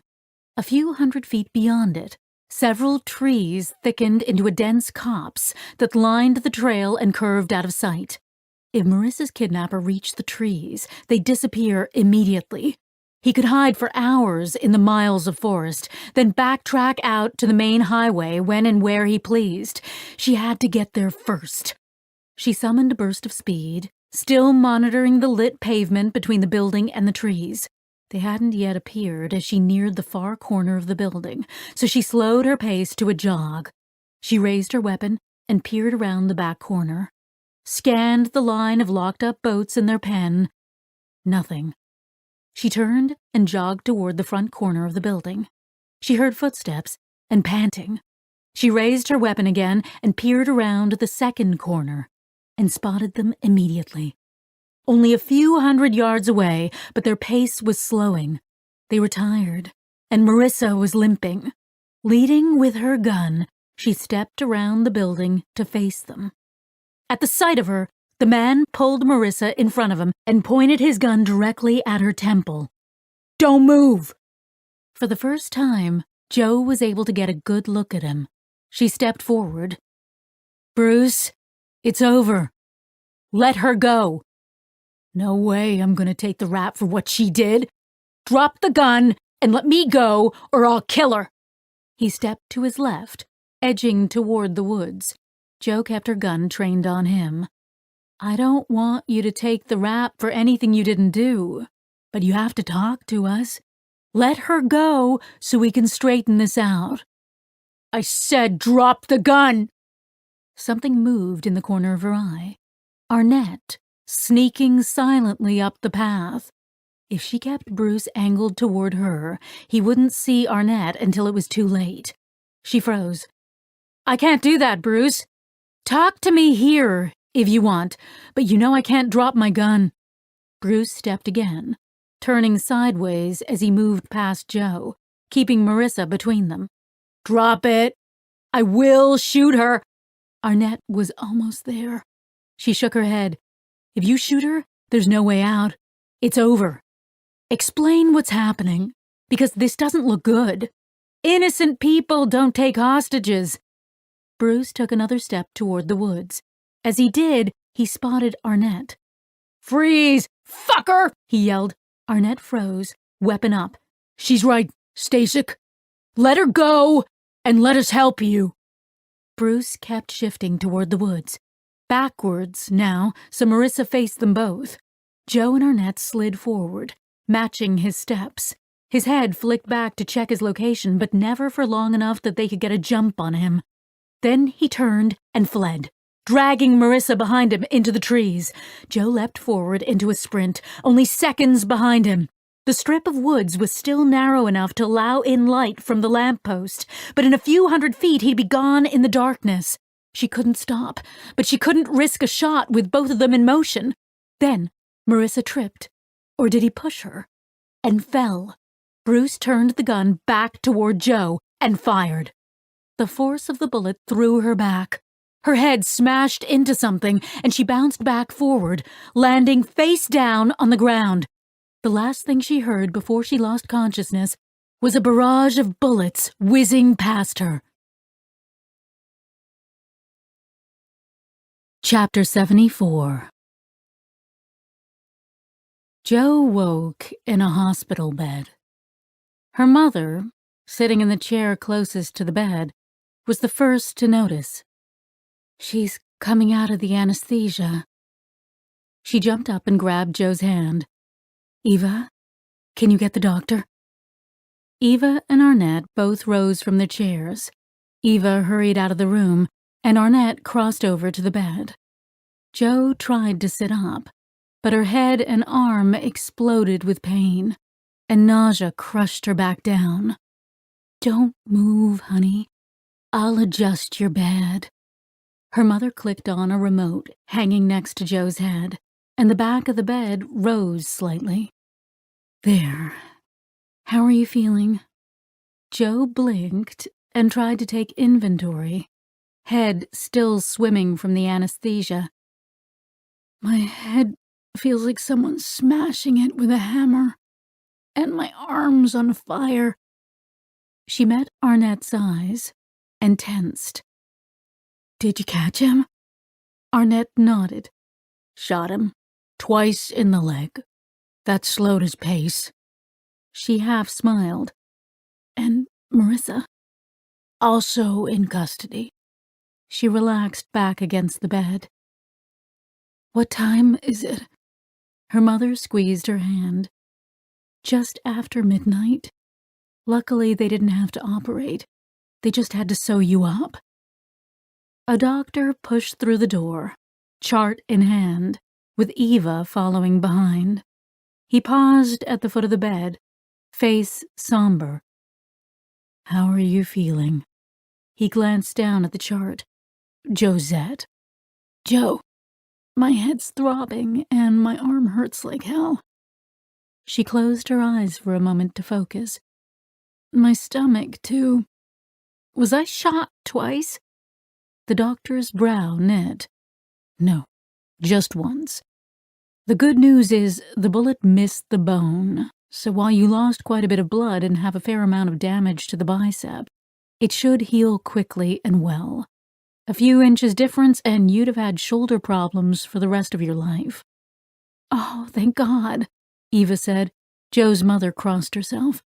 The doctor cleared his throat, expression still dour. "As for the abdomen, we noticed bleeding when we had you in the operating room. At first we thought, well, it doesn't matter. The point is, I'm so sorry.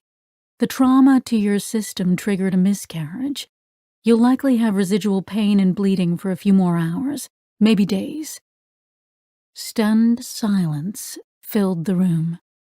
Her mother and Eva gaped at her, then at each other, lost for words. Arnett met Joe's eyes. Then he turned to her mother and Eva. "Ladies, I have a few police details I need to deal with. I'll let you know when we're done." He took them by the elbows and shuffled them out of the room. He left them in the hall, too shocked to object, and closed the door behind them. He turned to the doctor, jaw tight. "When can she be released?" "Now, if she has someone to drive her home." "And Bruce Stasek, what's his status?" "He's still in surgery, but he's stable.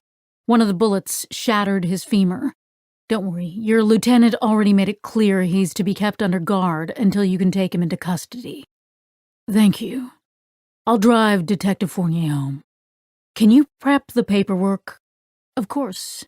The doctor turned to leave, but seemed to remember something, and glanced awkwardly back over his shoulder. "I'm sorry again for your loss."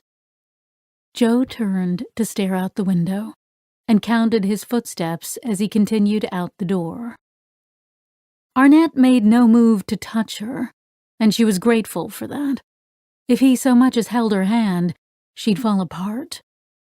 "Tell me what you want me to do, Joe, and it's done."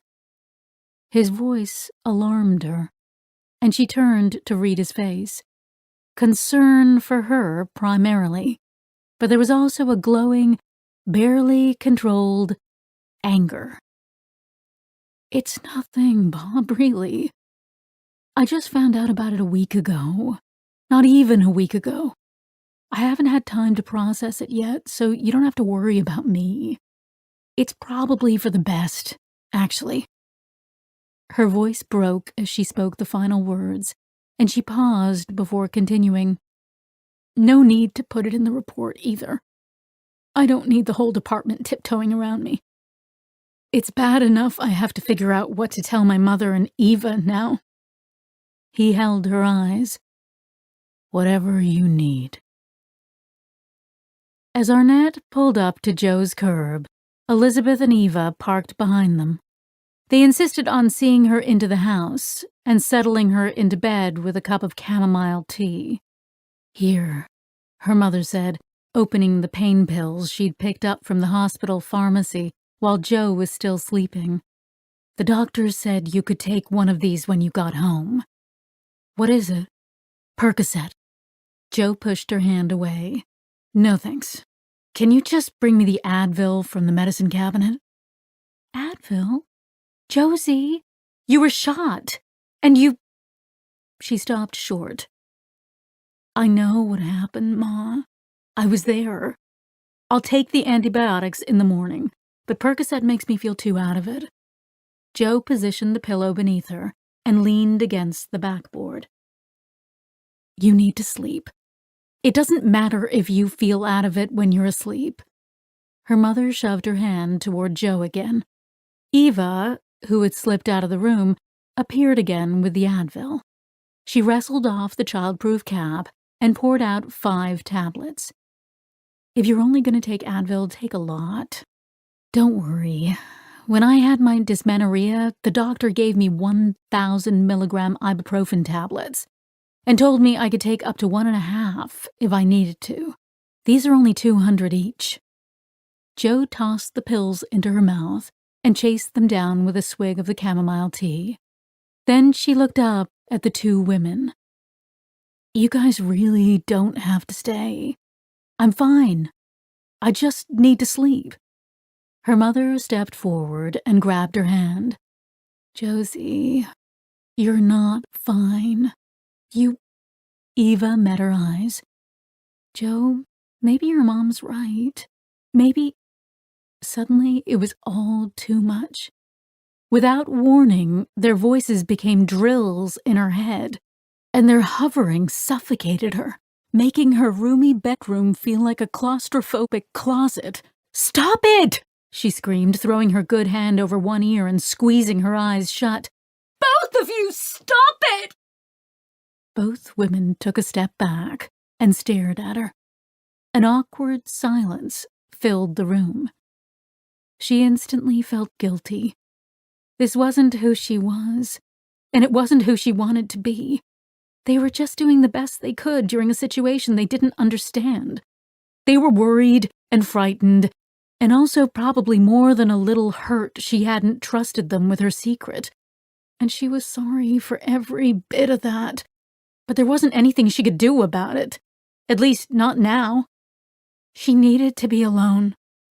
She calmed her voice. "I just can't do this right now. I know you mean well, and I love you for that, but I need you to just go. Please." Eva and Elizabeth looked at each other, then back at her. "Okay, Josie. Whatever you need. Call me tomorrow, okay?" Eva said. Joe nodded. "I'll check on you in the morning," her mother said. "That's fine, Ma. And I'm sorry I yelled. But she couldn't find the words. "We get it, Joe. Get some rest," Eva said. Joe could tell from their faces that they didn't get it. But then, neither did she. Part 4. Saturday, April 20th to Sunday, April 21st. Chapter 75. When Joe walked through the doors of HQ the next morning, shoulder bandaged and in a sling, Arnett smiled and shook his head. "How did I know? First thing on a Saturday, after almost being killed the night before." She rolled her eyes. "Don't be a drama queen. It's a flesh wound. No way I'd let you off the hook for all the paperwork if the situation were reversed." He watched her face closely. Expression turned somber. "And you talk about how stubborn your father is. Be nice to me. I brought you this." She looked down at the coffee in her hand. He leaned back in his chair. "Liar. You can only carry one, and you're hoping I'll tell you to keep it." She set the cup in front of him and eased into her chair, careful not to jostle her abdomen or her arm. "Not true. I got myself a latte. I just made sure to finish it on the way over." "Since when is one enough for you?" He stood up and set the cup in front of her. "No way I'm taking coffee out of the mouth of my injured partner. I have a reputation to uphold, and I know why you're really here. You don't want to miss the interrogations." She tapped her temple. "Who's up first?" He paused, then seemed to think better of whatever it was he was about to say.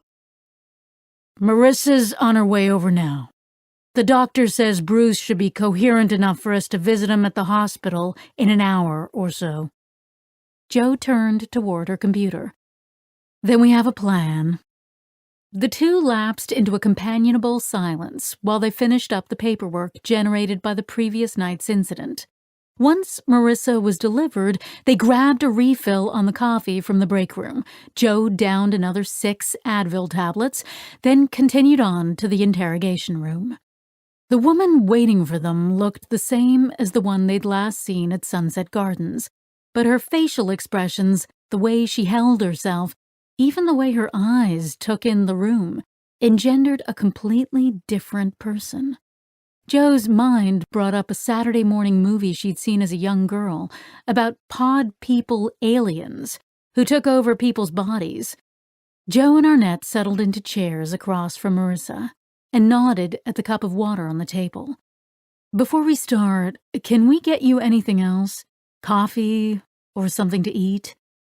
No, thank you. Marissa's eyes were glued to Jo's arm. I'm so sorry you were hurt. I'm not even fully sure what happened last night. Let's start with that. Jo took a sip of her coffee before continuing. What was it you thought was happening? I thought my aunt was coming. I'd emailed her asking her to meet me. Then Bruce showed up and pulled a gun on me. Jo kept her face blank. Okay. Let's take a step back. You've recovered your memory. She nodded. It came back in fits and spurts. That image at Sunset Gardens, then my childhood and early adulthood. But the parts around Sarah's murder only came back to me when I saw Bruce. That fit with what Matt had told them about memory loss, so she was most likely telling the truth. Speaking of Sunset Gardens, why did you leave the way you did? Marissa glared at them defiantly. You told me my daughter was missing and injured, and then you wouldn't listen to me. I had to find a way to help her. I'm sorry about the money I took. I'll pay back every penny. And I already told the officer that booked me where to find the Suburban. Jo's hands gripped into fists in her lap as she forced herself to put aside Marissa's attacking tone and focus on what she'd gone through. Jo would have done the same thing in the situation if a loved one was in danger. Why not just let us handle it? Arnett asked. She leaned forward. You couldn't even figure out who I was, let alone protect me. A man turns up trying to get at me, and all you could say was the system worked. But I guarantee he would have come back, and more prepared the second time around. And I was right. He found me within a day. Jo forced her fists to relax and took another sip of her coffee. What did you do then? Marissa took them through everything, ending with the pictures of Sarah and the memory they'd stirred. But you didn't remember who had blackmailed her? No. And when I went to Sarah's house, Bruce found me. She took them through the car chase and her next steps. It's terrifying to know somebody's after you, who knows more about you than you know about yourself.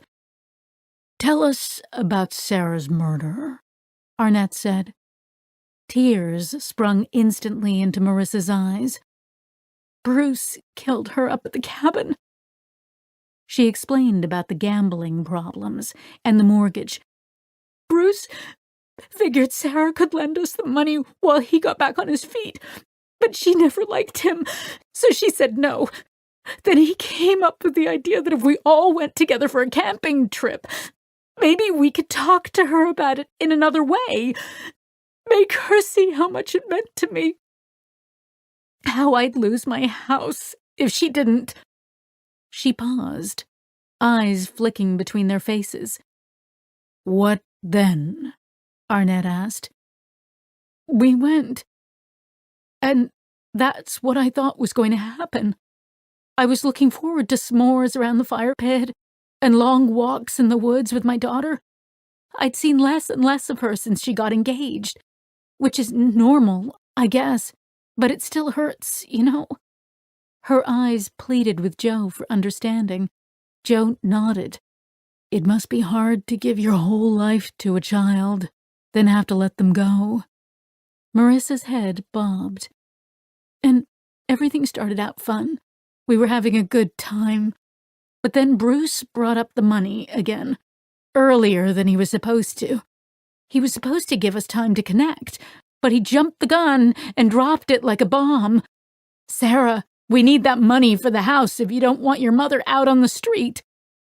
And of course she didn't respond well to that. She said she was going to call Hunter right then to come get her. That's when he pulled out the photos of her with this guy who wasn't Hunter. He'd been following her, and he said he'd tell Hunter if she didn't give us the money. You didn't know he planned to blackmail her? Joe asked. Marissa's head whipped back and forth. No way! No way in hell I'd be part of something like that. Blackmailing my own daughter? I was shocked and disgusted, but I should have known, because I knew what he was capable of. That and much worse. And that's when she said she'd tell Hunter herself before she gave us a dime. And she went to move past Bruce. And all of a sudden he had... She broke into sobs. Joe waited a moment, then pushed the cup of water toward her and told her to drink. Marissa's hand shook so fiercely, water spilled over the side as she raised her cup. Arnett pulled over a box of tissues, took a handful to wipe up the water, and placed the rest of the box in front of her. Joe placed her hand over Marissa's. Do you need a break?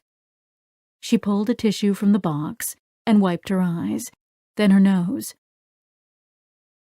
No, it's not going to get any easier. I just need to get it out. She took another sip of water, then continued.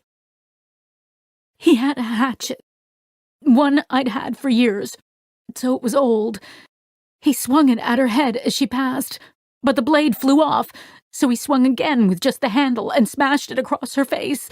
She fell forward, and he hit her again, on the back of the head, and I heard a horrible crunch. She broke down again. Joe squeezed her hand. And then what happened? She shook her head. Everything gets so confusing at that point. I must have run to her because next thing I know, I was on the floor, holding her, calling her name, trying to get her to answer me, but she was unconscious. And I remember yelling at him, "What have you done? What have you done?" And he told me it was the only way to get the money from her because now I'd inherit everything since I was the next of kin. And I should have just shut up, but I didn't. I jumped up and I told him there was no way I'd let him get away with murdering my daughter.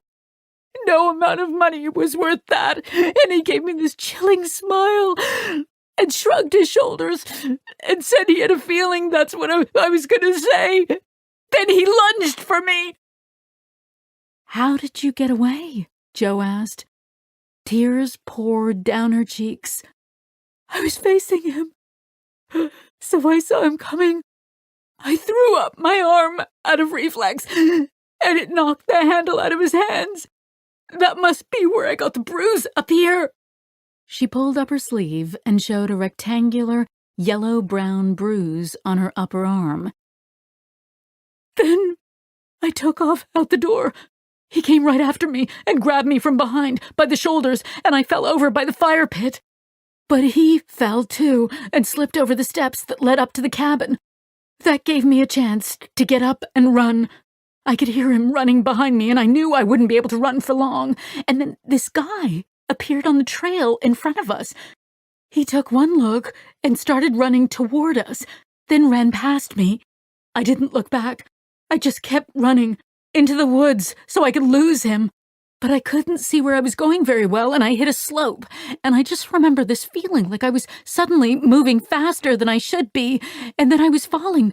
The next thing I remember is waking up in the space between those rocks. Joe patted her hand. You must have hit your head in the fall. And from the sound of it, the man on that trail saved your life. His name was Logan Tremblay, by the way. Chapter 76. Joe and Arnett asked Marissa a few more clarifying questions, then had her taken to a holding cell to rest while they talked to Bruce. Half an hour later, they arrived at the hospital.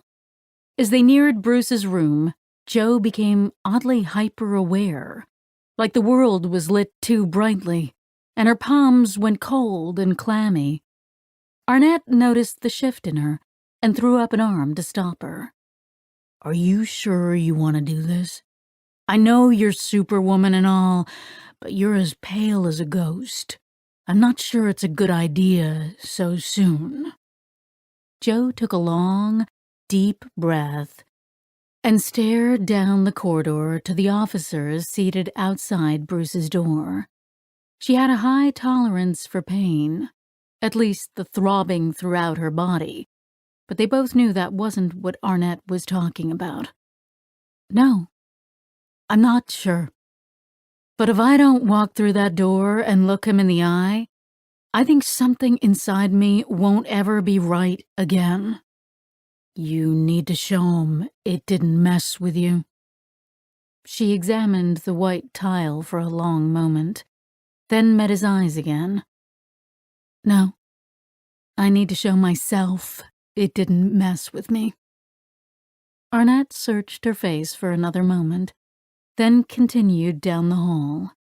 The uniformed officers guarding Bruce Dasick's room let them through. Bruce's eyes grew wide when they entered, and he pushed himself up, as though trying to crawl away. Relax, Dasick. As much as I might want to be in this moment, I'm not that kind of cop. We're just here to talk. Arnett grabbed a chair for himself and another for Joe and pushed them near the bed.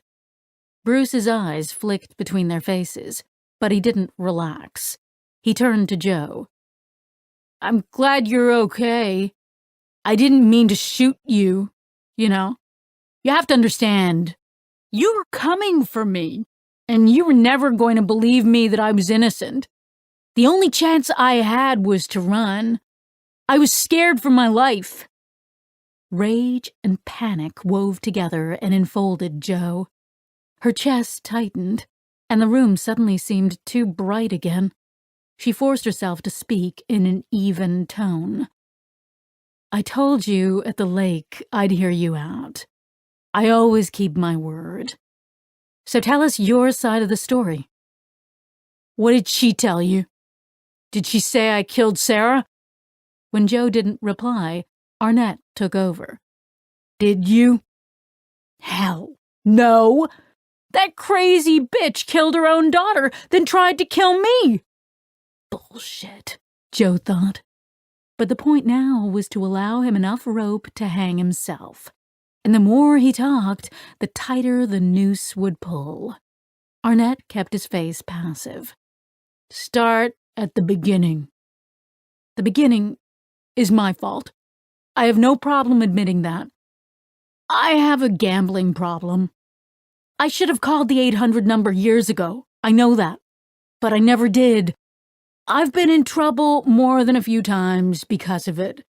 But this time was really bad. Joe clenched her jaw to keep quiet as he told them about the debt and the men who'd come to collect it. Like it was the most ordinary thing in the world to start the day with a yawn and a stretch and end it owing mobsters $50,000. Anyway, the point is, all along we knew we'd have to borrow at least some of the money from Sarah to pay the mortgage back, because with the interest rates and all, we couldn't afford the payment for long. Joe leaned forward almost imperceptibly at the subtle difference in his story. Was it an important one? Arnett made a note of something. With you. But Hunter saw the whole thing coming a mile away. When Sarah turned her down, I told her that was that. I'd have to get a second job, and she'd have to get a job too. But she doesn't like working, so she came up with another idea. She'd caught Sarah in some lie a couple of months before, and when she pressed Sarah about it, Sarah half admitted she'd been out with another guy. Tried to play it down like it was an accidental thing, but Marissa was sure it was still going on.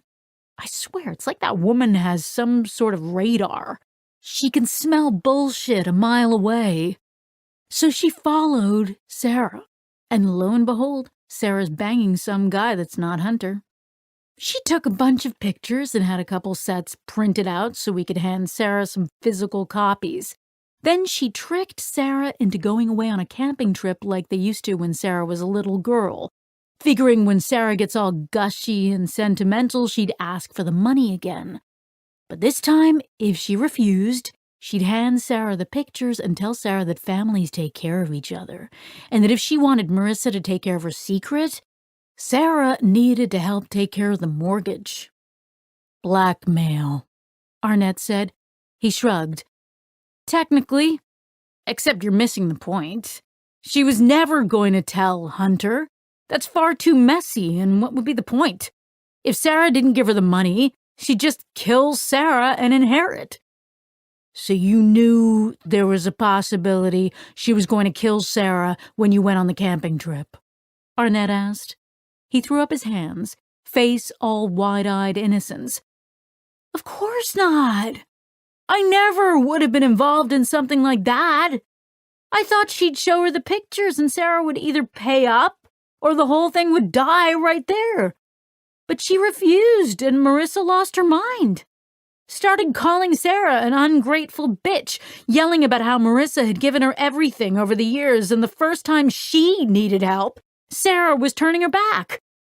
Said Sarah had never loved her, how she always preferred Miguel, blah, blah, blah. Said how even the Bible condemned children who didn't honor their parents. Then she grabbed the hatchet and attacked her. Just a hatchet right to the head? Arnett asked. Bruce shuddered. No, that was the weird thing. The actual blade flew off, clear across the room. So she beat her to death with the handle. Then what happened? Did you try to stop her? Arnett asked. He dropped his head. I did. I pulled her off Sarah, hoping to save her. But then Marissa turned on me. And my mother taught me never to mess with crazy. So I turned and ran out of the cabin. I figured I'd run a ways down the trail and tire her out, but she was right behind me. So I ran into the woods, hoping to lose her, and I saw this guy running down the trail directly at her. He must have stopped her, but I just kept running. By the time I realized I was safe, I couldn't figure out how to get back. Joe and Arnett exchanged a glance. So you were lost in the woods. Then what? I was out there for 4 days. I found a creek, so I was able to drink, and luckily I know how to make fires and traps. I was an Eagle Scout when I was a kid. And I had cargo pants on, so my keys were in one of the pockets, and I have a Swiss Army knife on it, which isn't like having anything real, but it works in a pinch. So I was able to stay alive until I found my way back to civilization. Then I hitchhiked back to Wortham, but I couldn't go home, because who knew if she was still looking to kill me? So I went to Sarah's, because I figured the first thing I needed to do was tell Hunter. My spare key to their place was on my keys, so I let myself in, and from what I could tell, he hadn't been there for days. She must have realized he would tell the police about how she was asking for money and killed him. So I grabbed his keys and his car and went to a hotel and tried to figure out what to do. Why didn't you go to the police? Arnett asked. He looked back and forth between them. I don't have the best record with the police. What was I going to do? Walk in and admit I was in on a blackmail scheme gone wrong? And I knew Marissa would claim I was behind it all. Why would you think that? Maybe when she calmed down and realized what she'd done, she would have turned herself in. Bruce twisted his face in a "you've got to be kidding me" smirk. Marissa's never taken any responsibility for anything she's done, ever. So you went to a hotel room to figure out what to do. Do you have any credit card receipts? Anything like that? Arnett asked. No, my wallet was in the cabin. I usually keep it in my back pocket, but I took it out because it's uncomfortable to sit on. I learned my lesson there. But I looked around for Sarah's fire safe. Marissa always keeps some cash in the fire safe in case some emergency happens. I figured Sarah might have learned to do the same. Luckily for me, she did. So, how'd you end up at the lake with Marissa and a gun? I knew I couldn't go empty-handed. I saw a report on the news that the police were trying to figure out who Marissa was. I figured either she had some sort of breakdown, which was going to look even worse for me, or it was some sort of trick. So I went to Sunset Gardens to try to see which. She wasn't going to kill me there in front of everybody. But pretty much as soon as I walked in, I knew it was a mistake. So I took off. And then I didn't know what to do. The only way I knew to get in touch with her was her Aunt Lucy. So I went to talk to her. When was this? Arnett interrupted. Bruce looked up to the ceiling and calculated. That would have been Tuesday night, I think. She gave me Marissa's email address. I told her I wasn't sure what Marissa was telling the police and that I needed to reach her, but I figured if we met up, she'd try to kill me again. So she offered to send an email to her asking to meet and said she and I could go meet her together. But then when I went back to her house the next day to see if Marissa had answered, she wasn't home, which was weird. And I figured Marissa must have told her some lies and turned her on me. I was desperate, so I hacked into her email account.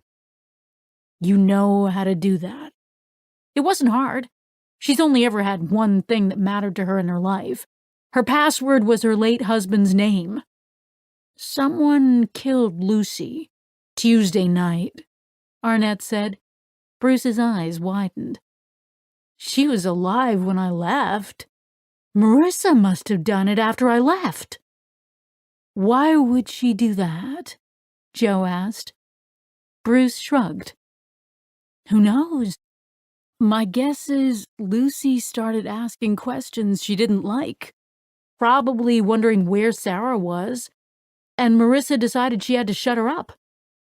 Arnett shot Joe a look, then continued. Okay, so you agree to meet up with Marissa. How does that become you kidnapping her into a motorboat with a gun to her head? I'm not stupid, and neither is Marissa.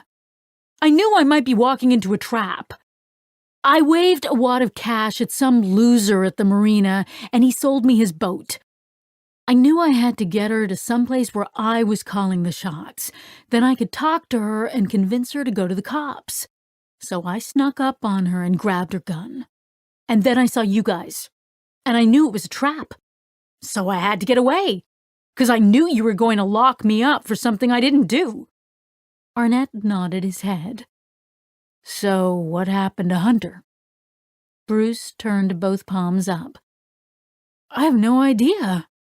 I didn't get a chance to ask her. Arnett sent Joe a questioning look. Instead of signaling him, she spoke. There are a few things that I'm confused about. Why did you book the cabin under a false name? That's a private joke between me and Marissa. A long time ago, we were talking about how celebrities always register for rooms under a regular name and joked about how funny it would be to register under a celebrity name. We've done it whenever we can, ever since. Bullshit, Joe thought again. But he had an answer for everything, and they came without hesitation. And from everything they'd learned, Marissa was certainly no angel. Was Joe allowing the fact that Bruce had shot her to cloud her judgment? Maybe Marissa had played a bigger role in everything than they thought. For now, she needed to press him. Also, you were an Eagle Scout, but you didn't know to follow the creek to safety? I couldn't. It went down into a ravine, and I would have broken my neck going with it. I tried to follow parallel, but I lost sight of it and couldn't find it again, so I had to backtrack. I also find it hard to believe that Marissa was able to carry her daughter's body more than half a mile out into the woods. She's stronger than she looks. But that doesn't matter. We always bring one of those folding utility wagons when we go camping, so we don't have to make 1,000 trips from the car carrying everything. Shit. Was that the fabric they'd found burned in the fire pit? And how did you find out Marissa was at Sunset Gardens? Arnett asked. He shrugged, but shifted and looked down. I called all the care facilities I could find until I found her. Joe leaned forward, ready to pounce. They'd made sure the staff knew not to reveal her presence there. But then she realized one careless attendant was all it took. And they'd certainly had that. The tension drained from her muscles.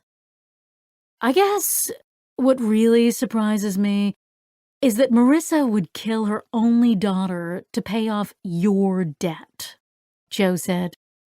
He shifted and rearranged the pillow behind him. I don't think there was any rational thought involved. She just lost it. She'd been feeling like Sarah was slipping away from her, and there was nothing she could do about it. I think this was just the last straw. But even so, it was out of a horror movie. Like she was possessed or something. I can't believe the woman I married would have done something like that.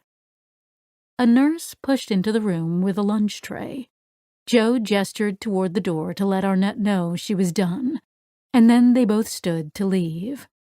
Enjoy your lunch. Arnett's tone suggested he'd prefer that Bruce choked on it. Wait, what does this all mean? Am I still under arrest? Joe fought a wave of silver-hot fury. How could he have the nerve to sound put out? Arnett answered before she could. Yes, you're still under arrest. When you're well enough to be discharged, you'll be booked and taken into custody. No matter what else you may or may not have done, you held a woman hostage and shot a police officer. You will be serving time. Arnett turned without waiting for a response and exited the room. Joe followed without a word. Chapter 77.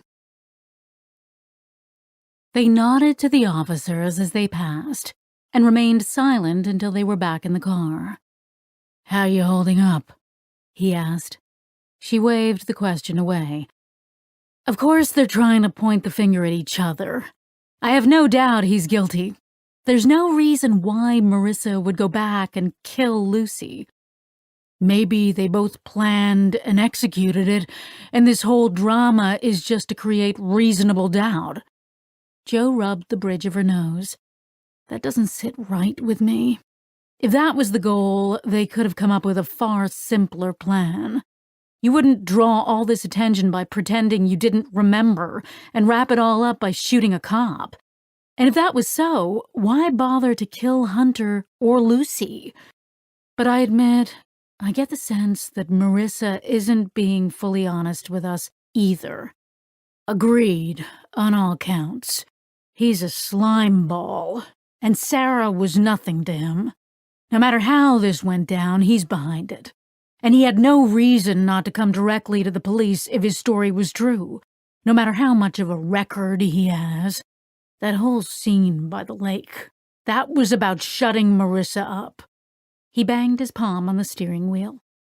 But none of it matters unless we can find some sort of evidence. Then we need to buckle down with Marzillo and Lopez and go over the evidence. And also, we need to find Hunter. I just don't believe he's still alive. And he may be the key to it all. He's up in those woods somewhere. And where's all the camping gear? And everyone's phones? All the cars are accounted for now, except Bruce's, which wasn't in the parking lot at the lake. So where did that go? She asked. My guess is Bruce's car is wherever Hunter is. Either Marissa or Bruce drove him somewhere and killed him. From what I can tell, Hunter wasn't too fond of either of them, so I doubt he'd just jump in a car with one of them for no reason. I think the killer lured him out to the campsite on the premise something was wrong, then killed him, then drove him away. We need to convince Martinez to send helicopters to do a flyover looking for an abandoned vehicle in the area, Arnett said. What about drones? They can get closer, and they cost less. Let's go. 15 minutes later, they'd caught Marzillo up on both interviews. So we need to know if there's anything in the evidence that can tell us who's lying, or if they're both lying, Joe said. What's the theory? That Marissa was lying about her memory loss the whole time? That she faked that whole scenario? Joe fingered her necklace. No. If she's the killer, I think it's more likely that she cleaned up the scene, then disappeared into the woods, and planned to emerge the next morning and go to the police, but fell down a slope the way she said and hit her head. Marzillo pulled up the case files and clicked through them. Got it. The trouble is, whoever is lying stuck closely to the truth. Both stories are largely the same, so it's hard to pull them apart. Both stories match those strange finger-like bruises. They both claim Bruce grabbed her from behind, and a hatchet handle could have caused the bruise on her arm. But I'm not convinced about the contusions on Logan's and Sarah's heads. Hatchets have a smooth handle, generally. We wondered about that. We asked her to pick out the right model from Google Images. She picked this one. Joe held up her phone, which displayed a handle that was rounded front and back, but flat on the sides. Yep, that'd do it, Marzillo said, and pointed first to the hatchet, then the diagram of the contusions. The edges created here, where the flat meets the round, could easily create this part of the fracture, and it could cause the injuries to Sarah's face. How about the falls? Do they make sense? Sure. She had some scrapes and a few other small bruises. Those could easily have come from when she fell down outside the cabin and down the slope. She was fully clothed, which explains why we don't see more, and why there was some tearing on her jeans and top. And what about the blood on her clothes? Marzillo shook her head. There is some spattering, but that could have come from either being in proximity when someone else hit Sarah, or if she hit Sarah herself. And if she knew she was going to have to cover up the murder, she could easily have cradled Sarah after the fact to make the blood look like she was trying to help Sarah. Bruce's clothes, Arnett said. We didn't find any bloody clothes. Is that possible? She wagged her head. It's not impossible, but we found burned bits of cloth in the fire pit. He may have burned what he was wearing. Right, of course. Joe tapped her fist on her thigh. So nothing jumps out at you that disconfirms either story. Marzillo clicked through the pictures of Marissa from the hospital and Sarah's autopsy report. No, nothing that I can see. And even if you do find the camping gear, I'd expect to find prints and DNA from both of them all over it. Joe turned to Arnett. Then we've got to hope the drones find Hunter. Chapter 78. The drones had no problem picking out the white Chevy from amid the green and brown of the forest, located about 2 miles in the opposite direction from where they'd found Sarah's body. The trunk and the inside were packed to the brim with rolling suitcases and camping supplies. While Arnett waited for Marzillo's team to arrive and set up a tent, Joe accompanied Garrison, as Bones searched from that location. But this time, the dog wasn't able to detect a scent. Garrison shook his head. I'd say it's pretty certain there's not another body within 1.5 miles of here. What we can do is try farther out, see if he picks something up. We do searches like that all the time. For the next 2 hours, they did just that, to no avail. Joe and Arnett returned to the lab tent. "Catch us up," Joe said. Marzillo grinned a vicious smile. Not much to tell, at first. 2 roller suitcases and a duffel bag. Phones, wallets, and camping gear. But then we found this. She picked up an evidence bag with a hatchet head inside of it.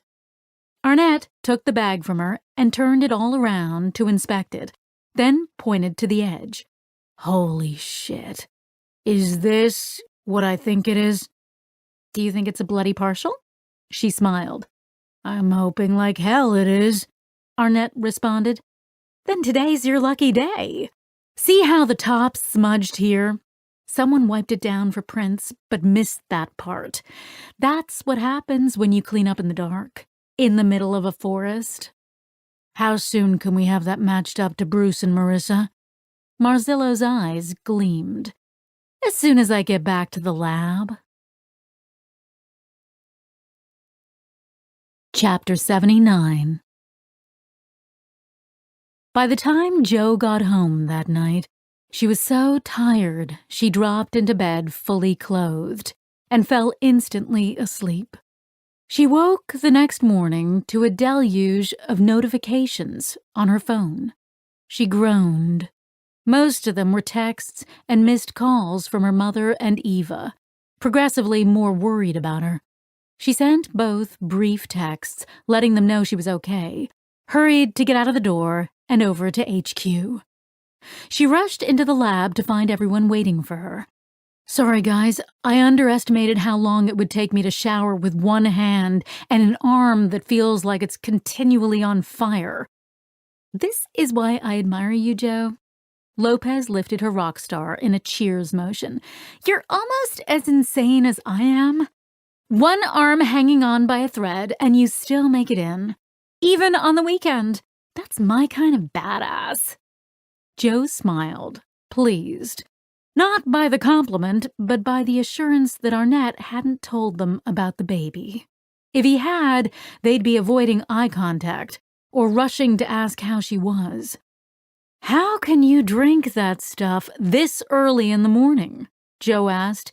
This one is citrus flavor, just like the orange juice Mama used to serve. She lifted the can and gulped. Alrighty then, Joe shuddered. Do you guys have anything for us? Yep, first off, that print on the hatchet head belongs to Bruce. I sent the blood off so we can be sure it matches Sarah's, but I think it's fairly safe to assume for the moment. A rush of excitement hit Joe. That takes care of that, then. His story didn't involve stopping to pick up the hatchet blade before he ran out of the cabin. Did you find the handle? No, it wasn't in with the other camping gear. Odds are he burned it with his bloody clothes. Got it. Anything else? Joe asked. Marzillo waved her hand dismissively. Lots of prints on lots of things in the campsite cache that match both Bruce and Marissa. And the handles of the suitcases were all wiped down, which tells me somebody was smart enough to know they didn't want their prints to be the most recent, since those would have belonged to whoever brought the cache to be dumped. But Lopez's face didn't look happy. I hate to ruin your easy ending, but first I checked the phones. The batteries were removed to prevent any GPS tracking, by the way. The thing is, the pictures we picked up in the Suburban of Sarah and Tyler, the originals are on Marissa's phone. I double-checked the metadata and they were definitely taken with her phone, not Bruce's. Of course, it's possible Bruce used her phone to do it, but I'm not sure how likely that is. How about texts and emails? Anything like that? Marissa texted a bit with both Sarah and Bruce about the trip, but there's nothing anywhere that points to the direction of guilt. Jo sprung up out of her seat and paced across the room. So, we're back where we started, with no conclusive answers. Not true. We're a 180 from where we were. Before, we couldn't prove either one of them did it. Now we have evidence that will put them both away, Arnett said. She scanned his face as an idea hit her. You know, you're right. Grab your coffee. I think I know how to get Bruce to talk, but I need to check on something with Marissa first. Chapter 80. Stasek, wake up! The detectives want to talk to you again. The guard banged on the solid metal portion of the door, but Marissa wasn't asleep. She hadn't been able to sleep since her memory had returned, and she wasn't sure she'd ever be able to sleep again. The male detective, Arnett, pushed a cup of coffee across to her when the two of them came into the interrogation room. She sipped cautiously, and when she confirmed it wasn't too hot, she drank half of it in one gulp. I'm going to cut to the chase, Detective Fournier said. We found your suitcases and camping equipment dumped in the forest, including your phone. We took a look at it. Do you want to guess what we found? Tears filled Marissa's eyes, then slid down her cheeks. I knew I should have told you the whole truth, but I didn't think you'd ever believe I didn't kill Sarah if you knew I'd blackmailed her. Try me, Jo said. Marissa closed her eyes and sunk back into the memory as she spoke. The night Sarah kicked Marissa out of her apartment, Marissa ran back to Bruce and told him it was all over. I had a feeling this would happen, he'd said, so here's what you're going to do. You know she's having an affair with that guy, what's his name? Follow her and get proof. Then you'll explain that families either take care of each other or they don't. Marissa had been appalled. I'm not going to blackmail my own daughter, she said. We tried, Bruce. It didn't work. We'll find another way. If I lose the house, oh well, but I'm not going to lose my daughter. He laughed an ugly laugh. Are you that stupid? You've already lost her. She doesn't want anything to do with you. She just kicked you out of her house. How much more do you think you can lose her? His words sliced through her like a rapier, and she started to cry. She stood up to leave the room, but he pulled her back down onto the couch and softened his voice. I don't mean to make you cry, but it's the truth. And the thing is, this isn't just about the mortgage anymore. Marissa's world began to spin around her. The room became impossibly bright, and she gripped the couch to keep from falling forward. No, not again. He couldn't possibly be stupid enough. And how could she have been stupid enough to believe? I figured if I borrowed a couple $1,000 and took it down to the casino in Connecticut, I could win enough that we wouldn't have to push her for it. But I lost. So I borrowed more and, well, you get the picture. She could barely manage to get out words. Who would be stupid enough to lend you money? He shrugged. Everybody, 'cause they know I'll find a way to get it back to them. But look, here's the thing. I'm not saying we'll actually go through with the blackmail. I'd never want you to do that. In fact, I can be the one to talk to her. We'll take her somewhere for the weekend, and when the moment's right, I'll show her the pictures. You can say you didn't even know anything about it, And if she still won't help us, well, then I'll agree you're right. And there's nothing more we can do. But, baby, we don't really have a choice. Marissa nodded and pretended to consider. But he was right. They had no choice. You promise we won't follow through? Of course not. That's your daughter. I'd never want to hurt you or her. But I gotta say, I think we'd be doing her a favor anyway. That Hunter guy, he gives new meaning to the word hipster douche. That's 2 words, some part of her brain whispered, but she agreed to the plan. He didn't honor it, of course. As soon as Sarah said she'd tell Hunter herself, rather than fold to blackmail, Bruce killed her. That part of what she'd told them was completely true. And as she sat there, cradling her only daughter's head against her chest, she screamed up at him, "You promised! You told me!" He'd mocked her. "You promised. You told me. Do you know how ridiculous you sound? Don't pretend for a single second that you didn't know exactly what was going to happen here. You knew she wasn't going to agree, but you wanted me to do the dirty work. Again. I didn't. He mocked again, then smiled a hideous, nasty smile that twisted his whole face into someone she didn't recognize. "I'll tell you what you didn't know." He paused and leaned in closer to her face. "Why do you think I insisted we get married right before we started this whole thing? To sign the mortgage." You really do give new meaning to stupid bitch, don't you? He laughed, then changed his tone as though speaking to a child. When Sarah dies, you inherit as her next of kin. But who inherits when you die, Marissa? Her mouth gaped open as the implication hit her. A boyfriend inherits nothing.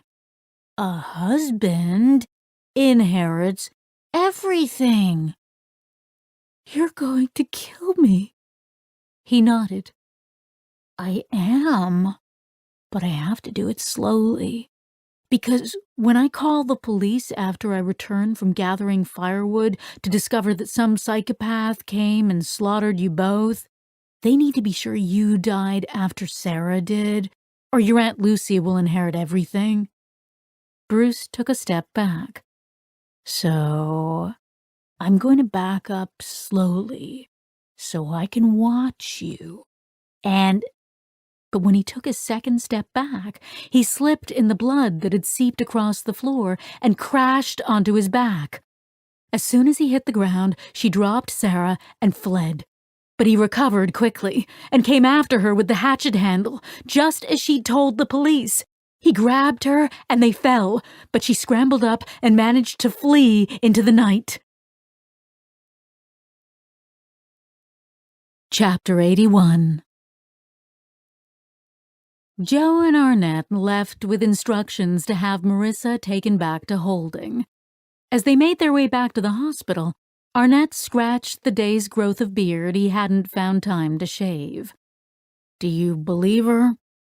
Joe liberated a hank of hair that had lodged under the strap of her sling. I do. When Lopez mentioned the phones earlier, I remembered something. Hunter's phone pinged until Sunday evening, but we had Marissa in custody then, at the hospital. She didn't touch him. Fair enough, but was she really in denial about Bruce's intent to kill? Joe fingered the necklace. I'm not sure we'll ever know for certain. Bruce sat, alert, watching NCIS on TV, when they pushed through the door to his hospital room. Joe barely had time to register the irony before she hit the button on his remote with her good hand. Time to cut through the bullshit, Bruce. We have hard evidence that you were the one that killed Sarah, not Marissa. And we're going to be taking it to the assistant district attorney as soon as we leave here. His gaze ping-ponged between them. What evidence? Let's start and end with a bloody fingerprint. Your print. Sarah's blood. We found all the goodies you dumped from the camping trip out in the woods. She caught a micro-expression of fear beneath his mask of confusion. You can't know whether it's her blood so fast. She leaned over him, bracing her good arm on the bed's guardrail. I said it's time to cut the shit. We both know whose blood it is, but let me share a few more facts with you. You've been arrested in other states, but maybe you don't understand how things work in Massachusetts. Detectives work out of the district attorney's office, which means the DAs listen closely to what we have to say. She paused to let the words sink in. Your little plan to divert the blame to Marissa isn't going to work. We have the evidence to get a jury to convict you. No problem. And I really don't give a shit how long you rot in jail for, but I don't like loose ends. And I don't like it when families don't get closure. We want to find Hunter Malloy. If you cooperate, we'll talk to the ADA about working out a plea for you. If you don't, well, you're in deeper shit than you realized. You kidnapped your wife, and that's a felony, which is one of the few things that make you eligible for the death penalty in our great Commonwealth. And when it comes time for sentencing, our judges have a thing about assholes who don't allow their victims' families to give their loved ones a proper burial. So, you've got 60 seconds to make up your mind to tell us where we can find Hunter. Joe took immense satisfaction from watching the blood drain from his face at the words, death penalty. She raised her eyebrows and cocked her head, staring directly into his eyes. He opened his mouth twice before successfully speaking. I'll draw you a map. Chapter 82. Bruce admitted his original plan had been to make Sarah and Marissa's deaths look like the work of a random serial killer. But once Marissa escaped, he had to come up with a new plan, fast. He decided the smartest thing to do was frame Hunter, say he found out about the affair and came out to the woods to confront Sarah. Bruce planned to tell the police he, Marissa, and Sarah had decided to leave early, and that while he was packing up the car, the women had gone for one last hike on the trail. When they didn't show back up, he went looking for them and ran into Hunter on the trail, who then tried to kill him. He'd say he escaped but got lost in the woods, and it took him several days to find his way back to safety, and that Hunter must have driven the car with all their belongings out to some hiding place so the police wouldn't be able to figure out what happened. So he cleaned up the cabin and lured Hunter to the campgrounds. He told Hunter he'd gone to sleep early the night before and left the girls outside by the fire pit, drinking wine and talking. When he woke up the next morning, they were gone, but he didn't worry at first. He figured they'd just gone for a walk on the trail. When several hours passed with no sign of them, he realized something was wrong, and he wasn't sure what to do. And the police wouldn't respond until they were missing for 24 hours. Could Hunter come help him look? Hunter met him in the main parking lot, and Bruce took him to a trail on the opposite side of the campground, miles from where Sarah's body was. He killed him, then ditched his own car in a different part of the forest, hiked back, and drove Hunter's car home. Once he found Marissa and killed her, he planned to take Hunter's car to a wrecking lot and have it crushed down into a tin can. make his way back to the forest, and pretend to emerge with his story for the police. Bruce described the general location where he'd killed Hunter, and Bones took it from there. They found the corpse in an advanced state of decomposition, but his phone and wallet were sufficient temporary identification until his dental records could make it official. And despite the decomposition, they could still see the bullet wound where Bruce had shot him between the eyes. Everybody at the station congratulated them on a job well done.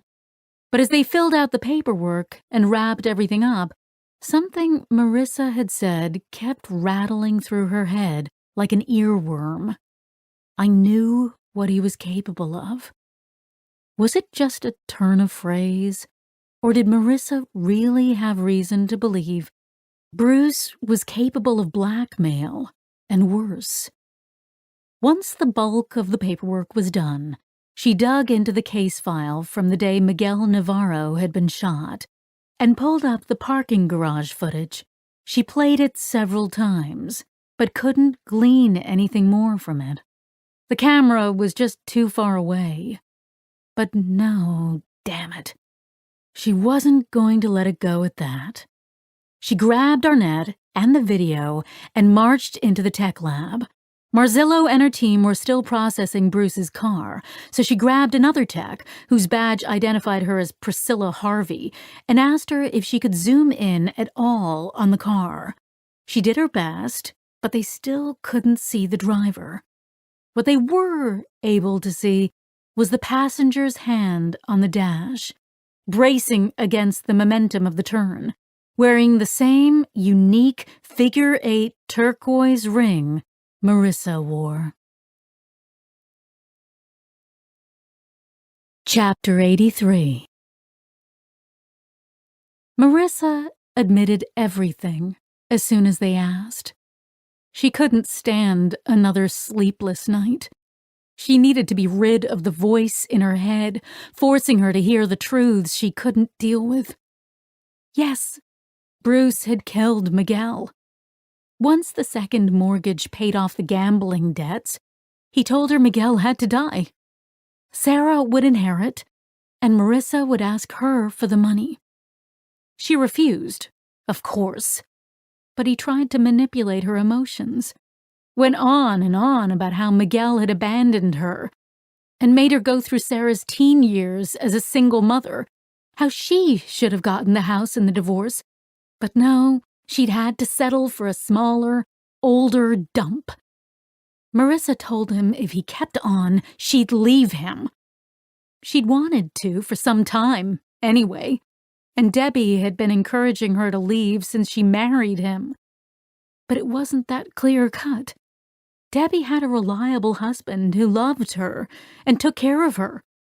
Easy for her to say Marissa should just get a job and support herself, but it wasn't that easy to do.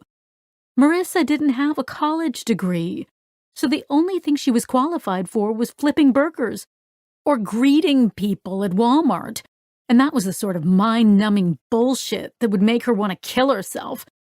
So she self-justified, and when he stopped trying to convince her to kill Miguel, she stayed with him. But the money disappeared far faster than she thought it would, and suddenly the day when the bank would take her house was no longer just a distant, theoretical speck on the horizon. Bruce brought the scheme back up. She refused again, but even to her own ear, her refusal didn't have the full ring of conviction it once did. He didn't tell her ahead of time, just picked her up one night and said they were going out for dinner. He had someone else's car. She should have known then. You did know, a voice whispered in Marissa's head. You just didn't want to admit it. She asked why he had a different car, and he said he'd swapped with a friend from work who needed something more reliable in the snow to visit his mother in Maine. They'd get their car back on Sunday night. She'd trusted him. No, you didn't. You just needed to believe. He drove her into a parking structure downtown, but left the car running after he pulled into a slot. He said they were early for their reservation, so they might as well listen to a little music while they passed the time. She felt anxious, like she knew something wasn't right. Of course you knew. Then Miguel stepped out of the elevator. Bruce fired up the car and floored it, tires squealing through the garage. He pulled out a gun and unloaded an entire clip. Several shots missed, but it only took one, and Miguel collapsed to the floor, dying. That's the part that made her retch. The sight of him, sprawled on the gray cement floor, brown eyes wide, a swath of red blood pouring from his head. Bruce laughed as he flew out of the lot. There's a drive-by once a week downtown. The police'll never spend time on it. But the important thing is, now you're an accessory. If they come for me, they come for you. She should have gone to the police right then, but she didn't trust that they'd believe her. No, you didn't go because it was easier. She sobbed as she remembered, because the voice was right. She looked up at Detective Fournier as she finished, searching for understanding. I took the coward's way out. I told myself it was done, and I couldn't undo it, so I might as well benefit from it. I'll sign whatever you want. It doesn't matter if I spend the rest of my life in jail. I let him do this, and I should have known he was going to kill my baby. I'll never be able to forgive myself. Detective Fournier's face had softened, and she started to say something. But then she stopped, and her face hardened again. The other detective, Arnett, told her they'd have a statement written up for her to sign. Then they left her alone. Chapter 84. As Joe and Arnett worked their way through the new batch of necessary paperwork, Joe kept staring at her monitor, typing nothing, her mind racing. Arnett noticed. He rolled his chair over to her desk and leaned in to whisper, "Joe, I can finish this off myself. Go take care of yourself. I want you to be able to enjoy your Easter dinner." He gave her a come-on-now glare. "Dinner's at 6. If I'm a little late, it won't be the end of the world." She started to object again, but he cut her off. "I get that people grieve in different ways, but the common thread is actually grieving, not burying yourself in a cloud of denial. You're going to have to go home sometime." He pushed himself back over to his desk, making it difficult for her to respond without being overheard. She fought down the fear that rose up into her throat. Now that the case was over, she had no excuse. He was right. She was delaying the inevitable, and she wasn't helping him by just staring at the monitor, regardless.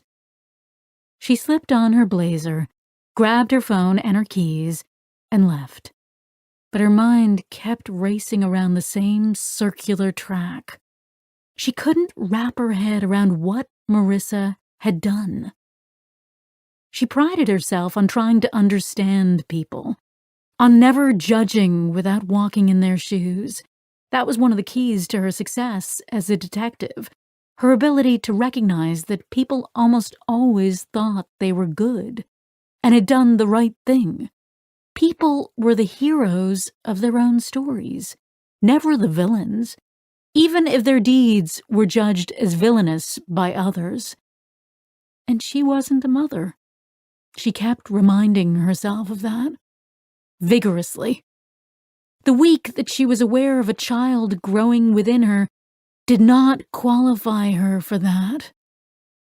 But the feelings she'd had about her own baby However difficult they'd been to label and classify, when she thought about that child, a fiercely protective being rose up inside her, ready to destroy anything that threatened it.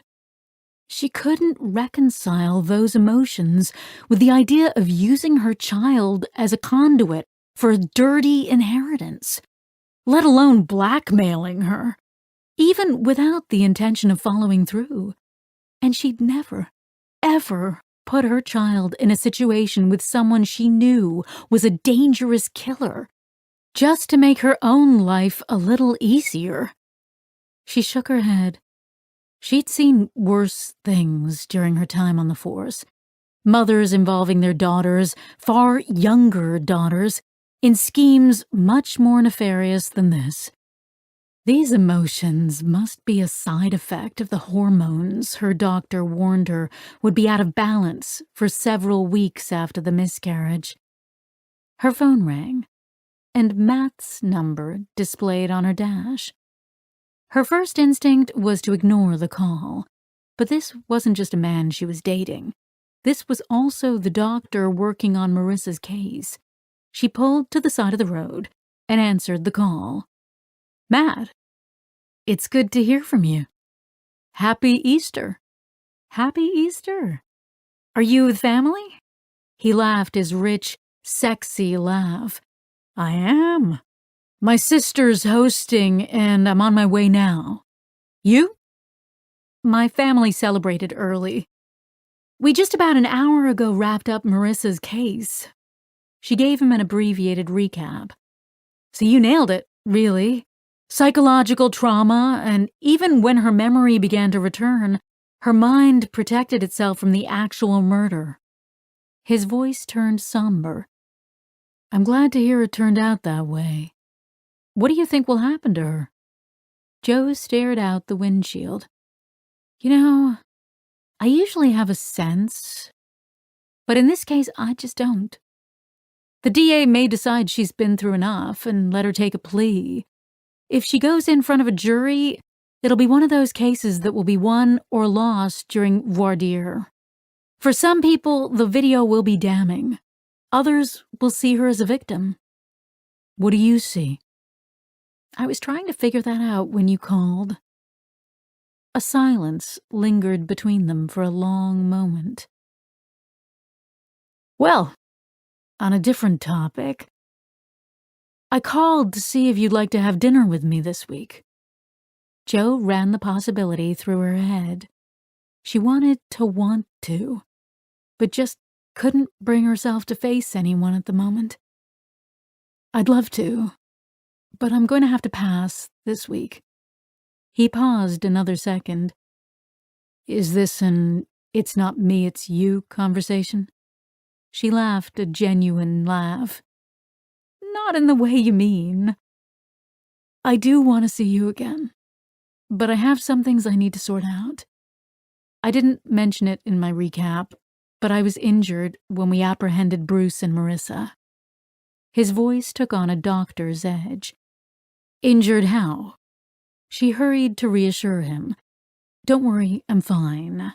I was shot in the arm, but it's superficial." "Who did the surgery?" She hesitated, thinking of the other details included in that night's write-up. "Dr. Tercero at Oakhurst General, and I suspect you consult there, so I need you to promise me this is a line we don't cross. No poking into my medical records without permission, and I promise not to run background checks on your ex-girlfriends." His sexy laugh returned. "Deal." He paused again. "So what I'm hearing is I should let you take the lead." Joe's brows shot up. This was new. Men usually ignored the hints she put down, or rebelled against them, but he was respecting her needs without letting his ego interfere. "On the nose." "I can do that, but I can't say it'll be easy." They said their goodbyes, and she hung up. She thought for a moment, then pulled up her text conversation with Eric. She'd intended to call him, but the circumstances had changed once again. She couldn't face it, but it also wasn't fair to keep him waiting any longer. She typed in her long overdue reply to his last message. I'm sorry, Eric. I'm not good at these things, and I haven't handled this well. I thought I made it clear to you that I'm not at a point in my life where I want anything serious. I was good with how things were, but you weren't. And the closer you tried to pull me to you, the harder I pushed back. You broke things off, so when you texted me again, I wasn't sure what to say or do. Not my finest moment, and I apologize. But I think we just want different things, and I don't think it's a good idea for us to try again. She waited for a reply. 5 minutes. Then 10. He didn't respond, which was fair enough. She turned the car back on and pulled out onto the road, but at the next light, she made a U-turn. 10 minutes later, she knocked on her mother's door. Josie, Elizabeth stopped, then stepped back from the door. Come in. Jo crossed into the living room, then dropped into one of the sofas and clutched a gray and white pillow to her abdomen. No, Greg? Since we had our Easter on Wednesday, he decided to play golf and then visit his sister in Beverly. You didn't go with him? You know how I feel about golf. Her mother felt about golf the same way Jo felt about wedding planning. The very thought of it made her eyes glaze over and all of the bones in her body turn to rubber. Jo nodded, then pretended not to notice her mother watching her, probably fighting the urge to tell her to stop slouching and sit up like a lady. Can I get you anything, honey? Something to drink? I just made a fresh pot of coffee. I'd love a glass of wine, Jo said. Elizabeth nodded and left the room. Jo's eyes followed the crown moldings around the ceiling until her mother returned carrying 2 wine glasses the size of mini globes, each half filled with red wine. She handed one to Jo, then sat on the other end of the couch. You don't usually drink before dinner, Jo said, then swallowed a mouthful of the wine. It tasted like olives and black pepper, and conjured up memories of romantic pasta dinners in Italian restaurants. She took another long swallow, finished the glass, then set it down on the coffee table. Her mother raised her eyebrows, sipped, then put her glass down as well. We all have our secrets, dear. Jo examined her mother's face. On any other day, she might have taken the comment to be a jab. But something about Elizabeth's tone and expression signaled something very different today. Her mother was telling her she understood, that it was okay, and there was nothing to explain. Something about that unexpected release from the web of family obligation and guilt opened a floodgate within her. Tears that hadn't existed a moment before overflowed her unblinking eyes and streamed down her face. She met her mother's gaze. I don't understand. How is it possible to feel so utterly destroyed over something I didn't have yet? Something I wasn't even sure I wanted. Elizabeth leaned forward and pulled Jo to her. As her mother's arms closed around her, Jo broke. Too strong for too long. Frightened and without direction. Sobs wrenched out of her with the ferocity of a wounded animal.